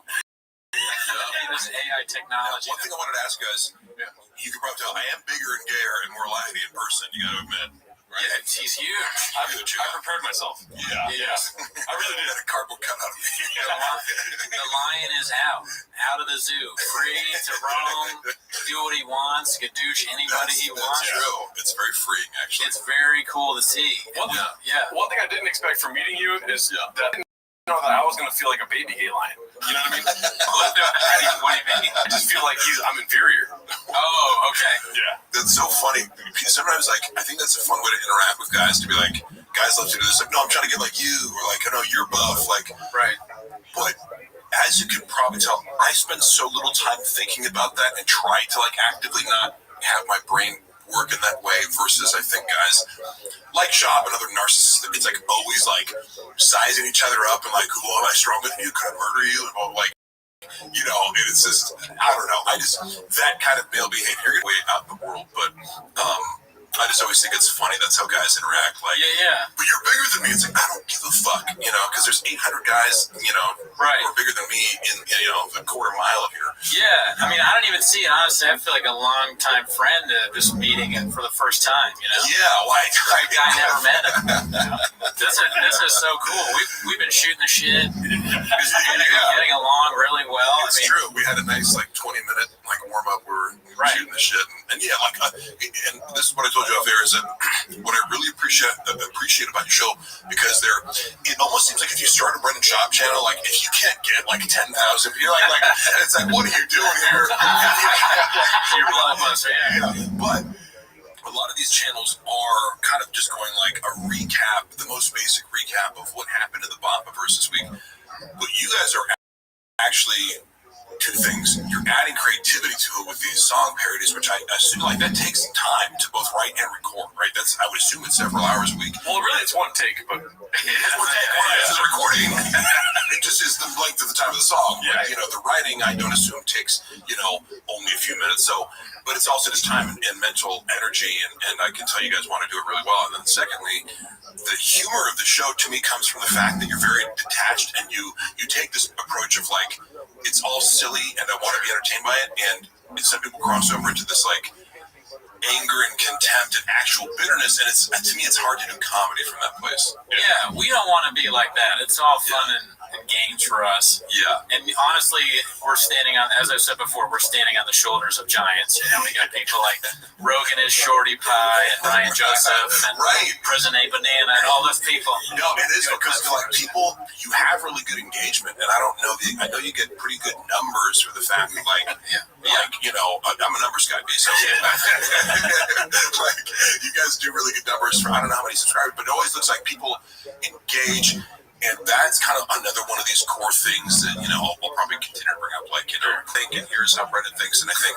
like, you know, the mistakes that led to us falling out are part of this, because I think when you're dealing with podcasting and social media, you have to cultivate your community and treat them like equals in a sense. Like, you can't kind of take this, like, I'm just better than everyone. And that's part of what the I don't read comments says. It's like, your opinion doesn't matter at all. And he'll say things like, well, I've never gotten a tag from a comment. It's like, well, maybe you should. Right. Yeah, maybe you should get a, you know, hey, you're an asshole from the comments, or just some sort of, like, you look for a repeating pattern. You know, even if you just pick 100 comments and see, like, if half of them are people saying you're doing this thing, maybe you're doing this thing. I don't know. Yeah, I think you're 100% right about that, and that brings me to my first question, which a lot of cats have been wondering about. I know me and Gerardo have been wondering about it. Is he doesn't read the comments, he doesn't do social media, but does he have writers? And you don't have to say who they are, but, like, if you want to, can you say who they are? I know one person who's I'll describe an interaction. This person is a professional comic who recently put out a special that I think is very good, and this person comes from the world of advertising and marketing and is very good at that element of it, and also, like, as a creative professional, has a format of, like, we start here and blah blah blah, and people, for example, like, people like they'll bring up the fact they went to the San Francisco Comedy College, you know, when, like, right out of my actual college, and that's always like a source of, like, ripping on me, you know. It's like, oh, Mr. Comedy College, but really what it is like, it the benefit of things like that is it gives you, like, kind of a creative workflow. Okay. You know, it's almost like foolproof. Like, if you start here, or you start with a topic and then move here. And so, like, I think Brendan could almost, so this person, what I witnessed, like, oh yeah, you have your own version of that, and you kind of work through to, like, just make the best tags and whatever. And I saw them, I don't know what actually got implemented. I just know that I've seen him spend a couple sessions, and this person charges money for it. But, like, you almost have to read. It goes deeper than that. You can't just write jokes for Brendan, because you have to almost, like, explain comedy to him, right? Yeah, because in his mind, comedy is like saying mean things about other people. Yeah, you have to, like, so Brendan, when you try to joke, it has to be funny. Right. No, and honestly, has to laugh. Like, and so one of the things about that, like, again, in the SF Comedy College, it helped me kind of conceptualize even what a joke is, like that a verbal joke at least hinges on this double entendre, and the distance sort of between where you can get somebody's mind to go in the setup and where it ends up is, like, you know, you could sort of say roughly it's this, like, the size of the laugh is like, how far can I get you to go this way, and hinge on a double entendre that takes you, like, sort of wormholes you to this other place, this other image. And that always was just something that I think about, because I go, like, if you're ever wondering, like, is this funny or not, you can kind of go, like, well, does it, like, have a twist in it? Does it have a misdirection? But Brendan's twist, Shop's twist is always that somebody's gay. Correct. No, it's like hyper repetitive, and then again, even some of these things, it's just like, yes, there is a joke there, but I go, like, if you took the underlying format to that and just go, I don't know, like, I think it would open up his creativity just to think about, like, the nature of comedy, and even, but then the real issue is introspection, because I don't do that. Correct. Like, his comedy is a lot of projection. It's not a lot of introspection up stuff like his therapist or his mom, or, like, he wants, like, the misdirection is, I'm about to talk about myself, and it's like, psych, my mom sucks, and my therapist sucks, and everybody sucks, and my wife sucks. I'm surprised he has a therapist, but there's just too much. I mean, therapist, yeah. Yeah, like, it's somebody at Big Boy. Yeah, it's the hot chip guy. What's the hot chip guy's name? We say hot chip. Yeah, the producer, Nick. Yeah, he's a great guy. He's a really sweet guy. I know he gets a lot of shit. Yeah, he seems like, I only watched that one clip of it, but he seems nice. Just a hot chip moment is hearing his fucking. All he wants to see is these guys take a hot chip. He's absolutely right. It was in this moment, but it's a very comedy classic. I don't want that. Why would you? I was sitting there going, like, there's no fucking way I need a hot chip right now to ruin my day. Yeah, no. Hot chip, I don't really like hot chips anymore because I hurt my stomach. Several hours of pain? Like, no. After 8 hours of practice.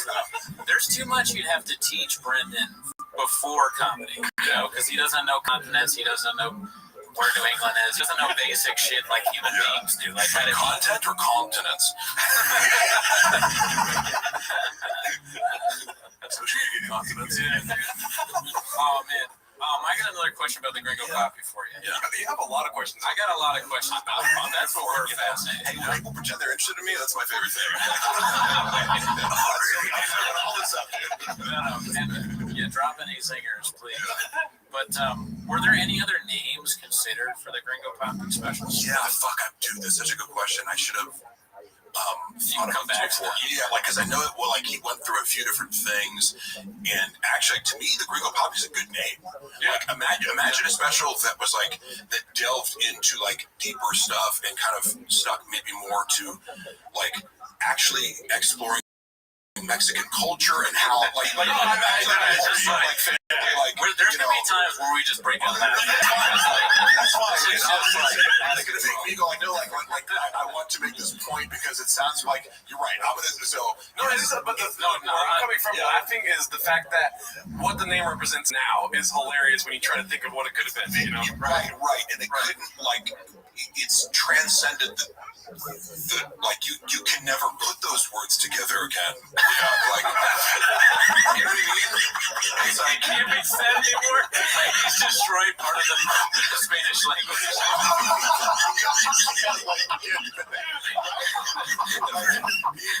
Latin American friends. Those words. He offends everybody from every spectrum. Right. This is funnier than my excuses. Think about it because, for example, so, like, you know, I love the Spanish language. It's fun for me to speak. I studied it for like 7 years growing up, and if I meet, so, like, when I'm at his house, I remember I sang for her in Spanish. I was like, solo han pasado, you know, so I must have these Spanish songs I wrote. Exactly. We did. The song today. But, you know, I say that because it's one of my little stupid techniques to be like, hey, I speak Spanish, and then you're kind of on the same page because, like, again, if you're like, Spanish is such an easy language. Yeah. So if you're like, you're married to Mexican, the whole family's Mexican, you never opened up Duolingo or something and fucking took it, or like, so he knows zero Spanish, and it comes off like. And also, like, there is so much, to me, greatness about Mexico and Mexican culture, and like, there's a richness there that, like, dating back to the ancient cultures of my, like, there's so much you could go if you were like, I want to make this special themed around Mexico and my Mexican wife. There's so much you could go into. No, you're and he was just like, taquitos. Hot Cheetos. The joke after you saying that, the joke he came up with after not considering any of that was them eating hot Cheetos. Right, and it's like that is something I remember going to, like, I used to substitute teach, and I'd go around to schools like, oh yeah, like, Mexican kids do love hot Cheetos, but it is the most basic observation. It's like, and I don't think his wife likes hot Cheetos. Like, I think it's probably made up. No chance. She's like a fitness influencer. She's not eating that shit. Right. And I doubt her old ass mom is walking around with a bag of hot Cheetos. Have you guys ever seen her mom? No.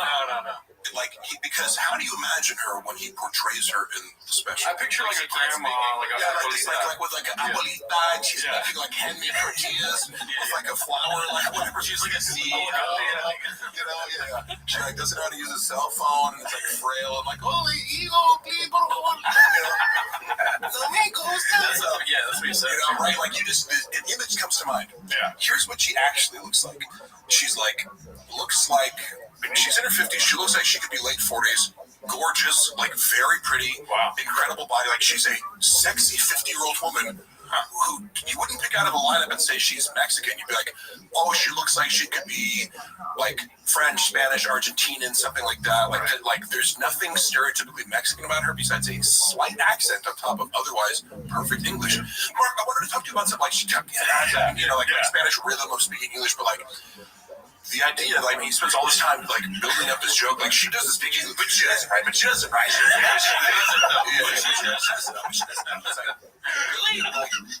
And then having to do that in front of your family, like, was there like a warning, like, hey, guys. What about the stucco thing? Do you know anything like the Dallas skyline? Do you know who did that, or like how that idea? Yeah, Tiger in Boston. Tiger in Boston hated it. He cut it with scissors. Oh shit! No, I'm kidding. I knew he was kidding. I laughed. And then there was was like, that would be so funny if it was true, but no. Yeah, that was a funny reference when they brought it up. I assume this is in part a reference to Steve-O being like, oh, that's where the Gringo Poppy was filmed. Honestly, we saw that, but it's because Walsh, which I'm wearing the World Record pod, shout out. Walsh was like, I think he either asked me on his pod or we've just been talking about it. He's like, Walsh said that he wants to see the documentary of the making of this stuff and all that. Yeah, we want a documentary about the Gringo Pop because we find it fascinating. There's so many great documentaries. Have you seen Overnight with that guy? I think it's like he did is something Duffy. He did Boondock Saints. Yeah, I saw that shit. It's crazy. Yeah, but there's like, and also I watched this documentary of the YouTube guy Fusi too. I saw that one. And he was like having this manic episode. It's like there are some great like moments or these documentaries that are basically like, we need to start filming right now. This is happening. And I don't, like, in retrospect, I don't know, like, yes, like, if I could see the future, I'm like, hey, dude, I'm going to do stuff behind the scenes doc, bullshit. So that brought me to one of my questions I wanted to ask. Yeah. As we all know, he was looking for a new, some sort of social media manager recently.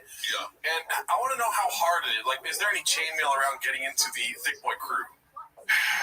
That's a good question because I think I don't know what his hiring process is. And actually, I think when he was putting out the ad, it was more like, I think if we're talking about the same thing, he was looking for like a YouTube specialist because he always wants people to kind of be, it's like he hired Mike Nell, who's a creative director, and Mike comes from like this film background and does all these things really well as far as like creating content. He's really smart and like able to organize and kind of like lead a shoot. So like in many ways, he's great at his job, but like, is that guy also going to be like a YouTube expert strategist? Like that you can't have all people be all things.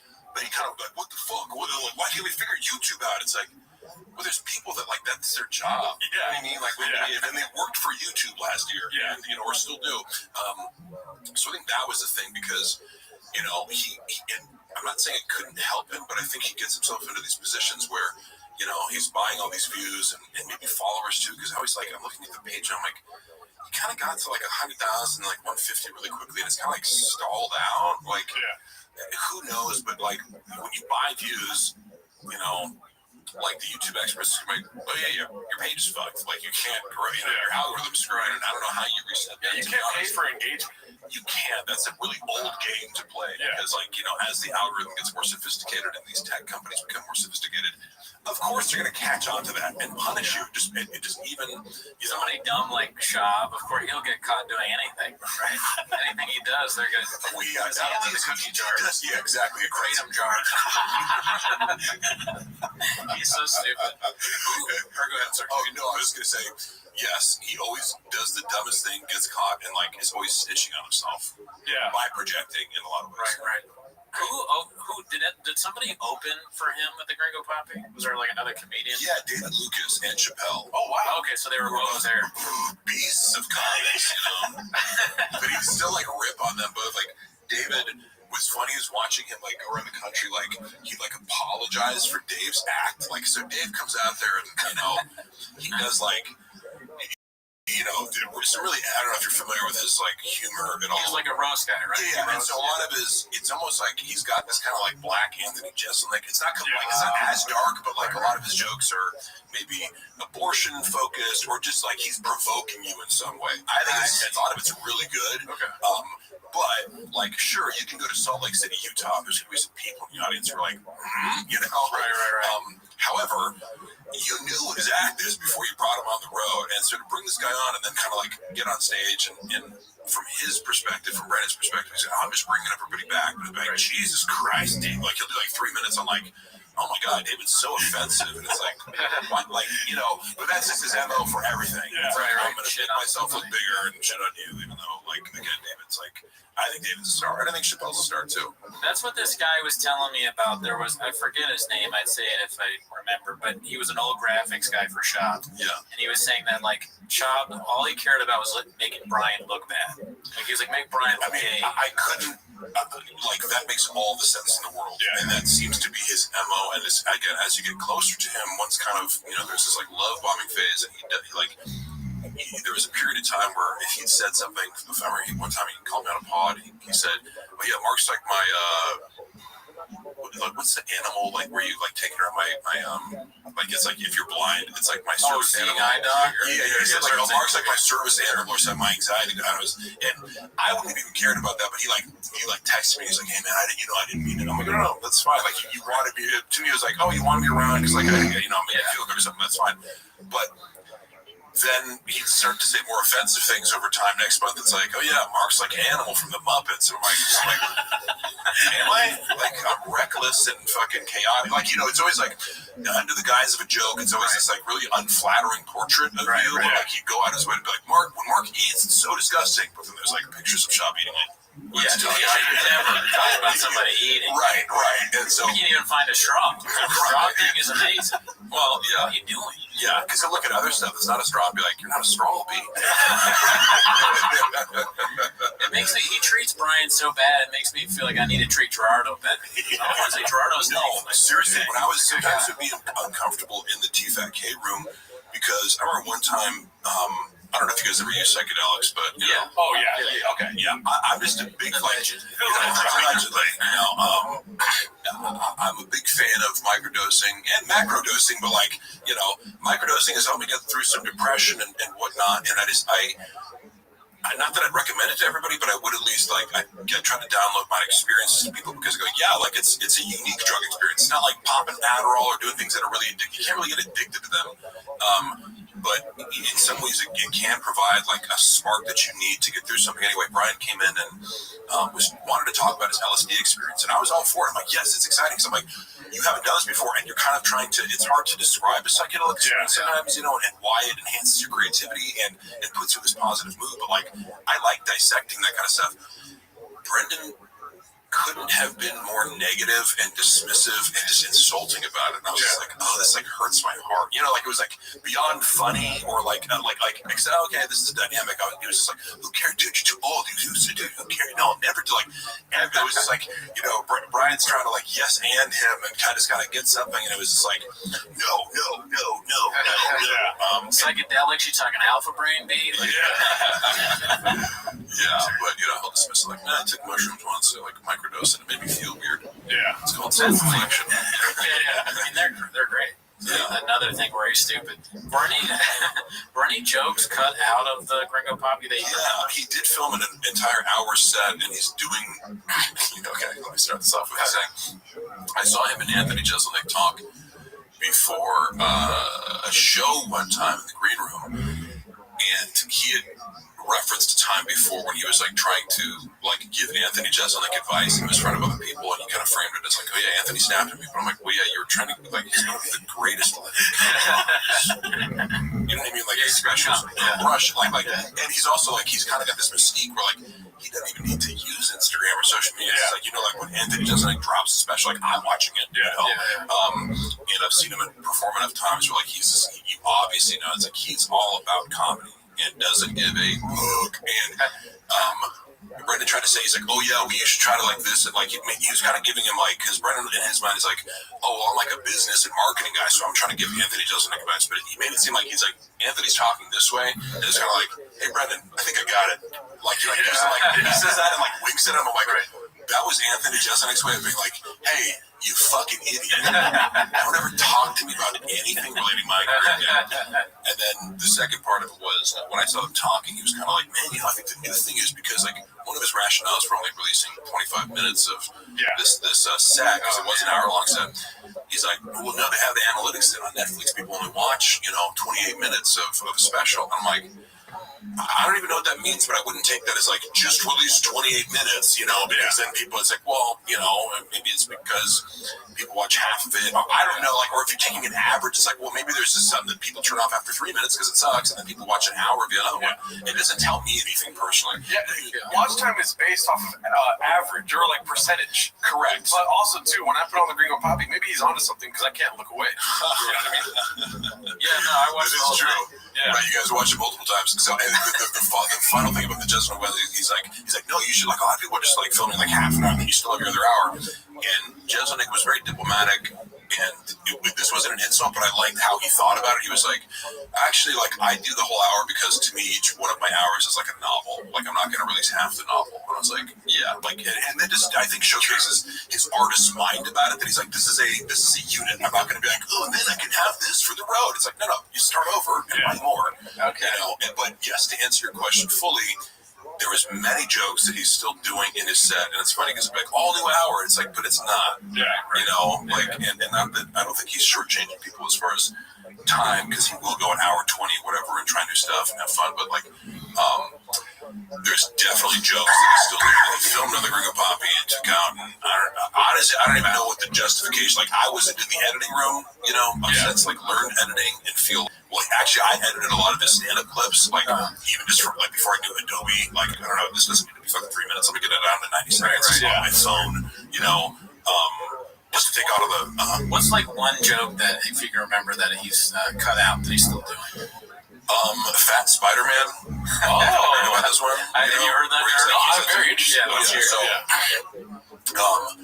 It's this whole bit about how for his kid's birthday during quarantine, they hired like this Spider-Man to come to the birthday party, and it's like this fat Mexican dude who they paid $40, you know, $10 an hour, and he stays for 6 hours or whatever, and like, you know, the whole joke is about like he's all coked, like he goes into the bathroom and does all the Mexican cocaine or all the Colombian cocaine, you know, and comes out, he's like, oh, let's go, and the whole thing is kind of like he, like, again, like, this person is incompetent and stupid. Part of it is his wife incompetent and stupid because she hired the guy off Yelp, and it's like a 1-star review. It's like, oh, there's a Spider-Man rental on Yelp, and like, it's one, like, none of it makes any sense. Like, they're bringing this guy to your, like, he's overweight and like a Mexican day laborer who does Spider-Man, and he like drove 3 hours to come here, and he's been doing coke the whole, like, how does he know that he did cocaine? Right. Yeah, it's like, oh, you like.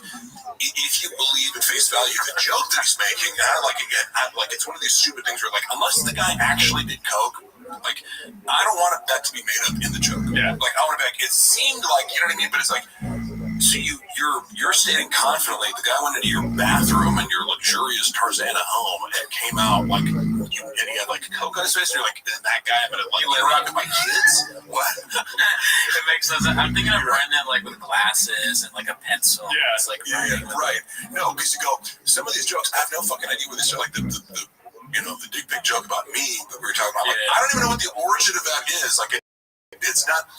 There's not a single thought grounded in reality except that I'm on steroids. But fuck you. Like, dude, that joke is Kevin Hart's joke. That's the joke about the SpongeBob at the party. That's all coked out. Really? Yeah. Oh, so that's another thing he stole. Oh my God. See, I don't know. Like, and that honestly would solve a lot of the mystery, because I just, it's very difficult to see that happen. Yeah.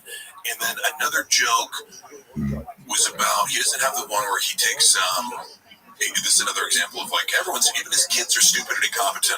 Like, it is, you know. And somebody recently was like, "Oh, Louis C.K. made this." I'm like, when you do Louis C.K., it's like you get like a 4-year-old that's probably like, it's called Pig News. I don't know if you know that one. Yeah, I would say like, Pig News, because like it was like an argument. He's making fun of himself, going, "I'm the dumbass who's arguing," going, "It's fake news," and the kid's like, "It's Pig News," you know.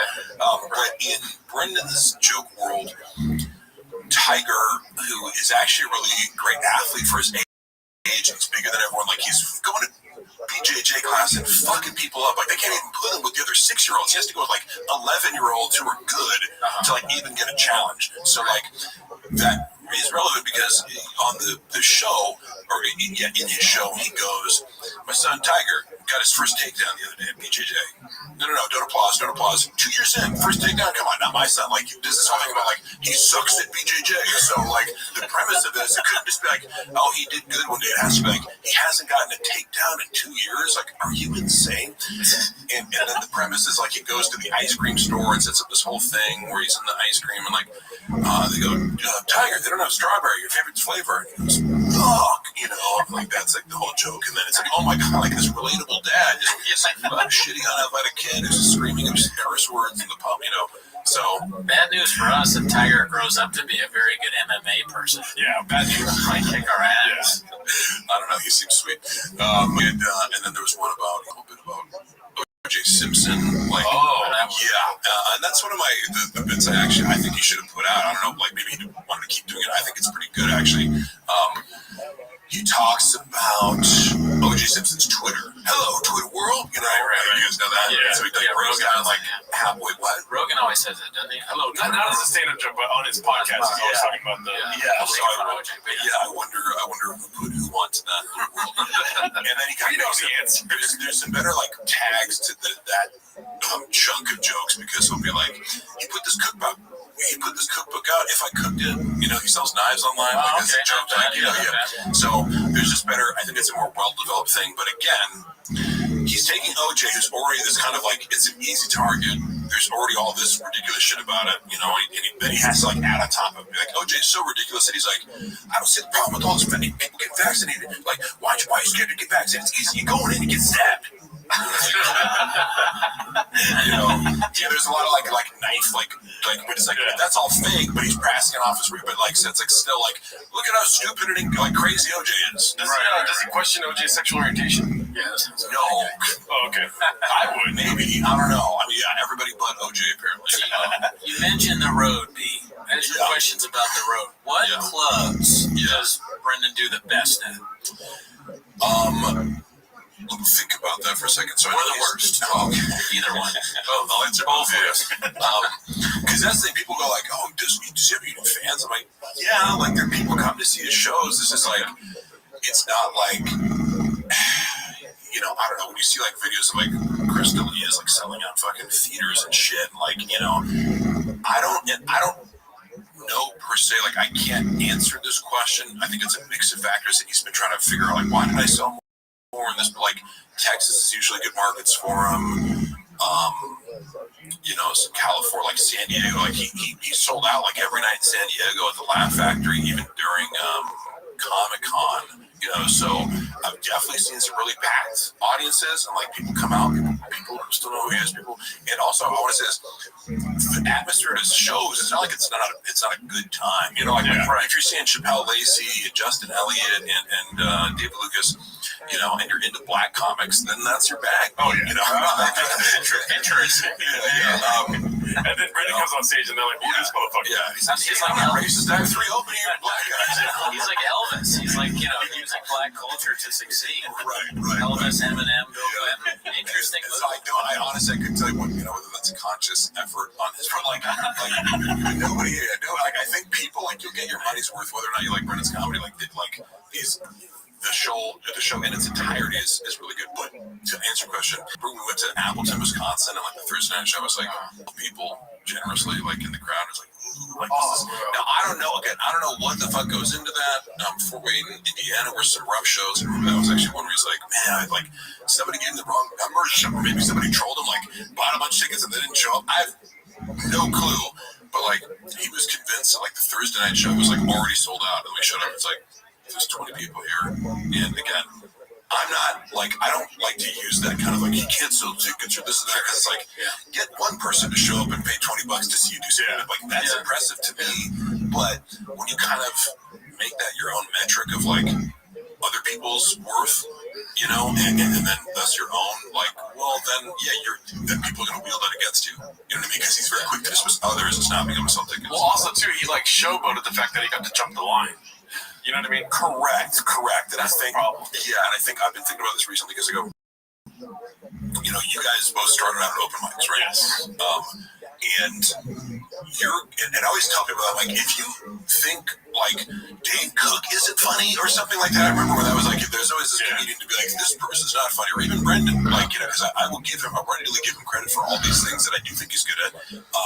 You know, and I think that lends more validity to when you do critique him. But I go, you think like Avatar 2 is bad? Go see a student film. You think Dane Cook is not funny? Go see an open mic. Yeah. You've probably seen some of the most painful performances. Like, you know, like 3 minutes can be a very long time if you're dealing with a delusional person who doesn't know how to like even formulate something resembling a joke. Shout out Ian Russo. Yeah.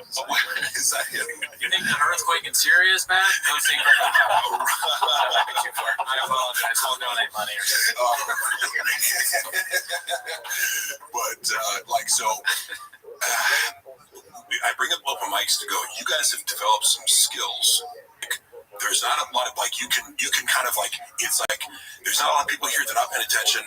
I'm going to use a trick. I'm going to develop a trick. And I relate to that in the States to substitute teach. And I walk into some hostile environments and, like, you develop. You got to learn real quick or they're going to eat you up. You know, they'll light you up, dude. I got a question about that. Yeah. So you work security for him, right? Yeah. That's real. Like, he would say that, but that's actually something where it's like, I mean, I know I was like, yes. And, like, there was a time when, like, you know, so, like, and this I would go for all my friends, like, I don't mind getting in a fight. Like, I'm reckless in that regard. Not that I'm some fucking tough guy, but it's like, I'm not scared of getting punched in the face. And I've been in fights and played football. Like, so physical contact with other men doesn't scare me. And I do like to think of myself as, like, if shit went down, I'm going to be running toward it rather than away from it. So, like, in that sense, out of his crew, like, yeah, like, if somebody's trying to attack Brendan, of course I would be helping out. And of course I would be, like, that goes for anybody in you know, the club, really. And I think that maybe was a legitimate concern on his end. At some point, he does have haters. He did have people who would, like, threaten to come and this and that. But, like, usually you pay people for that job. Yeah. So you did free security. Like, he would call me security. And I knew I had to, like, okay, I'd have to, like, be with them during the day. We'd go to Boston or something. It's like group activities. Like, well, if I'm security for you, I kind of have to, like, be with the group, right? Right. And then I'm also, like, showing up to the club. If it's 2 shows, it's like I'm there at 6:20 p.m. before the 7 p.m. show. And then, you know, I'm there until midnight or after. So these hours add up. Like, you know, if I'm just doing social media, like, if you're a social media account manager, you're not traveling with someone doing security. Like, so it's like, what are the actual hours of this and then plus this? And then I'm supposed to focus on here while also doing, you know. But that's just, you know, that's kind of telling as far as, like, how he sees people. It's like, what do you mean? Like, you have a free minute during the day? Like, give that to me, you know? Or what? Like, why aren't you doing everything all at once? That's crazy. But did you ever have to, like, do security on the thick boy? You know, like one of these thick boy fans? Well, that thing is also like, yeah, I used to wrestle when I wrestled in high school. I go up against heavyweights. I was like a smaller, so like a big guy of like 270 or 300 pounds. Like, that's not inherently intimidating to me. I'd actually probably be scared of, like, if you're like 180, wiry, and have cauliflower here, like, I'm gonna, you know, I'm gonna be like, this guy's probably like quicker and trains combat sports and stuff like that. But if you look like a football player, like an O lineman, it's like, I've dealt with O linemen before. You know what I mean? And you know, so again, people don't believe me, but I'm like, you know, like, there was this huge thing on the subreddit, because, like, I was when they'll talk shit about Brendan Schaub when he posted this video. It was like petition to get, you know, Brendan Schaub out of MMA, because they like congratulated Logan Paul after he like boxed Floyd Mayweather or something like that. And I was like, you know, I said something like, hey, Darren, you've won like the last 5 fights, you know, like maybe it's time to get you out of MMA or something. And people are like, oh my God. And they're like, dude, we'll beat your ass. Like, you'd never fucking fight him. Like, no, I'd fight him. Like, if you gave me enough money, I'd step in a cage with him. I'm not guaranteeing an outcome, but like, I can honestly say, like, not, and people, oh, you wouldn't be scared at all. It's true every fight. I'm like, I'm not saying I wouldn't feel fear. I'm saying that I believe that I would be willing to step in the face and step in a cage and risk getting hit in the face multiple times by Darren Till. That doesn't, like, you know, give me a $500,000 paycheck. Doesn't sound so scary, does it? You know? But I'm in no way going around like, I could fucking beat up UFC fighters. Like, I'm not that, but I'm just like, yeah, I doubt. You know, I bet you would too. Like, if somebody offered you enough money, like, I mean, what's the worst gonna happen? I get knocked out. Yeah. Who cares? You know? Yeah, it'd have to be a lot for me to fight Darren. But I meant more like, at your size. Yeah. Or guys smaller. Smaller. You know, like TJ Dillashaw. It's like, would you be like, oh, like, yeah, TJ Dillashaw is gonna beat me up. Who gives a shit? I get beat up by some like woman that just started fighting. But there's a price tag for everything. Everybody has a price tag. You're probably right. You're probably right. Did you ever actually have to fight any of these fans? No. Okay. No. I mean, and actually, I'll give credit to the people who come to the shows, because that's always one of the questions that people want to know is, like, what's the thick boy fandom like? It's a lot of normal ass people. You know, they're looking for a good time, and you know, either you're in MMA or you've seen Brendan before, you're fighting. Like, there's all these funnels that would bring you to a show, or you know, you get offered free tickets, or something like that, and like flappers, and so I met a lot of really cool people, because also, like, it was cool. Probably the coolest part of going on the road, because, like, I'm waking up at 5 a.m. to go pick them up and here, and then I can't work out or train people when I'm at, you know, like, it took me away from a lot. And my girl hated me, you know, traveling. She said, "We don't fucking, like, when was the last time we went on a date on Saturday night?" Like, you know, and you know, she's valid for saying that and feeling that, but like, the highlight was always meeting people after. And there's a lot of, totally regular, like, because most people, if you ask the average person on the street, I don't think most people realize they're not going to be able to name like 20 comedians. You know what I mean? They're like, who would you go see if you saw their name on a marquee? Like most people probably regular people, Anthony, right? Even there's 1,000 of them, but so it's like you meet like because people you just forget. Like you'll say, I don't know, like there's this comics that I know, like that person's really mainstream, and you'll talk to them. It's like I have no clue who that is. That's fine, But normal people, lots of blue collar people, and also just like legit interesting people that I've kept in contact with, So the fans are cool, and only a few times somebody. Oh shit. You're so funny. I just fucking remember this was the one time that I didn't have to actually get physical with somebody. Nice. Brendan was wrapping up a show in the Houston Improv, and there was this dude who comes out, and he had this accent, and he was like livid over like Brendan's show. He was like, "This man is not funny. He's not funny. He's talking about dicks. I don't like it." Like he was like offended about. He's a smart guy. And he goes, "That man is gay. He's gay." Like blah blah blah. And I'm like, and I just like I felt like kind of starting to fight. Like this is tables have turned. Yeah. Oh, how the turntables turn. And so he's sitting there going like, "This fucking man." At the time, like I'm standing up for Brian. I'm like, "Yeah, like you don't like it, leave." And he's like, "No," like he kind of was like persistent and drunk. He's like, "He's fucking gay and he's not funny." Blah blah blah. And I'm like, and I get up in his face. I'm like, "You know what, dude? You're gay." And he's like, "No, you're gay." And I was like, and so I was like up in his face and kind of like he's like, "What are you gonna do? Beat me up?" And he was like the opening the double doors were right behind him, and so what I did was like I lifted my leg up and kicked right behind him to open up the doors, and then I pushed him through, and like he stumbled out backwards, and like the door closed. It was like a nice little like stay out, I didn't want to like actually kick him, but like I just like want to throw him off guard, and I kicked the door, opened him up, and then he was being a dick, and he kept coming back and like talking shit to like the cops escorted. He was drunk and being kind of disorderly, but. That was Thank you for getting rid of that thick boy. What's funny is he wasn't really that big. It was kind of like, and he like left his girl inside. Like I think his girl was still enjoying the show. And he's like, she's fucking gay. Everybody gay.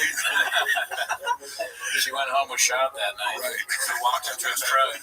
Truck walk situation. I'll ask you a question I asked Sean. I don't know if you saw the Sean McCorkle interview we did. I did. Yeah. You watched? Me and Sean are frenemies. Right, yeah. Okay. Well, okay. The funny thing is, he like, do you mind if I say? You can ask me first, but this is our relationship. And again, I watched the interview with him. I think he's a really smart, funny guy. And no doubt a lot of this when we talk about these stories of like going in for the TV show audition and having his own jokes. Like, it strikes me as a guy who should have done stand-up comedy. You know what I mean? Yeah, he's really funny. Yeah, he's really funny, and I think he's a thoughtful guy, and I relate to him after Matt Mitrione. Actually, it was funny enough, like, because Matt Mitrione's his good friend. Yeah. I was in, like, this rain, like, tent before Tough Mudder that Matt Mitrione came out, and then, like, he bailed. He did, like, 3 miles of the Tough Mudder. I was like, I'm out, dude. But we're sitting there getting ready for it, and I get this message on my phone. Somebody's like, why'd you back out of this fight with Sean McCorkle? Like, what? Like, who's Sean McCorkle? I honestly had never heard of him before. And then he links me to this Reddit post, and it's this elaborate story, like, like PGO was talking shit online, so I told him, like, I'll fucking beat your ass, and like, blah, blah, and I'm coming out to LA, and he was like, yeah, let's do it. And then he talks to Sean, and he realized, like, oh, Sean's actually serious. Like, it was very elaborate. It was like a multi-paragraph story that didn't happen in any facet. And so I was just kind of confused. I'm like, it's a bizarre thing to just like, it's one thing to have people talk shit about you, it's another thing to have a guy just like make up this like short story about you in which like he challenges you to fight, and it's like, I wouldn't, like, he's a 6'7" UFC fighter. I'm not trying to fight that guy on the street for free. You know what I mean? Like, people just do that on YouTube and Reddit. They just make stuff up. Right. Like, they make up a narrative. Right, yeah, that's a narrative. I should have said that. That's your narrative, but like, now, in retrospect, if what he was trying to do was like get to Brendan through me or whatever, like I can assign a number of different motives that are sort of acceptable to me. I don't know if he still does have something personal, but again, like, anybody that had anything personal against me because of my association with Brent, I get it, you know.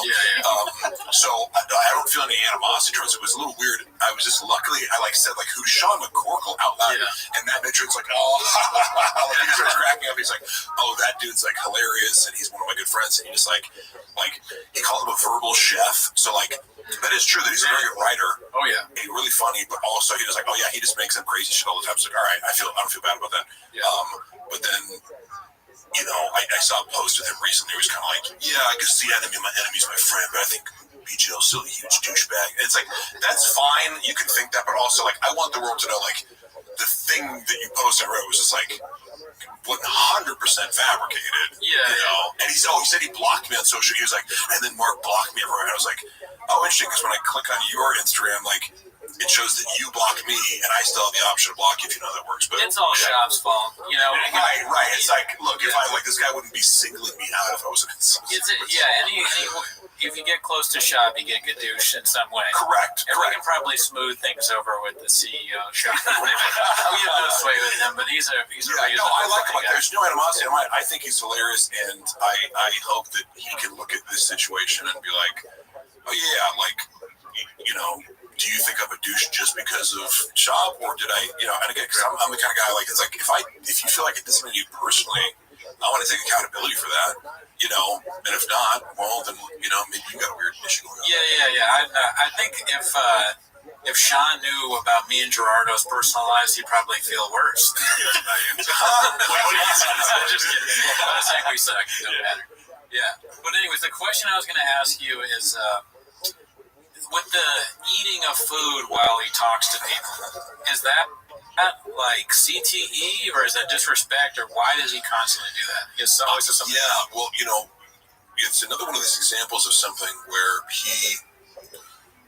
it's a rule for me but not for thee, or whatever that phrase is that I'm sure I'm butchering, but it's so much, and again, I'll use the narcissist term over and over again because it is appropriate, but it's a set of rules for this one person, and he acts like a hypocrite because he's very, very judgmental about other people eating. Every time that I eat, I say, I work out, I'm gonna go home after this and probably eat 6 eggs and a ribeye and a fucking potato and mash on yeah, it's gonna be a lot of food because I'm 250 pounds and I lifted weights today, So get off my nuts, if I'm having a second slice of lava cake at the Improv, He got on you for that? Oh, dude, and I'm just if you're trying to shame me for eating, you're talking to the wrong guy, dude. I was born in the overeating. Really, dude. And so anytime he kind of makes you just feel on edge with eating because all the eating is connected to him. So let's say you're I'm gonna go eat by myself. Well, he doesn't give you per diem. So if you're on the road with him, normally any TV show or anything I've worked where you do a commercial or something, you fly, they're giving you money for any time you're not on set to cover your food. Yeah. Shop will pay for your food, so give it to him. He will take care of you when you're on the road, but it's kind of we're all eating at the same restaurant together. And what that gives him is the power to be dude, really? You ordered that? Or dude, slow down. Or he'll just go, please stop eating. Mark, please stop eating. That's annoying as shit. It's annoying as shit because we're in the Improv, and it's yeah, man, maybe I only had a light breakfast, and then I'm gonna have 12 chicken tendies, Right. And, stuff like that. Where it's I don't obviously I don't eat that much, or I'm getting fat. I may. Binge eating is still kind of fun to me to do on a Saturday night. It's yeah, man, I'm not gonna get plastered, but I might have some chocolate cake, and I don't think that's the worst thing in the world. But he really, you can always tell there's this tension of he doesn't want you to eat around him when he's not eating, especially he's got some weird hang-ups about eating. But then after the show, it's always let's go get pizza. I'm dude, I just there's free food here, and we just ate it. And I think he doesn't like to eat maybe because he's nervous before going on stage or something like that. But it's always any principle he has is I'm gonna be gross, but if you said anything to him while he's eating, lights out, dude. I wonder what his therapist thinks about food truck diaries. Right?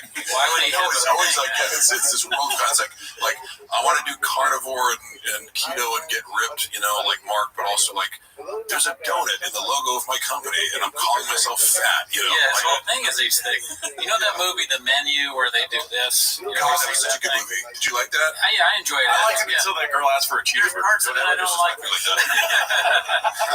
I'm scared. there's definitely some good lines in it. It was entertaining.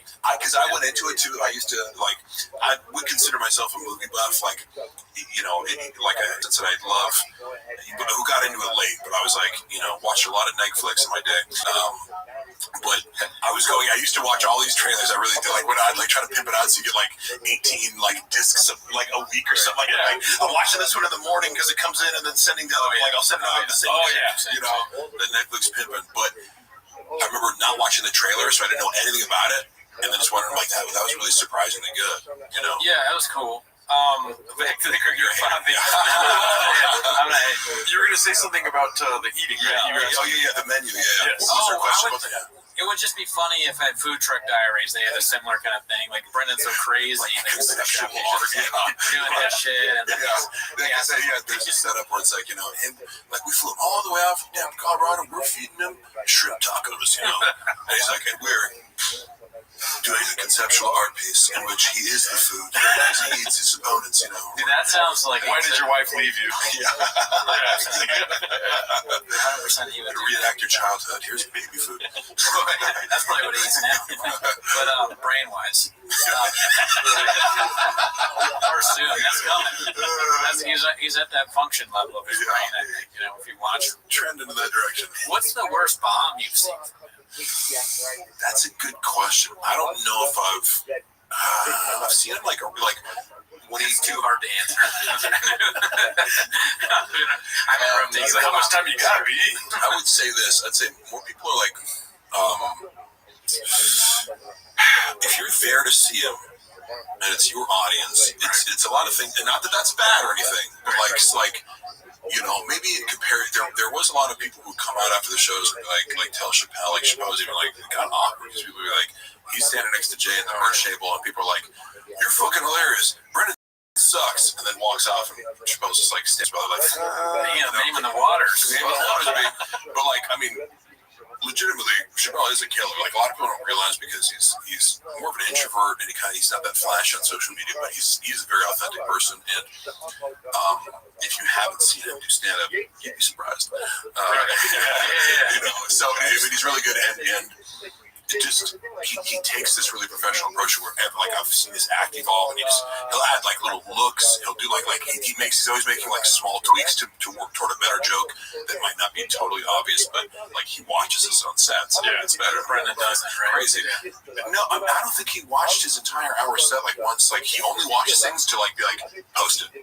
This is ready to post. How was he after doing the Gringo Poppy? The night after? What was he really excited? Happy? Yeah. In his mind, it was crushed it, monumental achievement. We did it because there was a lot of stress to get into it. This is kind of remember Brian Counts. He's always been really linear. That was the word he used. And he also said he said some diplomatic things that I think I know even if we can't discuss it directly, Brian's on the same page as me as far as seeing his faults. I may say it in a more brash way if I'm upset with Brendan, but he gets it. He'll just kind of go out his way to be I remember one line he said was something to the effect of, Brendan historically has had a difficult time seeing the human element in the work people do for him. Wow.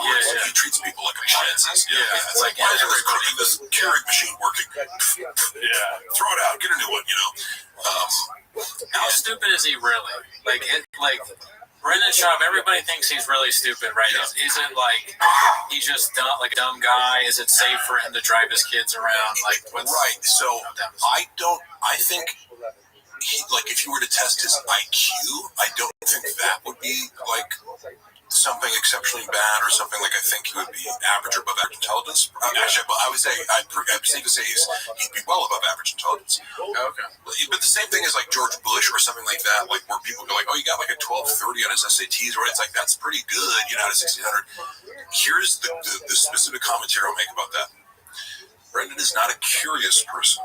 He has his very limited areas of interest. He watches a lot of reality TV. He watches he's into serial killers, but a fascination with the world, he does not have. A fascination with geopolitics, he does not have. A fascination with other cultures or religions or anything that really is, I would say, more abstract. And I think maybe as comedians, that tends to draw people who are more abstract and philosophical, because it draws people who are like, I think my thoughts are funny on things, and I like to reflect, and I kind of would like my greatest benefit to humanity is like being this sort of philosopher in a sense, if you were to broadly categorize it.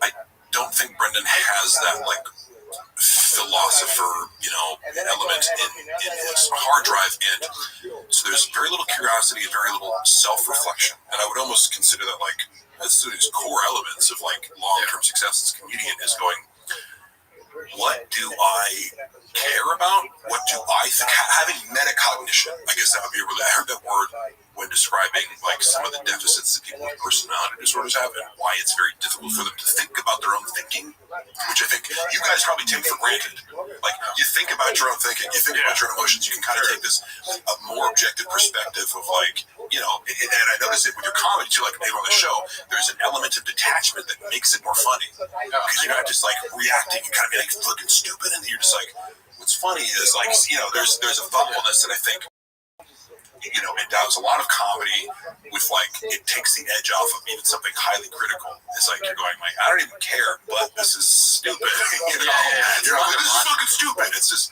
and so the lack of curiosity, the lack of self-reflection, the lack of like, if you're wrong about something, like, like I said, I can tell somebody how I've changed my political views over the years. I used to be very anti-Second Amendment. Now I would consider myself pro-Second Amendment, because even if I have a belief about something, I still want to continue to like learn about it and challenge it. And same with lifting, even something like a deadlift. I watch beginner deadlift videos once a month just to be like, what is there a cue there or something I'm missing? And I actually like over the years I've changed the way I do even these very basic lifts, because I always kind of, whatever that quote is, like, have the mind of a beginner or whatever this, but it's true in the sense of like, the moment you think your shit don't stink or that you're an expert, you kind of calcify. You know what I mean? And I think you witness a lot of that with Brendan. Once he thinks he has something figured out, like lifting, for example, he doesn't do anything correctly in the gym.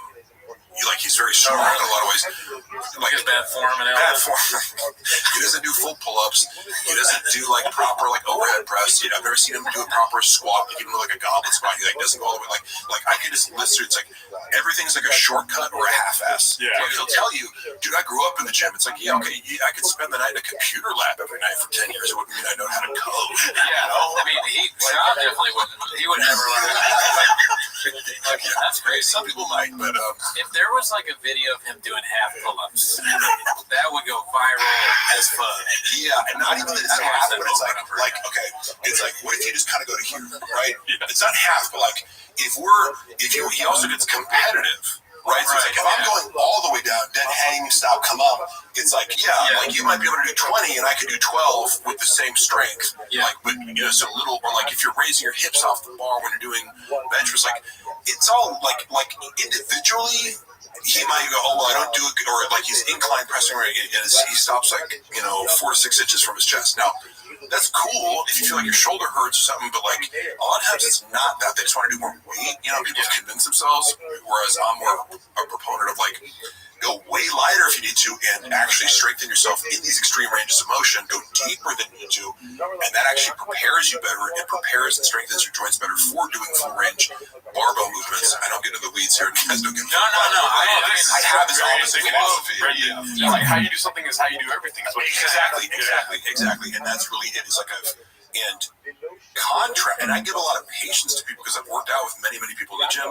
But like he also kind of like gives off this air, as I said. He says, I grew up like, if you try to correct him on anything, that's a go, right? So I like, and he just gives off that energy. I've never had to try and not, because like, I'm used to people asking me if somebody could like, I remember as a personal trainer, they kind of taught us like, I used to work at a Bally's in Portland in like 2007, and they'd like go up to people and like tell them how to do a form. And I've had a few people snap me like, don't fucking talk to me. And it's like, all right, you realize people at the gym who are doing shit wildly wrong often don't want to be told what to do at all. So I always wait for people to come to me, and I'm happy to answer questions, but I'm not going to go to my way to make, oh, you should try doing this correctly. But with him, it's like he wasn't asking for anything. Now, a guy like Chappelle kind of has this more professional attitude towards lifting and almost everything he does. I think he's a really good, like, he only does a few things in his life. People give him shit like, he doesn't know anything. Well, he doesn't follow pop culture, but, like, he's into the things he's into. And anytime we kind of became friends from working out, and I would see that, like, he would look at everything I did. I barely needed to coach him. He would replicate it as much as he could, like do the exact, try to do the exact same forward. Never peep at him, never would complain. Do every single, like, he had this out of, like, oh yeah, you're like the ideal lifting party because you just do it. Don't complain. Don't skip. And then we'll talk about it afterwards. You know? I wanted to clarify, that made me think, I want to clarify something, because we talked about, I think we talked about the dick picture joke on a previous podcast. Yeah. And I didn't know that you were married at the time. So just that alone is, like, not okay. Right. There's, like, 6 different levels to it. It's like saying I'm shitty at my job. Yeah. Like saying that I go to Applebee's. It's like this weird. It's like the joke is like I'm broke or I take that. You know, like right. And he kind of he does that like there's a lot of casual classes and with him both and Brian. You know. Because they kind of have like this money is better attitude. It's like that's great and all, but like I never try to lose this like yeah man I know where I came from and I never look down on people who don't have money. That's good. I thought about it even more though. Like even if I didn't have a girlfriend, I think it would be bad because I don't send dick pics. You know, I don't want people to think that I do. Right. So that's like kind of fucked up. You're correct. It's like that's another element where it's like. It puts me in a position where I have to like defend myself about something that's like essentially like, potentially is me too. And the implication in the joke, if you really think about it, is I'm gonna send this dick pic, and I have to ask somebody else. Meaning the girl didn't ask me. Look, if girls are asking to send dick pics, send away, fellas. You know, but like most of the mistakes guys make with dick pics is like.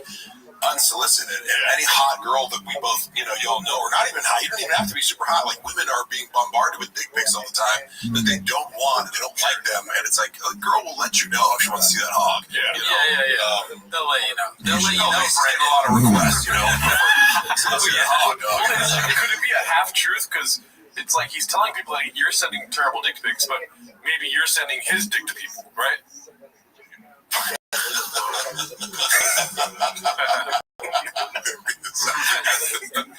Right? So, I'm sending Brendan Chop's dick pic around. It's your job. You're like trying to go to sleep at 3 a.m. and he's like, Mark, I don't know how to use my phone. Mark, socials. Socials doing his code word or something. You gotta text some more. How many dicks we got out in Rhode Island? Yeah, exactly. You got real hoes, man. That's not cool. And he didn't pay you, which is like the worst. Yeah. And again, not that it wasn't like I was on, but it was just like it was just some of the things like for example, like I was supposed to get $3,000 a month for Tiger Thick, and like. But then it was like time to invoice it. It's like, oh, his manager's gonna call me up and be like, oh yeah, it was you and Jay were gonna get $3,000 total. I'm like, what? Like nobody does business like that. Like, hey man, your salary is $50,000. Oops, I meant that was you and this other guy who were like, and Drea wasn't really doing the social media. So it was like, and that was the second time it happened. Like Murray promised me $1,000 a month for like Happy Hippo ad reads on my podcast, and then it was like something like an invoice. And it's like, oh yeah, my accountant's gonna call you. And it's like, yeah man, oh actually $500 a month. It was you and Chappelle. Come on, like so it was like the same like excuse. I'm like what? Like, but then I found it in writing actually that it did say it. So like, I'm gonna circle back to that. But a lot of weird stuff like that where it's like, you said you're gonna be with didn't, or like he took me off Thick Boy payroll, and that's even what started our getting fired was like I couldn't come in for Shop Show because I was with my wife in Vegas and had planned to come earlier, but couldn't. Like sending this like anxiety written text like, hey dude, I'm so sorry I can't come in, but like I texted the other guy, he can cover my thing, and he was like, this is not good. He sent me this shitty text. I'm like. And to come to find out, like, which wasn't necessary. It's like, dude, I already told you I'm gonna spend the rest of the day editing clips for TFAC. Like, I'm gonna put in more than an 8-hour shift. But then I come to find out later, he'd already taken me off the payroll for that particular show. So like, you're shitting on me, and it already consciously taken off the payroll for that job, that aspect of the job, and a lot of stuff like that. There's just. Me and other people, if you get to know them, you'll report this financial fuckery. Yeah, that's a real betrayal. Maybe one more question, then watch some clips. Yeah, but with that whole thing, like, is the chemistry of that the fact that it's like you're doing business with a friend? So it's hard. No. I mean, like, well, yes, in the sense that, like, it made it awkward. Like, had I not get fired, I was going to have to take that on the chin. But, like, this was 7 months of ad reads for Happy Hippo, and it was like, oh yeah, instead of $7,000, you're gonna get $3,500.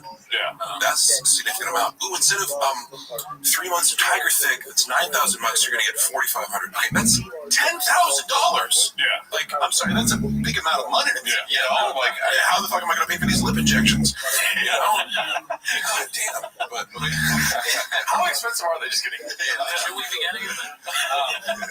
That's a serious question. I wanted to ask a couple questions about. So first, with Brian Callen, right? Yeah. On the AMA, I had asked. I don't think I never met him. Good guy, never met him. I'm a huge fan of Brian Callen's before ever getting involved with the Changs. Yeah. Well, he is. I mean, look, he's at the craft of comedy. Like he knows what he's doing, man. Exactly. You know, and he's a student, and he's thoughtful about it. And he's my overarching thing about Brian. I may have some issues with him, or we had a recent dust up. He's trying to get me not to be AMA, and I felt like. Kind of like, hey man, stop fucking trying to convince me of this shit. Yeah. But anyway, like, you have to respect his craft. Yeah. You know, with the both of them, I was wondering because recently with the clips from the Fight Companion, there was some cheekiness to what's happening in the Changs, right? Dude. I was wondering if, like,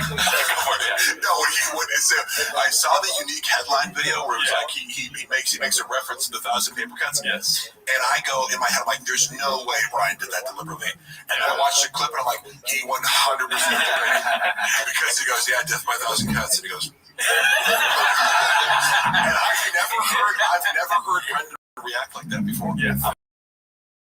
Never heard one go, fuck you. It reminded me, the point of the joke is like, to extend this middle part as long as possible, but it's basically like, a guy shows up to this like, this circus, and he's like in the front row, and a clown comes out and rips on him, like does some embarrasses him like thoroughly in front of his date, and like the middle part is like he goes on this like training montage to be like the funniest, like to learn like the comebacks, you know, or like how he went to, he's got a black belt, like, you know, the jiu-jitsu of verbal combat, and he's like prepares like for a year to come back and see the same clown, and he goes to the show, and the guy tries to do the same thing, and he goes, fuck you, clown.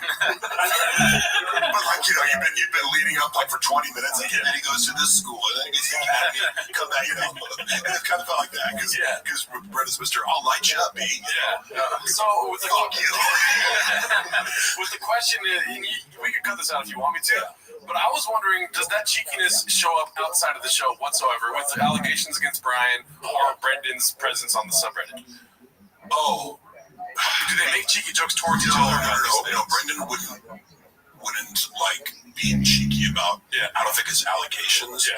And also I think that was maybe off, like it wasn't off limits. I don't think Brian would reference the subreddit because, like, one of the things he said to me before going on the AMA was like, these are the worst people in the world. I'm like, oh, that's your perception. It's like anybody who's like has fun at Brendan's expense mostly is like the worst person in the world. And like, and I actually get his like his antagonism on more on Red Bar and stuff like that, but also like I was there too, being like, oh my god, these guys are psycho, you know, coming after me. But it shows you. My big takeaway from seeing it up close was like they're scared of it because they're not willing to engage with it. And I've always felt like, you know, like I'll engage with my haters and because I want to know what the fuck they're saying. If the worst you can tell me is that I'm fucking, you know, a douchebag and I have big lips and like, okay, I'm fine with that because you haven't hit on like my real insecurities. Yeah, also there's no nuance to it. It's just all one note. It's just all the same thing. Right. And that's why it's like, you know, it signals to me that you're antagonistic to me. You know what's funny is like so many people in my DMs, I'll see like the last message they wrote to me. It's like, fuck you, you big lip piece of shit. You know, and then it's like, hey man, sorry about that. I'm like, dude, I get it. So many people. But it's like, honestly, I'm like, you can't offend me if I don't know you. You know what I mean? Like you can, if we are close, like, and you betray me, like that'll hurt more. But it's like a stranger talking shit about me on the internet, about my physical appearance. Like, if you can't handle that, you're an adult man. Like, grow the fuck up. You know. But a lot of it just seems like they run away from that. And there are people. I don't know how Brian felt about leaning into it. I think he generally, like, he is trying to get Brendan a lot of notes about, like, you know, even just podcasting, like, hey, let's do more yes and don't shoot everything down, and kind of don't be, you know, like. But it's hard because it's almost like you have to inception his ass. Like you have to like plant this idea in his head that makes him think it's his own idea to be less of an asshole or like interrupt people less. Because the moment somebody else is telling him what to do, he doesn't like it. Because that's what my belief in my conspiracy is, that Brian is homeless but paying rent. You know what I mean? I told Brendan about this. That's a philosophical dichotomy for the ages. You know, you have a home, but you are homeless. No, I don't think that's too far off, and I haven't really probed his mentality because I think he is diplomatic and he does have a lot of loyalty to Brendan, and I think a lot of times for good reason. But what you're saying is, I could answer like this: would he get the humor in a lot of the jokes you're making about Brendan? Of course. Yeah. You know, I just don't know. I don't think he's checking it out because people even when I would go on the subreddit, I wouldn't. I mean, I don't want to go just go see people shit on me for no reason. So it's not fun. Unless it's they kind of set up a system where other people are checking on there. I'm sure people are reading it right now.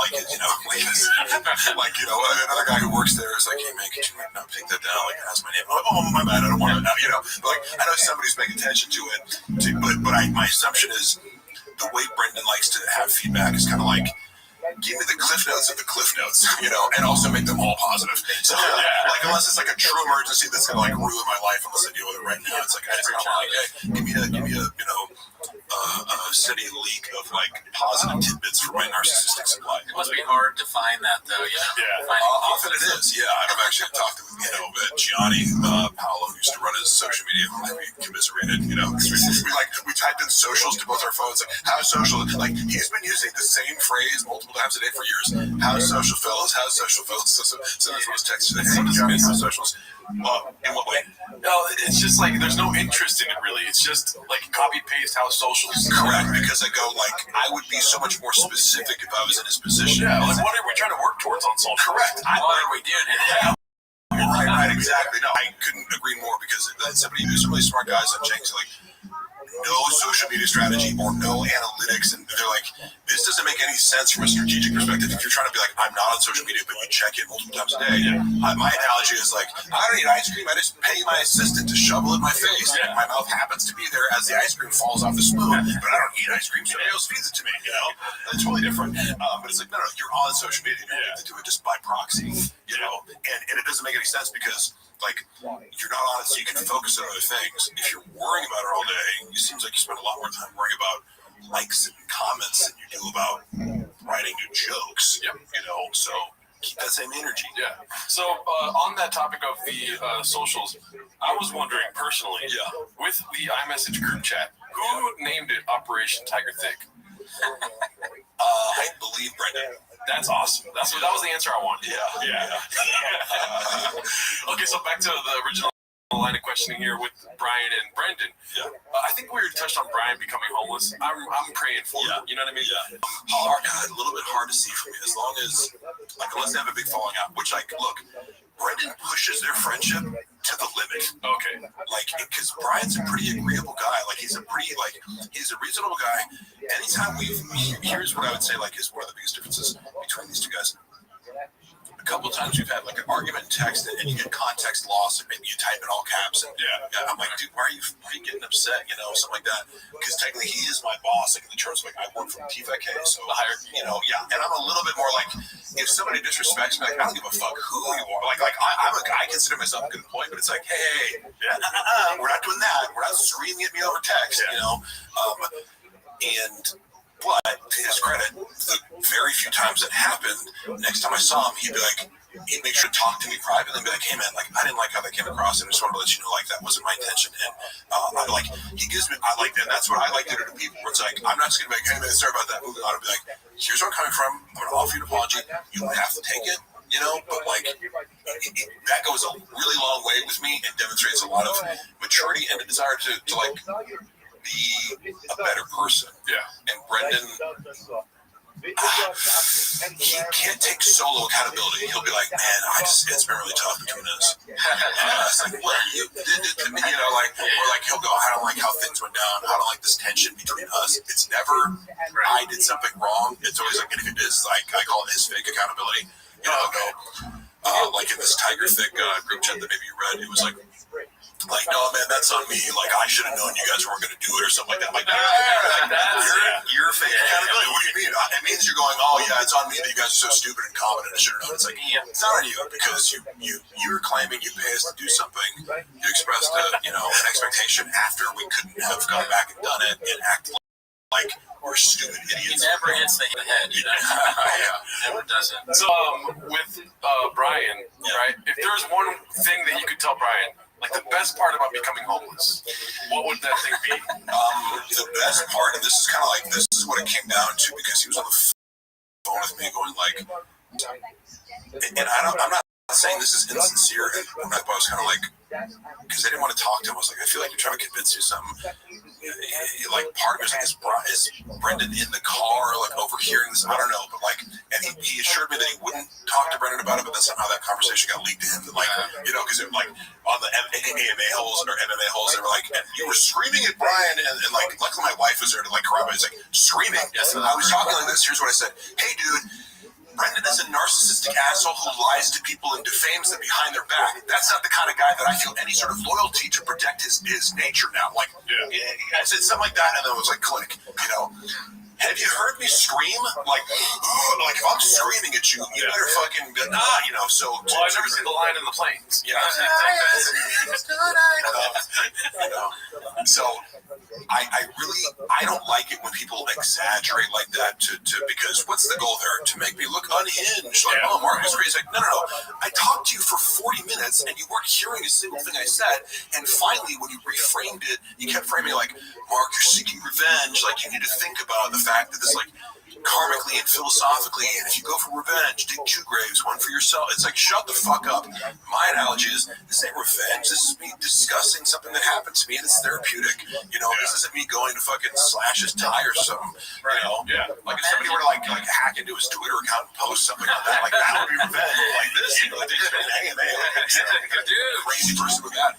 But yeah, imagine for like how pathetic that is that Brian and Shab reached out to some, no offense to MMA hosts, but just some random guy in Arizona. But they're like, also, hey man, he's just a YouTube dude. I think I assume, actually, for giving the benefit of the doubt, that he reached out to them for comment because he was trying to be like journalistically. We don't do that. Right. No, I mean, it's true. Like there is a difference if you're trying to do entertainment versus sure. Now the guy, I thought the guy did a good job of like even saying like, yeah, I made fun of Greg, but I'm staying neutral, and he kind of just like he teed me up, let me talk, and he wasn't like, oh yeah, that's crazy. Like tell me more. He would just let me answer. Yeah. And I'm glad he did give me this out of the story because one of the reasons I started talking about it in the first place was I go, Brendan hasn't said anything yet, but every time I've seen somebody leave his life, every time, 100% of the time, he badmouths them with false claims after the fact and really revises history in a lot of ways. And so I can kind of anticipate, like, I know this is going to happen, so it's almost like preemptively I have to get it out there because I know he's either doing it behind my back or he's going to do it. And of course, it turns out to be true. He made like 8 different claims about me not coming into work. Yeah, okay. Like, you know, and being late. What were my hours then? You know what I mean? Like all this, like everything. 24/7. Right. It's like, yeah, I can come in late, but like, also I have a, you know, I might have a recording of a phone call or in-person discussion where he said I could work remotely. So, you know, even that, it's like, yeah, if I get up and start editing at 8 and then I'll come until 11 to the studio to do something, well, that means I'm not working and you even okayed that, but then it's a big deal. And so every claim you made, you saw me kind of get worked up on the show, but it was like, it's when you're not expecting it, somebody's like, hey man, is it true that like, you know, you beat your wife? And it's like, what? Like, no, fucking, you know, she's saying that, you know, like it does get you riled up. And to go back to your actual question about Brian, because of the financial situation, like, you know, he does seem to make a lot of money from TV. I don't know how much longer the show's going to last or whatever, but I know Brendan privately has expressed interest in it. He's like, things will be tense between them. And Brendan kind of like, well, I don't even know if I want to do the show. It's like, well, you'd be losing money too, right? Yeah. You know, Brendan, if you're watching this, suing Mark is a bad idea for an NDA thing because you'll have to pay. Mark can sue you right back for free for wage and hour violations. You moron. That's a very good point. You know, if I were to have like labor attorney friends who I've been speaking to, like, you know, they might say things like, "Oh, that's a terrible idea." You know that. Oh, really?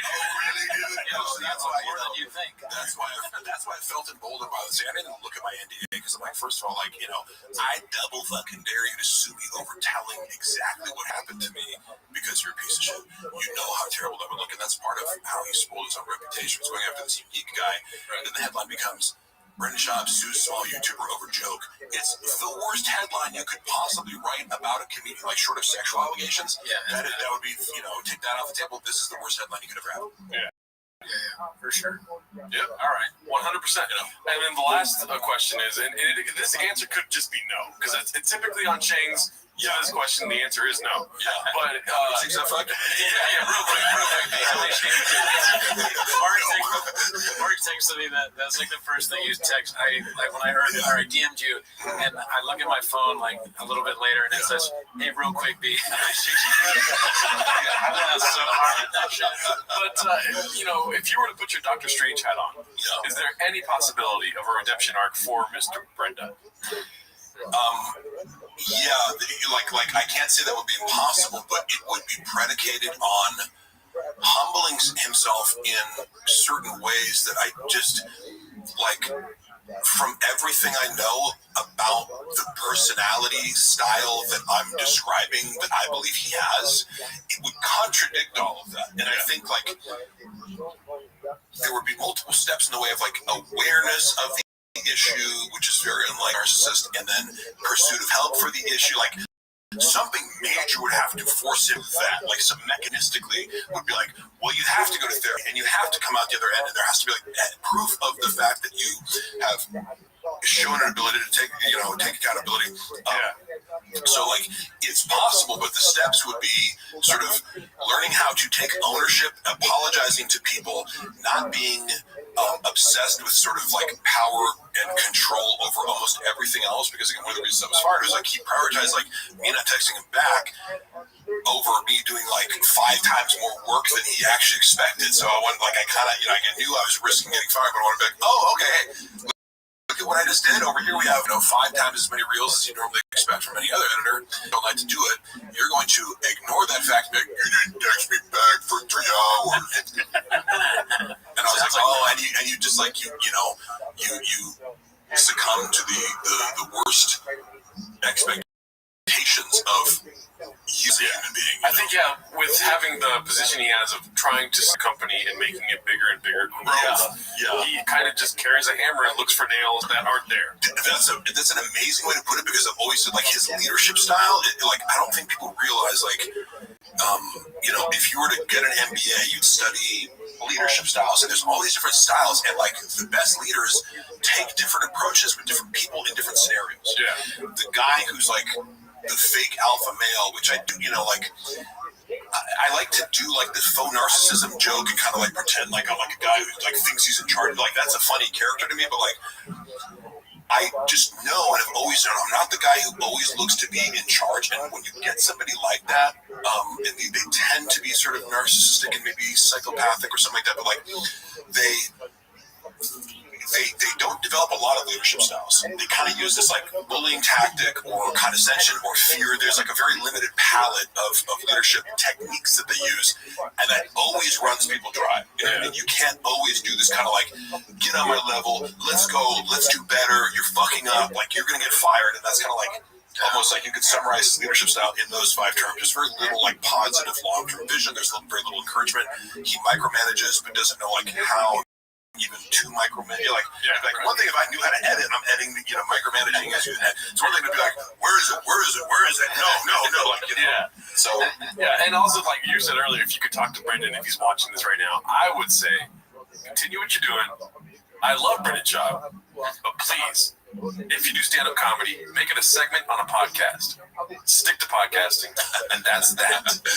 Right? Well, I think that's going to be another time special. Gringo Puppy 2? Yeah, I want to Gringo Puppy 3, 4, 5, 6, 7, 8, 9, 10. Like Avatar. They're hilarious. Not on purpose. God, that actually would be a really good idea, because you'd get so much more imagine the response if he unironically was just Gringo Puppy 2. Yeah, that's how I would especially his Gringo. Amazing.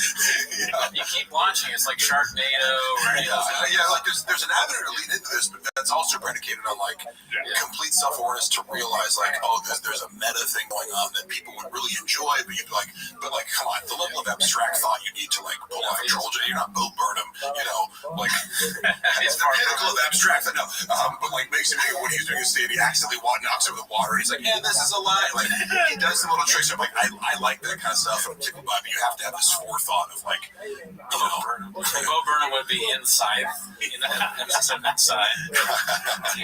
Gringo Poppy 3. Do you want to watch some clips? Are you down to watch some clips? I love clips. Alrighty. Clips are some of my favorite things. The first clip we have is called Rinks References the Tony Hinchcliffe and Steve-O Papercuts joke, and Papa Don't Take Too Kindly, posted by Lost Psych. Damn it, if he connects, you go to sleep, and you're death by 1,000 cuts.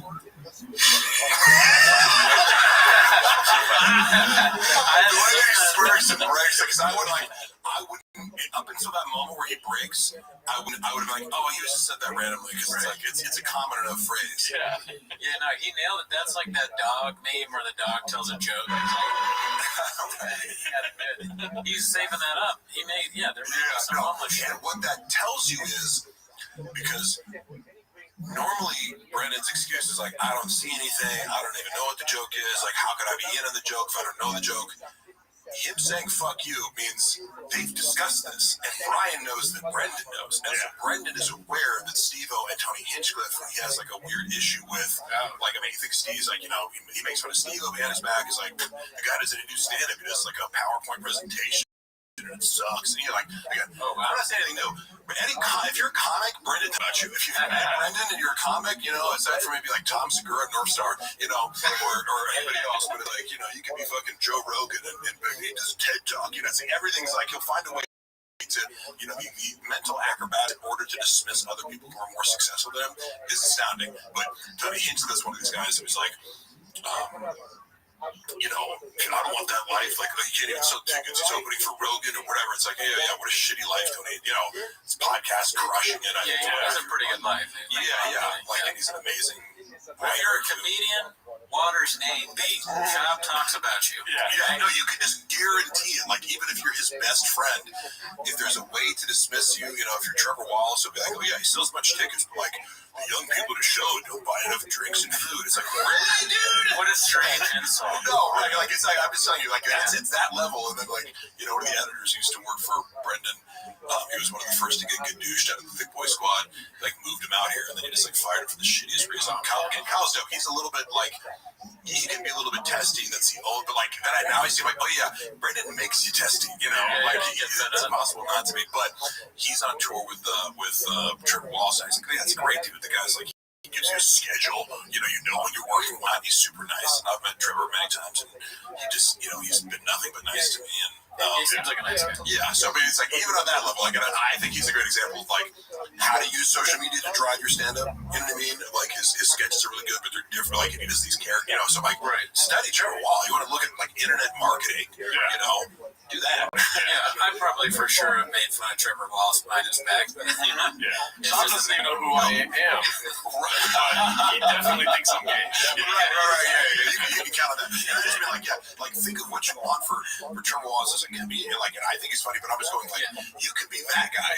I think by all objective standards, he's for 30 years old. He's crushing it, successful. You know, and to turn it into like, well, he doesn't sell enough food. Right. Yeah, I'm sure that's the number one complaint. That wouldn't be my just sold out theater that he just did.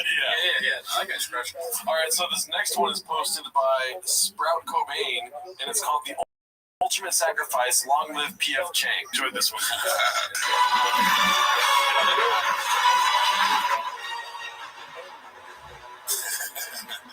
That redacted face. That doesn't make sense. I can't talk. You seem really upset. Honestly. We wasn't in general. Oh my god.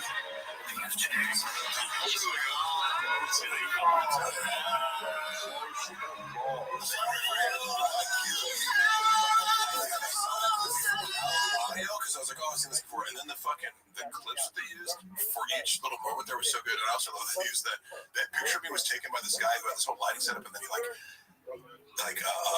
Photoshop the shit out of my face to make it look all high. So it's like it's an interesting picture. But I think you shouldn't be redacted anymore.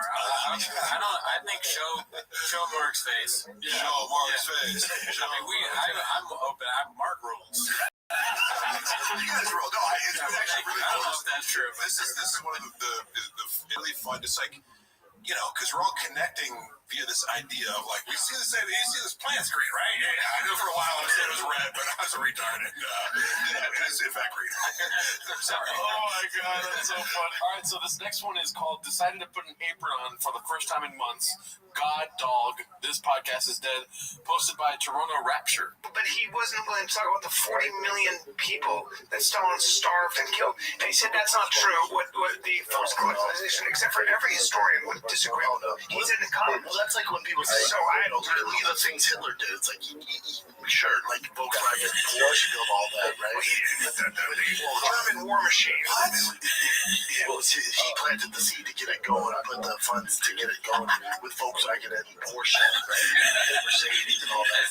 Given Hugo Boss the all my favorites. Consensus is being clipped in real time. Brendan defending Hitler's genius. It's not like what he's saying is necessarily anti-factual, but unless you're a World War II professor, I'm going to this lecture about like Hitler's entire life, you don't need to highlight that. You know what I mean? Of course. And also, when you talk about Hitler, you're talking about Stalin. Also, Hitler, let's talk about how smart he was. What?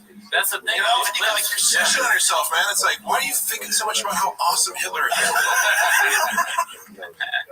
That's the thing with these clips. They make you redacted. Right. I didn't even notice that. It goes way on way too long, and you're like, do you not read the room? That's like self-awareness, right? I'm just he makes other people uncomfortable, and they're just going Brian's literally going, he wants to disappear from that room. He wants to teleport the fuck out of there like Nightcrawler. He was talking about Stalin. Yeah. And then we just Hitler did a bunch of bad things. Okay, Porsche. It's just the weirdest. He has this Trumpian word salad thing where it's just thing to thing to thing to thing. And it's it's a thing to be held because you watch this tangential thinking in real time where it's obviously surprising, but you go, imagine being in the room trying to have a conversation with him. And you know what's great is this long conversation we had about Brendan Schaub's character and talking about the lack of curiosity and whatnot. Yeah. It peaks in the worst moments, his curiosity. Right. Yeah. Right. I don't know what Hitler. I do not know what Hitler made. Yeah. I don't know if he made Hugo Boss. Why does Schaub know that? Yeah. There are mentioning things about I'm fascinated by the guy, but there's many other angles that I would take. Off a podcast. I'm only learning about what Hitler did. He didn't if I was looking at his personal achievements, I'd be I'd look at more his architectural designs. Yeah. Which he actually drew himself, and it's he didn't make Volkswagen. I don't think so. He told some people to do it or put money, whatever it is. It's like Obama, or did George Bush drop bombs in Iraq? No, he just said just because companies happen to be started at that time doesn't mean that Nazi. Right. That's good hard. Who is this guy? He's a Navy SEAL, I guess. Wow. He's like, no, you idiot. I like when other people who kind of they don't subscribe to the Bobaverse, because to be in his orbit, you kind of not have it be weird later. I kind of have to be nice to him, but other people I'm just dropping it for the day. I'm Howie, are you stupid? Get back. None of that matters. What he did outweighs all of that. No shit, Yes. But you can hang on those things and try and prove to I don't know who's a good guy. Or really clock's right twice a day. Don't look at your Brian's thoughts. Not if it's digital, buddy. Because it's just not on. Yeah, that just doesn't work. What's happening? I think he's trying to gently mock Brendan, not as digital. Yeah. There's a lot of clips of you, so I gotta so popular. It's are you obsessed with me? This one's called Thick Boy Stews, posted by Rogan and Shorty Pie. Oh, nice. He's the star of the show, really. Yeah, absolutely. Here we go. We We are here at Thick Boy Stews in California. A nice winter stew. I sauteed the beef and then I added the carrots. Weekend, fam. Quite the weekend for the fight fans and football fans. It's Super Bowl weekend. Hope y'all enjoyed that Super Bowl. Patrick Mahoney's doing the damn thing. Yeah, like also he's podcasting. He's like this. Like he's like it's like a solo podcast. And he's like, hey, people play football this weekend. That's cool. Anyways, just something first. Yeah. He's like, I don't really want to be here, but I was using the inflection. So I'm just excited. I'm on great. Patrick Mahomes. Patrick Mahomes. Is not a person. Nobody's going to correct me because I roll an iron fist. Why are you if you tell me New England's a state? There are times with Bob where it seems like they've just taken a dad from it, like, you have a podcast. do your shit. Yeah. Sure. Also, is the leg room being like conscious, or is it something like, dude? I noticed it a while ago. I was like, just it's. First of all, I don't know, maybe because my legs are huge, but like I don't like crossing my legs, so like you're not gonna catch me. You know, this already feels uncomfortable. Right. And then just to be like, it's like always like looks like sexual. You know what I mean? Like what is going on? Like, and I get it because sometimes like I'll have a sore pec or something like, oh, I want to massage it up, but it's like he's not massaging. He's just like self-soothing. I have to imagine it's some sort of stress reaction. Some sort of like comfort. Or something. I don't know. Yeah, it's like thumb sucking. Yeah. Since he made a dent in the roof of his mouth, sucking his thumb. I guess he's got to do this now. How shocked would you be if you found out, if you like walked in and I'm sleeping, he's like, it's a joke. It would be disturbing to see, but not like, of course. Yeah, be like, I kind of this track. That would be negatively sucking his thumb. And then you also had the big UFC 284. The main UFC 284 delivered and the Super Bowl delivered, so you can't be mad at any of it unless you're a Philadelphia Eagles fan or you're a Alexander Volkanovski fan. Oh, okay, there's nothing really much that. And he nailed the end. Yeah. Stick the landing. Philadelphia Eagles fan. Philadelphia Eagle. This one's called Sklob Leaves His Own Show 20 minutes before it ends, posted by Rogan is Shorty Pie. If you were for a second, I have to go. You gotta go. I gotta do this other show too. You guys were finishing up. Don't finish early. You're great at it. You can sit in my seat. You're not. You're leaving. I'm never coming back. This guy's a fuck over. What the fuck, dude? Come on. We have 15 minutes back. Is it Cock's bag? Cock bag. It would be a bag of cocks, but I appreciate it. He's gotta be somewhere. I know where you're going. Go to your best brother. It's like take it easy, Mister. We're solving the guns. No problem. The Navy SEAL's better than him, I comment. Yeah, I know it's funny, right? Because it's like I'd feel like more self-conscious about criticizing somebody's comedy, except like you probably see these famous moments where he's like, oh, you really laughed at that Andrew Tate joke? Like, well, there's two comics, and like he likes to flex a lot to me and other people, like, well, professional comic, and it's like, well, I think there are funny people out there that don't necessarily do stand-up comedy and wouldn't like have as arrogant of an attitude. So to that I say, okay, Mr. Whole Foods. Right. Yeah. You think those are toe holds he's got on Navy SEAL? Wait, has Brian ever given you toe holds? No, and funny enough, I'm in contact with the owner of it, AG, who's a really cool guy. Okay. I haven't asked for them. I actually would wear sandals because like Brendan has this whole like anti-sandal. I'm like, yeah, but they're comfortable. I got bad feet. Oh, right? That's why I don't. Have you never worn sandals in your life? Not often. Okay. My feet are gross. I just really like when I come in and out of the house. Like they're just, to me, they come in handy a lot. Like maybe you don't want to see them on a show or whatever, but anybody with like arbitrary fashion standards, it's like you can't do this. It's fuck all the way off, man. Yeah. Like you're a jean and t-shirt guy, right? Like it's just, some people kind of like it. No, it's cool if you want to dress a certain way, but like if you're enforcing your fashion on me, it goes down a weird path. Yeah. Like, so you're uncomfortable with how I look to you when I'm around you. Right. Yeah, I'm more of a not slippers guy. Yeah, moccasins. Moccasins all day. You gotta have those comfy shoes. Yeah. Fans, boat shoes. All right, so the last clip we have here is posted by Rogan and Shorty Pie. It's called Togan and Eddie Take a Sandy Break. So Rinks and Scoob immediately start talking about digs and plugging their dates. And I don't think it's Connor and Michael Chandler's my boy. I'm not picky. I get it. I'm Rogan, right? I get it. I don't pick. But I know it's all. I don't pick. But I'm gonna ask you a question. I'm poor Joe Rogan. Let me ask you a question. Sure. First of all, if you're He does that joke so much. He really does. I've seen it do it in the room multiple times where it's like, Jesus Christ, if you have to fucking repeat that your dick is 8 inches fucking, every time you have any chance to reference it, probably not that big because he'd be saying it's 12 if it was 8. You know how Baba math works. Yeah. Oh, yeah. I bet everybody else's dick combined was 8 inches. Like, sorry, how dare you do that? Right? That was a because I'm in Naples next weekend, Thursday, Friday, Saturday, Naples. Okay. I'm just saying. Okay, hold on. Here's my question. Wow, just plugging dates. What are they? Jesus Christ. I know it's also funny because I go, does it matter at that point? Like, how many tickets are you going to sell from, how many people from Naples, Florida are watching that broadcast and also are big enough fans of you to not know that you're going to be in Naples? You know what I mean? It's like, if I got any shit from Joe Rogan on his podcast, you'd never hear me plug a single fucking thing again. I swear to you, because I'm not trying to get caught, be the butt of a joke about plugging shit when you really go, what, am I selling any extra tickets from that plug if I have 1 million followers?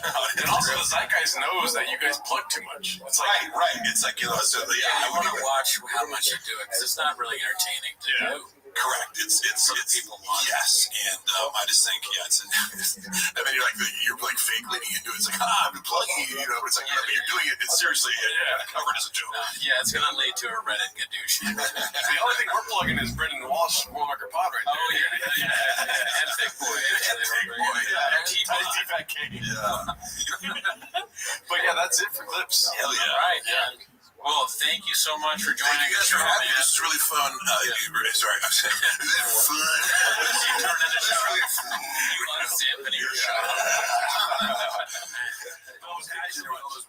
Correct pronunciations. I had a speech pathologist, in a microphone. So, it was a lot of fun. I really enjoyed you guys' show. I love the approach you take to, roasting the Bopaverse. And so it was great to be able to come on. Awesome. So, only one word would end this appropriately, I think, which is, this was Netflix. I would say the Netflixiest. And plugging. Subscribe to Patreon, join the Discord, have a great week. You got a Patreon? Yeah, we just started. I don't subscribe to it. Remember, Torah validates relatives to New Testament. Relatives do not need New Testament. So again, if a relative can't believe it, let's say who is your closest relative? Who is your closest relative? You. Pulled in the comedy store, was looking for some chicks. I just need a place where I can have some sex. Said, can you tell me where men can do a sex? She just frowned and walked away. No was all she said. Take a troll walk, Annie. Take a walk with me. Take a troll walk, Annie.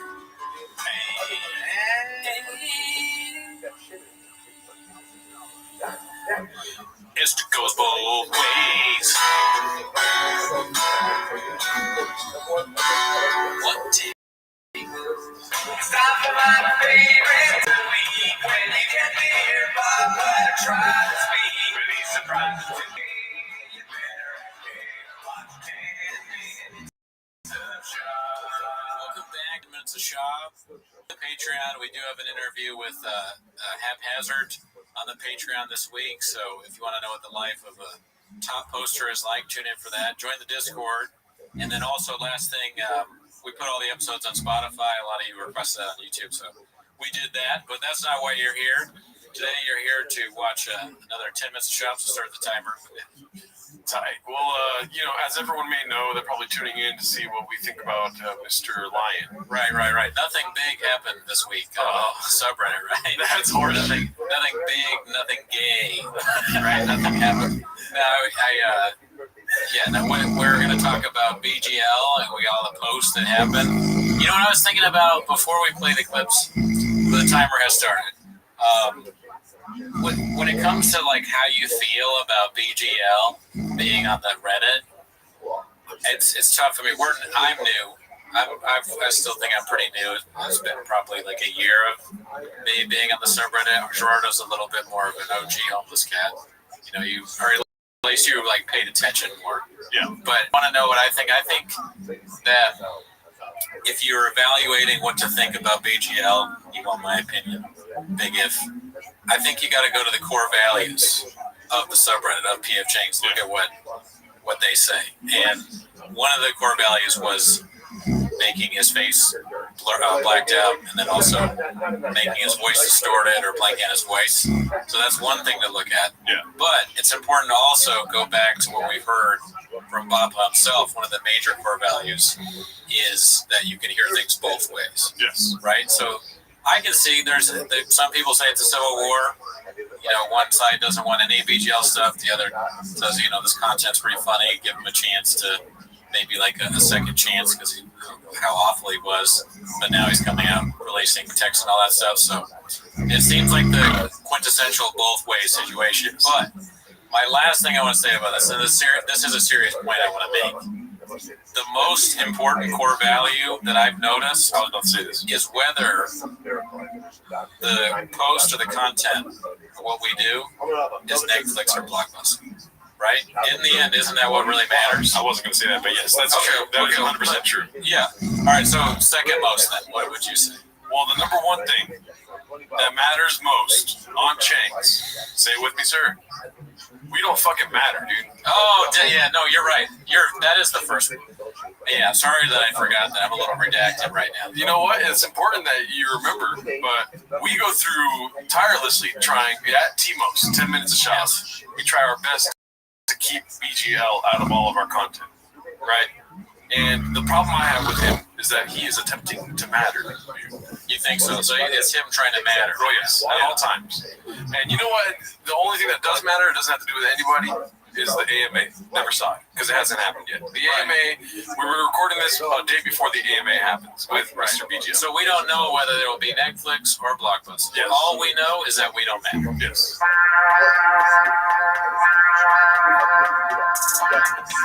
With that being said, start the clip. Okay, Mr. Whole Foods. I know. Yeah. Okay. So for the first post, these are all posts. We only have 3 posters today. We have Hella Mark Harley, who is, I don't know who that is. Do you know who that is? No, it's probably someone pretending to be him, right? Yeah. So the first post here is, that's not very nice. It says, it's a post here. Go ahead and read it, Brendan. So, all right. As you can see, that's not very nice. Posted by Hella Mark Harley, and then the little AVI is, what is it? Aaron Rodgers. It looks like Sean Hernandez. Aaron Hernandez. Hey, brother, I don't like the way things went down between us. You're a great friend to me. Working together makes it fucking tough. Let's meet in person if you're down when I get back. You should be proud of yourself. Thumbs up emoji. I made a point of making the white, not the yellow. Yes. And so Marg replies back, so should you. And then 3 yellow thumbs up. Yes. You were, and then Shop later on goes, you were my friend, man. And then Mark says, you weren't my friend. And Shop says, maybe I didn't handle certain things always right as a boss, but to go on a podcast for what?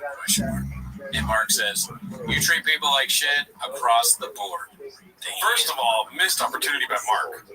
When he said, you should be proud of yourself, he should have said, I don't matter. So he like completely takes this perspective of a automatically I would have been on Mark's side if he did something like that. I don't matter. Yes. Yeah, and then because he knows he's gonna post it. Yes. You'd think Mark would do that because he's always talking about how he's like secretly DMing and running games and stuff. If he was like us and into the, making jokes on this stuff, he would use the lingo. Yeah. But he doesn't, he wasn't thinking. Also, another thing, too, I never really wanted to see Brendan Schaub texting because I knew I'd be let down that he doesn't text how he talks. I wish he would have put podcast. You know what I mean? Right? Well, that would show self-awareness for Brendan. Yeah. That would be very strange if the CTE made him also write like he sounds.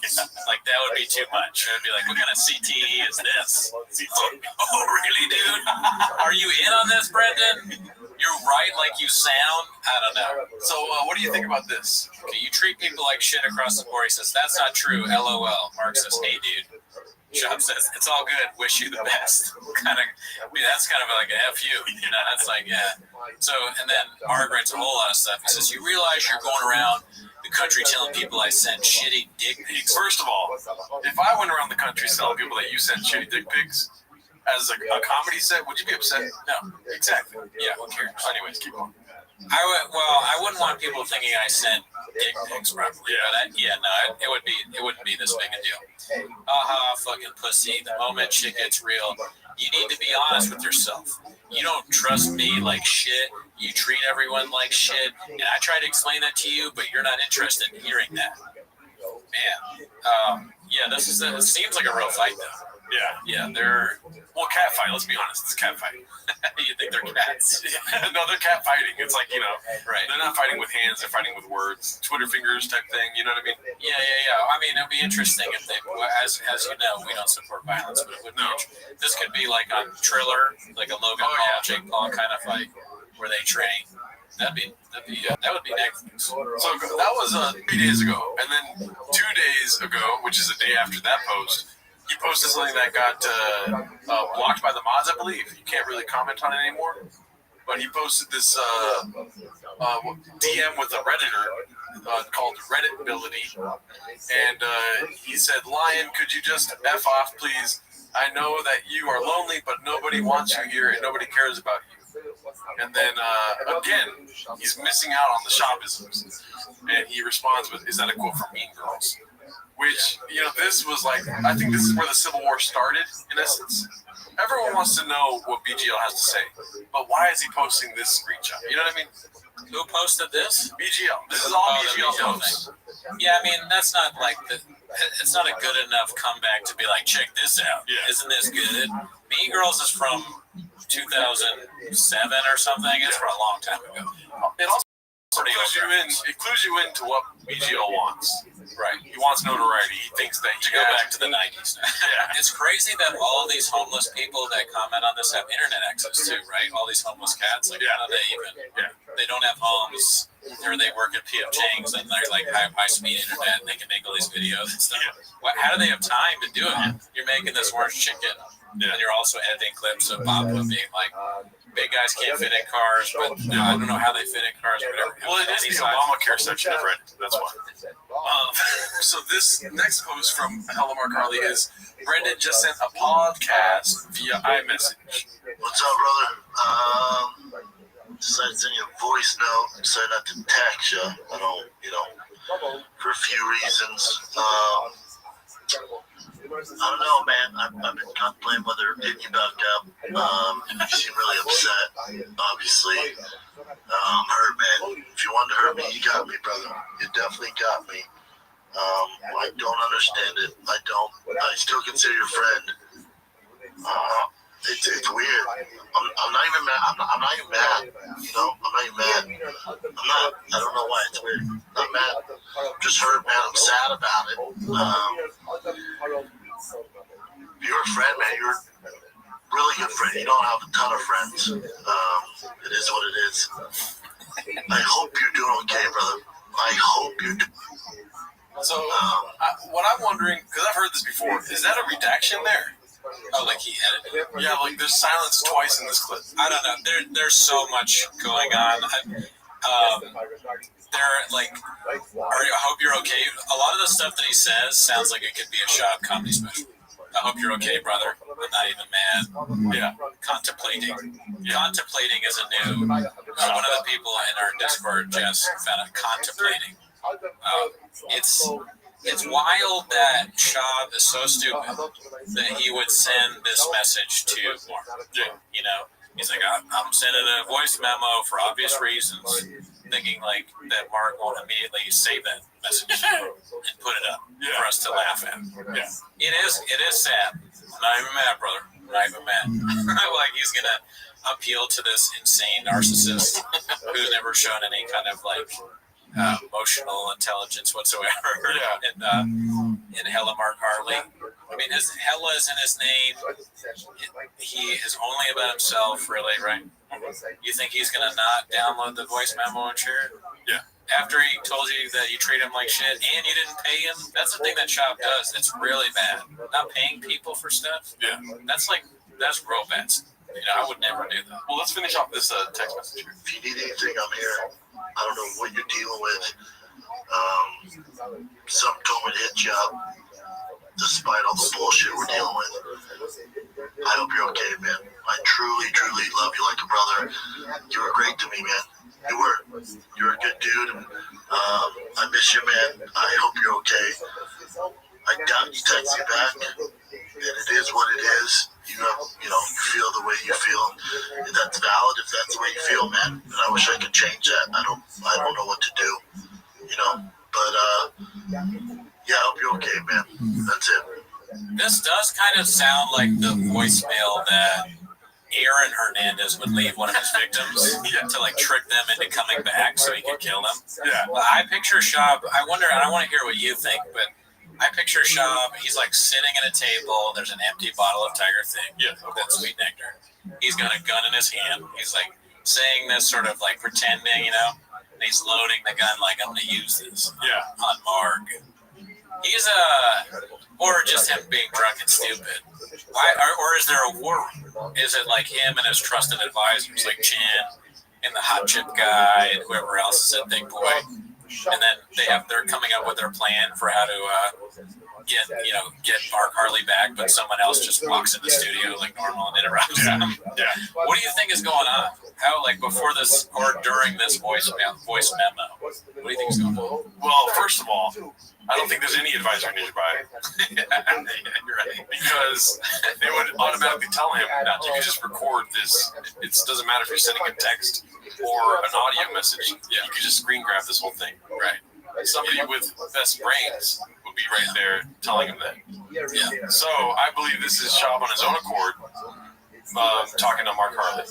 Yeah, you got the best brains, but you figured it right out. We're gonna stop being dumb, dude. Yeah.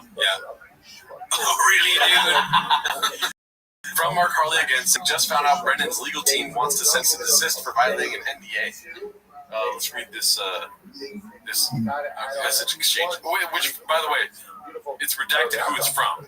Right. So we don't know who it's from. We don't know who's talking to who. And hopefully he knows if I get a cease and desist, I will literally wipe my ass with it and post the video to my IG. Now, he's really obsessed with like getting a cease and desist order and wiping his ass with it. He says that in another post after he really wants to put it in his butthole. But he's very theatrical, I'll say that. Yeah.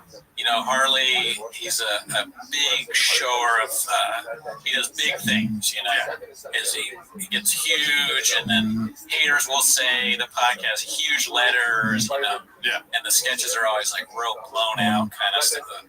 But that's what he does. So it says, haha, yeah, C and D's are for pussies. So he's definitely talking to a meathead. Yeah. I don't know. Yeah. I'll literally slap your entire legal team. Fuck, I'm so thuggish. It's honestly crazy. TBQH. Maybe that's quite honest. Oh, wow. Put the Q in. Yeah, it's a very Mark Harley move. Yeah. That should probably be blanked out, honestly. Yeah. Like the redacted, the fun thing. Yeah. BRB getting Thug Life tatted on my dick. That has gills on it from all my steroid use, like Brendan's hilarious joke about me. Yeah, he's real bad. Yeah. I can't imagine having a text message with a friend of mine and them using cringe stuff like this. I'm like, what's all my friends from? Yeah. Fuck, I'm so thuggish. I don't know what that means. Yeah. That's blockbuster shit. Yeah. Hey, photographer sirs. Yeah. This one's called "Don't Push Me." And it's a email to Brendan Schaub entitled "Season to Exist," which is Brendan Schaubism for season. Okay, so that's funny. Yes, I'll give it that. That might be the first funny joke. But good. So good. Hey, dude, heard your legal team wants to send me a cease and desist letter.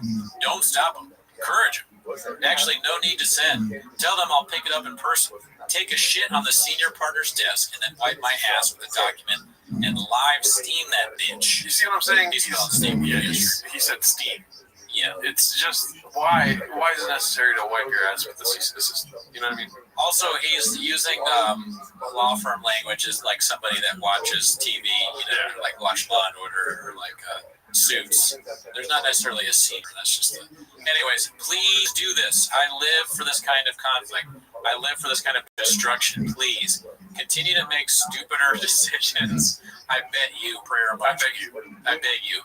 Make sure to forward this to that entire bitch-ass legal team that's wasted $1 million this year, helping you irreparably destroy your reputation. Yeah. Sounds like somebody on Creighton. So deductions wise, where are you at with BGL? Like, what do I think? Yes. I'm sticking to the core values. Is it Netflix or Blockbuster?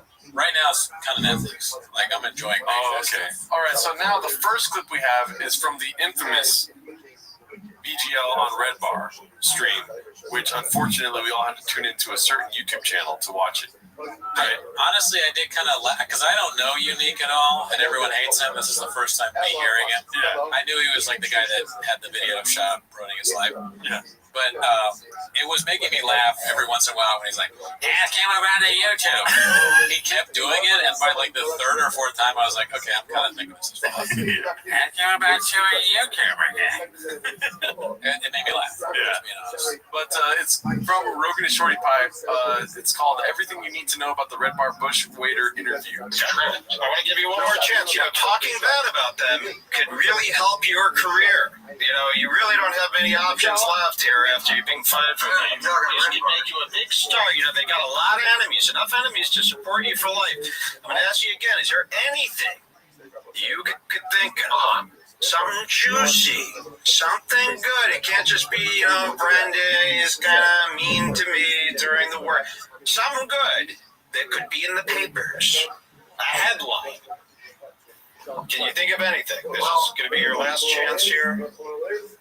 Yeah, I'm going to have to put all that information in my own video. There you go. Okay. All right. Well, Alamar Carly, thank you for your bravery, and we are awaiting your video. We hope you've got some more dirt than that.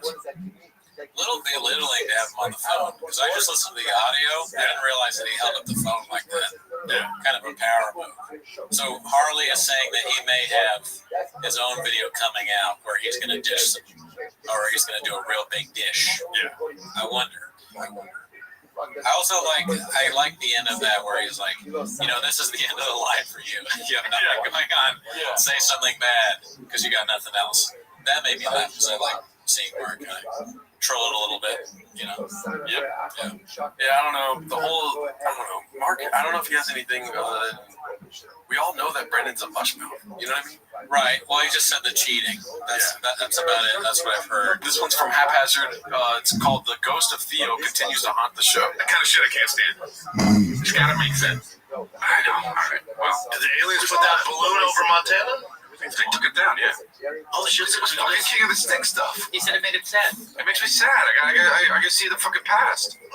You know what I mean? I got Theo looking at me, and I have to be sad because he.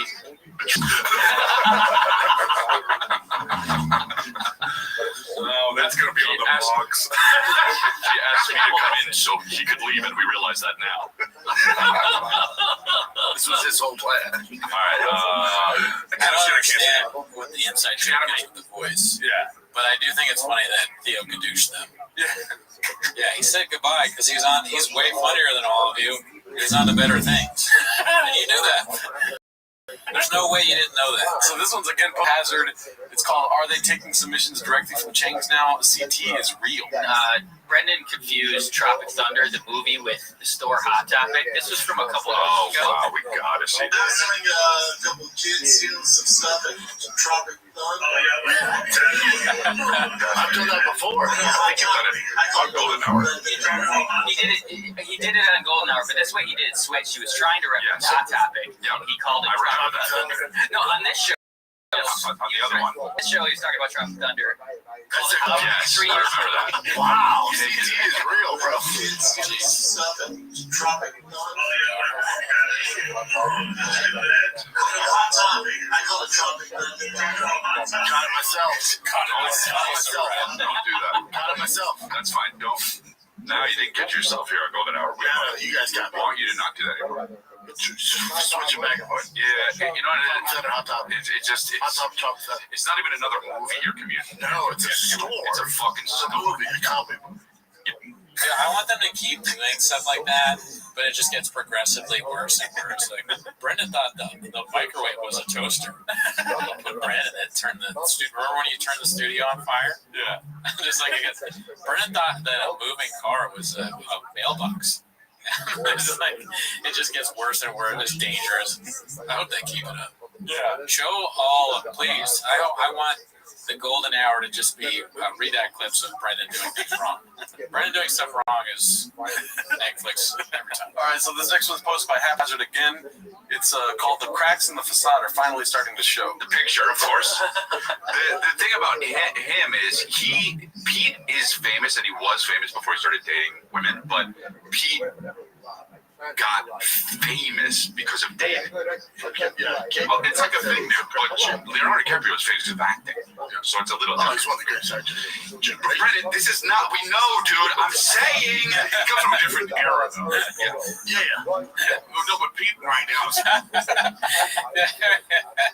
Getting mad at Brendan is hilarious. Yeah. Just because you can't take it anymore. You're there with him for an hour, and he just says redacted thing after redacted thing, and you're just like, enough! You have to pay attention to the words. Or you can't just say the first thing. Think about it. You freaking dog. You dog brain idiot. All right, so this next one from Haphazard is called "He Takes It So Serious That He Almost Didn't Pick His Nose on Camera." Come out like Willie Beeman. Oh, I'm sorry I take my job serious. I'm sorry. Shab is the joke. Whoa. Welcome to the Golden Hour. My name is Eric Griffin. This is Brendan Schaub. That's Chris D'Elia. Welcome to another. Is this the. I mean, I don't know if I watch a podcast if everyone's just in sweats. What does that have to do with the podcast? I don't know. I wonder if Chop watches podcasts. Most people listen. I know people are watching this on YouTube. Yeah. I don't know if I watch a podcast. And as he's not into sweats, he was wearing sweats in that other one. What is it? Diet Starts Monday thing? Oh yeah. That's all sweats. It's another any size moment. Yeah.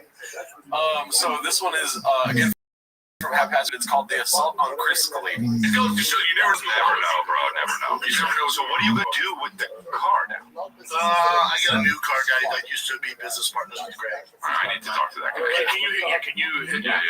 I got you guys. I'm stressed out. I'm like, whoa. I don't need 7 Ferraris. We gotta do something. Yeah, I mean, no, you're not right. I don't have 7 Ferraris. You might. But, no, I don't want that. No, I know. Well, because you're trying to make money. A large part of Schaub's comedy is touching people next to him. Yeah. Like Callan, D'Elia, Griffin. He just loves that. He thinks that's so funny to be like, hey, I'm gay. This is what gay people do, isn't it? Okay, Mr. Whole Foods. Okay. Chico de Gallo. Again, we got another Haphazard clip. It's called "How Would Anyone Get Confused While Using This?" Oh, they're not actually in the water. But yeah, they don't get freaked out at all anymore. I will say they did at first, but yeah, they're probably terrified. That's still pretty bad. Stress on the fish. Here's my problem. If I'm taking a hot shit, I can't see the fish.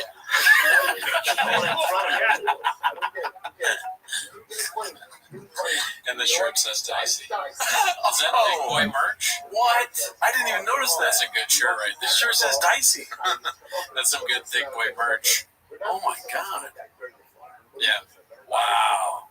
He's balls deep in fish, and at any moment he's got to see him. So the hammer, or the flower horn, even if he's taking a shit, let's see the rest somewhere else. Let's see the rest. I guess. Yeah. But that doesn't look good. Top of it doesn't look good. I get confused on shit in the tank. There was a guy who was shit in the tank. I mean, when you were younger. How can you be in danger of pooping in the fish tank? It went from somewhat very redacted. Yeah, he's going to upper deck his own fish tank. I don't think that's a fear many people have. All right, so this is another one posted by Haphazard. It's called "He's Just Like Those Spotted Dogs." Okay. I like the title. It's very ambiguous. I'm so nervous. My feet are up into my stomach. Assholes. Good luck getting in there, baby. Let me see it. What? Okay. Let me make sure. Let me lose things that are spots. Oh, you're all puckered. Hope you like spots. You're puckered. Ding dong. No, good luck. Enjoy this. You like Dalmatians? Dalmatians. Hold on. Psoriasis. Say that again. You like Dalmatians? Psoriasis. Let's hear it one more time. Dalmatians. I'll give you another chance to think about it. What is it? Oh, English is your first language. I need no. See. Bueno. I'm not from this country. You talking about the dog with spots? No. What do you think? What are you talking about? Say it for me. So let me see if your thing is. When you said Dalmatian, because you said you have spots. Dalmatians. That's what I said. Dalmatian. How do you say it? Dalmatian. That's what I said. Don't say Dalmatian. Oh, you're talking about the dog? That'd be animation. You're confusing. You're mixing animation. Yes, but Dalmatian was animated. It'd be a Dalmatian. No, it's a Dalmatian. Right. Dude, I'm thinking of a doll. Right. That's animated. Got it. It's a Dalmatian. Got it. My bad. You're talking about the dog? That's right. No. Oh, that would make sense. The reference makes sense because dogs have spots. You are a spotted dog that's animated. So, wait a minute. Oh my God, dude! I feel like I've lost IQ points right now. The first thing I thought was pause it, get on the phone with your agent, get Brennan Chop as a judge in the Westminster Dog Show. So he can just mess up all the dog names. Yeah. Right now we have I can't even think of what the Wiener. We have Wiener dogs, and then we have the Russell Terriers, and this is the Labrador. I mean, it would be amazing. The Rottweiler. We should go through all the dogs.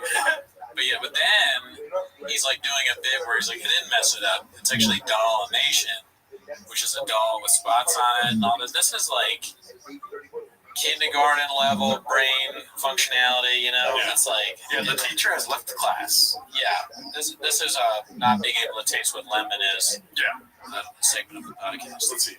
Dalmatian. What? Dalmatian. There you go. Yeah, that's good. And what is that one car that's really expensive made in England by hand? Bentley. What's the other one? Not a Rolls Royce. Rolls Royce. Yeah. Not that. Not a Rolls Royce. There you go. Yes. Rolls Royce. Well, dude, see, you're not in the club. Royale, like, you probably call it cheeseburger like the rest of the sheep call it a cheeseburger. Yeah. I call it Royale with cheese. Got it.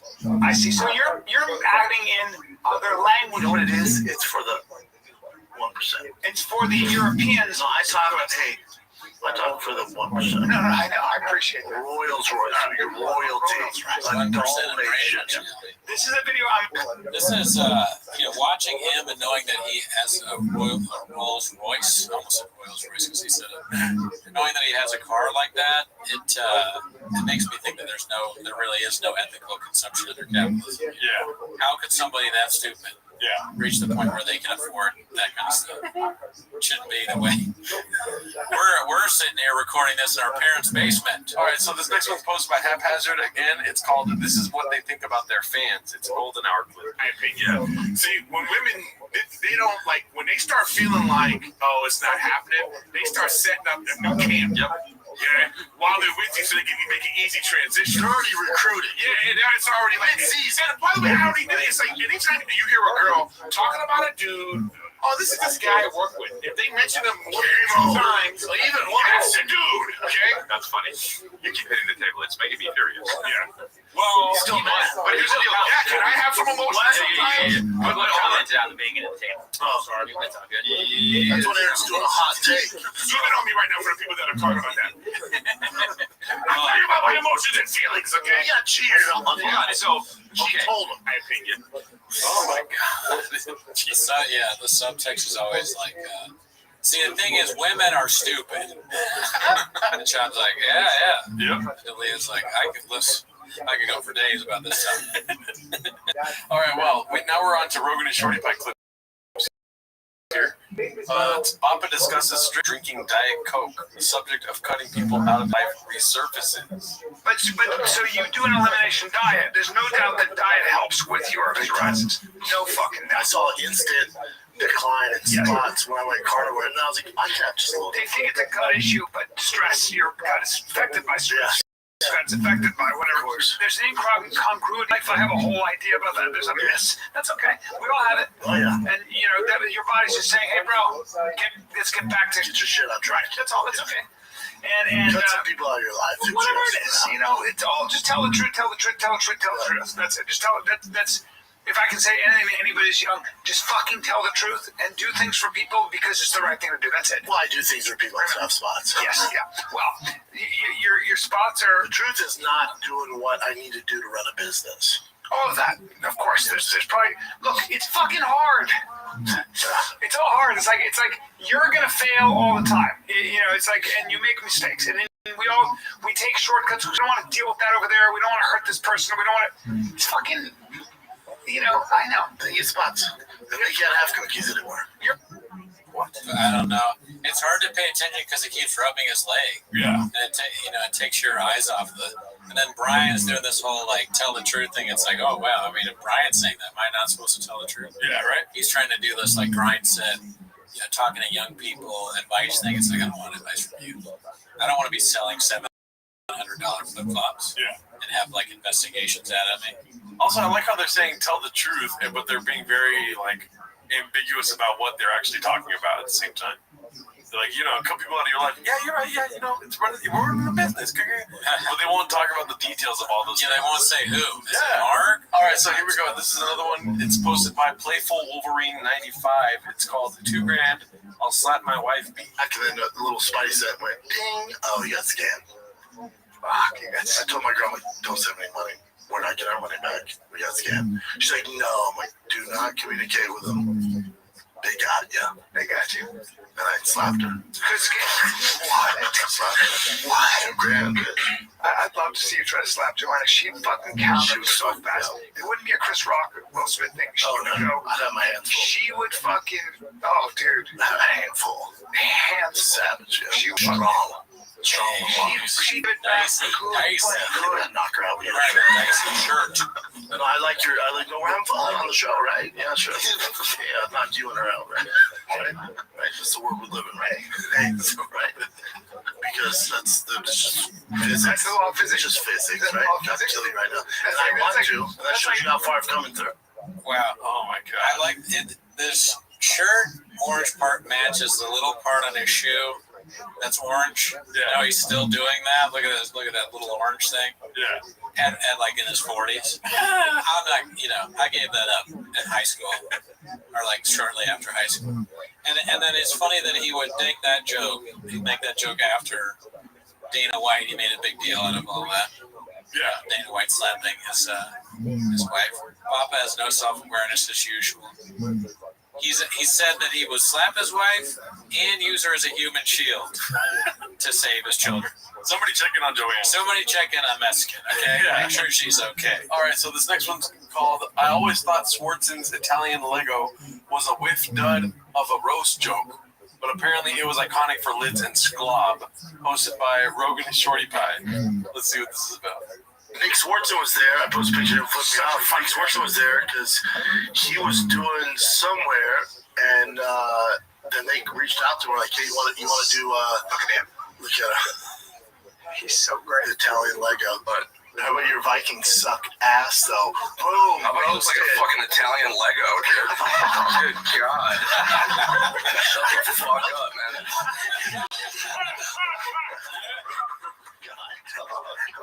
Didn't Chris Swartzen call you an Italian Lego? Yeah. Chris Swartzen. Nick Swartzen. You're friends on the show with? Chris Gotta Swartzen. love him, though. Nick, here's the thing. You Italian Lego. I like that. Oh, that's somebody else. I know, but I stole it. I stole it. I'm a thief. They commissioned slap fighting. You out of your mind? DC. Daniel Cormier. How dare you? Dude, all the clips should be like that thing. That's hilarious. The ending is so funny. Look at his stupid face. That's amazing. Oh, that was great. Work. Great work. The end is so funny. Italian Lego. Italian Lego is a good disc, but it made the ending with his funny-looking face made me forget all of that. That's the important stuff. Yeah. You know? All right, so this next one's called Papa Lost His Lion Tamer. You look like a redacted insert now and here. Opener David Lucas. Diddler mentions Michael Lenoci and instinctively checks his phone. Posted by Rogan and Shorty Pie. Let's see what it says. Well, shout out to David Lucas. He's been with me for over 2 years now. He's headlined on his own. He hit me up today. I was like, hey, man, can't make Naples. I was like, that's the third week. You haven't been able to make it. He's like, because I sold out San Jose last week, one night. He did? Yeah, he's like, he's been doing one nights and selling them out. He's like, dude, he's like, let me know what I can do. I'm like, hold up, don't apologize. This is how it should work, bro. Yeah. Your thick ass just flew out of the night. We'll make money. Give me 10%. Oh, that's so cool. That's so cool. Lenoci's starting to do his own shit too. I fucking love that. That's the goal, you know? Yeah. But it's tough. It's bittersweet, dude, because you like did the road with the. Oh, we had so much fun, man. I'm bummed out. Yeah. Well, first it was Chappelle, and then Chappelle moved on to headline. Now David Lucas, he moved on to headline it. So but getting back to this, Eric's like, can we get out of this territory? Yeah, he's like, nobody goes on a headline for me. Or he just doesn't want to go into the title of the clip. Yeah. And neither do I. All right, so this one's from Rogan and Shorty Pie again. Very believable account of how gross Scoob is. Otherwise, it's just another unfunny lie that does nothing but make him look bad. All right, let's see what this is about. I use the towel till my girl switches it out. It might be. I do it so. I do 2 or 3. I don't care. 2 or 3. Unless there's a streak on or something, that happens from time to time. Right, 2 or 3. And I told her, I told you, no white towels. Make sure the streak on a towel? That never happened. Yeah. If that's happening to you and you're watching this, get help. It's happened to me a couple times. Yeah. You got a streak on a bath towel? Yeah. How? Do you ever never use white towels? Come to think of it, no. Yeah, see, use white towels with block busted. You know what I mean? But like, don't you use it after the shower? Yeah, but also to use it after the shower. But sometimes you don't get up in there. I don't know how often you're in your bubble. I don't think anyone wants to know. Just say keep it clean. All right, let's see the rest of this. You come out of your shower and there's a shit stain. Sometimes it didn't. Is the water even on? Yeah, he just stands in there. Sometimes it's tough, bro. Get that dookie standing. It happened to me once recently where I was surprised. I'm not saying this happens all the time. But neither are good. Neither are. It did happen to me recently, and I was not happy about it. You really want to be the Eric Griffin in this game. Say nothing. Okay, so this one's again from Rogan and Shorty Pie. Classic narcissistic double standard. Papa hates when other drivers use their phones if the chombies are riding with him. Then says he's done long emails while driving, but it's okay since his kids work with him. All right, so we got a contradiction in this one here. It drives me nuts. It's triggering for me. What is it? If I see somebody on their phone, I'm in the car with my kids. I'm like, I will fight you, dude. Yeah. It's nuts. Yeah. Like, what are you scrolling Twitter? We have 30 followers. Get the fuck off your phone. Weird. There's more followers. Okay. Doing 80 miles an hour. I've done. What's the worst thing you've done while driving on your phone? Oh, I've sent emails and shit like. That's what I'm saying. I've purchased. That was my kid from the car. Oh wow, that's a bad one. Wait, I've actually. Yeah, I mean, I don't trust Papa driving with or without texting. Yeah. You know, it shouldn't be behind the wheel of a vehicle at all. He's too redacted. Yeah. The kid shouldn't be in the car with him. Somebody should probably be help raising the kid. It's like a flashback too for Papa because when he sees somebody on their phone, he's thinking of that time he had to pull the little kid out and be like, "Hey, have you seen Moana?" Yeah. Or Moana. So he's reliving that. Hard to deal with. Hard to deal with. All right, so this one is again Rogan and Shorty Pie. It's called Diddler Perks Up When He Hears About Bill Gates Being Rich Enough to Not Care What People Know. He went to Epstein Island a bunch of times. Let's see. Yeah, it's like Bill Gates when they're like, that report goes, "Hey, you went to Jeff Epstein's island 38 times?" He goes, "Yeah. Do you have anything to say about it?" He goes, "I don't know what to say about it." But you're not. Is that real? Yeah, that's real. He's like, "I'm Bill Gates." Like, yeah, I was there. Fuck it. What do you want me to do? What are you gonna do? I'm a billionaire. What are you gonna do, bitch? So, and then everyone's like, "Okay, next question." He's like, "Yeah, next." Bill Gates. Next question. Dude, imagine me did that.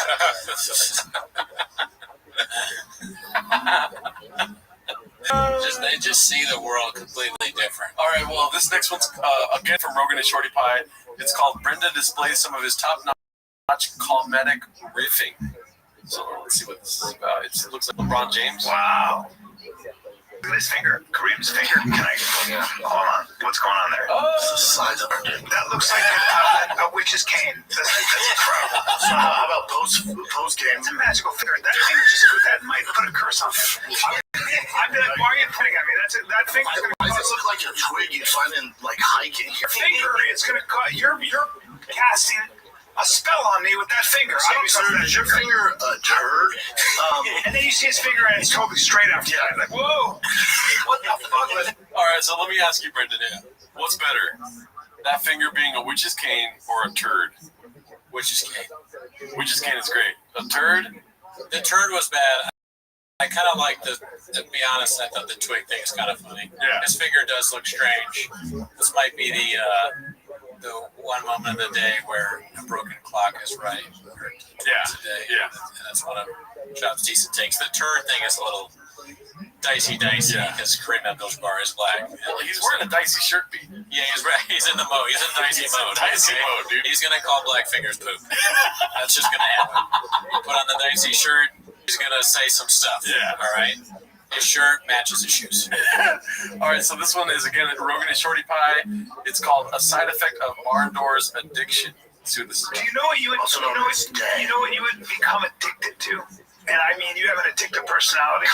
Whatever you do, if you got it proper. Proper cock in my mouth. You got it proper, yep. Morty's like to be married, dude. I can't anymore. When I was younger, it's my favorite, dude. My favorite. The problem is you got that dick breath. I wake up, my breath smells like fucking hot. It's your breath. It's your breath, you idiot. I know, but my girl has to. I'm trying to kiss her, and I got fucking dick breath. Are y'all doing more than sex?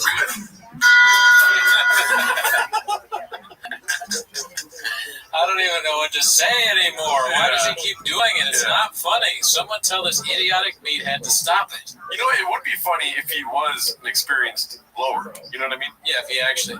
Somebody in his life has got to sit him down and be like, hey, man, you got to stop these stupid fucking jokes about being gay. Yeah. They're not funny and they're homophobic and you're a moron. Yeah. Stop.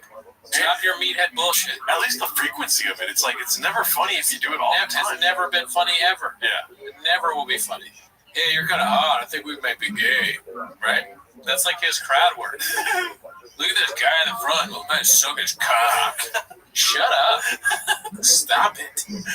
All right, so this one's, again, Rogan and Shorty Pie. It gets funnier every time, Scoob. That's why your views are skyrocketing. Let's see here. And as far as longevity, a career in 25 years, there's never been a better athlete, period, than LeBron James over 25 years. He's right. He's like, so the argument that Michael Jordan's the best of all time, for sure. For those 8 years, there's not a better basketball player on the planet. But as far as over time, it's LeBron. He's right. My question, though, always to those guys is this. Whose dick's bigger? If you had, I don't know about that, but if you had... MJ. Really? That's what I heard. We're going to peace. How many dicks is that? Oh my gosh, for our last clip. Oh, you know what? You cannot. No, I'm saying for like. Yeah. Reservoir Dogs thing. Yeah. No, we got more. Because we got a lot of clips this week. There's a lot of shit happening with BGL stuff, but all these clips. Yeah, you know I'm a numbers guy. So per capita, I'm down. I mean, per capita, dude. Number one podcast talking about is T-Fat-K. Maybe. All right, so this next one is posted by Rogan and Shorty Pie again, called Talk About Ownership of Failure in Relation to Tennis Greats. Then it gets oddly specific. Make your own inferences. Lopez. Underwear. Let's see. So fucking good. And when you see people playing them, they train. They work so hard. They're 6'5". They're playing. They hit the ball, and then somehow, even with a foot injury, that fucking adult comes back to so much better they are at tennis than you. And you just see them. You see the best in the world go like this. The guys who's number 4. Ownership, complete. And he goes like this. He just goes. He goes like this. Ownership. He's sitting in his chair. He's like, I kind of could. Yeah. I took all the ownership. Yeah. I could, but it's so funny not to take ownership. It's so funny. I can't. It does work though. Like to Jocko's credit, like I have to run a business, and when things mess up, and you know it's not your fault, and you're dealing with whoever, YouTube or BetPix, and they're like, "What happened with this?" And if you're just like, "That's on me," the team goes, "Oh, thank God, he took the brunt of it. It's his business. He takes the brunt of it." So people feel better about it. But what like stuff to do, because if you know somebody fucked up, you want to be like, no, I know. But hey, dude, I told you to post that last week. You're like, oh, I forgot. If you, that's not me. Unpack it. That's on me. Unpack it. It's on me. If the thumbnails suck, if the clips people are watching, there might be 1,000 reasons. At the end of the day, nobody out there cares. No. Nobody cares. All that matters is are the numbers there, and are people listening or watching or buying your product or whatever it might be. That's all that matters. What's the same with He's right though. Or what are you gonna say? What is going on, dude? He's right when he says that the work that Serena Williams put into winning all those Grand Slams is very similar to making the right kind of thumbnail. So I don't have that. It's just, how'd you get from tennis to talking about your boring ass numbers? Lopez. That's on, who cares? Dude, why are you still talking about this? I know we've been recording for a while today. My fucking brain hurts, dude. Yeah, there's been a lot of redacted stuff that we have to, this is like exposing watching clips like this all the time, and we don't watch as much as the other chefs, but watching this kind of stuff is like working in a power plant and being near potentially radiation. Yeah. It is dangerous, and we all need to realize that. We are doing this for fun, but there could be repercussions if you're watching this right now, even you watching this right now. And you know what, dude? You got to look at the chefs long and hard. Thank them, dude. I thank them all, but the ones I really care about are the ones on the Patreon. Cheap Hardware, ASW, App Just Join, Natalie. Yeah. Those are, and all the other people that I don't remember, but those are the ones I care about. Yes. Yeah. We got the last clip for today, dude. Thank fucking God. Okay, yeah. We've done a lot. My head hurts. Papa's in fine form today. A nonsensical caveat use, a CT flare, a drawl, and a Mount Maniscalco, all under 25 seconds, posted by Rogan and Shorty Pie. Let's see here. So my promise, they're on the phones. Number 2 is that they're in Jordans, right? And then my third caveat there was, I forget now, and I'm trying to draw this out, but I had another problem with this picture. Oh! This was the third quarter. They stopped the game. And they're in 13th place. They need this one. They won. Maniscalco thing was in. Aren't you embarrassed? They stopped the game. Oh my God. I got one, Gina. Nobody. All right, I'll stop doing Maniscalco. But yeah, I didn't understand that clip, but I did like that it had LeBron James in it, because Rogan and Shorty Pie is probably the LeBron James of Reddit. Yeah. God, dog, another Rogan and Shorty Pie clip. I can't believe that dude makes so many clips, and they're all so Netflix, dude. Yeah, so that's the show. One thing I do want to say, on an earlier episode, I talked about the guy that does the T-Fat-K stuff. We watched like a clip where Papa's a fish. That guy sucks ass. I hate those clips. They're the worst. So, goodbye. See you next week.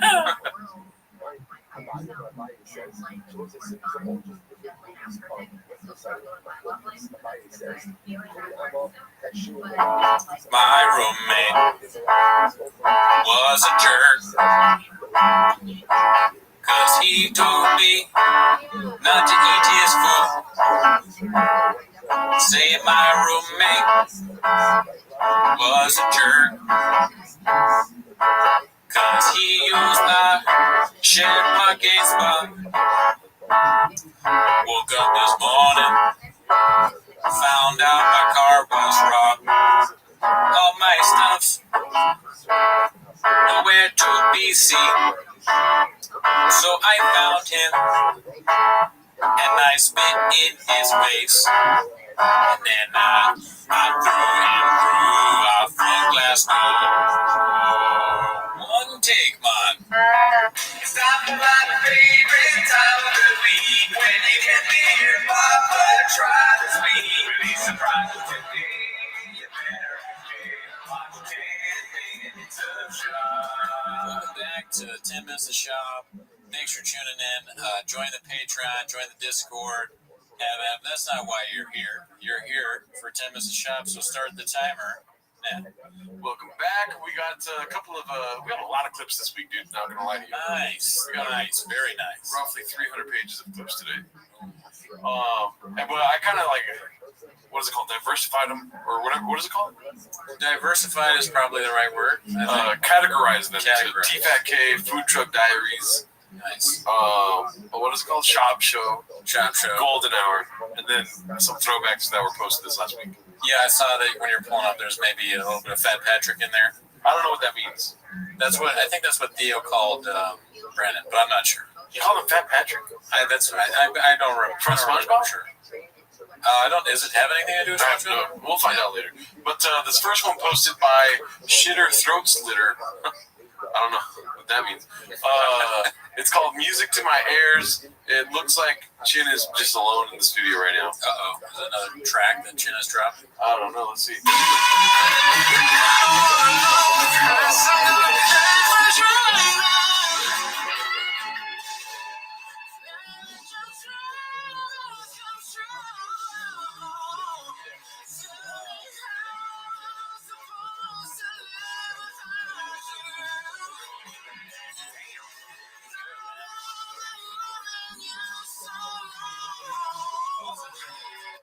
I wish we could get him on one of our songs. I know. He's really good at singing. Dude, you know?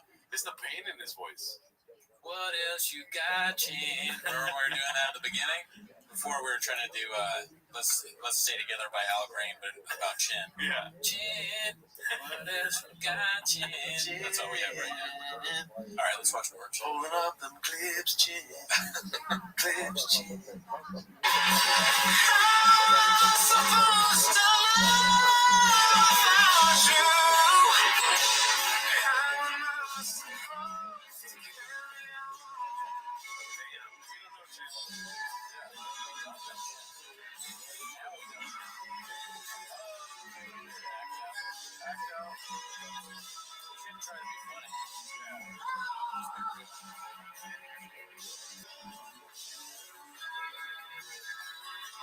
It's like, he obviously put this out there, right? Is Chin a good producer of the show? Because I know you criticized the production of the show.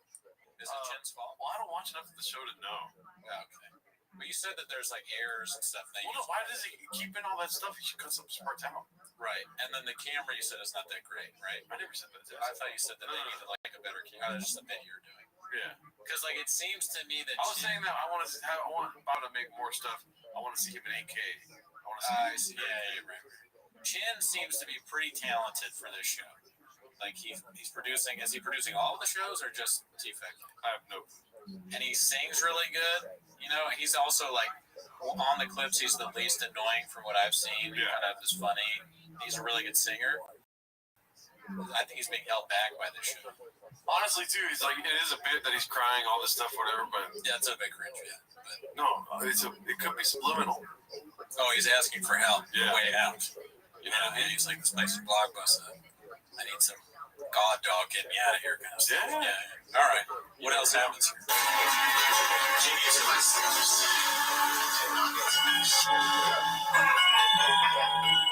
Yeah, this isn't fun. But I don't know. He could be commenting on a relationship. in his personal life or his relationship with Mr. Brendan. Yeah, and so it can be so many things. Maybe you have this platform and you just do something like this when you go on a bed date or a woman breaks up with you or Brendan Schaub asks you to like get him some sort of taco from Encinitas. All right, now we go into actual clips of T-Fat-K. This one's called How He Gets the Full Mush Mouth Brain Experience. Posted by Rogan and Shorty Pie. Let's see what goes on in here. The new stadium SoFi, it's ridiculous. So it's them and the Raiders. No, the Chargers, right? Yeah, well, yeah, but, you know, really the Rams stadium because they won a Super Bowl, right? Okay. You know. I don't understand what you're saying, but go ahead. You're from LA, you got it. The thing about SoFi is nice. He doesn't even know what SoFi is, and you're using the wrong team name. Yeah, I don't think the Raiders play there, Bob. No. I said the two new stadiums are the Rams and the Raiders. So they're building another stadium. No, the Raiders is done. The Chargers are building another stadium. They're supposed to, yeah. No, it's there. It's framed. Oh, is it really? Yeah, I was there. By SoFi? Right next to SoFi. Do you not see that? Go right next to SoFi and look at the Chargers' new stadium. Damn. What are they calling it? Pretty expensive, like July 2024. Yeah. So that's already just a year and a half. Jeez. It's already, I could see the structure. I was there. I was standing in line for a drink. See, this is gold content because this is the kind of stuff you like. Because it's somebody who is just frustrated with Bappa not knowing anything. Yeah. No, you're wrong. No, I don't even understand. And then he looks around like, does anybody else see this?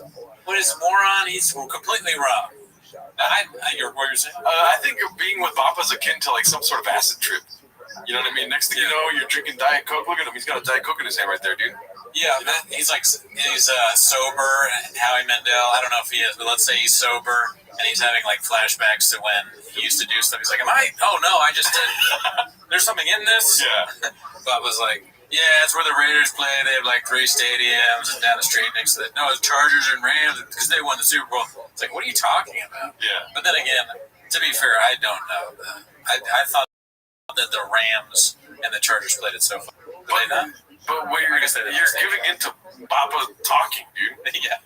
I wouldn't have, the difference is, since I don't know, I wouldn't have said the Raiders play there, you know? The biggest issue with this is that Bappa thinks that he's making complete sense when what he said was so confusing to begin with. Right. You know what I mean? It's the CT thing. What else we got? Okay, so this next one's called Bappa reveals his favorite fashion brand. His diet starts Monday while catching flack for shitty pants. First, taking it to heart, Boppy gets fed up and about to launch a Gadoosh strike only for it to get interrupted by an intruder. Posted it by Mitchie Slick LBC. Great title. Yes, great long title. We missed the great title. Never read it. Ability comes. But why, can I ask? I mean, I don't mean it in a negative way. But why, did somebody make those for you? Is that a fan makes pants? Do your fans make pants? He's Mr. Pants. He's lying to you. No, did a fan make pants? No, these are from my favorite company, Diet Starts Monday. I have a matching top, too. Wait, Diet Starts Monday? Yeah, I was going to wear the Oh, what a great concept. So they give you clothes that look shitty, so you go, I better lose weight. That's how I'm going to look good. Correct. Is that really the company's name? And is it made for larger people? No. It's okay, so this is like they look good. Everybody in the picture looks good. Nobody show me the knit pants. Yeah. Show me the ad for the knit pants. Nobody would buy them. Those are. No, fuzzy are okay. That's kind of wintry. Fuzzy? Well, it's kind of a. They just dropped. I'm Canadian. I'm Canadian. No. If you're a skater. There you are. Boom. Wow. $172. Oh boy. $172 tweed. 50% acrylic. 50% polyester. And you know what? I'm not gonna lie to you guys. I am embroidered safety pin logo. I'm hot out. Diet branded snap buttons. Satin lining. You just answered the question. It's satin lining. Yep. So you're like. Well, you at 38? What are you? Oh, yeah, 38. I'm so. But I mean, you're not sweating. The satin line's like being on satin sheets naked. You're just fucking giving yourself a little handy with your own pants. It's a happy ending every day when I put this. In the Arctic, that's what you would wear in the Arctic. You would be warm. Those. This is a roast fest. Howie came in swinging. He was like, did Bappa do something that made Howie mad before this started? I don't know. He's going after his pants. And on the last show, I said I liked his pants, and they kind of look similar, but I hope they're different. I think now that I see the same pants. Now that I see the full view, I'm agreeing. I'm not just. I know I sound like John Kerry or something, but those don't look good to me now. Can't see myself rocking these pants. Oh, I mean, both things can be true. The pants look nice, but also how he's roasting the shit out of him, and I'm all here for it, dude. I know, yeah. I guess I'm on Team Howie now with the pants, and also you can see the tire thing there in the middle. It hasn't been cracked open. Looks like it still has the thing on it. Maybe he cracks it open after this roasting. Pours a little bit in the Diet Coke. Also, too, you're really safe if you're dressed in all black with a contrasting color of white and red as a shirt. Yeah, dude, that's basically like the outfit of a roaster, dude. You can just roast the shit out of somebody else because you look like super fresh. Everything about how it looks fresh, the white and black together. Yeah, it's pretty. But that shirt, the Supreme type shirt, I don't know if I like that. Nah, it's like a fake Supreme thing. It's a little bit. I mean, but I love everything how he's got going on right now. Yeah, he's a good old man style. I think there. I think you'll find out in another clip that's actually how he's merch. So yeah, I saw that clip. Yeah, it is his company, so that's probably why he's wearing it. Let's finish this off here. Keep your lower button. I think so. I think those keep your body. The fuzzy pants. Always gonna do those that. things. That's a warm. Santa, but the satin freezes. I know. I looked at him. I went, "What is he doing?" Get what he's on stage. Why would you wear him on a podcast? I made a mistake. What are we doing here, man? It's a good question, Abby. If you can't wear them on stage, why would you wear them anywhere else? Look how happy Howie is, dude. He just fucking got him, bro. Yeah, he got him happy. How many more? We should have like a counter for how many times he destroys shop on this. He did. When they have a fire curtain, it's half fuzzy, half. Yeah. Those are pretty. You like those? I like those. Also, can I just say that they're probably I would wear the fleece cargo pants. You can wear those in Canada. You're 40 now, Bob. I can wear them all. Maybe that's what we wear. Are you 40 girls? Oh yeah. That's what we grew up with. I don't know about our stuff. You guys grew up with Charlie Chaplin, black and white. Are they a sponsor of the podcast? No. You're doing them right now. Can I say something about this company? I feel like that these clothes are good if you're built thinner. You're interesting. I mean, isn't that fair? You're built. It's just coats and hoodies, though. I know, Bubba, but you can't wear the long turtleneck on. It's a hoodie, right? You don't like the way it looks on those pants. You think if he had lost, say the diet does start Monday and he loses 30 pounds, you think those pants are going to look better? Not on his frame. His frame is very big. Be smaller. He tried to get down to 205 when he was fighting, which was adorable. You're down to 220. You're down to 220. Hey, you know what I love about down to 220. You know what I love about this podcast? Now, it should be brought to him because both of you guys' hair sucks, right? Yeah. But what we could do, is talk about my body next to you guys. What do you mean? We're just saying that you're. What's up, man? Too big for those. He just walked in their podcast. Hey, you gotta get out. You didn't pay rent this month, and it's just not working out. You saw that Shaw went after them for not being bald. Except for hymns or whatever. I think that's what he's referring to about to launch a Gadoosh strike. I see. Interrupted by an intruder. I like that Shab is into a clothing line called Diet Starts Monday because, like him, that's really tone deaf, you know?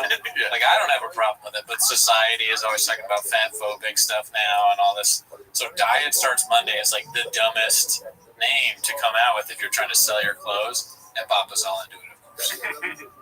All right, so this next clip is posted by LCHDZ. It's called Chin Getting Called Out. It's, again, from T-Fat-K Dell. Poke your head out. Look at this treasure. That's right. How much adjusting are you doing? We've been on the podcast for this has been going on for 11 years, or how long has this podcast existed? Like about that long. 11 years. This guy is like, there's so much adjusting and stuff like it's never been set up before. Yeah. Just little movements. Gotta change You stuff. can't breathe. Little movements. He's like Little movements. If you go like this, or like this. You want me to move? No, I'm saying when you do that and you stay here, then I gotta change it. How you stay in shape? Were you an athlete? Yeah. Yes. I was no. So that was just about Chin being bad at being producer? Yeah. Maybe what I was talking about earlier is right. Maybe. No, I got respect for Chin. Honestly, Chin, Golden heart, dude. In my opinion. It may be just that Howie's just doing his bits. Like, you're doing too much. That's like a bit he does everywhere. And then there's other clips of him like, hey, you're adjusting stuff. And then it's supposed to be funny. Yeah, I hate when, super celebrities or people that with big names like Howie Mandel just like shit on people that work for them, around them. Yeah. It is very safe for him to do that because he's never coming back to the studio again. No. This seems like he doesn't really care. Yeah. I mean, I barely know who Howie. I still don't really know why Howie Mandel is famous, other than he's a judge on these shows. Yeah. Like, I guess in the 80s he was a big comedian. Yeah, he started as a stand-up comic, and then he went to Deal or No Deal, did that for a little while in the 2000s. He's funny on this right now. Yeah. Except for that clip. But from all the stuff I've seen from him, it's usually not for me. All right, so this next one's called Rinks White Knighting for Bappa. How did bike riding go? Posted by Highlight Numerous, a fellow cat that's in our Discord. Oh, shout out to him. Highlight Anon. It's the day. Today? Yeah. This is not a full day thing. Is this over? You're gonna hang out with us. I didn't make another plan. No, you're gonna race Brendan. You're gonna have to race with Brendan. Yeah, and if he catches you though, you still run fast, do you think? Last time I tried doing a 40, I blew out both my hamstrings. I'll be kidding. Although he did pull a truck 3 seconds slower than the strongest man in the world. And he also... Do you still work out?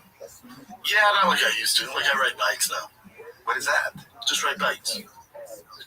That's a workout? Yeah. I'll ride for 30 miles, 40 miles. Oh. Yeah. Up a hill? Yeah, hills, everything. Wow. Yeah, I ride bikes sometimes. No bike? I do, but it hurts my... I do. Oh, I'm sore right now. My cheeks. Well, that's from wool pants. No, I'm hot. These are hot. Hot and sore. Yeah. Wow. Yeah, you're married. But my hamstrings are... I have a salve. Oh, your hamstrings are all warm. You bring salve with you? I have a salve for his lower body. I'm a real friend. And I apply it on days like this. Yeah. Then maybe I should leave. No. Secure his hips. Secure his hips. They've been doing this for so long, and they never know what to say to each other. Yeah. It's incredible. It doesn't make any sense. That earlier they said it's been 11 years, and then they just say something, and then Callan's like, I bring what is a salve? What is that? I don't know what you mean. Yeah. I don't know what he's talking about, but it sounds like it's kind of like the joke is that they're kind of gay or something like that. Like he's like, because it's weird that men are helping each other or something. Yeah, he's saying that he has like a lower body remedy for Brendan. Yeah, but you really don't want Callan to have a lower body remedy for anybody, because it may go south. Yeah. But it's crazy that they don't ever know what to say to each other. And then Mandel's just playing this kind of character. He's like, you're kind of stupid, right? And then once he realizes that he's stupid, he's like, you still work out?